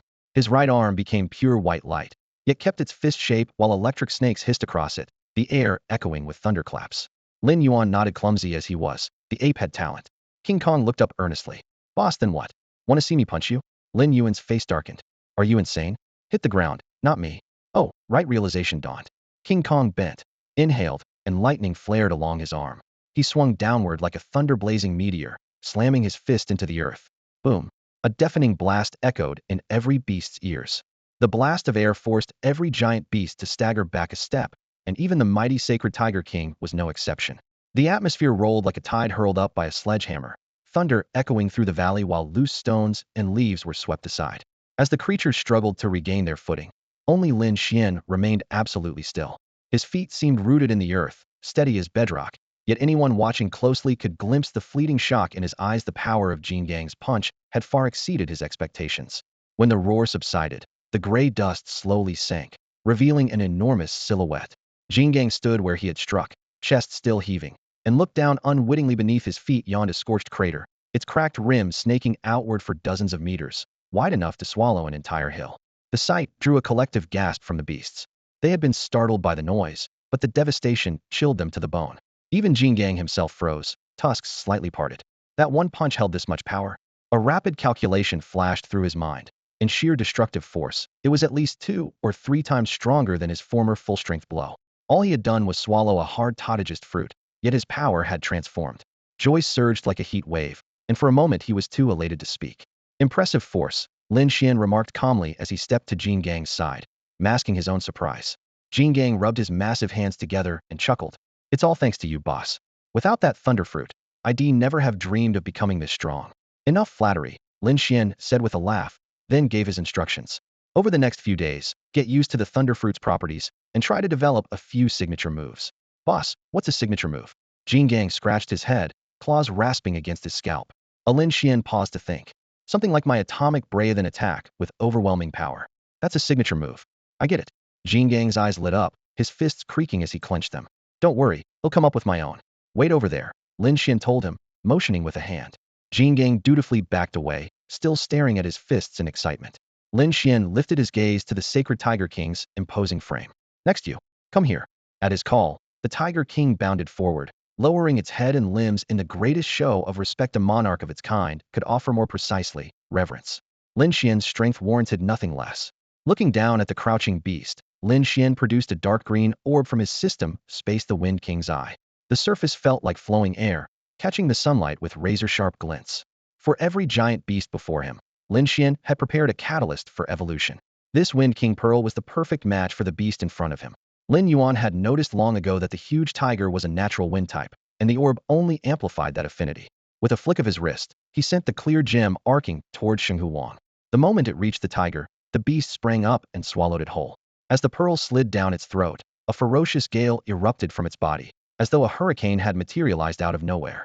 Grass flattened, dirt flew, and the tiger's pelt whipped in the torrent until it seemed to merge with the wind itself. Pale green wind patterns etched across its thick hide like razor-sharp scars. With a deafening roar, Shenghu Wang unleashed a blast of compressed air that instantly formed a spinning tornado round. Boom! The whirling projectile slammed into an ancient tree several meters thick, shearing it clean in half and filling the sky with splinters. The ground beneath was gouged into a deep trench that stretched far into the distance. The strike might not have matched the spectacle of Jin Gang's thunder punch, yet its raw power was unmistakable. Lin Yuan nodded in approval. Not bad. Any other techniques? He knew an item worth millions of evolution points had to offer more. The tiger rumbled eagerly, then hurtled across the prairie. Wind wrapped around its frame, its speed climbing with every stride until it was nothing but a blur. Even Jin Gang would struggle against that burst of acceleration. Lin Yuan silently weighed the result and decided the pearl was worth every point. Just as he thought the demonstration was over, the tiger spoke again. Lin Yuan blinked. You're saying you awakened something else? The great beast nodded. Then show me, he said with a grin. A pale green glow flared over Xinghu Wang's coat. With a sweep of its paw, the light surged toward Lin Yuan. The instant the aura wrapped around him, his body felt almost weightless. What had been heavy as iron was suddenly light as a feather. Surprise flickered in his eyes, quickly turning to delight. He had never expected the Wind King Pearl to help Xinghu Wang unlock such a valuable support ability. Let's call this move Blessing of the Wind King. After a brief pause, Lin Yuan casually named the Sacred Tiger King's newly awakened skill. Roar. The Sacred Tiger King's deep bellow echoed through the valley, its markings ablaze as joy overflowed from its beastly eyes. With that, Jin Gang and the Sacred Tiger King had both completed their evolutions. Lin Yuan did not slow down. His gaze shifted to the long-legged spider fiend and the Icarus wing, and with a thought he produced the ghost Dark Soul Spider's core and the relic Sky Eagle pinions from his inventory. These two items were prepared especially for you.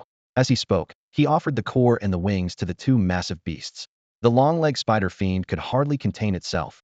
Its 8 eyes locked onto the dark purple core, and it snapped it up the instant it left his hand. As the core slid down its throat, pale violet flames raced along its neck and spilled across its body.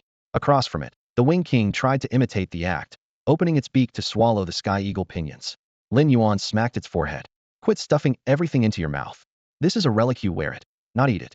The Wing King froze for a beat, then seemed to realize, fastening the silvery wings firmly to the base of its skeletal pinions. As relic and flesh fused, faint silver light flowed along each bone, sharpening the wings until they looked as if forged from cold iron. Meanwhile, the core inside the long-legged spider fiend finished merging. Its torso crackled, and several new legs sprouted in a blur. The new limbs were thin and graceful, etched with intricate runes where dark purple light pulsed with unfathomable power. Lin Yuan looked over the two beasts, his tone calm but unquestionable. Master your new power as quickly as possible. In a few days at most, we'll confront Baphomet. I expect you to unlock every ounce of your potential before then. They answered with a chorus of hisses and soaring cries, excitement ringing in every note. With that, Jin Gang, the Sacred Tiger King, the long-legged spider fiend, and the Icarus wing had all evolved and ascended under Lin Yuan's guidance. Roar! A rough, guttural growl cut through the air, and Lin Yuan followed the sound to the blade-back Jackal King. So far, it was the only one that had received nothing. Relax, I haven't forgotten you, Lin Yuan said with a faint smile, then his voice hardened. But before that, I want to know how badly do you want to get stronger? This Jackal King's most striking trait in his memory was its ferocity. During its first hunt, drenched in blood, it had torn apart a beast nearly twice its size and dragged the carcass back to camp. At first, Lin Yuan had not planned to spend any more resources on it. After all, his evolution points were limited.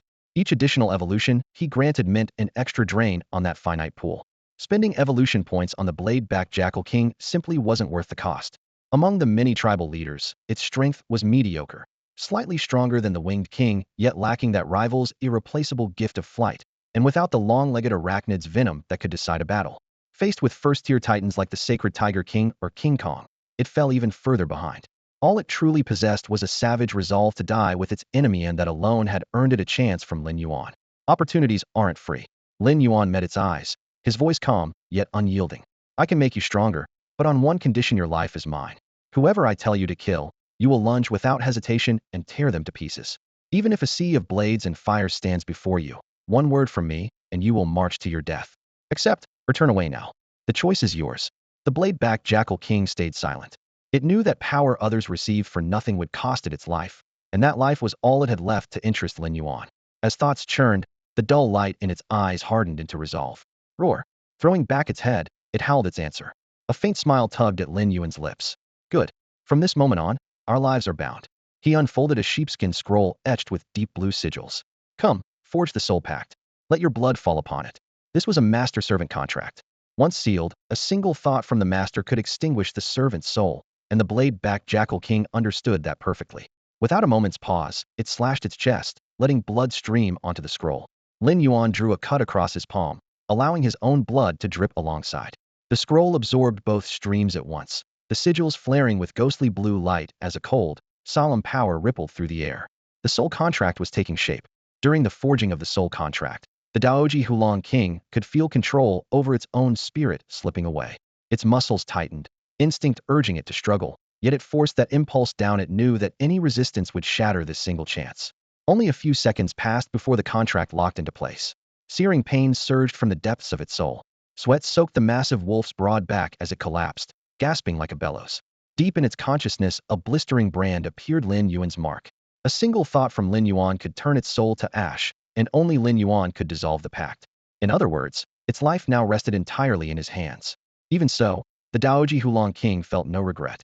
With a low roar, it lowered its head, murderous gleam subdued, as though pledging its life. Lin Yuan chuckled, his voice calm, yet unyielding. Don't hide your ferocity. That's exactly what I value. Even when you stand before me, bare your fangs. I don't need a docile dog. I need a savage wolf. From this moment on, you are my wolf. A sharper howl answered him. Rage and killing intent erupted like a tidal wave, the Jackal King's aura flaring outward. Lin Yuan's lips curved in satisfaction. A creature born to shake the heavens should never clip its claws to play the dog. His smile faded, eyes narrowing. System, I want to redeem the Azura Demon Blood. Ding. Congratulations, host. Azura Demon Blood redeemed. 6 million evolution points and 20 sign-in points deducted. The cold, mechanical voice echoed in his ears. Lin Yuan had only 13 million evolution points left, yet he spent nearly half to keep his promise. Since the Daoji Hulong King had offered its soul, he would not shortchange the beast. The instant the points were deducted, a small black and gold vial appeared in his palm. Inside, the blood was a sinister black red, thick as syrup, swirling into dark crimson eddies with the slightest shake. When he removed the stopper, a heavy stench of blood rushed out, as though invisible blades were slicing the air. One breath ignited the killing intent within him, heat blooming in his chest, heart racing. Fortunately, his will was ironclad. He crushed the madness in an instant. From the corner of his eye, he saw the other colossal beasts flinch, their pupils contracting. The oppression radiating from the Azura Demon Blood was no illusion. Drink it. Lin Yuan extended the vial toward the Daoji Hulong King and spoke in a steady tone. The wolf hesitated for a heartbeat, then clamped the bottle in its jaws, tipped back its head, and drained the Azura Demon Blood in a single gulp. Black and dark red liquid gurgled from the bottle and flowed straight down the Daoji Hulong King's throat under the beast's watchful eyes. Not a drop spilled. Within seconds, its chest heaved violently, and it doubled over. Cough, cough. Harsh spasms racked its body, and its eyes flushed crimson in an instant. A frigid wave of murderous intent spread outward, the wolf's glare fixed ahead as if ready to tear anything apart. Boss, what on earth did you make it drink? Jin Gang swallowed hard and whispered. Shiloa Demon Blood, Lin Yuan answered calmly. It's drawn from the Shiloa tribe's essence and seethes with savage killing intent. Anyone with a weak will would go berserk the moment it hits their system. And you still gave it to him? I trust his resolve, Lin Yuan said softly, recalling the wounded giant wolf dragging its prey without ever letting go. If he could endure those injuries, this killing aura is nothing. Just as he expected, the Daoji Hulong King's aura soon stabilized. The bloodlust still boiled, yet the wolf forced it down. Panting, it stood firm, crimson eyes blazing. Well done. Lin Yuan stepped closer, his voice low with praise. He could feel the demon blood remolding the beast muscles swelling like forged steel, raw power, endurance, and explosive strength rising across the board. Transformation always comes with pain, but Lin Yuan knew mere suppression wasn't enough. The true purpose of Shiloa Demon Blood is to fuel growth through battle until limits are shattered. Lacking the innate gifts of the Shenghu Wang or Jin Gang, the Daoji Hulong King had chosen this gamble, fighting for the slimmest chance to rewrite its fate. He drew a long breath. Jin Gang, take him hunting with Shenghu Wang. Let him break in his new strength. But the battles are his. Unless he meets an opponent he absolutely can't beat. Even if he's on the brink of death, don't step in. Understood. Jin Gang nodded gravely. Roar. The Daoji Hulong King strode forward and loosed a deep, rolling howl, killing intent blazing in its blood-red eyes. At that moment it looked every bit the Shiloa Demon Wolf. Even Lin Yuan wondered how far this creature would climb now that the Shiloa Demon blood coursed through its veins. Before long the other behemoths scattered. Before they left, Lin Yuan inspected each one in turn. Cracks in their bones had fused, tusks now shone with a metallic luster, and muscle fibers rippled beneath their hides like coiled serpents. When the last creature's evolution was confirmed, his balance of evolution points had plummeted from 40 million to a mere 7 million. Those 7 million were the result of ruthless budgeting. After exchanging for necessary supplies, he still had 13 million left, but remembering how the blade-backed Jackal King had followed him for so long without a breakthrough, he had spent 6 million on a vial of Shura demon blood for the loyal beast. There are still a few days before we hunt Baphomet, enough time to earn another batch of points, Lin Yuan muttered as he glanced at the system panel. He felt no regret over burning through tens of millions. The full potential of King Kong and the rest had been unlocked. In future battles, they would be his sharpest fangs and strongest armor. Imagining what they might look like in just a few more days, he felt an unexpected thrill of anticipation. 7 days flew by. Sulfurous heat seeped from cracks in the cavern walls. Leaning against a massive boulder, Lin Yuan tore into a freshly killed crimson scale python, its blood dripping between his fingers and staining the rubble. System, check in, he mumbled through a mouthful of meat. Ding. Congratulations, host. Check-in at Subterranean Secret Realm successful. Reward, 100,000 evolution points. Only 100 grand? He grumbled. Stingy. Like tossing coins at a beggar. Complaints aside, he never skipped a daily check-in. A crumb is still meat. 100,000 a day adds up to more than 30 million a year, and milestone days 50, 100, 500 bring extra bonuses. No way had passed that up. In the last week, he had banked an additional 10 million from daily check-ins and 6 million from kills, bringing his balance back up to 16 million. Meanwhile, the underworld had settled into a tense equilibrium.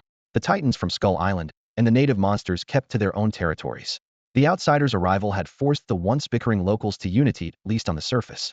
Each faction now held the other in check, creating a strange but stable balance. Lin Yuan was in no hurry to meddle. He understood too well the folly of draining a pond to catch fish. If he massacred every subterranean beast in one go, where would his evolution points come from? Compared with any treasure vault, this living mine that produced points day after day was far more precious. After all the effort it had taken to find such a resource, the last thing he intended was to kill the goose that laid the golden eggs. Keeping things exactly as they were would already be enough. By his calculation, it was just about time to deal with Baphomet.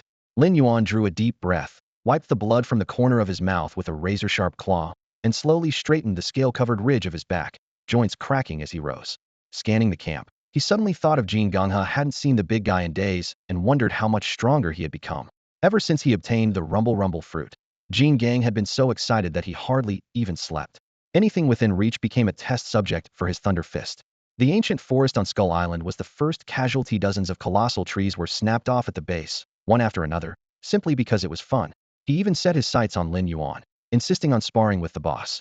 In the end, unable to withstand the ape's non-stop pestering, Lin Yuan took matters into his own hands, pinned him to the ground, and taught him a harsh lesson. The point was clear. The boss is always the boss. No matter how strong you are, getting thrashed can happen in seconds. Roar! A deafening bellow exploded from the depths of the jungle, yanking Lin Yuan from his thoughts. Jin Gang had twisted his mountain-like body around and slammed a 100-meter-long skeleton Trex King into the dirt. The ape's chest bore down like a landslide, pinning the dinosaur so tightly it couldn't even twitch. Boom, boom, boom. With his foe locked down, Jin Gang's fists burst into cobalt lightning. Each punch tore bright arcs through the air. Brute force layered with violent thunder, the very first blow crushed the Trex's face into a crater of shattered bone. Not long ago, an opponent of this caliber would have forced Jin Gang to go all out. Now, after only a few days, he was pounding one without giving it the slightest chance to fight back. Roar! Survival instinct spurred the skeleton Trex King's final struggle. Bone-white claws shot out like blades, slashing toward Jin Gang's chest. Flash! The strike found nothing.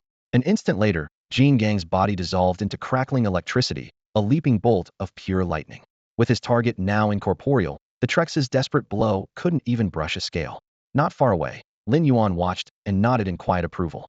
In just a few days, Jin Gang's command of the rumble fruit had become far more refined.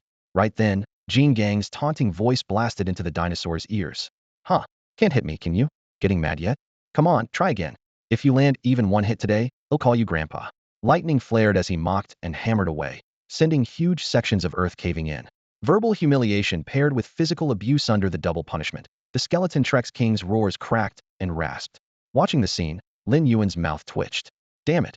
Is this how I wanted you to use the rumble fruit? If I were that Trex, even if Jin Gang didn't beat me to death, I'd probably die of sheer frustration.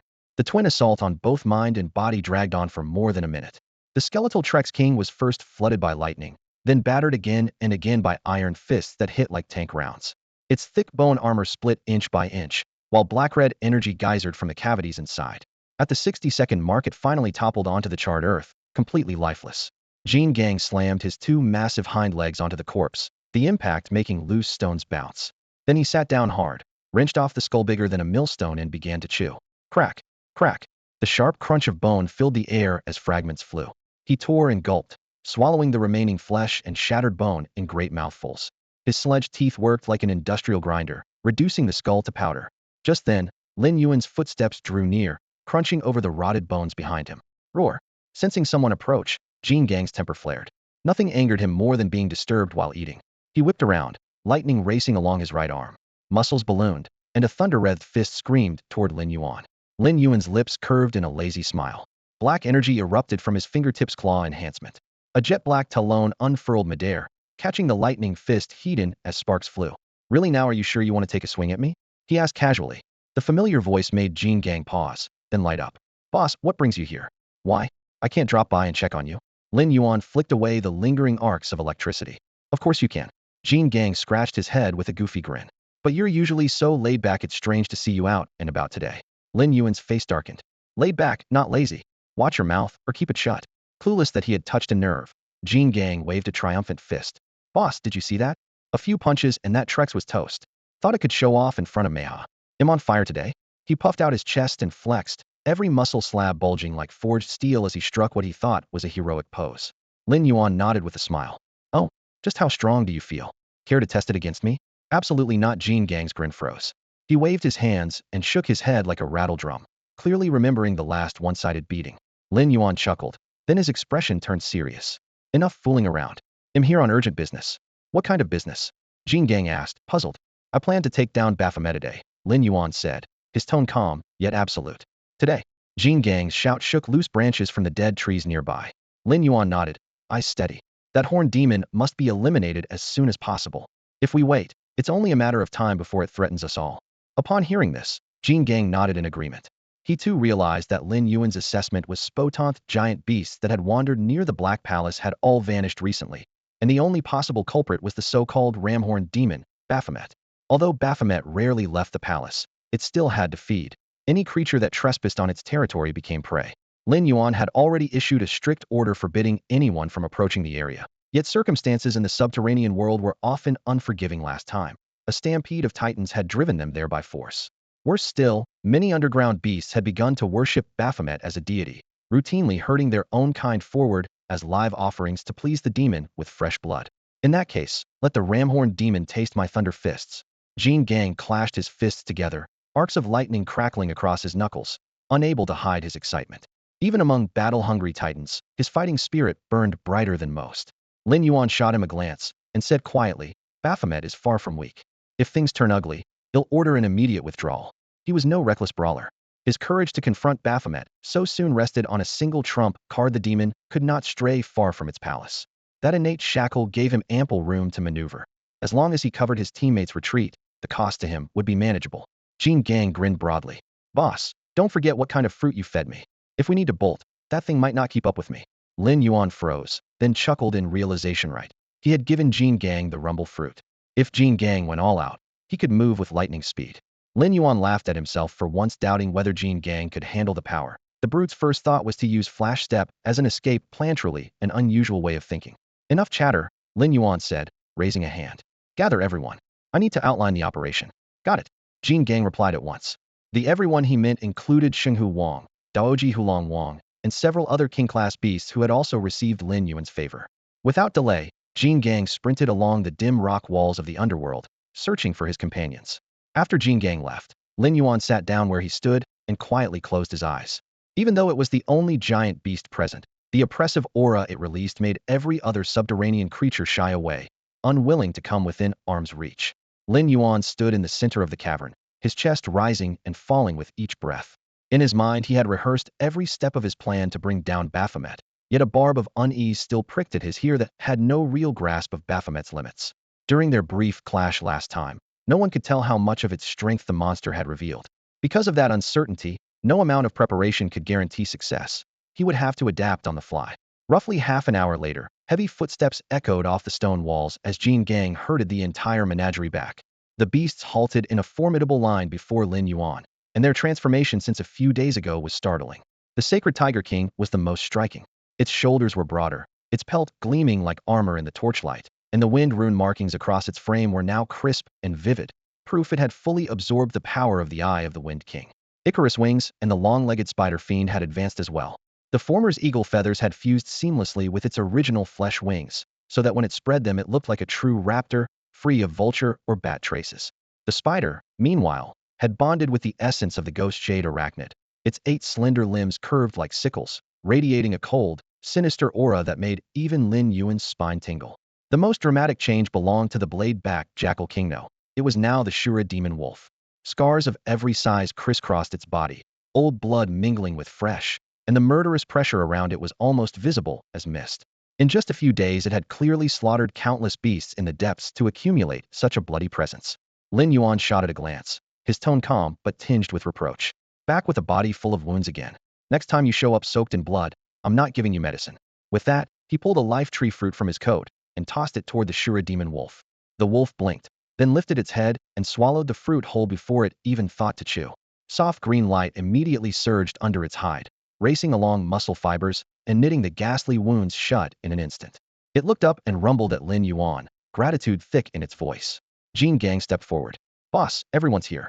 Lin Yuan nodded, his gaze sweeping over each colossal face. You all know today's mission, don't you? A chorus of roars shook debris from the cavern walls. Good. Lin Yuan drew a deep breath and smothered the last wisp of doubt in his heart, his words ringing like tempered steel. In that case, no more talk, move out. We're hunting Baphomet. Led by Lin Yuan, the colossal beast set off at once toward the Black Palace. Along the way, mountain shadows slid across their massive bodies, and loose stone shattered to dust beneath hooves and claws. Lin Yuan wasted not a moment. While moving, he barked orders which beast would pin the enemy, which would sweep the flank, which would deliver the final blow, specifying every motion and every second. Once the fighting began, there would be no time to improvise. Luckily, the monsters understood quickly, committing his plan to memory in the span of a short march. Roughly an hour later, the rolling hills parted, revealing the Black Palace, its silhouette like the spine of a sleeping leviathan. Its somber walls glimmered with an icy sheen beneath the pale sky, but the chill was driven out by the battle light in Lin Yuan's eyes. That is the Black Palace guarded by Baphomet, he murmured. With a flick of his hand, the beast scattered, slipping into the surrounding rubble and ravines according to the plan. Lin Yuan strode straight toward the palace without the slightest attempt at concealment. By design, he was the spearhead meant to clash with Baphomet Hedon. System, open the shop, he said, his tone calm, yet edged with resolve. I want 3 miniature nuclear reactors. Spend every evolution point I have. Ding, the cold prompt rang in his mind. Congratulations, host. Miniature nuclear reactor 3 redeemed. 15 million evolution points and 15 sign-in points deducted. 3 cobalt blue cubes hovered in system space, their crystalline glow oddly unsettling. Lin Yuan fixed his gaze on them, a frosty gleam flashing in his eyes. This time, Baphomet would lie beneath his feet. Roar. A piercing bellow ripped through the air, the shockwave threatening to shred his eardrums. Lin Yuan had just stepped deeper into the hills when the horned demon sensed the challenge. The nearly 200-meter figure rose before the palace, blackened muscles layered like rock strata. A massive bone club gleamed in its grip. Goat skull, fangs, and twin horns merged into a face of demonic savagery, and a single downward glance could freeze lesser giants. Lin Yuan did not retreat an inch. He had come to take this demon's life. Come on, he growled. Show me what you've got. In the next instant, he opened his jaws. Azure atomic energy gathered at his throat, then erupted as a blinding beam trailing lightning, lancing straight at Baphomet. Boom. The searing blue light seemed to split the sky, banishing every shadow among the hills. Roar. Baphomet's features twisted, fury flooding its crimson eyes. It had never imagined that this creature insignificant as an ant would dare strike first. Wielding a colossal bone club, it brought the weapon crashing down on the torrent of atomic breath before it. Boom, the deafening blast rippled in all directions, the cracked club cleaving Lin Yuan's blazing white energy beam and scattering molten particles like rain.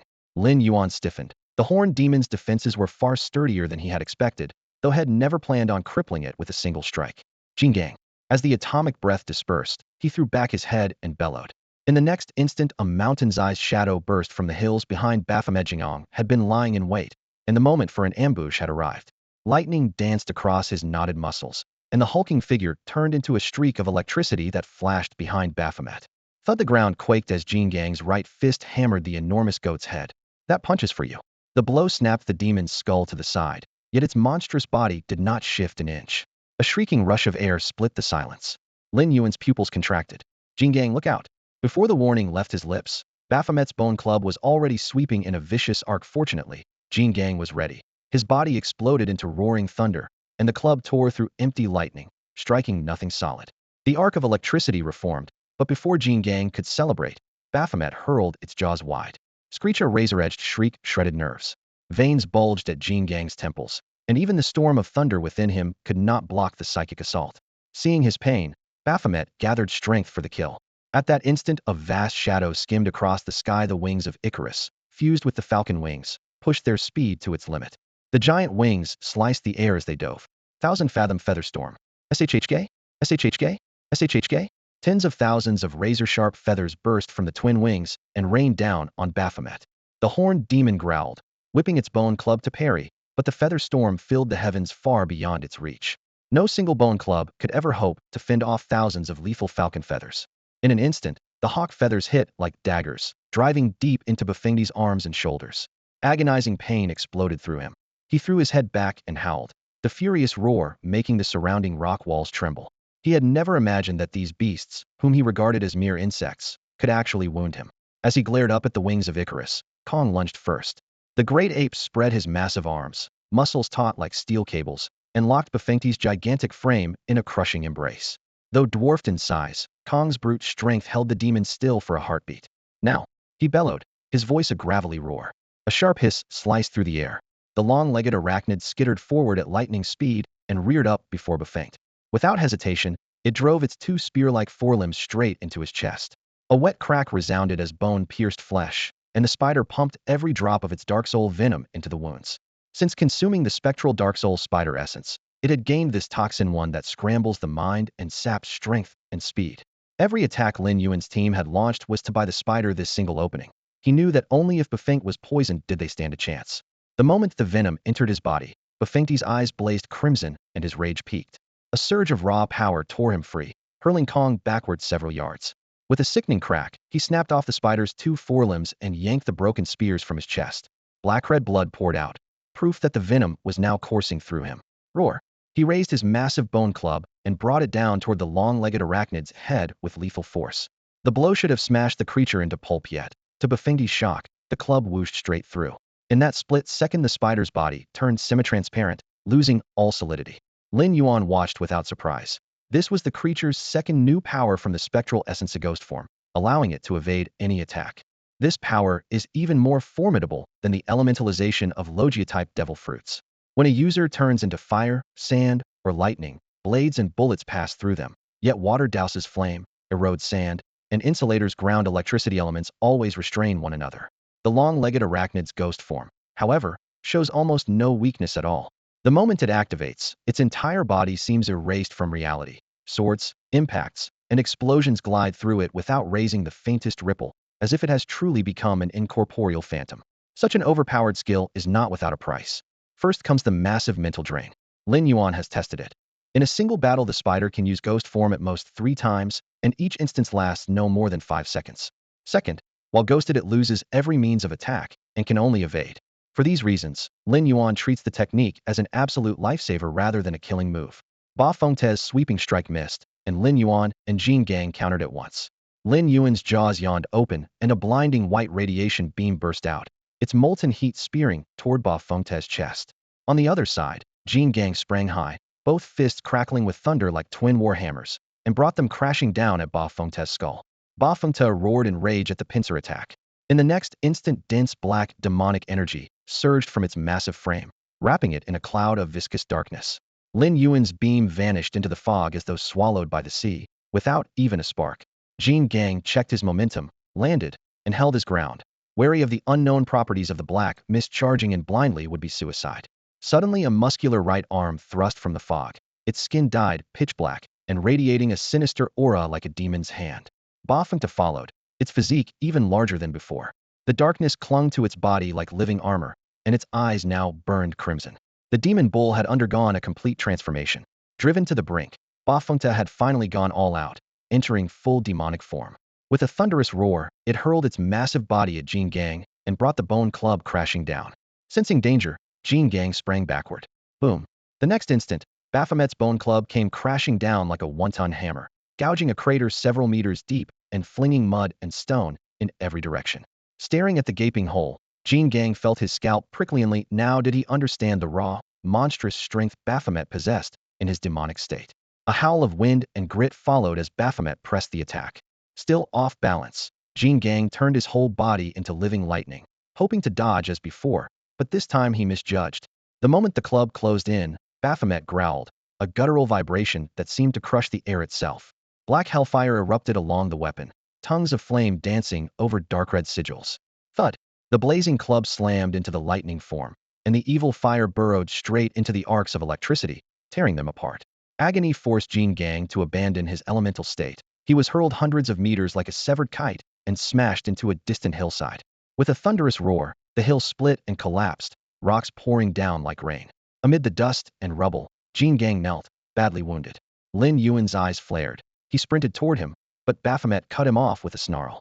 At close range, the beast's crimson eyes churned with brutality and scorn, as if mocking their helplessness. Rage hit its peak. Lin Yuan bared his teeth. Hear me, if Jean Gang dies today, they'll tear you to pieces.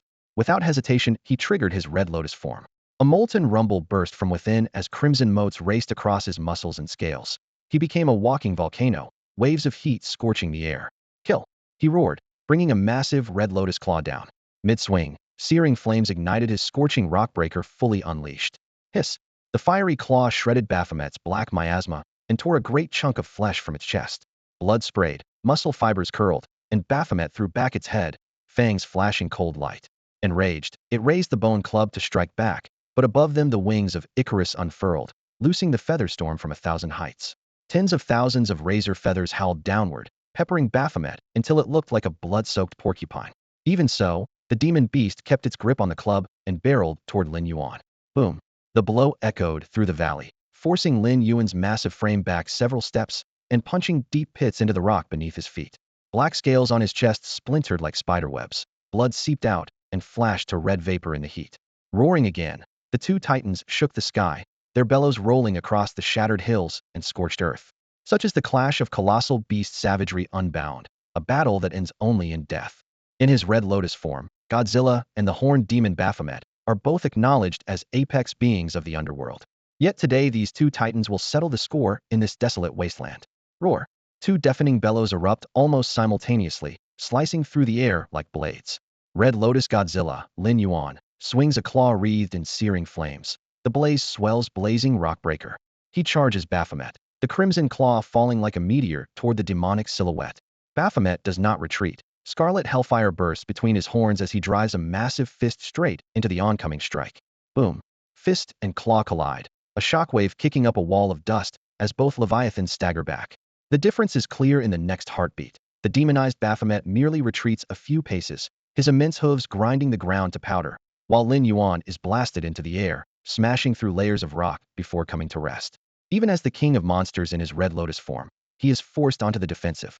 If Lin Yuan represents a fully evolved behemoth, Baphomet has already ascended to an ultimate tier. His nearly 200-meter frame looms between earth and sky, dimming even the glow of Lin Yuan's crimson fire. Roar! Savage light flares in Baphomet's eyes. He locks on to the fallen Lin Yuan, plants his hooves, and the entire landscape quakes. He charges, bone club whirling overhead with a wind-splitting howl. Crash! The club, heavy as a mountain, slams down where Lin Yuan just lay. In a hairbreadth escape, Lin Yuan rolls aside, sweeping his tail low to the ground. The club pulverizes the rock, carving a deep crater. Had it struck true, he would have been shattered. Baphomet's fury surges higher. He lifts a leg and stomps with lethal force. Lin Yuan, still recovering from the roll, realizes he must take the blow heated. Suddenly, another roar explodes in his ears. Kong, body streaked with blood, lunges from the flank, lightning crackling around his arms. He slams into Baphomet with a force that seems to tear the sky, sending the demon sprawling. Kong had not died, merely blacked out, and now, awakened, he hurls himself back into the battle. Lin Yuan's cold eyes flash with relief. Without this timely aid, Baphomet's stomp would already have landed. He rises into a low stance, molten gaze fixed on Baphomet, flames flickering across his scales in readiness for the next assault. Entangled with Kong, Baphomet's eyes blaze with murderous intent, black fire boiling between his horns. Roar! The message in that bellow is unmistakable.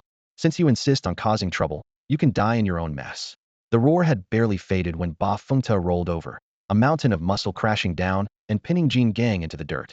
He had been knocked off balance a moment earlier only because he was caught off guard. In a contest of sheer size and brute force, Jin Gang was no match for the demon-tainted behemoth. Sensing danger, Jin Gang tried to dissolve into lightning and escape, but Ba Fengte was ready. The roiling black haze on his skin tightened into shadowy chains, binding Jin Gang's limbs and torso, and cutting off the elemental shift. A murderous glint flashed in Ba Fengte's obsidian eyes. He raised his bone club high, planning to smash Jin Gang's skull with a single blow. With his strength, it was no idle threat. Though Jin Gang ruled Skull Island, he now seemed like an undersized child, helpless in Ba Fengte's grasp. Before the club could fall, Icarus Wing and the Chang Tue Zhuguai struck first. Icarus Wing snapped its wings wide, launching rows of razor-edged feathers like a sudden storm against Ba Fengte's spine. At the same time, the Chang Tue Zhuguai silently circled behind him. Its needle-like legs punched into demon-hardened flesh, injecting dark soul venom. Yet Ba Fengte couldn't even be bothered to rage. The feather blades were far from lethal, and the venom lost much of its potency against his corrupted body. He knew that if he abandoned Jin Gang to chase those two giants, he would fall right into their trap. Icarus Wing was too agile in the air, and the Chang Tue Zhuguai could phase like a ghost-hard targets even for him. Since he couldn't kill them quickly, he chose to ignore them and finish off Jin Gang first. Roar! Just as the club was about to land, a massive black shadow streaked in from the side, jaws gaping for Ba Fengte's throat. Pain exploded before he could react. Fangs sank deep into the most vulnerable spot on any monster. Focused on executing Jin Gang, he had never imagined a predator would stay hidden until now. The ambusher was none other than the Shilong Molong. It had stayed out of the fight because Lin Yuan had ordered it to lie in wait as a secret weapon, poised for the decisive strike. Lin Yuan's plan was working. Blood sprayed from Ba Fengte's torn neck in an instant. A flash of triumph crossed Jin Gang's face when the Azure Demon Wolf's ambush struck home. Nice work, he shouted. While Ba Fengte writhed beneath the wolf's fangs, Jin Gang broke free of the demonic black mist that bound him. His body turned into crackling lightning, and he blasted out of the melee in a blaze of electric light. Fierce as the wolf's bite was, it still couldn't shear through Ba Fengte's massive neck. The demon's body was simply too tough beneath skin etched with infernal runes. Muscle and bone were as hard as steel. Howling in agony, Ba Fengte lashed out with a barbed hand, clamping the wolf's throat. His knuckles tightened, bones popping, determined to crush the beast's spine. But he underestimated the wolf's ferocity. Even on the brink of death, the Azure demon wolf refused to release its grip. Fangs sank deeper, blood pouring from its gums, its eyes veined scarlet with a madness that promised mutual destruction. Staring into those crazed eyes, Ba Fengte felt a chill. This was a true lunatic. The realization fueled his murderous intent. Such an enemy had to be wiped out completely. Just as he was about to snap the wolf's neck, a howling cyclone shell blasted over the hills and slammed into his back. The explosion shook the valley, followed by the thunderous roar of the Holy Tiger King. Lin Yuan knew the wolf's sneak attack alone couldn't kill Ba Fengte, so had stationed the Holy Tiger King at range for covering fire. Since devouring the Wind King's eye pearl, the tiger's projectiles could strike from well beyond danger range. Shell after shell shrieked in from the same direction, each blast ripping fresh wounds and sending shockwaves through Ba Fengte's flesh.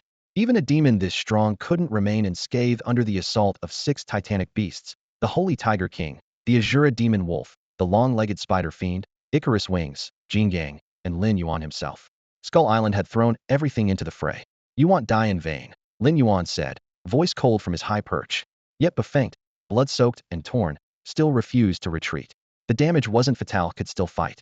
To him, no matter how many ants swarmed him, they were still ants. He threw back his head and roared, demonic power surging. A heartbeat later, every giant beast charged at once. With a thunderous crash, the bone club in Ba Fengte's hands whipped toward the nearest target, the Azure Demon Wolf. With a dull boom, the Shilong Demon Wolf was smashed off its feet and hurled through the air. Its head whipped to the side, crimson welling through its ashen fur, yet the beast seemed oblivious to pain.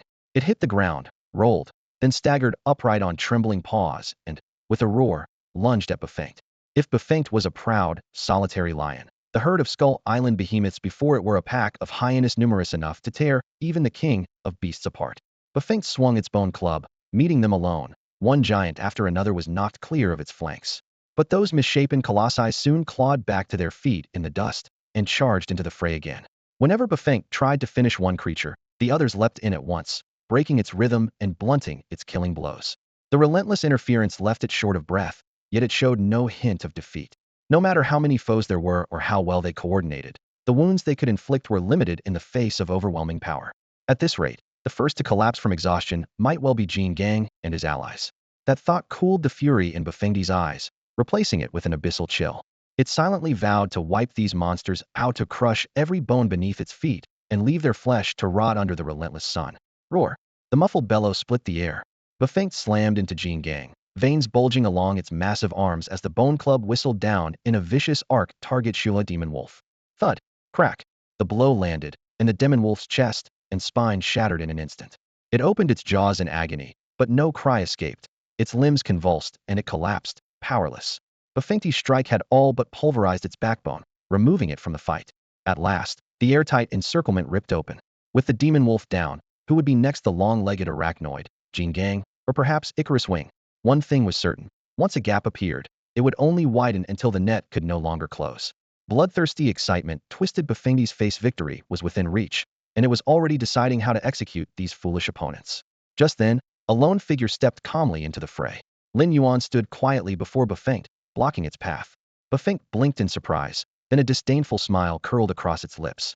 A loser like Lin Yuan, who only knew how to hide behind a wall of beasts, could never be its match. The demonized Baphomet stood tall in the center of the horde, razor fangs gleaming through strands of saliva. Utterly certain of victory, their last clash had already settled that score. Yet Lin Yuan showed not a flicker of fear. He advanced in silence, heavy footsteps grinding mud and gravel to dust, closing in on Baphomet one step at a time. The creatures that had formed an iron barricade parted beneath his oppressive presence, instinctively opening a straight path to the throne. "I bet you're wondering why I still have the nerve to stand here," he said, stopping at last. A wild grin tugged at his lips. "The answer's simple. I'm far crazier than you think." He then pulled 3 finger-sized miniature nuclear reactors from his inventory. Their metal shells flashed coldly in the battlefield firelight. Without blinking, he tossed all 3 into his mouth and swallowed. One reactor had once been enough for him to turn the tide and decapitate the Skullcrawler King. Now had swallowed 3, the power they held spoke for itself. "You've already done more than enough," Lin Yuan said as he stepped forward. Nuclear energy surged through him like a flood. Lotus-shaped crimson markings flared across his skin, the heat so intense they seemed to bleed light. He burned like a stellar beast, blazing pressure rolling outward until the horde could only whimper in instinctive terror. "The rest of this fight is mine," he declared, voice low yet clear. "Right in front of all of you. I'll carve that thing apart myself." With the reactor's energy fully absorbed, Lin Yuan snapped his head up, growling as he locked eyes with Baphomet. The sheer force radiating from Lin Yuan made even Baphomet's heart skip a beat. The beast had no idea what was happening inside that body to unleash such savage power, and in the moment it hesitated, Lin Yuan, wreathed in energy, struck. Roar! He opened his jaws, and a searing crimson beam, like molten lava, thundered from his throat. In that instant, Lin Yuan resembled a melting reactor on the brink of collapse, driven by a single urgito pour out every ounce of power. Boom! The Crimson Lotus energy smashed into Baphomet before it could react. The impact hurled the creature backward like a ruptured sandbag, spinning through the air before crashing to the ground. No one had imagined Lin Yuan's Crimson Lotus breath could actually drive Baphomet back. "He's terrifying," Jin Gang muttered, swallowing hard as he watched Lin Yuan, now like a scarlet demon god, descended to earth. That world-ending power was what true strength meant. Thud! Baphomet had barely risen to one knee when Lin Yuan stamped the ground. The dull boom split the earth, carving a deep, yawning crevice that swallowed the creature whole. The fissure snapped shut around it like an iron cage. Before Baphomet could break free, Lin Yuan's icy voice rasped against its ears. "Prepare to face the judgment of the end." As the words fell, the dorsal fins along Lin Yuan's back blazed with scorching crimson light, and the crimson lotus markings on his chest and abdomen pulsed in sync. Every titan on the battlefield stared, feeling the world-shattering pressure make even the air scream. He compressed his power to its very limit, forcing everything into a single point. Lin Yuan knew that after this blast he would be completely drained, but if it killed Baphomet in one strike, the price was worth it. Boom! 5 seconds of charging passed, and the blinding Crimson Lotus beam took shape. A pillar of red light tore through the heavens and crashed toward Baphomet with unstoppable force. Roar! Sensing death closing in, Baphomet instinctively raised its bone club, desperate to block the annihilating strike. Crack crack! The Crimson Lotus ray slammed home, splintering the bone club with jagged fractures. It was clear the weapon could not withstand such terrifying force. Bang! When fractures webbed across the bone club, it burst apart, detonating into a swirl of splinters. Boom! The instant its last barrier vanished, Lin Yuan released the red lotus breath he had been holding back. A crimson beam erupted like a flaming sword, punching straight through Bafeng's chest without resistance. Wherever it passed, flesh and bone were ripped open, blood fountained out, only to vaporize in the scorching heat and stain the battlefield crimson. Fueled by every shred of Lin Yuan's strength, the Red Lotus Ray raged for a full 20 seconds. Its roar and blistering heat warped the air. When his energy finally ran dry, he closed his jaws. Not a drop of psionic power remained. Each breath stung, and his muscles twitched with exhaustion. At that moment, a gentle nudge from any beast could have knocked him flat. Even so, he forced himself upright, eyes locked on Bafang, unwilling to grant the monster a sliver of life. A massive, charred hole gaped in its chest, edges blackened and fused, the wound grotesque. The black mist coiling around it dispersed, and its eyes dimmed to lifeless gray. With a thunderous crash, Bafang's 200-meter body slammed to the ground, throwing up clouds of dust. Its life ended right there. Absolutely no trace of breath remained. We won. Lin Yuan sucked in a ragged breath and let out a hoarse, ecstatic roar. Roar! Jin Gang answered first, pounding its chest and bellowing skyward. The surrounding beasts joined in, their cries echoing through the valley. They had truly slain Bafang. Staggering forward, Lin Yuan thrust a claw into the monster's chest cavity and tore out the still warm heart. Only after confirming there was no chance of resurrection did he drop to the ground in satisfaction. In his previous life as a human, he had learned the value of a finishing blow. Too many boss fights were lost because someone spared that last strike. This time, he would make certain the enemy stayed dead. The arduous plan had succeeded at last, and most fortunately not a single beast under his command had fallen, though nearly all were wounded. Jin Gang and the Showa Demon Wolf were at their absolute limits, their injuries critical. The rest bore multiple wounds and needed urgent treatment. Lin Yuan didn't hesitate for even a moment. He took all the life tree fruits from his system storage and distributed them to Jin Gang and the others, handing out more to those who were the most badly hurt. Thanks, boss. Jin Gang grinned, grabbed a fruit the size of a fist, and tossed it straight down his throat without bothering to chew. Nearby, the Azura Demon Wolf held its fruit between its teeth and gnawed at it in silence. Its razor-sharp fangs peeled away the flesh bit by bit. The bluish-black blood on its fur slowly receded, and its wounds closed before their eyes. Lin Yuan swallowed several fruits himself. A warm, potent life force surged through his meridians like a river, washing away every trace of soreness and fatigue wherever it passed. Ah, that feels incredible. Gurgle. A sudden growl from his stomach left him slightly embarrassed. The brutal fight earlier had drained him dry, and now his body was demanding fuel in the most direct way possible. After a brief hesitation, he lifted a claw still sheathed in scales, tossed the still bleeding heart of Baphomet into his mouth, and gulped it down. He had to eat it sooner or later. Now was as good a time as any. The moment the heart reached his stomach, the crisp system chime rang out. Ding! You have devoured the horned demon Baphomet. Evolution points 13,485. Ding! You have devoured the horned demon Baphomet. Evolution points 15,474. Ding! You have devoured the horned demon Baphomet.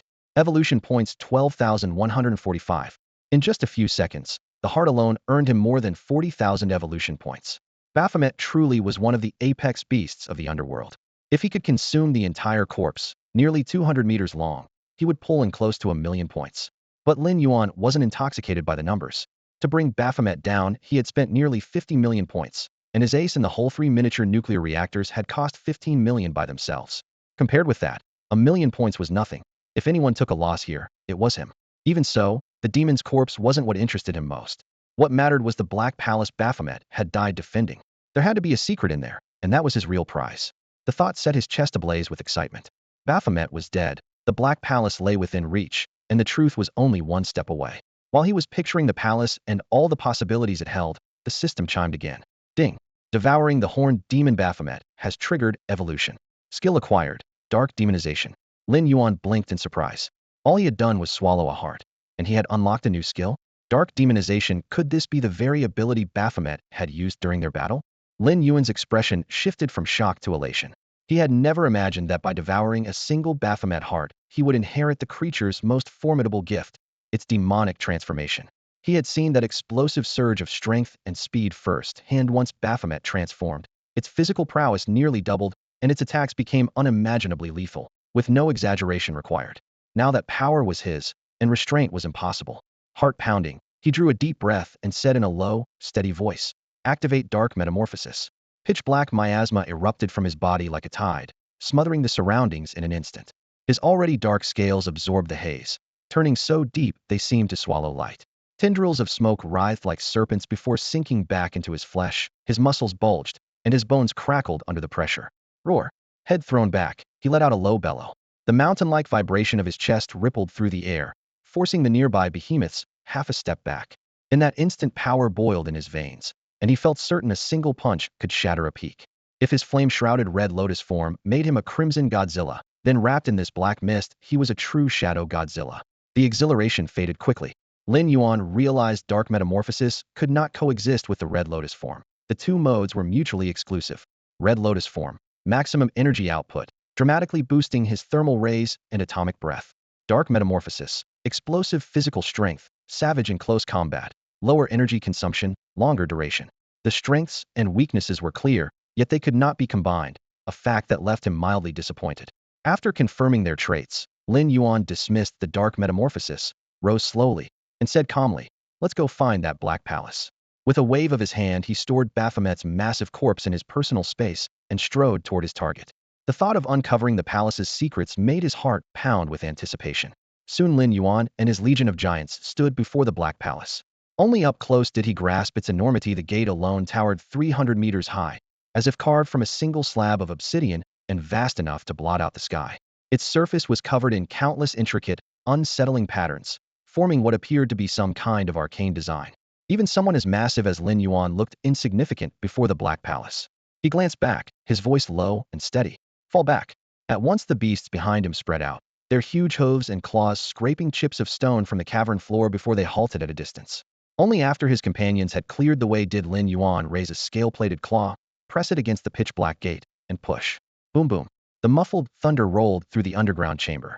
The door opened only a hair, yet it felt as though it held back millions of tons.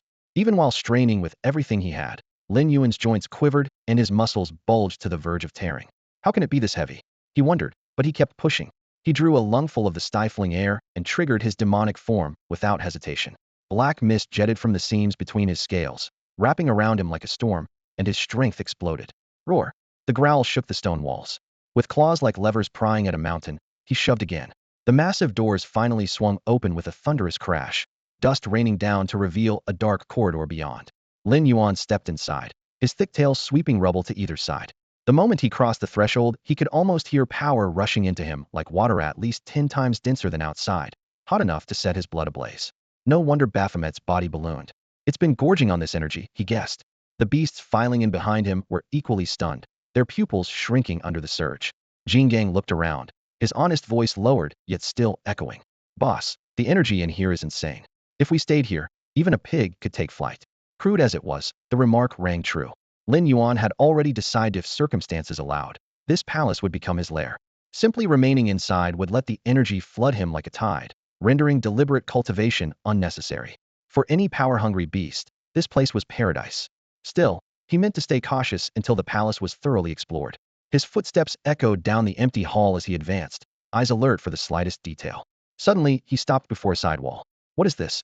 In the dim torchlight, an enormous mural covered the stone. A butterfly the size of a mountain spread its wings, ready to take flight. Across the dazzling patterns on those wings, a single pupil-like mark stared straight ahead, as if a god had opened an eye. What a beautiful giant butterfly! Even Jin Gang whispered in awe. Lin Yuan's gaze locked on that eye-shaped pattern, his heart skipping a beat. After a moment, he drew a long breath, disbelief flooding his expression. Unless his memory failed him, the enormous moth with outstretched wings was none other than the monster queen herself, Mothra. The realization was so startling that even Lin Yuan found it hard to believe. Deep inside the pitch-black palace, a massive mural flickered in and out of view on the rough, icy stone wall under torchlight. At its center, the sacred and imposing Mothra spread her radiant wings, as if shielding all living things. Lin Yuan could not help but wonder whether this palace had been shaped by Mothra herself, or built by humans who once worshipped her as a deity. In the monsterverse, Mothra and Godzilla are equally legendary. The king of the monsters, she the queen. So the sight left Lin Yuan speechless.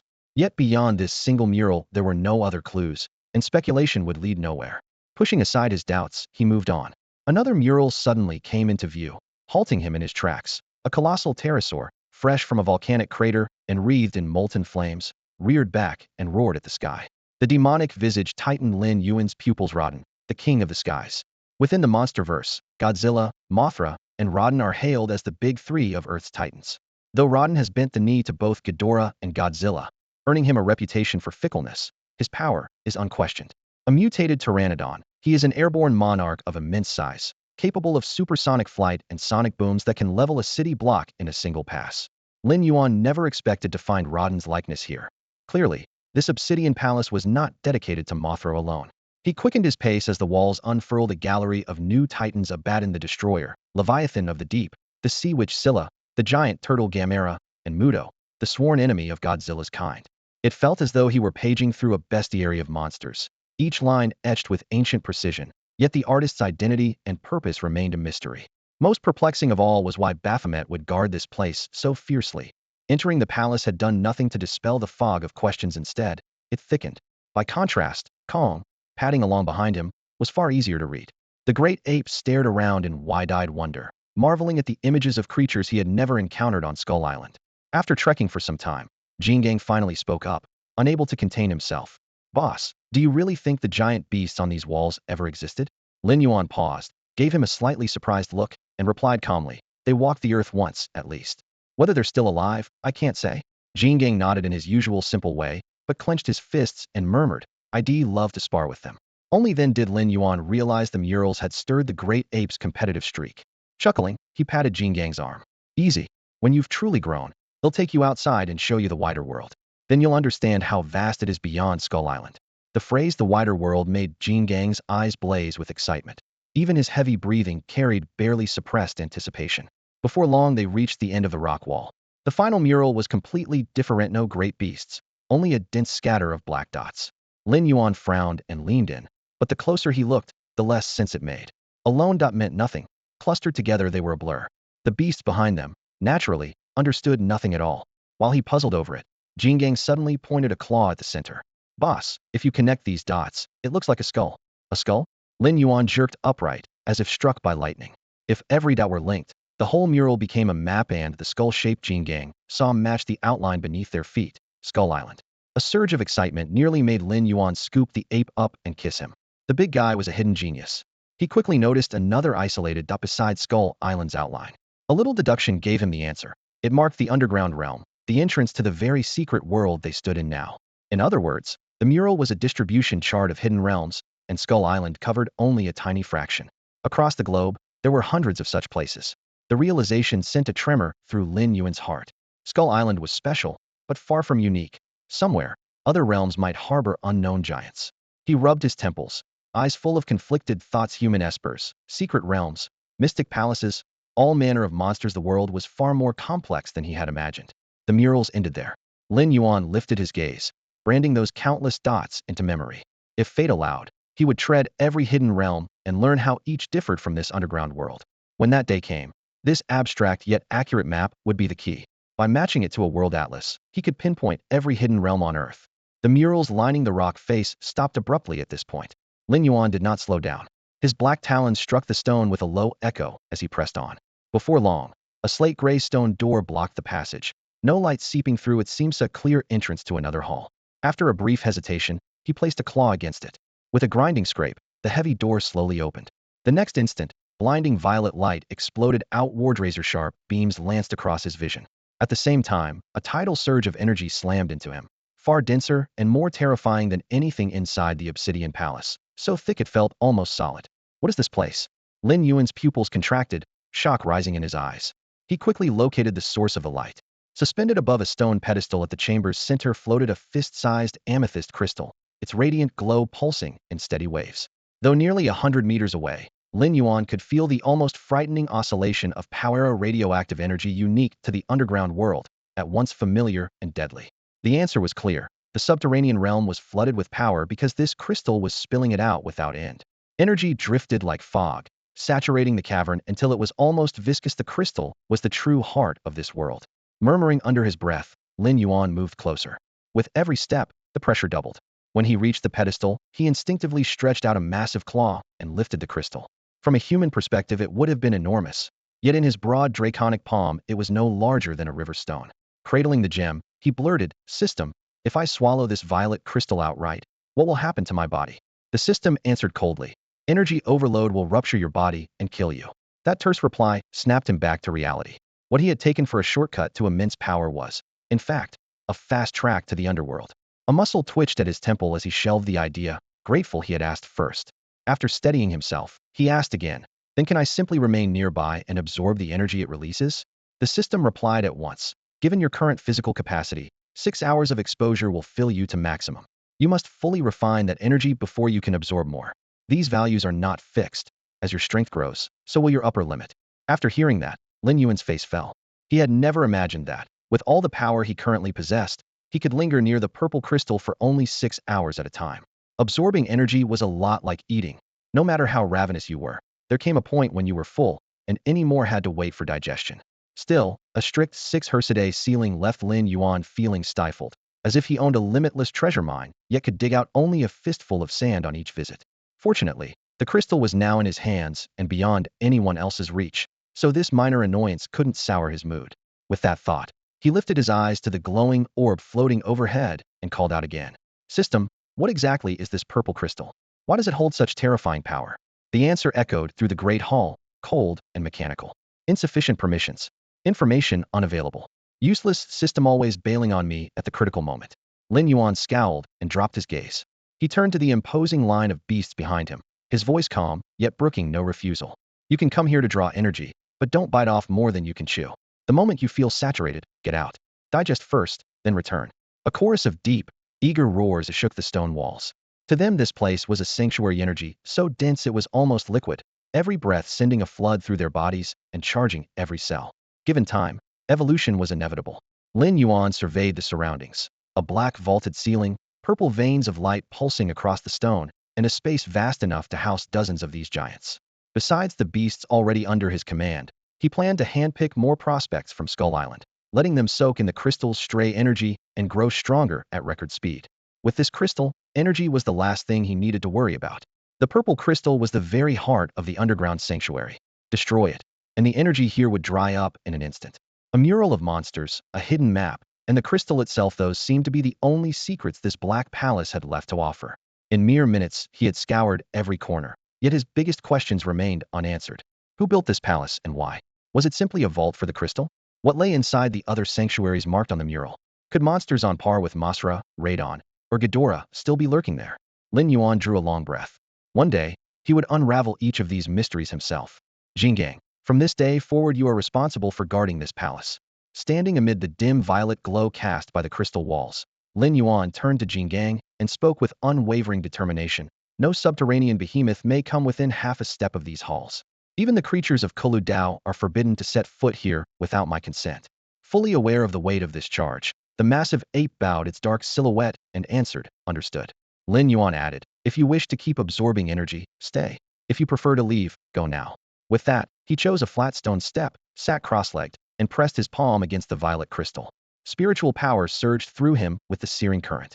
The surrounding beasts exchanged glances, but none were willing to depart. Such a rare tide of power was not to be missed. One after another they followed Lin Yuan's lead, crouching or coiling where they stood, flaring every scale, strand of fur, and joint to drink in the rich energy that was nearly thick enough to become mist. Time slipped by in eerie silence. In the vast hall, only the low hum of crystal and the roar of flowing energy remained. Suddenly, Icarus' wing snapped, its eyes open, golden pupils filled with pain. Being the weakest, it was the first to reach its limit, and any further absorption would make its body explode. With a single beat of its wings, it blurred from the hall and vanished. About an hour later, the long-legged spider beast's carapace had turned pale and its joints quivered. It, too, withdrew in silence. Now only Lin Yuan, Jingang, the sacred tiger king, and the Shura demon wolf remained. Lin Yuan opened his eyes, a wry smile tugging at his lips. Who would be the next to falter?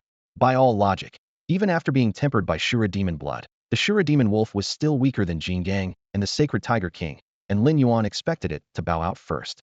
Yet an hour passed, and it continued to endure.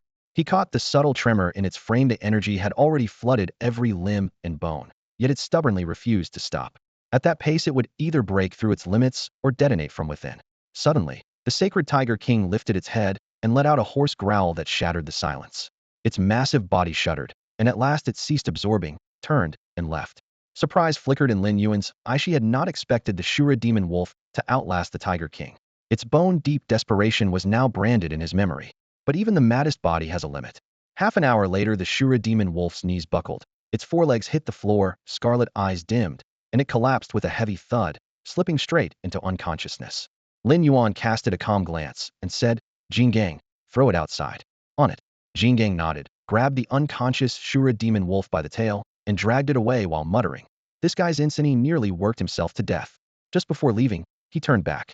"Boss, I'm not coming back for a while, all right? I've soaked up plenty of energy and need somewhere to digest it." Lin Yuan paused and chuckled. "You're just looking for an excuse to slack off." With Jin Gang's talent, he could have left the sacred Tiger King far behind. What he lacked was the wolf's suicidal determination. Once Jin Gang hauled the giant wolf away, the vast hall held only a single monster, Lin Yuan himself. His muscles ached and swelled, every inch of flesh packed with power ready to burst.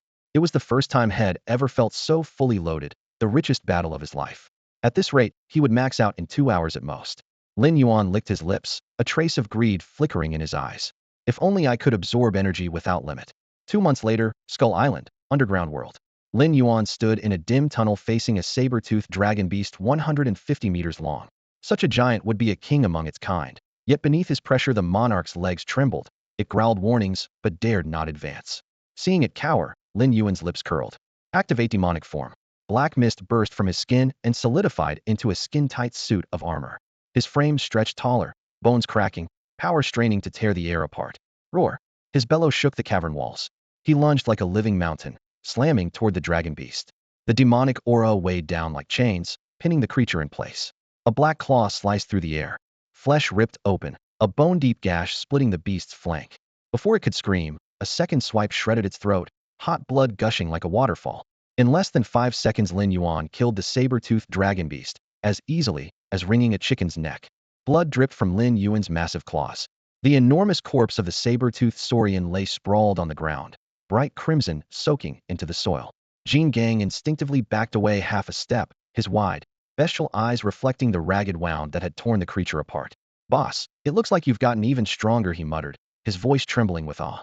Lin Yuan understood his own growth all too well. Compared with 2 months ago, his power had been utterly transformed. During those 60 days he had remained in seclusion inside the Obsidian Palace, waking only to draw in energy, refining it until nothing was left, and pausing only long enough to swallow food. Eating was never about hunger. Every morsel of flesh became fuel, converted into evolution points that sped up his advance. His relentless drive sprang from his battle with Baphomet. That fight showed him he was nowhere near his peak. He had ultimately slain Baphomet, but only because of 2 decisive factors. 1. His legion of behemoths had engaged the demon first, draining its stamina and ravaging its body. 2. The 3 miniature nuclear reactors within him had boosted his combat power by an entire tier for a brief window. Without those advantages, he couldn't have beaten Baphomet, especially after the demon went berserk. Therefore, Lin Yuan craved even greater strength, enough to crush any foe without relying on outside aids.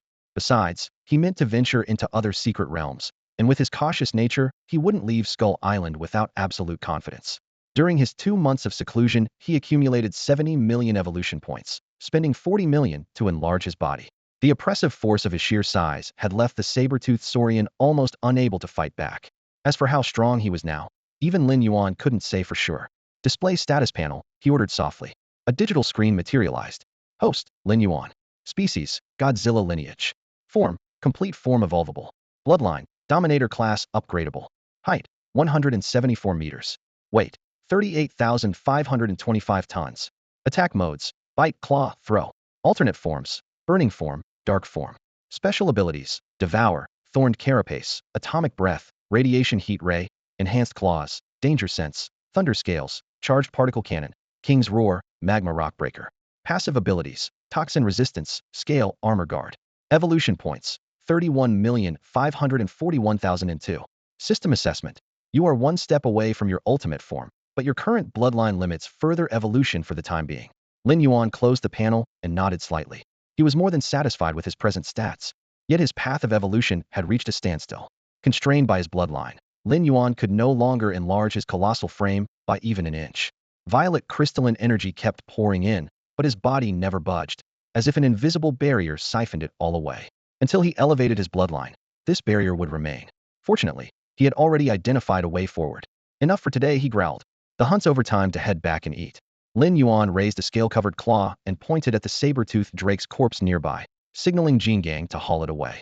Jin Gang froze, then pumped a stone fist skyward. Long live the boss. Life had been unusually carefree lately. Every few days Lin Yuan would build a fire and roast a colossal beast, the aroma drifting for miles. Jin Gang always left with grease on his lips and satisfaction in his eyes. If ambition didn't still burn inside him, Lin Yuan might have been content to stay this way after all, whether on Skull Island or in the subterranean world. He was almost unbeatable. Outer waters of Skull Island, across a sapphire sea. A massive ship appeared on the horizon. Strangely, it didn't slice through the waves. It hovered in midair, its vast shadow gliding over the water as a deep drone accompanied its advance toward the island. On the deck stood a shirtless, bald giant with his arms folded. 5 meters tall and bulging with muscle, he looked like a walking mountain. Squinting at the distant landmass, he thundered, "Bruce, that's Skull Island? You're telling me a secret realm exists in this forsaken corner of the world?" Bruce bowed slightly, answering with deference. "Lord Gluttony, believe me, this island is extraordinary. Once the sinister sanctuary seizes it, its cultivation resources will be inexhaustible." The reverence was warranted. The bald giant was one of the sanctuary's 7 sin priests, the embodiment of gluttony. Though not yet SS class, his strength dwarfed ordinary S-class fighters. A powerhouse like Rajan's wouldn't survive 3 exchanges with him. "Excellent." The giant laughed, slapping Barris' shoulder with a fan-sized palm. "If there's truly a secret realm, you'll have done us a great service. We might even pardon you and welcome you back to the sanctuary." His tone made the offer sound like divine grace. Yet bitterness welled in Barris' heart. Head struggled to escape the sanctuary. Why would he want to rejoin this band of madmen? Yet Bruce understood that conquering Skull Island would be impossible without the sanctuary of infernal sin. 2 months earlier, he had sent them intelligence about an unopened secret realm on the island, and now the 7 sin priests had finally gathered.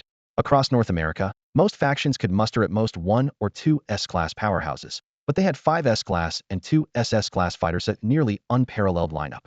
When the 7 stood together on deck, the salty wind whipped across their faces. Bruce repeated, "There's a brand new secret realm inside Skull Island. If we take it, we'll have an endless supply of treasure. As for the giant beast guarding it, no matter how strong it is, it'll fall after a few swings of a blade."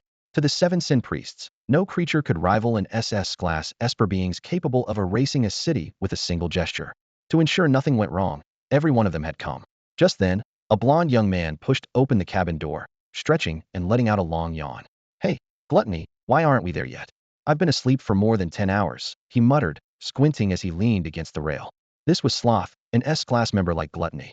Within the 7 sin priests, sloth, gluttony, lust, envy, and greed were S-class, while pride and wrath had reached the pinnacle of SS class, making them the true core of the sanctuary. In this world, strength was the only law. Gluttony grinned and patted Sloth's shoulder. "Hold on a little longer. We'll make landfall soon. Go tell the others to get ready for combat." Sloth yawned even louder and waved him off without a trace of shame. "Do it yourself. I'm still half asleep," he mumbled, already sprawling in a shady spot on deck and drifting back to sleep. Gluttony's mouth twitched. "Dedicated to being lazy, aren't you?" he muttered, powerless to argue. At the other end of the deck, a cabin door creaked open and a short, ugly dwarf scuttled out. His eyes gleamed as the wrinkles on his face bunched together, and he rubbed his hands in eager anticipation. "Boss says there's no time to waste. We disembark now. Stay sharp." This was greed. Driven by an insatiable hunger for wealth, he could barely keep his voice from trembling. "Move it. I can't wait to haul every last thing out of that secret realm." Barris' eyes flickered with excitement the moment he heard Greed's words. At last the chance for revenge was within his grasp. Since the day had barely escaped Skull Island, the monstrous beast had haunted him like a shadow. Night after night, he woke in a cold sweat, still hearing the sound of flesh being torn, still seeing himself ripped to pieces. Now the rite of 7 sins was about to begin. No matter how fearsome the creature, it was fated to die. Only when he watched it fall into its own blood would he finally know peace. Deep underground. SSSSH. Lin Yuan thrust a giant claws, its scales glinting, and ripped a slab of tender meat from the saber-toothed drake's belly, roasted to a perfect golden brown. Grease shimmered across the surface as the aroma of chili and cumin filled the cavern. Beside him, King Kong gulped uncontrollably, then shoved the entire chunk into his mouth, his cheeks ballooning as oil ran down his chin. "Boss, aren't you eating?" Seeing Lin Yuan motionless, King Kong cocked his head and asked. "I'm fine. You go ahead." Lin Yuan spoke evenly, though a faint crease formed between his brows. With Baphomet dead, nothing should have threatened him, yet a nameless dread kept churning in his chest, a hidden current breaking against unseen rocks. "Am I just overthinking?" He let out a wry laugh, shoved the meat into his mouth, and chewed in huge bites, but the flavor was drowned by his restlessness. Meanwhile, on the outskirts of Skull Island, a colossal airship, steel-plated like a metal rock, hovered in the sky, cruising through thunderclouds and slipping past the island's defenses. On deck, several elite espers stood unmoved. The crackling lightning was little more than a harmless light show. Scree! A piercing cry split the clouds. Birds of Icarus wings dove from the mist, instantly locking onto the intruders. Since the last human incursion, Lin Yuan had tightened security. Whenever outsiders approached, Icarus wings would sound the alarm. Inside the main cabin, the air vibrated with the shrill calls outside. A go board sat in the center, black and white stones scattered across its surface. An aloof young man occupied one side, his handsome face coated in frost. Across from him sat a burly figure with close-cropped crimson hair and bulging muscles. So noisy. The young man lifted his gaze, voice like ice. I can't think with all that racket. The red-haired giant laughed heartily. Come on, you're beaten already, quit making excuses. The youth rose slowly and brushed off his sleeve. Give me 1 minute.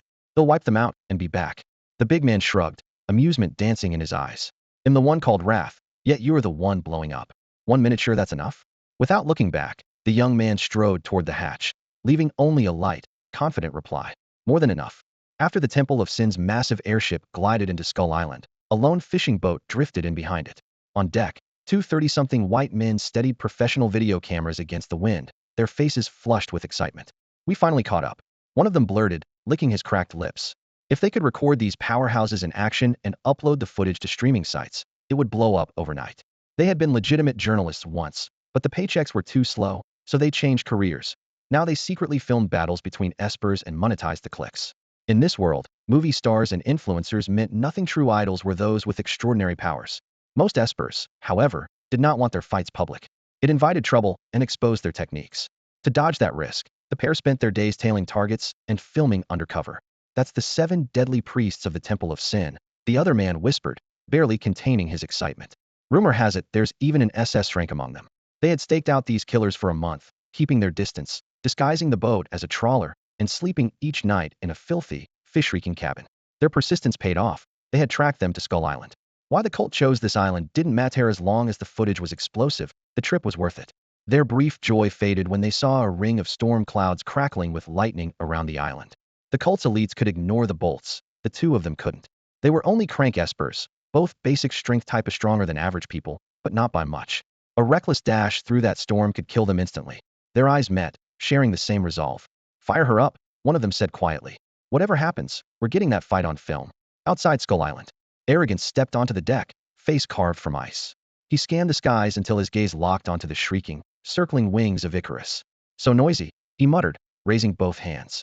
Let me see you off. The moment the words left his mouth, his pupils turned glacial blue. A frigid aura erupted from his body, rushing outward in every direction. All the wings of Icarus sensed danger and scattered in every direction. But they were still a heartbeat too late. Aomen clenched both fists, his low voice rolling across the deck like distant thunder. World of ice. Crack. Within a radius of nearly a kilometer, the air around him lost its heat, the temperature plummeting to hundreds of degrees below zero. A visible fog of frost surged outward. The raptor-like creatures circling overhead froze solid in an instant, crashing into the indigo sea as glittering statues that shattered into shards of ice and feathers. This was Aomen's ability, the frost domain. With a single move, he displayed the terror of an SS-grade esper. On the deck of the hovering airship, Belusi swallowed hard. He had always known Aomen was powerful, yet standing at the center of this storm still made his scalp tingle. With a casual gesture, the man could rewrite an entire ecosystem. Such power lay beyond what any ordinary human should wield. Aomen's gaze locked onto an even larger wing of Icarus. The creature bore rare silver-white feathers and, though trapped inside the frost domain, had only been slowed, not fully frozen. The instant he focused on it, the beast snapped its wings wide. SHHHH. Hundreds of razor-sharp pinions, bright as polished blades, erupted toward him in a blinding storm, ripping through the air. This was the Wing King, leader of the wings of Icarus, equipped with the legendary Sky Falcon wings. The technique it had unleashed was the 1,000-fathom feather kill. Interesting, you dare strike back. Amusement flashed in Aomen's eyes, and the corner of his mouth lifted. Very well, I'll play along. He raised his right hand, and a massive ice wall formed out of thin air. With a crack, it intercepted every feather. Steel-hard quills sparked against the wall, unable to push even half an inch forward. Such an assault was no threat at all. My turn. Another wave of cold swept outward. Aomen's eyes gleamed frost blue. Ice spear form. 2 frigid lances appeared above the Wing King, their tips glowing with an eerie azure light. Inside the frost domain, anything could be frozen at his whim. If he wished, he could even crystallize the blood in an enemy's veins. Die. With that icy verdict, the twin blue spears screamed downward, piercing clean through the Wing King's wings. Cree. A shrill screech split the sky, its wings ruined. The massive bird could no longer stay aloft and tumbled toward the sea below. Aomen extended his hand again. ready to freeze that stretch of ocean into crystal and entomb the Winged King within it. But just as his killing intent peaked, an explosive wind round tore out of his blind spot, streaking straight for his neck. Damn. AO Man's expression hardened. Without hesitation, he switched tactics and forced an ice shield to solidify in front of him. Boom. The tornado round crashed down, blasting the thick barrier into glittering shards that scattered in every direction. At that very moment, a huge yet agile figure burst from the forest, vaulted upward, and caught the plummeting Yi Wang on its broad back. It was the Sheng Hu Wang. With Yi Wang secured, the Sheng Hu Wang didn't stop. Knowing it couldn't defeat the human before it, a pale green glow rippled across its striped hide. The great tiger skimmed the treetops at top speed and vanished into the jungle. Its only mission was to warn Lin Yuan that powerful humans had invaded Skull Island. As long as Lin Yuan still lived, no catastrophe could topple the island. Long after the battle ended, AO Man had yet to return. The hatch of the giant ship slid open and a broad-shouldered, red-haired man stepped out. Bao Nu worried something had gone wrong. He had come to check and happened to witness the Sheng Hu Wang's escape. Why leave survivors? AO Man, that's not like you, Bao Nu said with a light laugh as he approached. AO Man's voice stayed flat. I misjudged. If the Sheng Hu Wang hadn't appeared so suddenly, I'd have killed them in a few more seconds. Never mind, Bao Nu answered coolly. As long as they're still on the island, they're as good as dead. Still, the beasts here are interesting. Yi Wang's 1,000-fathom feathers and the Sheng Hu Wang's windborne form are worth noting. Bao Nu snorted. Creatures at that level barely match an S-class Esper. If that's the island's best, we may not need to act personally. AO Man didn't argue. These beasts posed no real threat. Their true goal was the hidden realm on Skull Island. He turned, swept his gaze over the crew, and barked, everyone ashore. Spread out and find the entrance to the secret realm. Underground caverns. The Sheng Hu Wang thundered through the tunnels with the blood-streaked Yi Wang draped across its back. Reaching Lin Yuan and Jin Gang, it eased Yi Wang to the ground. What did you say? More human espers have invaded and they injured I.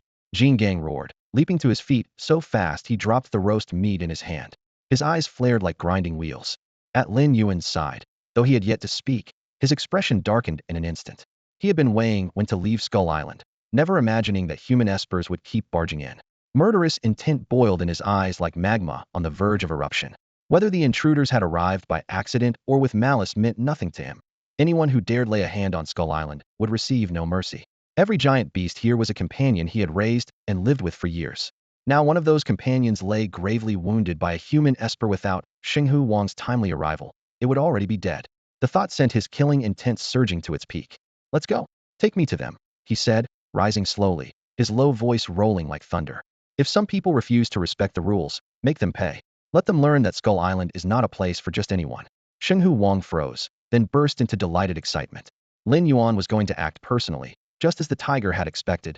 It had never seen him retreat in the face of an enemy. Beside them, Jin Gang was equally aflame with battle lust. The great ape's massive frame tightened, murderous aura seeping from every pore, leaving none of its usual docility. The Esper's actions had ignited its fury as well. Lin Yuan turned to Sheng Hu Wang and issued another order. Gather every giant beast on Skull Island and bring them to me at once. Then prepare for war. Meanwhile, on the far side of Skull Island, the elites of the Ming Zue Temple had already made landfall, slaughtering every giant beast in their path. At the front of the group, a burly man codenamed Gluttony gripped a pair of blood-red great axes, his eyes shining with manic excitement. Whenever a beast appeared, he was the first to charge, his blades spraying flesh and bone. Thick beads of blood slid down the axe edges and traced dark crimson streaks across the jungle floor. Corpses piled up behind him in chaotic heaps. Bruce, these island beasts aren't nearly as tough as you claimed, Gluttony sneered, his tone dripping with contempt. Your power's a bit unusual, sure, but you're still just glass. No wonder you thought these animals were troublesome. Vera's face darkened. They had encountered only low-tier grunts so far. If the truly terrifying beast appeared, Gluttony might not find the situation so amusing. Swallowing his frustration, he quickened his pace. Boom boom boom. Suddenly the ground shook violently. Every pair of eyes flashed with alarm as the team instinctively turned toward the source of the tremors. What met their eyes were a handful of titans as large as mountains. Behind them, a tidal wave of beasts poured forward like a living tsunami. Every raptor, strange lizard, and giant ape on Skull Island converging until the very forest quaked beneath their charge.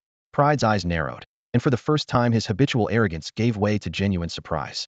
He had never imagined that this lonely island could raise such an army of giants, and the aura of the few leaders at the front was enough to steal one's breath. Gluttony tightened his grip on the blood-stained axe, thick fingers whitening with excitement. Grinning, he rumbled to Bruce. Bruce, is that the monster you mentioned? Looks like you weren't bragging. This pressure feels just right. Barus, however, frowned. He sensed that the oppressive presence did not come from Lin Yuan, but from the ape standing at the forefront Kong. He was about to explain when his eyes flew open. Kong had nearly doubled in size since 3 months ago. No one had told him that. In the meantime, Kong had stayed within the Black Palace, absorbing the energy leaking from the purple crystals. Coupled with his species' natural gifts, such explosive growth was inevitable. Then let me try him out. Gluttony roared with laughter.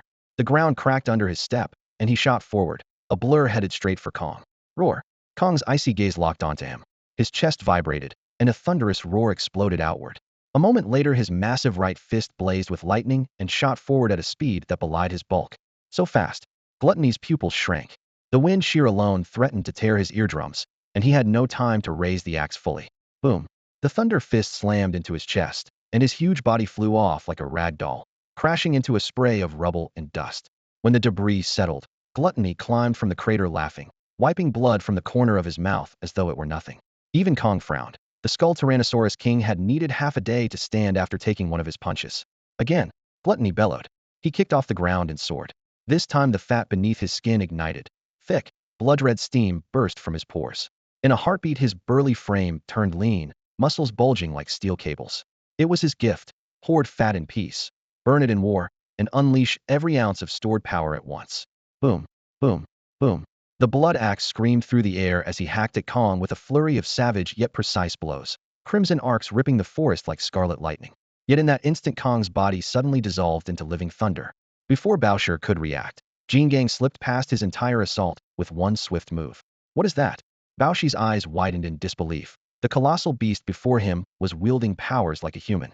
Before he could process the thought, Jingang launched his counterattack. Roar! The bellow burst from shattering thunder.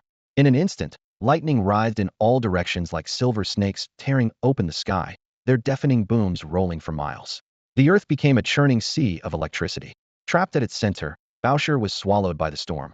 Arcs of power tore his skin, leaving it streaked with blood. While Lin Yuan had been growing rapidly, Jingang had not been idle. He had absorbed the vast energy of the purple crystal and taken his mastery of the rumble fruit to an entirely new level. Damn it! Baosher cursed as blood mist jetted from his pores and solidified into a crimson armor around him.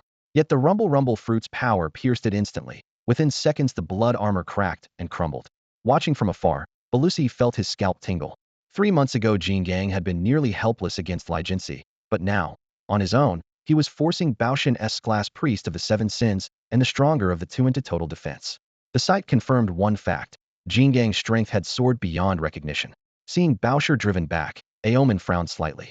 He glanced at the other priests of the Seven Sins and said coolly, "One of you, go help him." Before the words faded, Baosher roared, "Boss, I don't need help. I can slaughter this beast myself." Just then a squat, misshapen dwarf stepped forward, sneering. "Give it a rest, Baosher. Now's not the time for empty boasts. Let me help." The moment he finished, the dwarf vanished. Aomen and the others remained calm. This was Tanlin's ability: instant teleportation. In a heartbeat, the grotesque dwarf appeared behind Jingang and drew a black chain from his waist. Dark energy coiled along its links, and the dragon head at its tip gaped as if ready to bite. Demon chain bind. The chain shot out like a live serpent, wrapping around Jingang's massive frame in a flash. The black iron tightened, forcing its sinister energy into every inch of his hide and cutting off his ability to become lightning. Seeing Jingang restrained, Baosher shouted in excitement, "Nice work, Tanlon." Baoshi's excitement stemmed from the fact that he had never been able to damage Jingang's physical body, leaving him feeling as though his strength had nowhere to go. Now, with Tanlin's cold, pitch-black demon chain pinning Jingang in place, the giant's lightning aura dimmed, and his elemental form forcibly sealed, presenting Baosher with an almost perfect opening. Blood axe reincarnation. He roared, clenching his teeth so hard they creaked. Flesh and blood ignited inside him, boiling into raw power that poured into his arms. As his own tissue evaporated, his frame visibly shrank, yet his aura soared. Boom! Layer after layer of crimson axe shadows smashed against Jingang's thunderforged body like a raging tide. Under normal circumstances, Jingang could shift into lightning and simply outrun the blows, but the chain held him fast, leaving him no room to move. Tamlin's manic laughter echoed across the field. "Save your strength. This demon chain is a relic I dragged out of a secret realm by the skin of my teeth. Even a double-strength brute couldn't break it." Before his words faded, several wounds split open on Jingang's body, deep enough to leave bone exposed. Blood poured over his metallic skin as he threw back his head and roared. Lightning exploded around him. muscles strained against the chain with a shriek of metal, then a sudden surge. Crack! Spiderweb fissures spread across the links. Tamlin's face went white. Bowser, finish it. I can't hold him much longer. Jingang's sheer power had far exceeded his calculations. Bowser inhaled a lungful of bloody mist and lifted both axes, but the moment he stepped forward, boom. A tornado shell wrapped in black wind slammed in, detonating with a dull blast. The violent airflow hurled him dozens of meters away and buried him in a crater of collapsing sand. Roar! Shenghu Wang lashed its scythe-like tail, its bestial cry spurring Jingang on. Thunder surged, veins bulged along Jingang's arms, and with a final snap the demon chain shattered, glowing fragments arcing in every direction. My demon chain! Tanlon screamed, feeling as though a knife were twisting in his heart. It had been the cornerstone of his strength. Now, reduced to scrap, his power would plummet. There was no time to mourn. Jingang raised a lightning-wreathed hand and swung it down with a world-splitting gust. If the blow landed, Tanlin's frail body would be crushed, if not outright killed.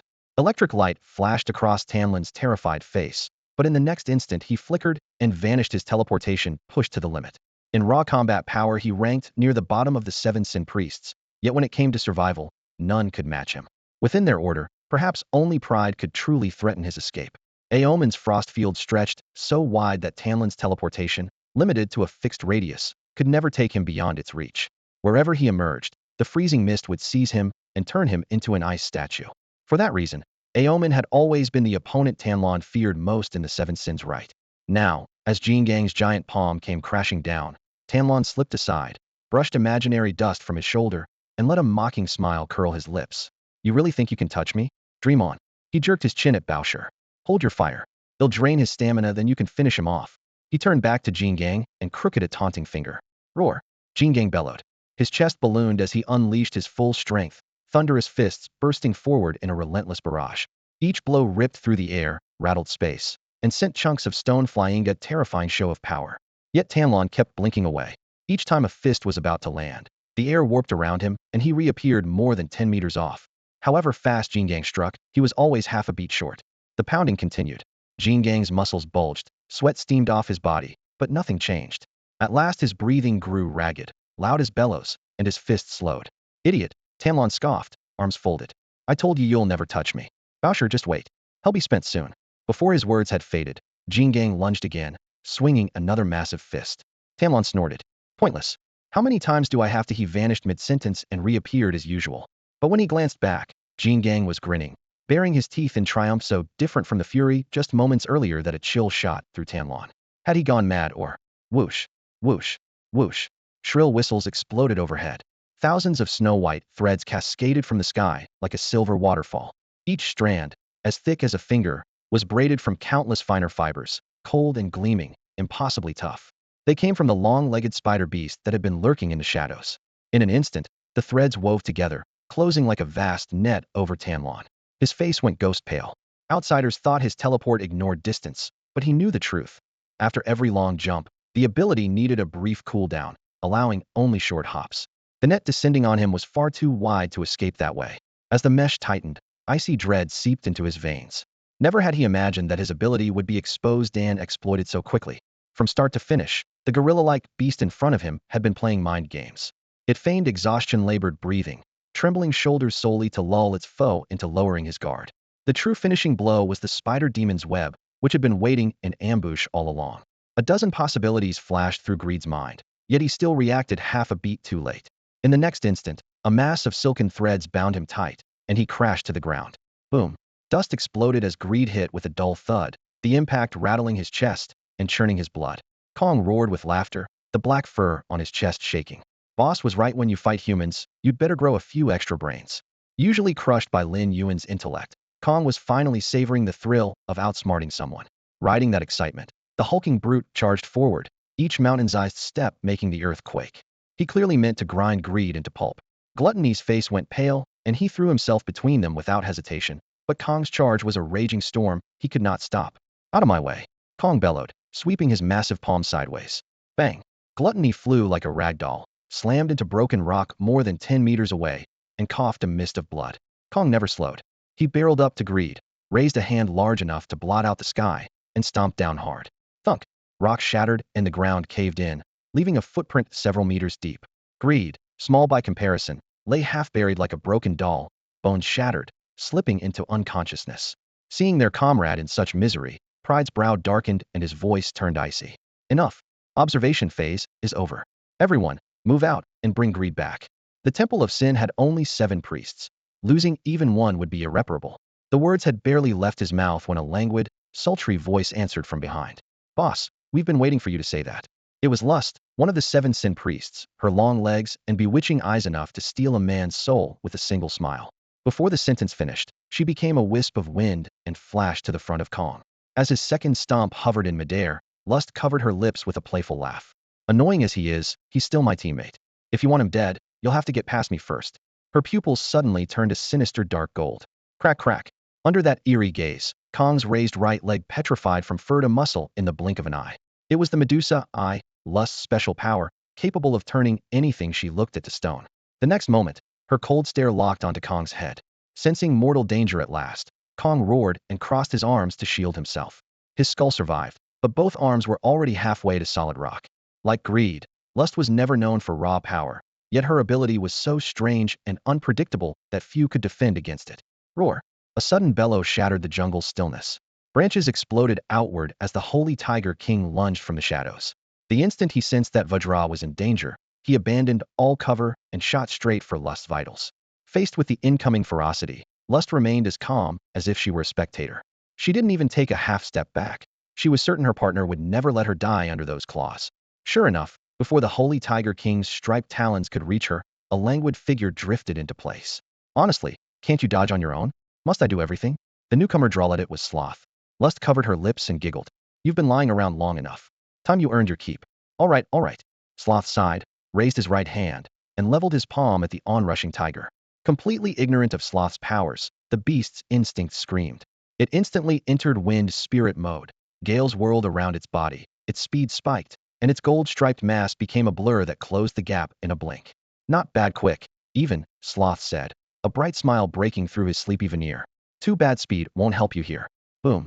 Before he finished speaking, the Holy Tiger King slammed into the ground, as if an invisible giant had swatted it from above. Dust billowed everywhere. What kind of power is this? The tiger roared, pupils constricting in disbelief. Sloth hadn't even touched him, yet something had crushed him into the earth. With a snarl, it tried to rise, but an unseen weight pressed down like a mountain, making even breathing difficult. Just stay there and behave, Sloth chuckled, utterly at ease. Then a vast shadow swallowed the sky, plunging the clearing into gloom. Sloth and Lust froze, heads snapping up. A monster the size of a mountain towered above them, its very presence making the ground quake. Heavy scale armor gleamed like forged metal, and dark gold eyes churned with savage rage. It looked like a tyrannosaurinly far larger than anything in the bestiary. Sloth swallowed hard. The creature wasn't affected by his power at all. Impossible. The titan lowered its head, its voice a thunderous yet clear rumble. If I'm guessing right, your ability has to do with gravity. Hidden within the colossal beast, Lin Yuan's voice carried a hint of curiosity. Interesting power, I admit. Unfortunately, at your current level it can't touch me. They had finally made it. The fishing boat pitched on the heaving sea as 2 middle-aged white men gripped the rail, faces ghost pale, yet radiant with the relief of survivors. Lightning had stalked them the whole way, and roiling black clouds had all but swallowed them. But Lady Luck had shown mercy at the last moment. They had broken through the storm and reached the waters off Skull Island. My God, one of them whispered, his Adam's apple bobbing. What is it? His companion asked, frowning as he followed the man's gaze. A second later his pupils tightened and his face turned ashen, the color draining as fast as the tide. In the island's shadow loomed a colossal beast, a demon seemingly born of the abyss. Its scaled armor glinted with a cold, metallic sheen, and the sheer weight of its presence pressed on the air like a solid wall. The creature did not even glance their way, yet its silent menace made their hair stand on end and froze terror deep in their bones. If the stakes weren't so high, they would have spun the boat around and fled from the primeval monster. It looks like the 7 priests of sin from the Temple of Dark Guilt are here for that thing, the first man said, snapping out of his stupor, excitement shaking his hands. He hoisted a video camera onto his shoulder. Hurry, fire up the signal booster and tie into the satellite link. I want their fight with this giant streamed live from start to finish. Skull Island's magnetic field was notoriously chaotic. Ordinary equipment went dark the moment it neared the coast. But the 2 men were ready. Once the booster came online, even the faintest radio whisper coalesced into a steady signal. If they could capture this earth-shattering battle, they would become legends overnight. At the center of the battlefield, Lin Yuan faced off against the 7 priests of sin, entirely unaware of the distant fishing boat. It wasn't that his senses were dull. The mortal's life force was so faint that, to him, they were less than insects beneath notice. Among the priests, sloth and lust moved as though on thin ice, afraid even to breathe hard. Sloth struck first. His gravity ability unfolded like a domain. Anyone stepping inside was crushed by several times normal weight. The sacred Tiger King had once been driven from the sky by that power. Lin Yuan, however, seemed to stand in a vacuum. The crushing force rolled off him without effect. Let me, Lust said, drawing a deep breath. Violet light churned in her eyes as the gaze of Medusa awakened, her power aimed at turning Lin Yuan to stone. Yet under that deadly stare his body remained utterly still. The energy of scale armor flowed across his skin, channeling every attack along the ridged plates and bleeding it away. Though the gaze of Medusa was a psychic strike, it was still energy at its core, and the armor blunted it all the same. If Lust's strength had been anywhere near Lin Yuan's, her petrification might have done some damage. But the gulf between them was vast.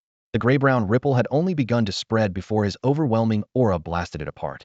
He didn't even seem to notice. His eyes stayed icy. So that's all you can do? His voice rang out like cold iron, echoing in everyone's ears.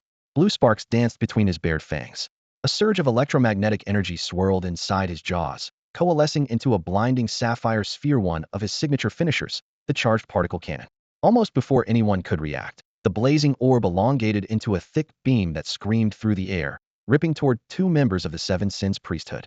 Look out! A silver figure shot in from the flank like a bullet, inserting itself between the pair and the beam. Midair, the newcomer swelled in an instant, becoming a towering silver-white metal giant several stories tall. The beam slammed into the giant's chest, blue-white arcs exploding outward. His legs plowed deep furrows in the ground, yet he only staggered back a few steps before regaining his footing. The charged particle cannon was not Lin Yuan's deadliest move, but anyone who could take it hidden and stay standing still earned a raised eyebrow from him. The sudden giant was jealousy, the last of the Seven Sins priests to enter the fight. His ability, metallization, not only transformed his body into hardened metal, but also enlarged him into this colossal form. Your powers can't hurt him.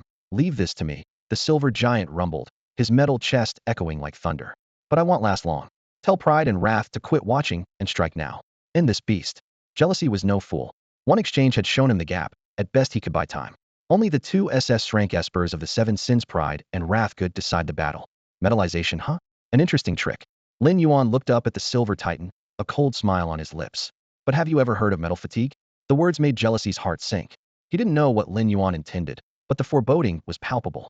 Metal may be hard, but it's hardly indestructible, Lin Yuan went on, almost to himself. Metal fatigue is the process by which repeated localized stress builds permanent damage, forming microcracks that can cause it to snap without warning. He paused, the crimson slit of his pupil gleaming dangerously. And as it happens, high temperatures accelerate that process. The moment he finished speaking, a heart-stopping aura erupted from Lin Yuan's body, sweeping outward like a tidal wave. It climbed by the second, compressing the very air until it cracked with faint explosions.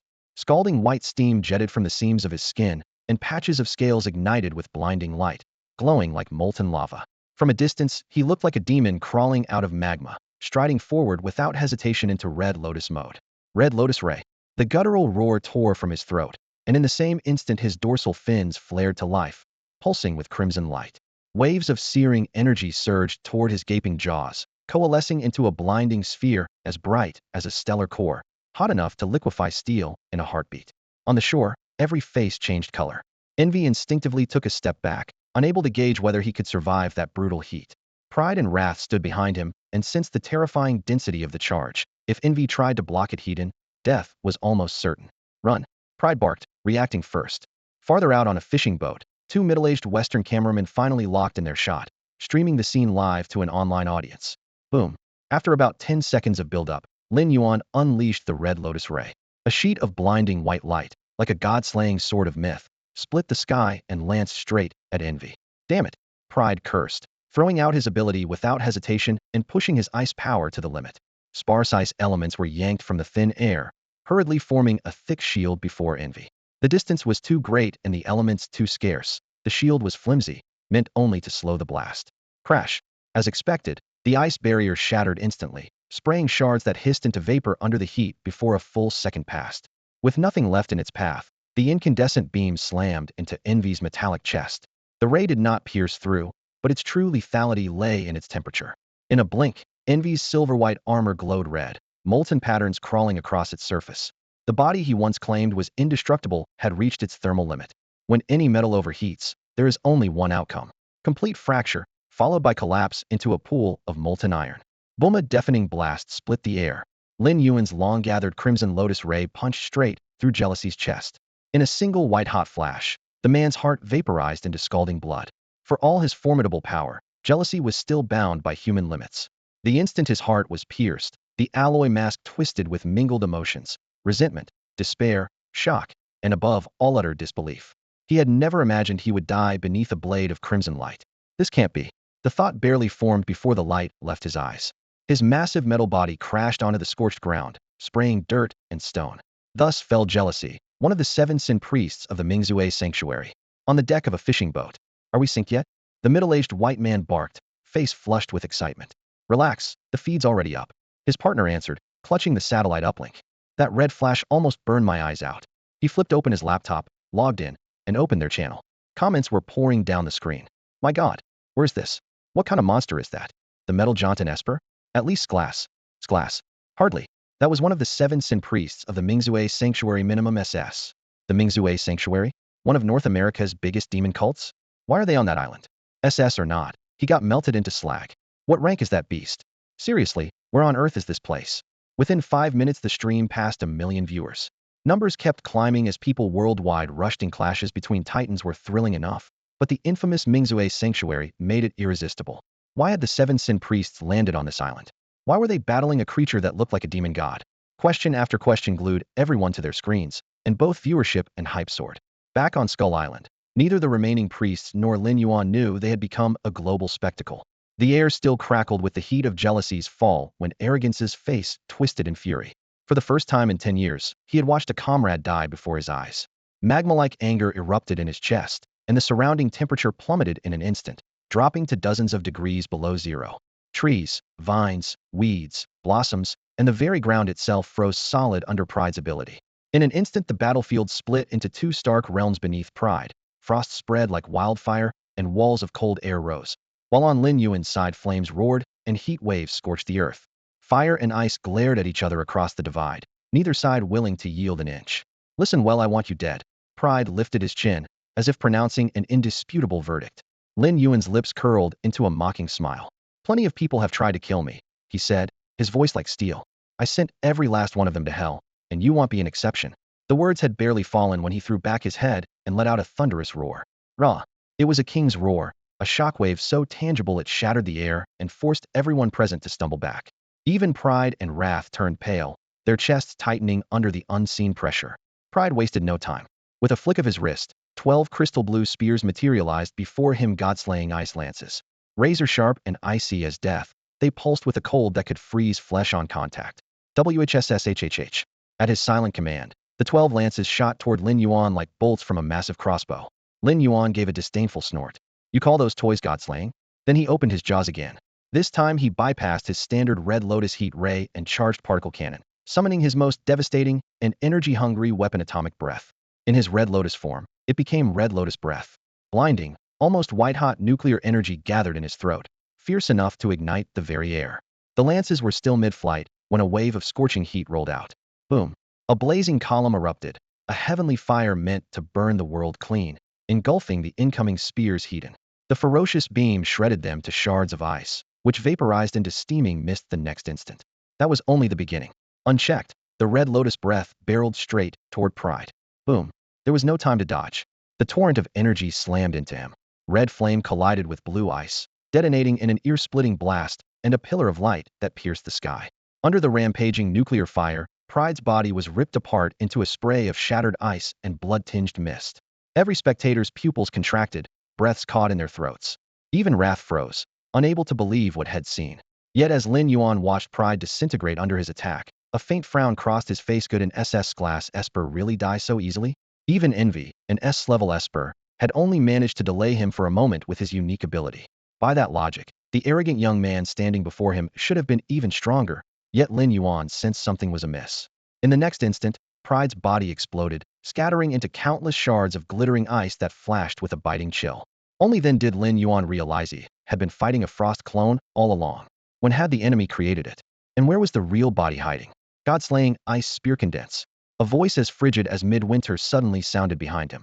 Pride had somehow slipped to his back without a trace, cold intent pressing against his spine.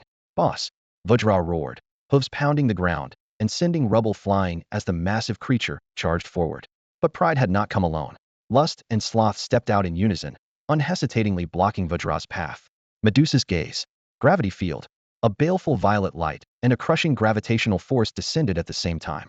Vajra's knees petrified instantly, his feet sank into the earth, and his whole body felt as though it were being dragged down by swamp mud, making each step a struggle. Let me butcher it. Gluttony brandished a blood-soaked axe and leapt skyward, howling as the blade came cleaving down.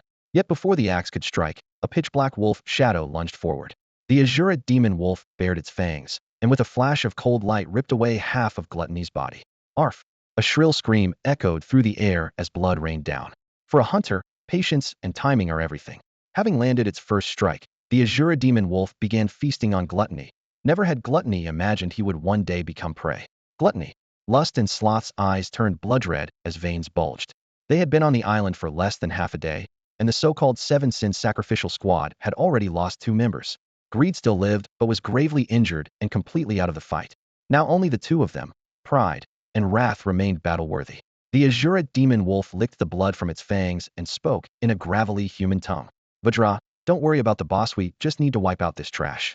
You're right. It's not our place to fret about the boss. Vajra grinned, revealing a row of snow-white fangs. First, let's crush the 2 humans in front of us. As those words left him, the azure demon wolf, the sacred tiger king, and the long-legged spider beast all advanced on Lust and Sloth. Facing the 4 colossal beasts, the 2 men turned visibly pale. Envy and gluttony were dead, greed was unconscious, and their remaining powers were nowhere near enough to restrain these terrifying titans. If any of the monsters closed in, they would be shredded on the spot. The first to attack was the Saint Tiger King. With a deafening roar, it conjured a sand-laden hurricane that tore toward them in an instant. Watch out! Sloth seized Lust's arm and forced his gravity power to its limit. By lightening the pull around them, he launched them both skyward, skimming the edge of the roaring wind blast and dodging it by inches. The danger wasn't over. Before they could regain their balance, the azure direwolf kicked off the ground and leapt high, its gleaming claws slicing through the air, ready to rip them apart. We're finished, there's no way to dodge that, Sloth muttered, despair tightening his chest as the claws closed in. At that moment, a mountain-like figure seemed to teleport between them and the wolf. A deep voice rumbled overhead. If you're looking for a real fight, why not pick on me? The red-haired giant swung his fist. Boom. The blow came down like a meteor, smashing squarely into the direwolf's skull. The massive beast lost its balance and crashed to the ground. Crash. The impact blasted a crater into the earth, spraying rock and soil several meters high. Roaring in fury at its companion's injury, the Thunder Kong finally lost control. Lightning danced along its arms as it hurled a thunder-charged punch at the red-haired man. To its shock, the stranger didn't dodge. He met the attack head-on, raising his own fist. Crack. Fist met fist in a blaze of lightning and shockwaves that tore the air apart. When the dust settled, the red-haired man stood like a boulder, his feet unmoved. Thunder Kong, however, was forced back several steps by the power that traveled up its own arm. For the first time, the Saint Tiger King, the azure direwolf, and the other beasts froze in collective disbelief. Thunder Kong's brute strength was legendary after devouring the rumble fruit. Not even the fiercest beasts on Skull Island dared to take its full punch head-on. Yet this human had not only absorbed the blow, but driven Thunder Kong backward. Just how terrifying must the strength of the red-haired man in front of him be? The moment their fists collided, Jingang realized that the other man hadn't used a single supernatural ability. The sheer force of his body alone was enough to overpower him. What a rush! The red-haired man shouted, throwing back his head in wild laughter while the air still rumbled around his fist. It feels amazing not having to hold back. But try to last a little longer. If you die after a couple of punches, this won't be any fun. The taunt ignited Jingang's fury. He clenched his fists and growled, relax. He'll pound you so hard your own mother won't recognize you. He had learned the crude line from Lin Yuan, but it lost some of its bite coming from him. The red-haired man didn't care in the slightest. He shot forward like an arrow loosed from its string strength, and speed merging into one and was on Jingang again in the blink of an eye. Meanwhile, on the other side of the battlefield, Lin Yuan's duel with Pride raged on. Having slipped behind Lin Yuan, Pride raised his hand and formed 12 icy spears that gleamed with murderous cold, driving them straight at Lin Yuan's back. Lin Yuan's reinforced scale armor showed its terrifying resilience. The spears bit halfway and before locking solid, unable to go any farther. You dare let your mind wander while fighting me? Pride's voice was as cold as a winter gale. Lin Yuan's brief glance toward Jin Gang had been taken as a direct insult. Without the slightest hesitation, Pride lifted his hand and unleashed his strongest attack. Judgment of the Frost God. The moment the words left his mouth, the temperature plunged below freezing. A heavy frost sealed Lin Yuan from head to toe. His joints cracked as they froze, locking him in place, and this was only the beginning of the assault. Crack crack. Frost elements whirled through the air, coalescing above him into a colossal sword of ice. The chill gnawed at his bones, and he could feel the blade hanging over him like the sword of Damocles.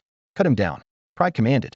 The icy greatsword split the air with a metallic screech and crashed downward. Roar. At the critical instant, Lin Yuan threw back his head, his body temperature surging. The frost encasing him melted at a speed visible to the naked eye. Boom. A pillar of crimson light erupted into the sky. I refuse to believe there's any frost in this world that the Crimson Lotus Breath can't melt. An incandescent beam of scarlet fire erupted from Lin Yuan's massive jaws. A blazing dragon racing upward to meet the colossal ice sword Pride had cleaved down from above. Boom, boom, boom. Thunderous detonations rent the sky as searing heat collided with numbing cold, scattering blinding white sparks in every direction. In a heartbeat, the mountain-cleaving greatsword began to crack from its tip. Fractures raced along the blade until molten heat speared through it, boiling the ice and turning it into a storm of vapor. How is that possible? Pride's face drained of color. Scores of top-tier espers had fallen to that frozen sword, yet this beast had shattered it with ease. Steam churned across the battlefield, hiding all but a vast, shadowy silhouette. Lin Yuan's voice rumbled through the fog. Is that the best you've got? Then it's my turn. Before the words died away, a flare of molten orange burst within the mist. A burning claw tore free, radiating magma-like heat, and screaming through the air toward Pride blazing rock-breaking strike. Damn! The haze strangled his vision, and Pride hesitated a fraction too long. He thrust out a hand to conjure a shield, but only a half-formed crescent of frost flickered before him. Crash! The nascent barrier disintegrated, its shards flashed to steam, and the giant claw slammed into Pride's chest, its blistering force punching straight through him. Hurled like a severed kite, he tumbled through the air, spun several times, and finally crashed into the trunk of a towering ancient tree. Aomen's entire body felt as though it were being seared alive. Moments before the blazing rockbreaker strike hit, he had managed to cloak himself in a thick shell of frost. Without it, the magma-hot blast would have reduced him to nothing but ash. Boom. A deafening crash sent Jin Gang's mountain-like form plummeting into the earth at Lin Yuan's feet. Shattered stones sprayed outward, leaving a gaping crater. Jin Gang shook his head, arms hanging heavy, and muttered, "Boss, I can't beat him."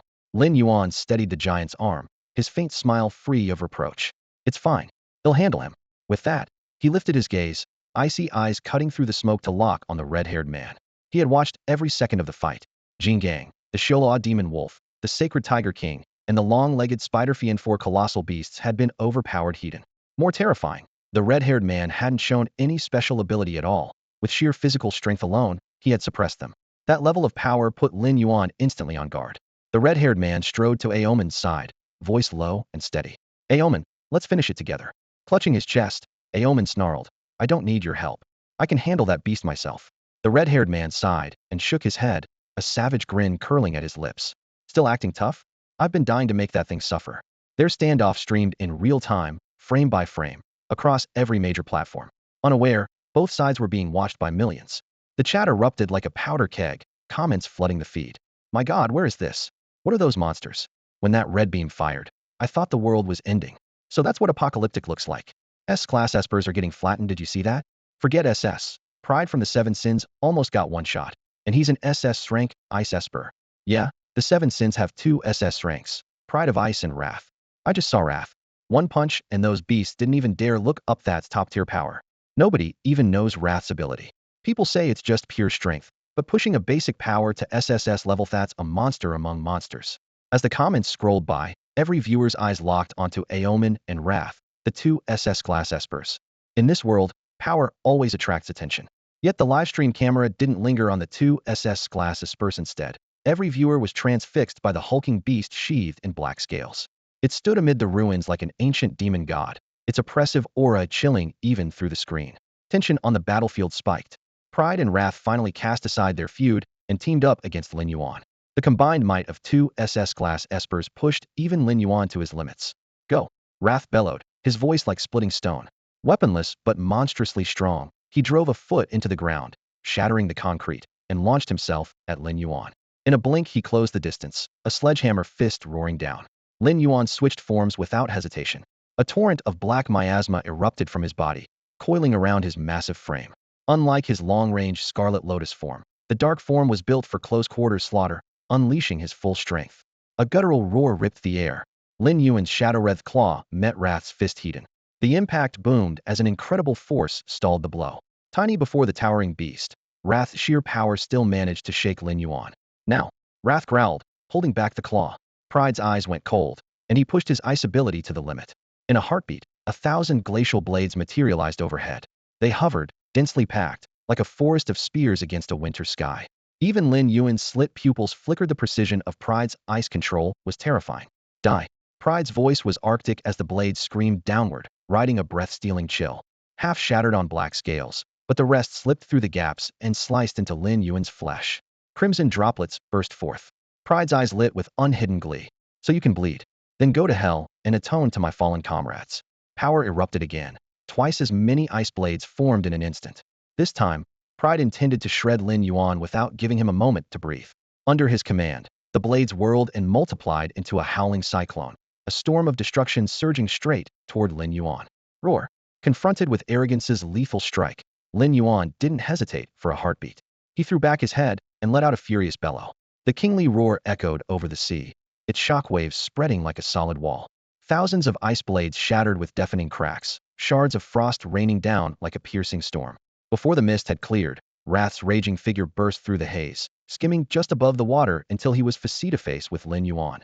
Moving so fast he left only an afterimage. Bang! Without pause, his iron fist, wreathed in searing flame, slammed toward Lin Yuan's chest. Crack! The black scales fractured into a spiderweb pattern, the fissures racing outward. The colossal body was driven back a step, its massive foot throwing up a column of water several meters high. Arrogance and Wrath-2 SS-class Espershad joined forces against him, and even someone as formidable as Lin Yuan was finally forced onto the defensive. In the waters off Skull Island, two middle-aged fishermen on a distant trawler clung to the railing, stunned. They had never seen anything like this. The black-scaled monster, as huge as a Tyrannosaurus, could sink their boat in a single breath. Yet 2 of the 7 deadly sins, arrogance and wrath, were holding it down with nothing but human bodies. SS-class espers really are the apex of humanity, one of them muttered. In the livestream, rolling comments almost covered the screen. Arrogance's frost powers are insane. Thousands of blades in an instant. Don't ignore Wrath. Without the opening he made, that punch never would have driven the beast back. So this is SS class? Seeing is believing. Humans are the strongest species. Every monster has to bow. Many viewers distrusted the Temple of Nether Sins. Yet when an external threat appeared, they almost unanimously took the same side, treating Lin Yuan as the enemy who had to be brought down. Working in flawless harmony, arrogance and wrath quickly gained the upper hand against the giant beast. Growl. The Shura demon wolf bared its fangs, a low murderous rumble slipping through its teeth as it fixed on the 2 humans, back-arched, fur bristling, ready to pounce. Lin Yuan's injuries whipped it into a frenzy. Jin Gang thrust a broad palm in front of the wolf's snout and said in a low, steady voice, "Trust the boss. This fight is his." The Shura demon wolf froze, then gave a heavy nod and backed half a step. It, too, believed in its master. He would find his own way to win this battle. At that moment, Bao Nu suddenly jerked his head around, his gaze slicing toward Jin Gang like a razor-edged blade. The wind tossed the stray hair across his forehead, yet he spoke with an offhand smile. "Your little fledglings seem ready to lose control. I'm really curious, how does a beast of your size come into the world? Or could it be you're a monster that escaped from some secret realm?" Lin Yuan's face darkened at once, his voice low and steely. "That's none of your business." Bao Nu arched a brow and let out a booming laugh that echoed through the jungle. Huh. So this island really does have a secret realm. A moment ago he had only used the word secret realm to test Lin Yuan. Now, seeing no hint of shock on the man's face, he knew Lin Yuan had long been aware of the island's hidden secret. That tiny probe, however, sent shockwaves through the live stream. A secret realm? There's actually a secret realm on the island? No way. Every secret realm is worth a fortune. So that's why all 7 priests of the Temple of Sin showed up. Their target is the realm. The barrage of comments rolled in like crashing waves. Lin Yuan took a step forward, his foot thudding into the damp earth. His voice was colder than the sea breeze. "Whether or not there's a secret realm, you'll be dead long before you can find out." "Really? I don't think so." Bao Nu mirrored the step, the stones beneath his boots splintering. Locking eyes with Lin Yuan, he smiled faintly. "You must be wondering why I haven't used my ability yet. Let me enlighten you." He raised his hand, muscles bulging as his aura surged. "I'm a dual ability user. Besides raw strength, I also command. His fingers splayed, and a wave of blistering heat gathered in his palm, the air warping in the blaze. Flame. Dual ability Esper? Lin Yuan frowned the moment he heard those words. Truth be told, he knew little about the world of human espers and had no idea what the term implied. The viewers in the live stream, however, had already erupted. My god, he's actually a dual ability esper. Isn't that supposed to be 1 in a million? No wonder he's never shown his power. This explains everything. A dual ability esper possesses two completely different powers in the same body. Such individuals are incredibly rare, perhaps 1 in a million. Realizing this, the audience grew even more excited. Comments poured across the screen like an avalanche. Now I'll show you what true world-scorching fire looks like. With a furious roar, flames erupted around him. The blaze seemed alive, surging upward and outward with a violent hiss. Heat warped the air, and the damp deck planks cracked dry in an instant. To Lin Yuan's shock, the fire began to coalesce into a human shape right before his eyes. Boom! A colossal titan of flame materialized on the deck, shoulders rolling with fire, scorching waves beating against everything nearby. Feel honored you forced me to reveal my hellfire demon form. The giant rumbled, its voice like thunder pounding every eardrum. At the same time, pride rose into the air, unleashing his ice ability in full. Frost burst from his palms, covering half the sky. Even the sea crusted over with glittering crystals. In the next heartbeat, Lin Yuan was trapped between extremes, biting cold on his left, searing heat on his right. The twin forces folded in like two mountains, threatening to snap his spine. Worse yet, Wrath wasn't an ordinary fire user, he was a dual ability esper. When flame fused with brute strength, his aura climbed even higher. The deck groaned and split, ready to collapse at any moment. For the first time, Lin Yuan felt he might truly be cornered. That beast is going to lose. On a small fishing boat nearby, a middle-aged white man kept his voice low, eyes locked on the battlefield. We need to leave now. If the Seven Sins priests find out we filmed and uploaded this fight, we'll never make it home alive. Powerhouses guard their secrets, and none more so than the priests of the Nethersin Sanctuary. The sanctuary worships a demon god, and the Seven Sins priests are notorious madmen who kill without hesitation. Greed, sloth, lust, and the others may be on the back foot against those creatures for the moment. But if they turned on us, even 100 lives wouldn't be enough to escape their torture. Another middle-aged white man nodded and whispered, agreed, but we still need footage of that beast's death. Only then will we get the maximum fame and profit. Once we have it, we disappear, change names, go underground. The Nethersin Sanctuary can never trace this back to us. Even as he spoke, fear flickered in his eyes. He knew they could never survive the Sanctuary's revenge. Just as he was mapping out their post-escape plans, he realized his partner wasn't listening at all. Hey, what's on your mind? He asked, leaning forward with a frown. His companion raised a trembling hand and pointed at the mountain-sized beast on Skull Island, Adam's apple bobbing as he swallowed hard. Look, at the island's center, two espers, Pride and Wrath, were closing in from both flanks. Cornered, Lin Yuan broke into a reckless grin. Interesting. It seems I really underestimated you. His smile was wild, but his voice was ice. I should thank you for forcing me to evolve ahead of schedule. I hadn't planned to meet humans this soon, but since you keep coming to me, they'll grant your wish. Now, watch with your own eyes as a monarch is born. The moment he finished speaking, he threw back his head and unleashed a thunderous roar that shook the sky. The shockwave washed over Pride and Wrath, their eyes losing focus for an instant. Inside, Lin Yuan barked, "System, initiate the exchange." A dim blue interface materialized before him. Without even glancing at the menu, he recited his order: Dragon Blood, Flame Dragon Breath, Nuclear Crystal, Abyssal Demon Core. Ping. Exchange complete. 30 million evolution points deducted. The 4 items cost a staggering 30 million points, everything he had scraped together over the past days, but he didn't hesitate. It was the price of advancing his bloodline. He hadn't planned to break through today, yet the intruding espers had forced his hand. With the exchange complete, Lin Yuan tore open the crystal vial of dragon blood.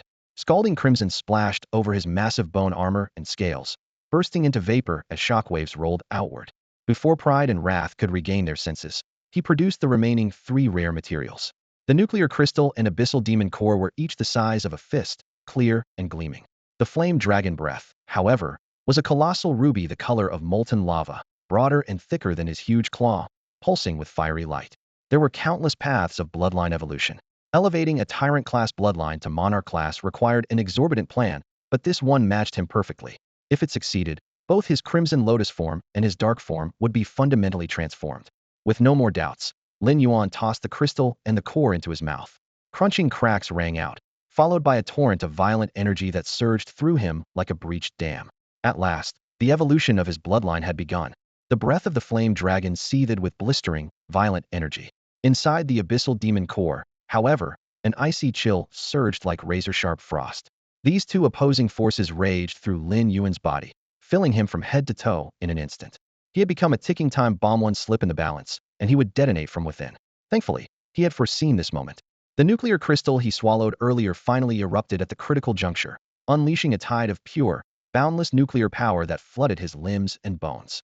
Nuclear energy was the perfect match for the Godzilla bloodline coursing through him. As it spread, the fiery dragon force and the abyssal cold were forcibly suppressed, their clash temporarily silenced. The danger, though, was far from over. Nuclear power, dragon flame, abyssal frost, three radically different energies now coexisted, and their combined volume had already pushed his body to its absolute limit. Cracks sounded as the midnight black scales on his skin split under the crushing pressure. Watching from the sidelines, pride and wrath exchanged uneasy glances. They had never imagined the beast would drive himself to the brink of self-destruction just to grow stronger. The instant his scales began to fracture, Lin Yuan unleashed the dragon blood he had prepared in advance. Bloodline evolution was always perilous. To guarantee survival, the vessel his flesh had to be reforged. Only by tempering bone and muscle with dragon blood could he hope to endure. His eyes glinted sharply as he drew the crimson droplets hovering nearby. Scalding blood seeped through the cracks in his armor, its heat colliding with Siberian cold inside him and scouring every fiber of his being. Legend spoke of warriors who forged bodies of steel with dragon blood. That legend was playing out again before their eyes.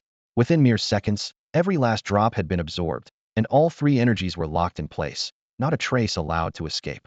For the next agonizing moments, Lin Yuan clenched his teeth, gathering and amplifying the powers directly into his bloodline. Only by doing so could he shatter the shackles restraining it. His mountain-sized body trembled under excruciating strain, the weight unimaginable to any onlooker. Then, roar! He stamped forward, threw back his head, and bellowed, his cry shaking the heavens. In that instant, the energies merged completely, and his bloodline underwent a fundamental transformation. With that roar, Lin Yuan's lineage surged from overlord class to king class. A monarch-tier beast Godzilla. Having completed his metamorphosis, Lin Yuan now truly deserved the title king of monsters. Arrogance and wrath traded a glance, their faces paling. They had never imagined he would evolve mid-fight and ascend to an entirely new realm. The pressure rolling off him crashed over them like an avalanche, weighing on their chests. I don't believe you can overturn the heavens today. Arrogance snorted, sweeping up the ice in the air. In an instant, a colossal frost-forged hand blotted out the sky and descended on Lin Yuan with crushing force. Roar! Lin Yuan threw back his head, jaws wide, and a blinding crimson lotus heat ray erupted forth. Scorching air surged outward, warping the space around it. The moment red fire met white ice, the giant hand vaporized, billowing into steam. Leave him to me. Wrath, now a towering flame giant, could hold back no longer.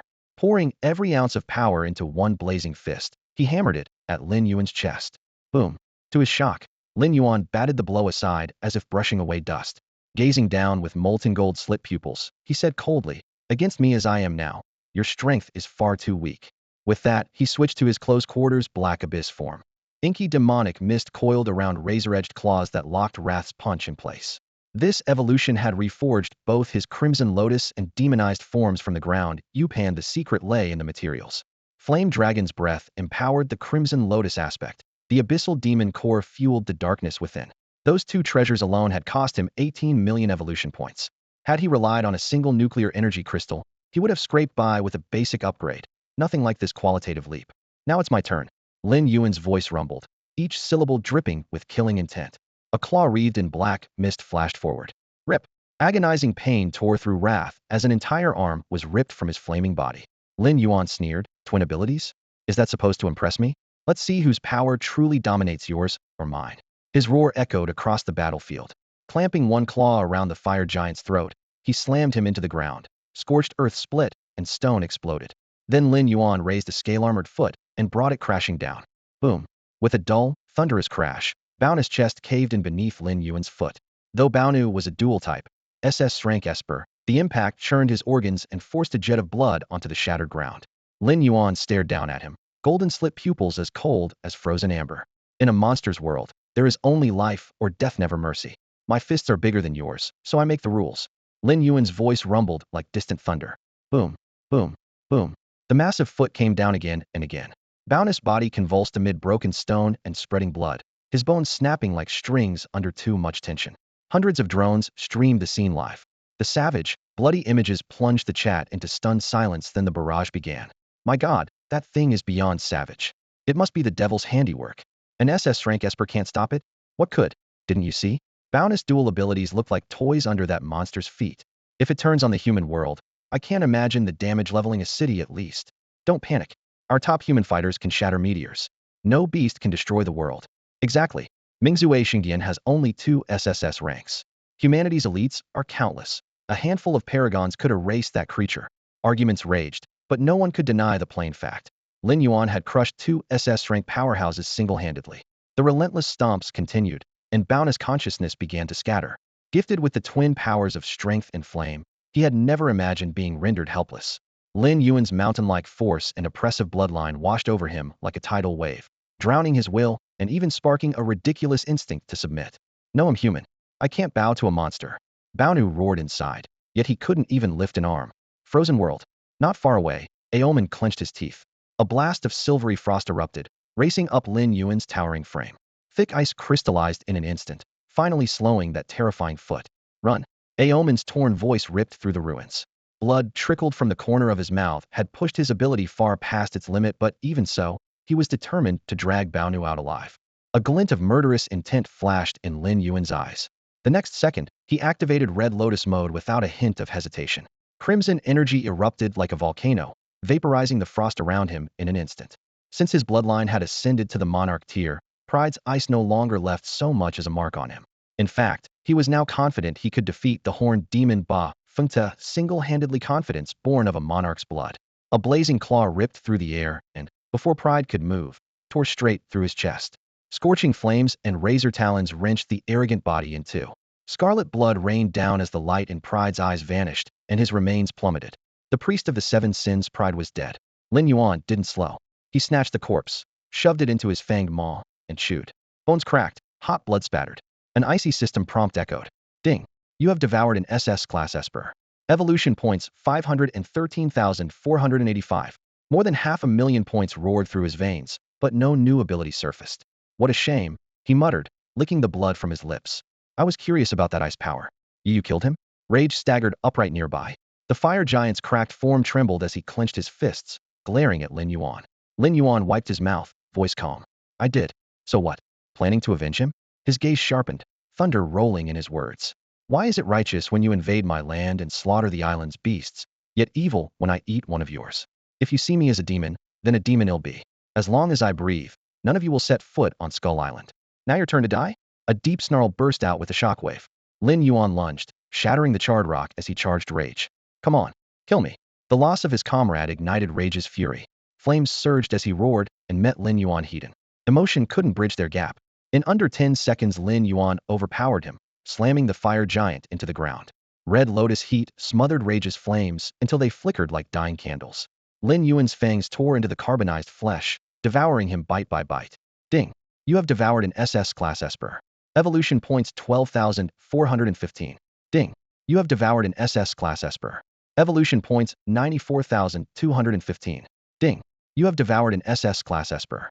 Evolution points 12,585. Blood sprayed while the prompts chimed. Seconds later, only a mangled, blood-soaked corpse lay on the ground. Lin Yuan felt a twinge of disappointment when devouring Wrath's corpse failed to grant him a new ability. A combined total of 1,000,000 evolution points from 2 SS-class powerhouses no longer excited him. What he craved now was fresh powers. Scanning the battlefield, he saw that besides the fallen Pride and Wrath, 5 S-class Espers remained. The closest were Sloth and Lust. With that thought, he whirled around, his cold vertical pupils locking onto the pair. A low roar rumbled like distant thunder as he dragged his massive, black-scaled body forward. No, don't eat me.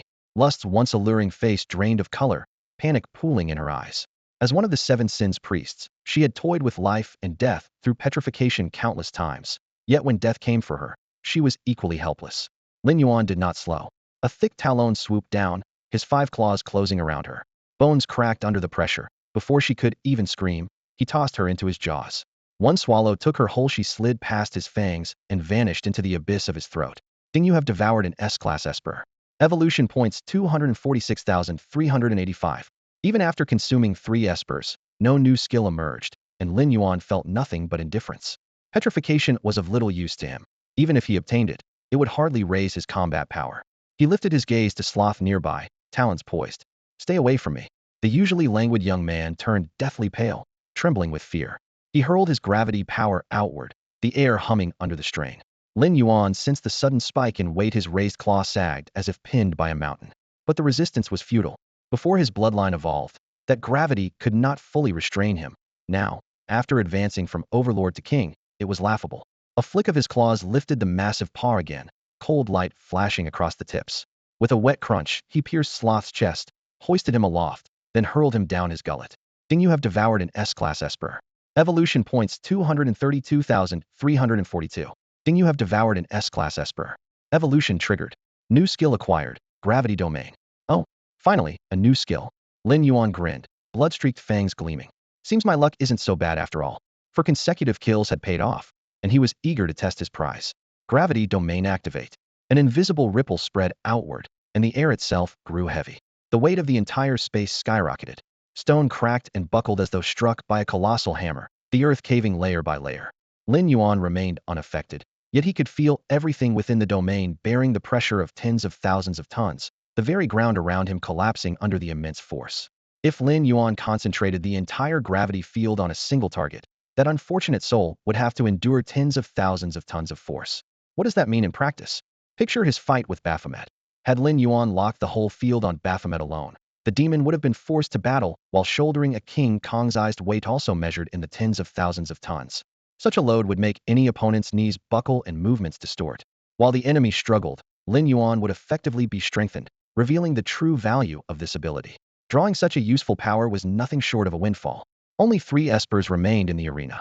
Wasting no time, Lin Yuan lifted a claw, shoved Envy's corpse and the unconscious greed into his mouth, snapped his fangs shut, and swallowed them whole.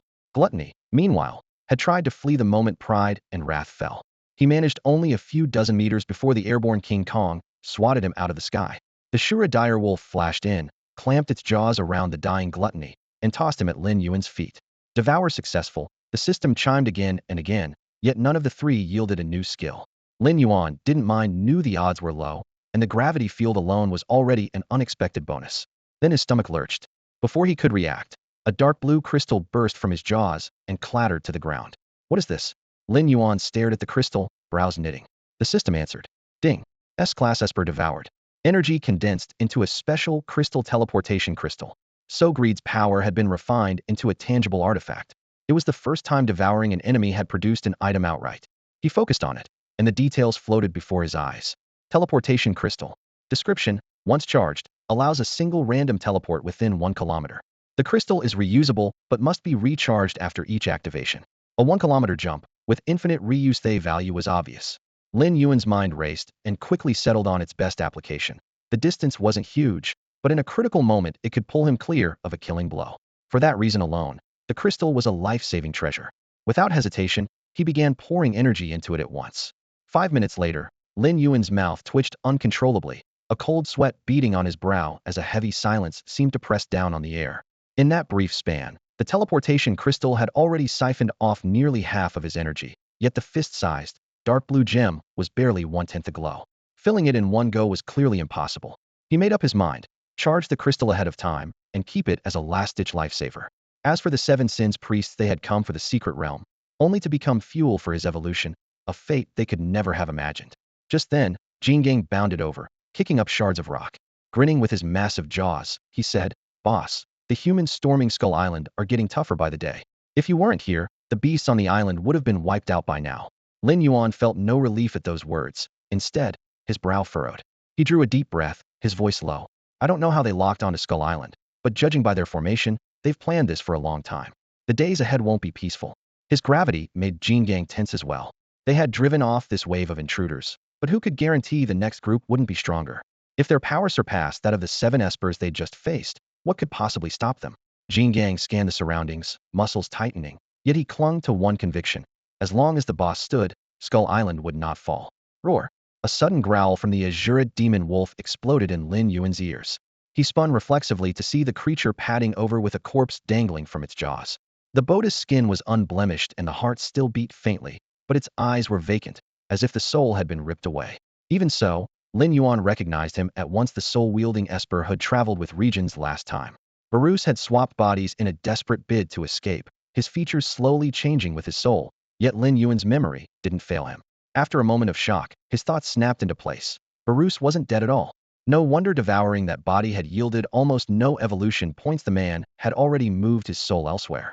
The answer was obvious now. The powerful espers who found Skull Island were acting on Barus intel. Worse yet, Lin Yuan had let him slip away again. Beyond the thunderclouds that shroud Skull Island, an aging fishing boat lurched across the sapphire sea, its mast creaking while waves soaked the deck. The middle-aged deckhand, his legs still rubbery from fear, leaned against the rail and fumbled a crumpled pack of cigarettes from his pocket. He lit one, dragged hard, and let the acrid smoke steady his nerves. Unbelievable, he rasped, shaking his head. Even the strongest of the seven sins priest's pride and wrath couldn't stop that monster. Two abilities, level to the core, and it was as helpless as a baby. His shoulders were still trembling. The island's horrors had etched themselves deep into his mind. After exhaling a long plume of smoke, he forced a smile. At least the creature didn't spot us, he muttered, glancing warily at the sky as if the thunderheads might chase him. I swear, he'll never set foot near that cursed place again. The money we made this trip should last us half a lifetime. At the mention of money, his tone lightened, as though he could already taste future decadence. Yet the companion beside him had hardly spoken since they boarded. He stood with his back to the sailor, staring at the waves like a statue carved by the wind. Puzzled, the deckhand walked over, clapped him on the shoulder, and teased, "Come on, buddy, don't tell me you're still scared stiff. We made it out. All that's left is figuring out how to spend our fortune." Before the last word faded, the companion snapped his head up, an unfamiliar, icy light in his eyes. A chill raced down the sailor's spine, and before he could react, a gleaming knife drove into his abdomen. "You want all the money for yourself?" he gasped, clutching the attacker's wrist as pain knifed through him. "Money?" The other man sneered. "Means nothing to me." He gave a bitter laugh. "Still, I should thank you. If you lot hadn't shown up, I'd never have escaped that nightmare island." The sailor's pupils dilated. His last breath dissolved in the sea breeze, and his hands fell limp. It was obvious now that this body had been hijacked long ago. Barus, a soul-wielding esper, had abandoned yet another body to flee Skull Island. After killing the crewman, he too collapsed on the deck, panting, sweat streaming down his forehead. "Damn it, how can that beast be so powerful?" he whispered, voice quavering. Even the combined might of the seven sins priests was no match. As memories of the island's bloodbath resurfaced, gooseflesh prickled his skin. That single beast had wiped out the entire temple of dark crimes and brought down every one of the seven sins priests. The once formidable organization was finished. Replaying the terror of Lin Yuan in his mind, Barus felt an icy shiver crawl down his spine. He drew in a lungful of salty, metallic sea air, forced the fear back into his chest, and whispered, "At least I'm still alive." Looking back, it felt like pure providence. Reacting in the split second when Lin Yuan crushed his body, abandoning the ruined shell, and stumbling onto the battered fishing boat hidden in the reef shadow. Without that luck, his soul would already have scattered on the wind. The relief of survival vanished in an instant, replaced by dread that gripped every nerve. Revenge? That was a joke. Now Barus had only one goal: escape Skeleton Island and never come near this nightmare again. The colossal beasts roaming the shore were too horrifying. Every breath reminded him that one misstep meant ending up in their jaws. With that thought burning in his mind, he sprinted into the wheelhouse, slammed the throttle forward, and the ancient engine screeched to life. Black smoke belched from the stern as the propeller churned a white froth. The fishing boat spun away from Skeleton Island and surged forward at full speed. Skeleton Island. Lin Yuan gave the soulless husk a casual kick, and it hit the ground with the flat thud of an empty sack. Barris' ability of power over souls did spark brief curiosity. Such gifts were rare, and Lin Yuan had never encountered another like him. But he felt no urgency to chase the man down again. Last time intruders arrived, he killed them all to keep Skeleton Island hidden. Now, with so many powerful enemies dead on the beach, secrecy was already impossible. Lin Yuan did not yet know they were the seven sins priests of the underworld Sin Temple, but warriors of that caliber were never unknown. Even after bracing for trouble, he underestimated the coming storm. He had no idea that the battle had been live-streamed to every major platform, watched in real time by millions. Across countless screens, people witnessed a clash that felt like gods at war and sensed the oppressive aura of an abyssal demon. Skeleton Island, isolated for ages, burst into public view in the most brutal way imaginable. Yet what truly captured the world's attention was not the island itself, but the monsters roaming it. A mountain-sized Kong ape, whose thunderous punches made the ground quake. The sovereign wind tiger, swift as a gale, mastering hurricanes and vanishing like a ghost. The Shura devil wolf, steeped in bloodlust, its howl ripping through the clouds. And the king of them all, Lin Yuan, who single-handedly wiped out almost every elite of the underworld Sin Temple, standing like a demon risen from the abyss.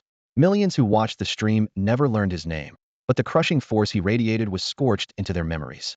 That very night, the incident detonated across the globe. Newsrooms everywhere worked around the clock, rushing out special editions on Skull Island. Headlines blazed across every feed. A mysterious island in the South Pacific, terrifying demigod beasts. Why did the Temple of Nether Sins collapse overnight? The unlandable Forbidden Isle, combat footage leaked SSS-class titans crushed by Skull Island monsters. God's hand or the devil's work? Power analysis of Skull Island's giants. The Seven Sin Priests are dead. A supernatural faction annihilated for setting foot on this island. Post after post flooded social platforms, nearly crashing them. As the Skull Island incident kept trending, the fog-shrouded land in the South Pacific became common knowledge. The story blew up largely because the Temple of Nether Sins had been wiped out. Feared throughout North America, its leaders, the Seven Sin Priests, stood at the peak of the superhuman hierarchy.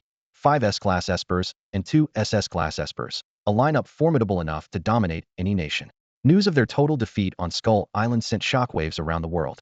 The impact was magnified when an unknown source streamed Lin Yuan's duel with the Seven Sin Priests live. Every frame searing explosions, beams of energy, beasts' roars, mountains collapsing lit viewers' blood on fire. Millions watched in real time, and the replay was clipped and reposted endlessly, pushing total viewership well past 10 million. In an age where the public's worship of superhumans borders on fanaticism, a life-and-death clash between apex fighters is prime conversation material. As the incident snowballed, major supernatural factions turned their eyes toward the forbidden land called Skull Island. North America. The grand halls of the Sun Temple stood bathed in golden radiance. Its name carried even more weight than the Temple of Nether Sins, because its master Apollo was hailed as North America's strongest man.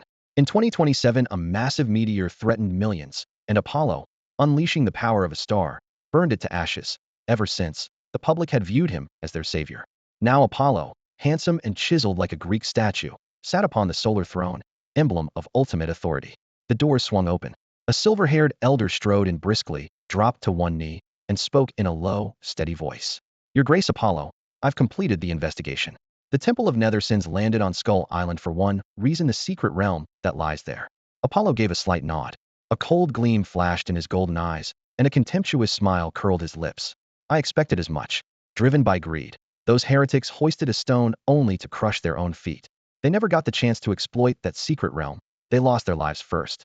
At that moment, the white-haired elder finally lifted his head and murmured, Your Excellency Apollo, I believe this could actually be our chance. The Temple of Sin may have failed, but if we can seize that hidden realm. Before he could finish, Apollo raised a hand, signaling him to be silent. Apollo rose slowly, golden light climbing from his skin to the tips of his hair until a miniature sun seemed to blossom inside the chamber. To be honest, Apollo said, his gaze unfathomable, the secret realm interests me less than the beast that butchered the Seven Sins Priests. Japan, the ninja order known as Shurnin. This order has been rooted in Japan for centuries, its branches sprawling like an ancient tree. By conservative estimates, more than half of the nation's rank shinobi come from Shurnin. Inside a secluded training chamber at Shurnin headquarters, a stark figure was etched in the dim light. Dressed in a crisp black kendo uniform, the man stood with his feet apart on the wooden floor, arms lowered as a katana sliced through the air. Each swing tore a sharp crack from the atmosphere, a muted roll of thunder that made the walls tremble. Suddenly the chamber door swung open with a grating squeal, shattering the rhythm of his drills. A bald man strode inside. The swordsman sheathed his blade and straightened, eyes flicking to the intruder. His voice was as cold as steel. Watanabe-kun, didn't I tell you not to disturb me while I'm training? Hi. The bald man snapped to attention, both hands pressed together at his chest, beads of sweat breaking across his brow. Forgive the intrusion, sir, this intelligence is too important for anyone else to deliver. A glint flashed in the swordsman's eyes as he accepted the folder. The rustle of paper sounded unnaturally loud in the confined room. After a few seconds, he allowed the faintest curl of a smile to touch his lips. A secret realm suspected to exist on a mysterious island? Even the North American Temple of Sin was crushed there. He tapped the file with a finger and muttered, Now that is interesting. Reading his master's expression, the bald man finally dared to exhale. Even without the slightest killing intent, the man before him dressed in ordinary black radiated a chill that seeped into his bones. This was Kirikawa Shinzo, the acknowledged god of shinobi in Japan and the sole leader of Shurnin, China, the Tianwu division. As the nation's sole official organization for the superpowered, it is also the largest extraordinary force in the country. China's armed structure is split in two: the military department, which commands conventional forces, and the Wubu, which oversees gifted individuals. Above the Wubu sits the Tianwu division, a summit that gathers every rank and higher esper in the land. At dawn, lights already burned inside the division's headquarters. A uniformed officer hurried down the corridor and placed a red wax-sealed folder on the director's desk. Bold, black-and-red letters on the cover read, Skull Island Top Secret. A confidential dossier on Skull Island had just reached the desk of Tianwu's highest authority. Zhou Yulong was the overall commander of the Tianwu division of Huaxia, and, behind that title, an extraordinarily powerful SS-rank esper. In an age that worshipped strength, anyone who wished to sit at the top had to wield power that silenced all doubt. At exactly 8 o'clock, he pushed open the door of the office on the top floor. His footsteps echoed through the spacious corridor. Unhurried was never late, but he never arrived early either. To him, that was the baseline for a competent employee, even though he stood at the summit of the Tianwu division. When he settled into his chair, a light gray folder stamped confidential lay in the center of the dark wooden desk. Zhou Yulong arched a brow and lifted the cover with slender fingers. Pages rustled like a breeze. Within minutes, he had memorized every detail. Closing the file, he exhaled softly. Another new secret realm? Looks like I've got work to do. The black desk phone rang shrilly, its crisp tone cutting through the quiet room. Zhou Yulong picked up. A young man's playful voice came through the receiver. Boss, did you read the file I left on your desk? I did. Zhou Yulong's reply was even. How many times have I told you during office hours? Address me as commander. Oh, come on. Can we skip the bureaucracy? The caller grumbled, then hurried on. So what's the plan? If we can secure Skull Island, Huaxia gets a new secret realm with open access. You know how valuable that is. Besides, the Tianwu division hasn't moved in ages. If we drag this out any longer, the guys in the Martial division will start thinking we're just mascots. His excitement grew, but Zhou Yulong stayed impassive and cut him off. My recommendation is to wait and watch. Wait and watch. Yes. His voice was cool and firm. The fall of the Netherson Sanctuary has half the world talking about Skull Island. How many factions do you think are watching it now? Especially when there's a 90% chance a secret realm is forming there. He lifted his eyes to the floor-to-ceiling windows, where dawn carved the skyline into sharp lines, and began naming names. Eternal Heaven of the Gods in Europe, the Temple of the Sun in North America, the War God Society in Africa, the Shinin Organization in the East. When he finished, he added, with everyone starting from the same line, do you think any of these transcendent factions will bow out of the race? The other end of the line fell silent. That's why waiting is our best play. Hold steady amid the chaos. The real hunter always steps onto the field last. Within a single day, information about Skull Island swept across the globe. Every major transcendent faction moved beneath the surface, testing one another's resolve. Once those currents converged, they would rise as a towering tsunami. Meanwhile, Lin Yuan, stranded on Skull Island itself, knew nothing of the storms brewing in the outside world. Cut off from civilization, he had no way of receiving the slightest news about humanity. Still, that didn't stop Lin Yuan from sensing ahead of time that a massive storm was about to sweep across Skull Island. Skull Island, underground realm. Deep within an ink-black palace, in a sealed chamber cut off from the outside world, a violet crystal hovered in midair, shedding thin streams of energy. Lin Yuan sat cross-legged beneath it, eyes closed, chest rising and falling. Like an out-of-control vortex, he devoured every surge of power flooding toward him. Only a short while ago, his bloodline had leapt from overlord class to king class. It was more than a shift in title, it was an overhaul of his very being. The instant the evolution finished, every cell seemed to ignite, demanding energy with the ravenous hunger of someone who hadn't eaten in decades. His neurons magnified that frenzy, hammering it into his brain and driving him straight to the Black Palace. Nowhere else in the subterranean world held energy this abundant. Without it, he would have collapsed from depletion after his very first battle. The thought still sent a chill down his spine. What a pointless way that would have been to die. Energy swirled through the chamber like a storm, painting the walls with pulses of violet light. Yet Lin Yuan's body was a bottomless abyss. No matter how much power poured in, it refused to fill. In the past, he would reach saturation after 6 hours at most, and lingering any longer risked literally bursting apart. Today he had been absorbing for a full day and night, and still showed no sign of stopping. That ordeal made one thing clear. Bloodline evolution was far harder than had imagined. To climb another rung had need not only rare evolutionary materials, but an ocean of raw energy to finance the metamorphosis on a cellular level. Had he not seized this near-endless energy source, he would have died of starvation the moment the evolution ended. Instead, the prolonged absorption left him anything but tired. It delivered a tangible surge in power.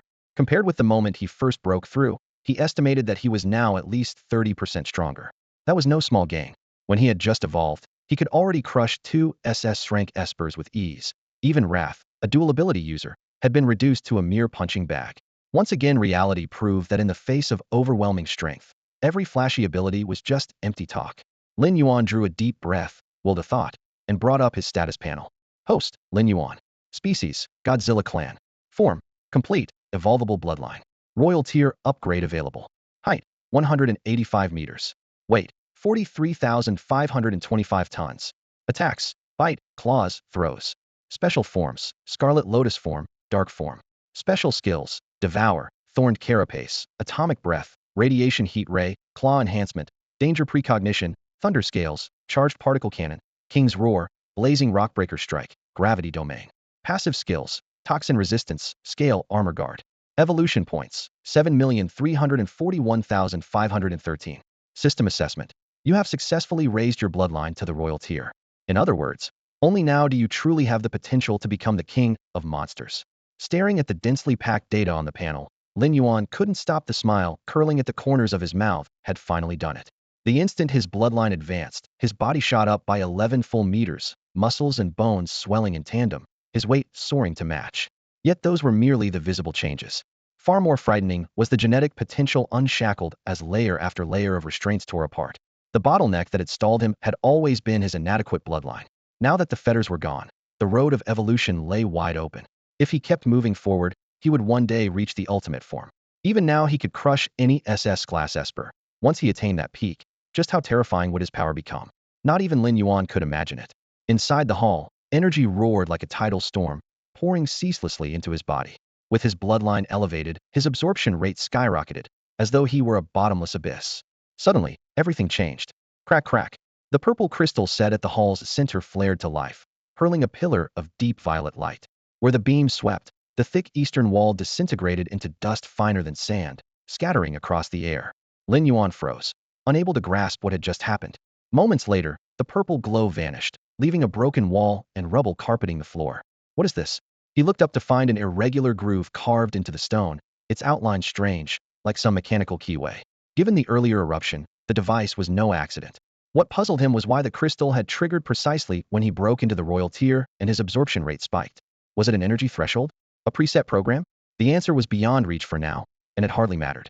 What mattered was uncovering the groove's purpose. After a brief hesitation, Lin Yuan rose. His shoulder plates scraped the floor with a deep rumble as his massive silhouette cast an enormous shadow, and he slowly advanced toward the wall before him. The groove on the wall was irregular. To Lin Yuan, it looked more like a keyhole quietly waiting for its vacant key. Keyhole key, the connection sparked, slicing through his thoughts. He fixed his gaze on the strange recess, burning its outline into his memory, and the answer surfaced almost at once. He turned and strode to the center of the hall, his massive claws closing around the faintly glowing violet crystal. If his guess was right, this crystal was the key that would unlock the mechanism. Lin Yuan drew a deep breath, angled the crystal slightly, and pressed it into the groove. Though the recess twisted and turned, every edge of the violet stone meshed perfectly, like pieces of a puzzle that had always been destined to meet. Even as his conjecture proved correct, his heart refused to relax, and hesitation and worry surged together. This violet crystal meant everything to him, and to the entire underground world it was a power source and the heart of the evolution sanctuary. Without it, life below would lose its foundation, and he would be denied the chance to transform. Yet humanity had already pinpointed Skull Island, and a host of powerful fighters could arrive at any moment. Although he possessed strength that could crush an SS-class Esper, he knew he was far from invincible. Memories from his previous human life reminded him that people are frightening not only because they never give up, but also because their myriad abilities can counter any beast. If he wanted to survive the coming war, he had to gamble that the mechanism concealed the power he needed to evolve. Otherwise, when humanity came in force, he would be nothing but a beast awaiting slaughter. Humans called themselves the planet's rulers, and whenever anything threatened that rule, they erased it without hesitation. Lin Yuan understood this all too well, leaving him no choice. Gathering his thoughts, he looked back to the wall. Once the violet crystal was set, fine streaks of purple light spread from the keyhole, racing across the stone surface and forming an intricate array like a doorway to another dimension. The purple glow pulsed, space warped, and a fragment of a black steel dropped soundlessly to the floor. A spatial mechanism? Lin Yuan froze for a moment before bending down to pick up the shard. The stone felt cold and rough in his palm, heavy with ancient time. Meanwhile, the violet array on the wall faded like mist blown away by wind, leaving only the crystal locked firmly in its groove, as if nothing had happened. Only this fragment of the stone tablet proves that everything truly happened. But where did it come from? Why was it hidden in that black palace, guarded by layer upon layer of trials? The obsidian claw lay open, the shard resting on its palm, cold and ancient. Lin Yuan leaned in for a closer look. A dark gold sheen coated the fragment's surface, densely etched with symbols that resembled tadpoles or perhaps Egyptian hieroglyphs. The strokes were simple, yet completely beyond anything he knew. He paused, lowered his voice, and murmured, "System, can you translate the writing on this tablet?" In this eerie palace, the system was his only reliable ally. The mechanical voice answered almost at once. "Deciphering the incomplete tablet requires 100 million evolution points. Proceed with payment?" The icy prompt sent a jolt through Lin Yuan. 100 million evolution points. Since crossing over, his total spending hadn't even approached that figure. A fortune just to read a few lines? Was the system trying to rob him blind? After the initial shock, he forced himself to calm down. The system was cold-blooded but never unreasonable. If the price was this outrageous, the information on the tablet had to be priceless. So that's how it is, he thought, realizing the shard was anything but ordinary. He studied the fragment once more, as if carving every line into his memory, then flipped his hand and stored it in his personal space. To him, that was the only real safe, and as long as he lived, no one else could get their hands on it. He still didn't know what the shard was for, but the Black Palace now seemed even more mysterious. He bent down, lifted the purple crystal from the recess, brushed away the fine dust, and carefully set it back. Compared with a tablet shard priced at 100 million evolution points, this crystal was clearly more valuable in the real world. North America, New York City. Neon bathed the Black Goat Bar, filling the night air with the smell of alcohol, hormones, and cheap tobacco. In a corner by the counter, Bruce hoisted a beer with one hand, drinking deeply, while the other arm encircled a curvy blonde. Espers possessed powers beyond mortal limits and enjoyed status rivaling that of celebrities or politicians. In a place like this, flashing in a class or higher badge meant an endless stream of women eager to throw themselves at you. "Sweetheart, one more round," Bruce slurred, a reckless grin on his face. Suddenly, a broad hand settled on his shoulder. Bruce raised an eyebrow, ready to bark a rebuke. Although frequent body switches had eroded his strength, handling anyone below class was still child's play. But the low, polite voice behind him made him sober up instantly. "Excuse me, are you Mr. Bruce?" Bruce froze for an instant, then a chill shot down his spine. He had just completed the body-snatching ritual. His new face had yet to fully fuse with his soul, and his cover should have been flawless. Yet the man before him had exposed him with a single offhand remark. "Sir, you must have mistaken me for someone else," Bruce said in a low voice, turning toward the stranger. The crystal goblet in his hand creaked as his tightening fingers laced the bowl with cracks. The man tapped the corner of his eye and smiled. "I forgot to mention me eyes can see right through a person's soul." Only then did Bruce notice those rare, dark gold irises, demonic, bottomless, and icy. He forced down a gulp of saliva and suppressed the urge to strike. Anyone bold enough to show himself like this was likely stronger. A rash attack would end in humiliation. After a brief silence, he lowered his voice. "I'm just an ordinary psychic. What do you want from me?" "Oh no, you're hardly ordinary," the man answered, his smile widening. "If our information is correct, you're the sole survivor of the Skull Island incident." The word Skull Island made Barris' pupils contract, an old nightmare he never wished to revisit. The man spoke calmly, yet left no room for refusal. "No one on this planet knows that island better than you. My master would like a word." 3 days later, the massive Black Palace doors swung open. Lin Yuan stepped outside, breathing in the fresh air of the surface world. "System, time to check in," he announced. "Ding. Congratulations, host. Check-in at the underground sanctuary complete. Reward, 5 points and the spiral burning ray." Now that he was a monarch-class kaiju, his rewards had risen accordingly. What used to net a single point now granted 5, plus a brand new skill. The spiral burning ray was an upgraded version of the heat ray, unleashing its full power only in Red Lotus form. It matched the original's searing temperature while adding terrifying penetration and destructive force. If only every check-in came with a skill, Lin Yuan mused. At that rate, I could just camp on Skull Island and power up without limit. Roar! A thunderous bellow rattled his eardrums. Lin Yuan spun toward the sound and saw Kong and the Shura dire wolf charging at full tilt. Whether by chance or constant vigil, the two behemoths had locked onto him the moment he left the palace. "Boss!" Jin Gang flung his arms open in excitement and pulled Lin Yuan into a crushing bear hug. His thick arms locked around Lin Yuan like iron bands, lifting him clean off the ground. The damp sea breeze mingled with the wild, animal scent unique to Jin Gang. At the same moment, the Shura demon wolf dropped silently from a rock and crouched respectfully before Lin Yuan. Its claws dug into the soil, its lowered head proclaiming submission and reminding everyone that, as a retainer, it would never dare overstep its bounds. When it finally looked up and sensed the vast yet restrained power coursing inside Lin Yuan, shock flickered through its golden, slit pupils. In just a few days, the mountain within its master had grown even taller, its summit now lost in swirling clouds that the wolf could only look up to in awe. All right, do you even know your own strength?" Lin Yuan laughed, shoving Jin Gang away and using some force to break free. Keep squeezing and you'll snap my neck. Jean Gang scratched the back of his head and let out a sheepish chuckle. No chance. That red-haired brat nearly had me down, but the moment you showed up, he was the one eating dirt. Watching you kick him around felt great. The red-haired brat was Wrath, one of the 7 sins of the underworld sin temple. Ever since devouring the Thunderboom fruit, Jean Gang could hold his own against an S-class Esper, but facing an SS-class foe was still a struggle. With that in mind, Lin Yuan asked casually, have you seen any sign of human Espers these past few days? Jean Gang shook his head with absolute certainty. Not a single one. How can that be? Lin Yuan frowned, suspicion flashing in his eyes. After the clash with the Underworld Sin Temple, he had expected outside powerhouses to arrive within 3 days at most. Yet 3 days had passed, Skull Island remained calm, and nothing had happened. Were the world's strongest truly indifferent to Skull Island, or were they plotting something else entirely? That's all for today. Thank you so much for watching. I hope you guys enjoyed. If you wish to have another part of this recap, please give us at least 1,000 likes. Please don't forget to comment and subscribe to our channel for more content like this. Until next time.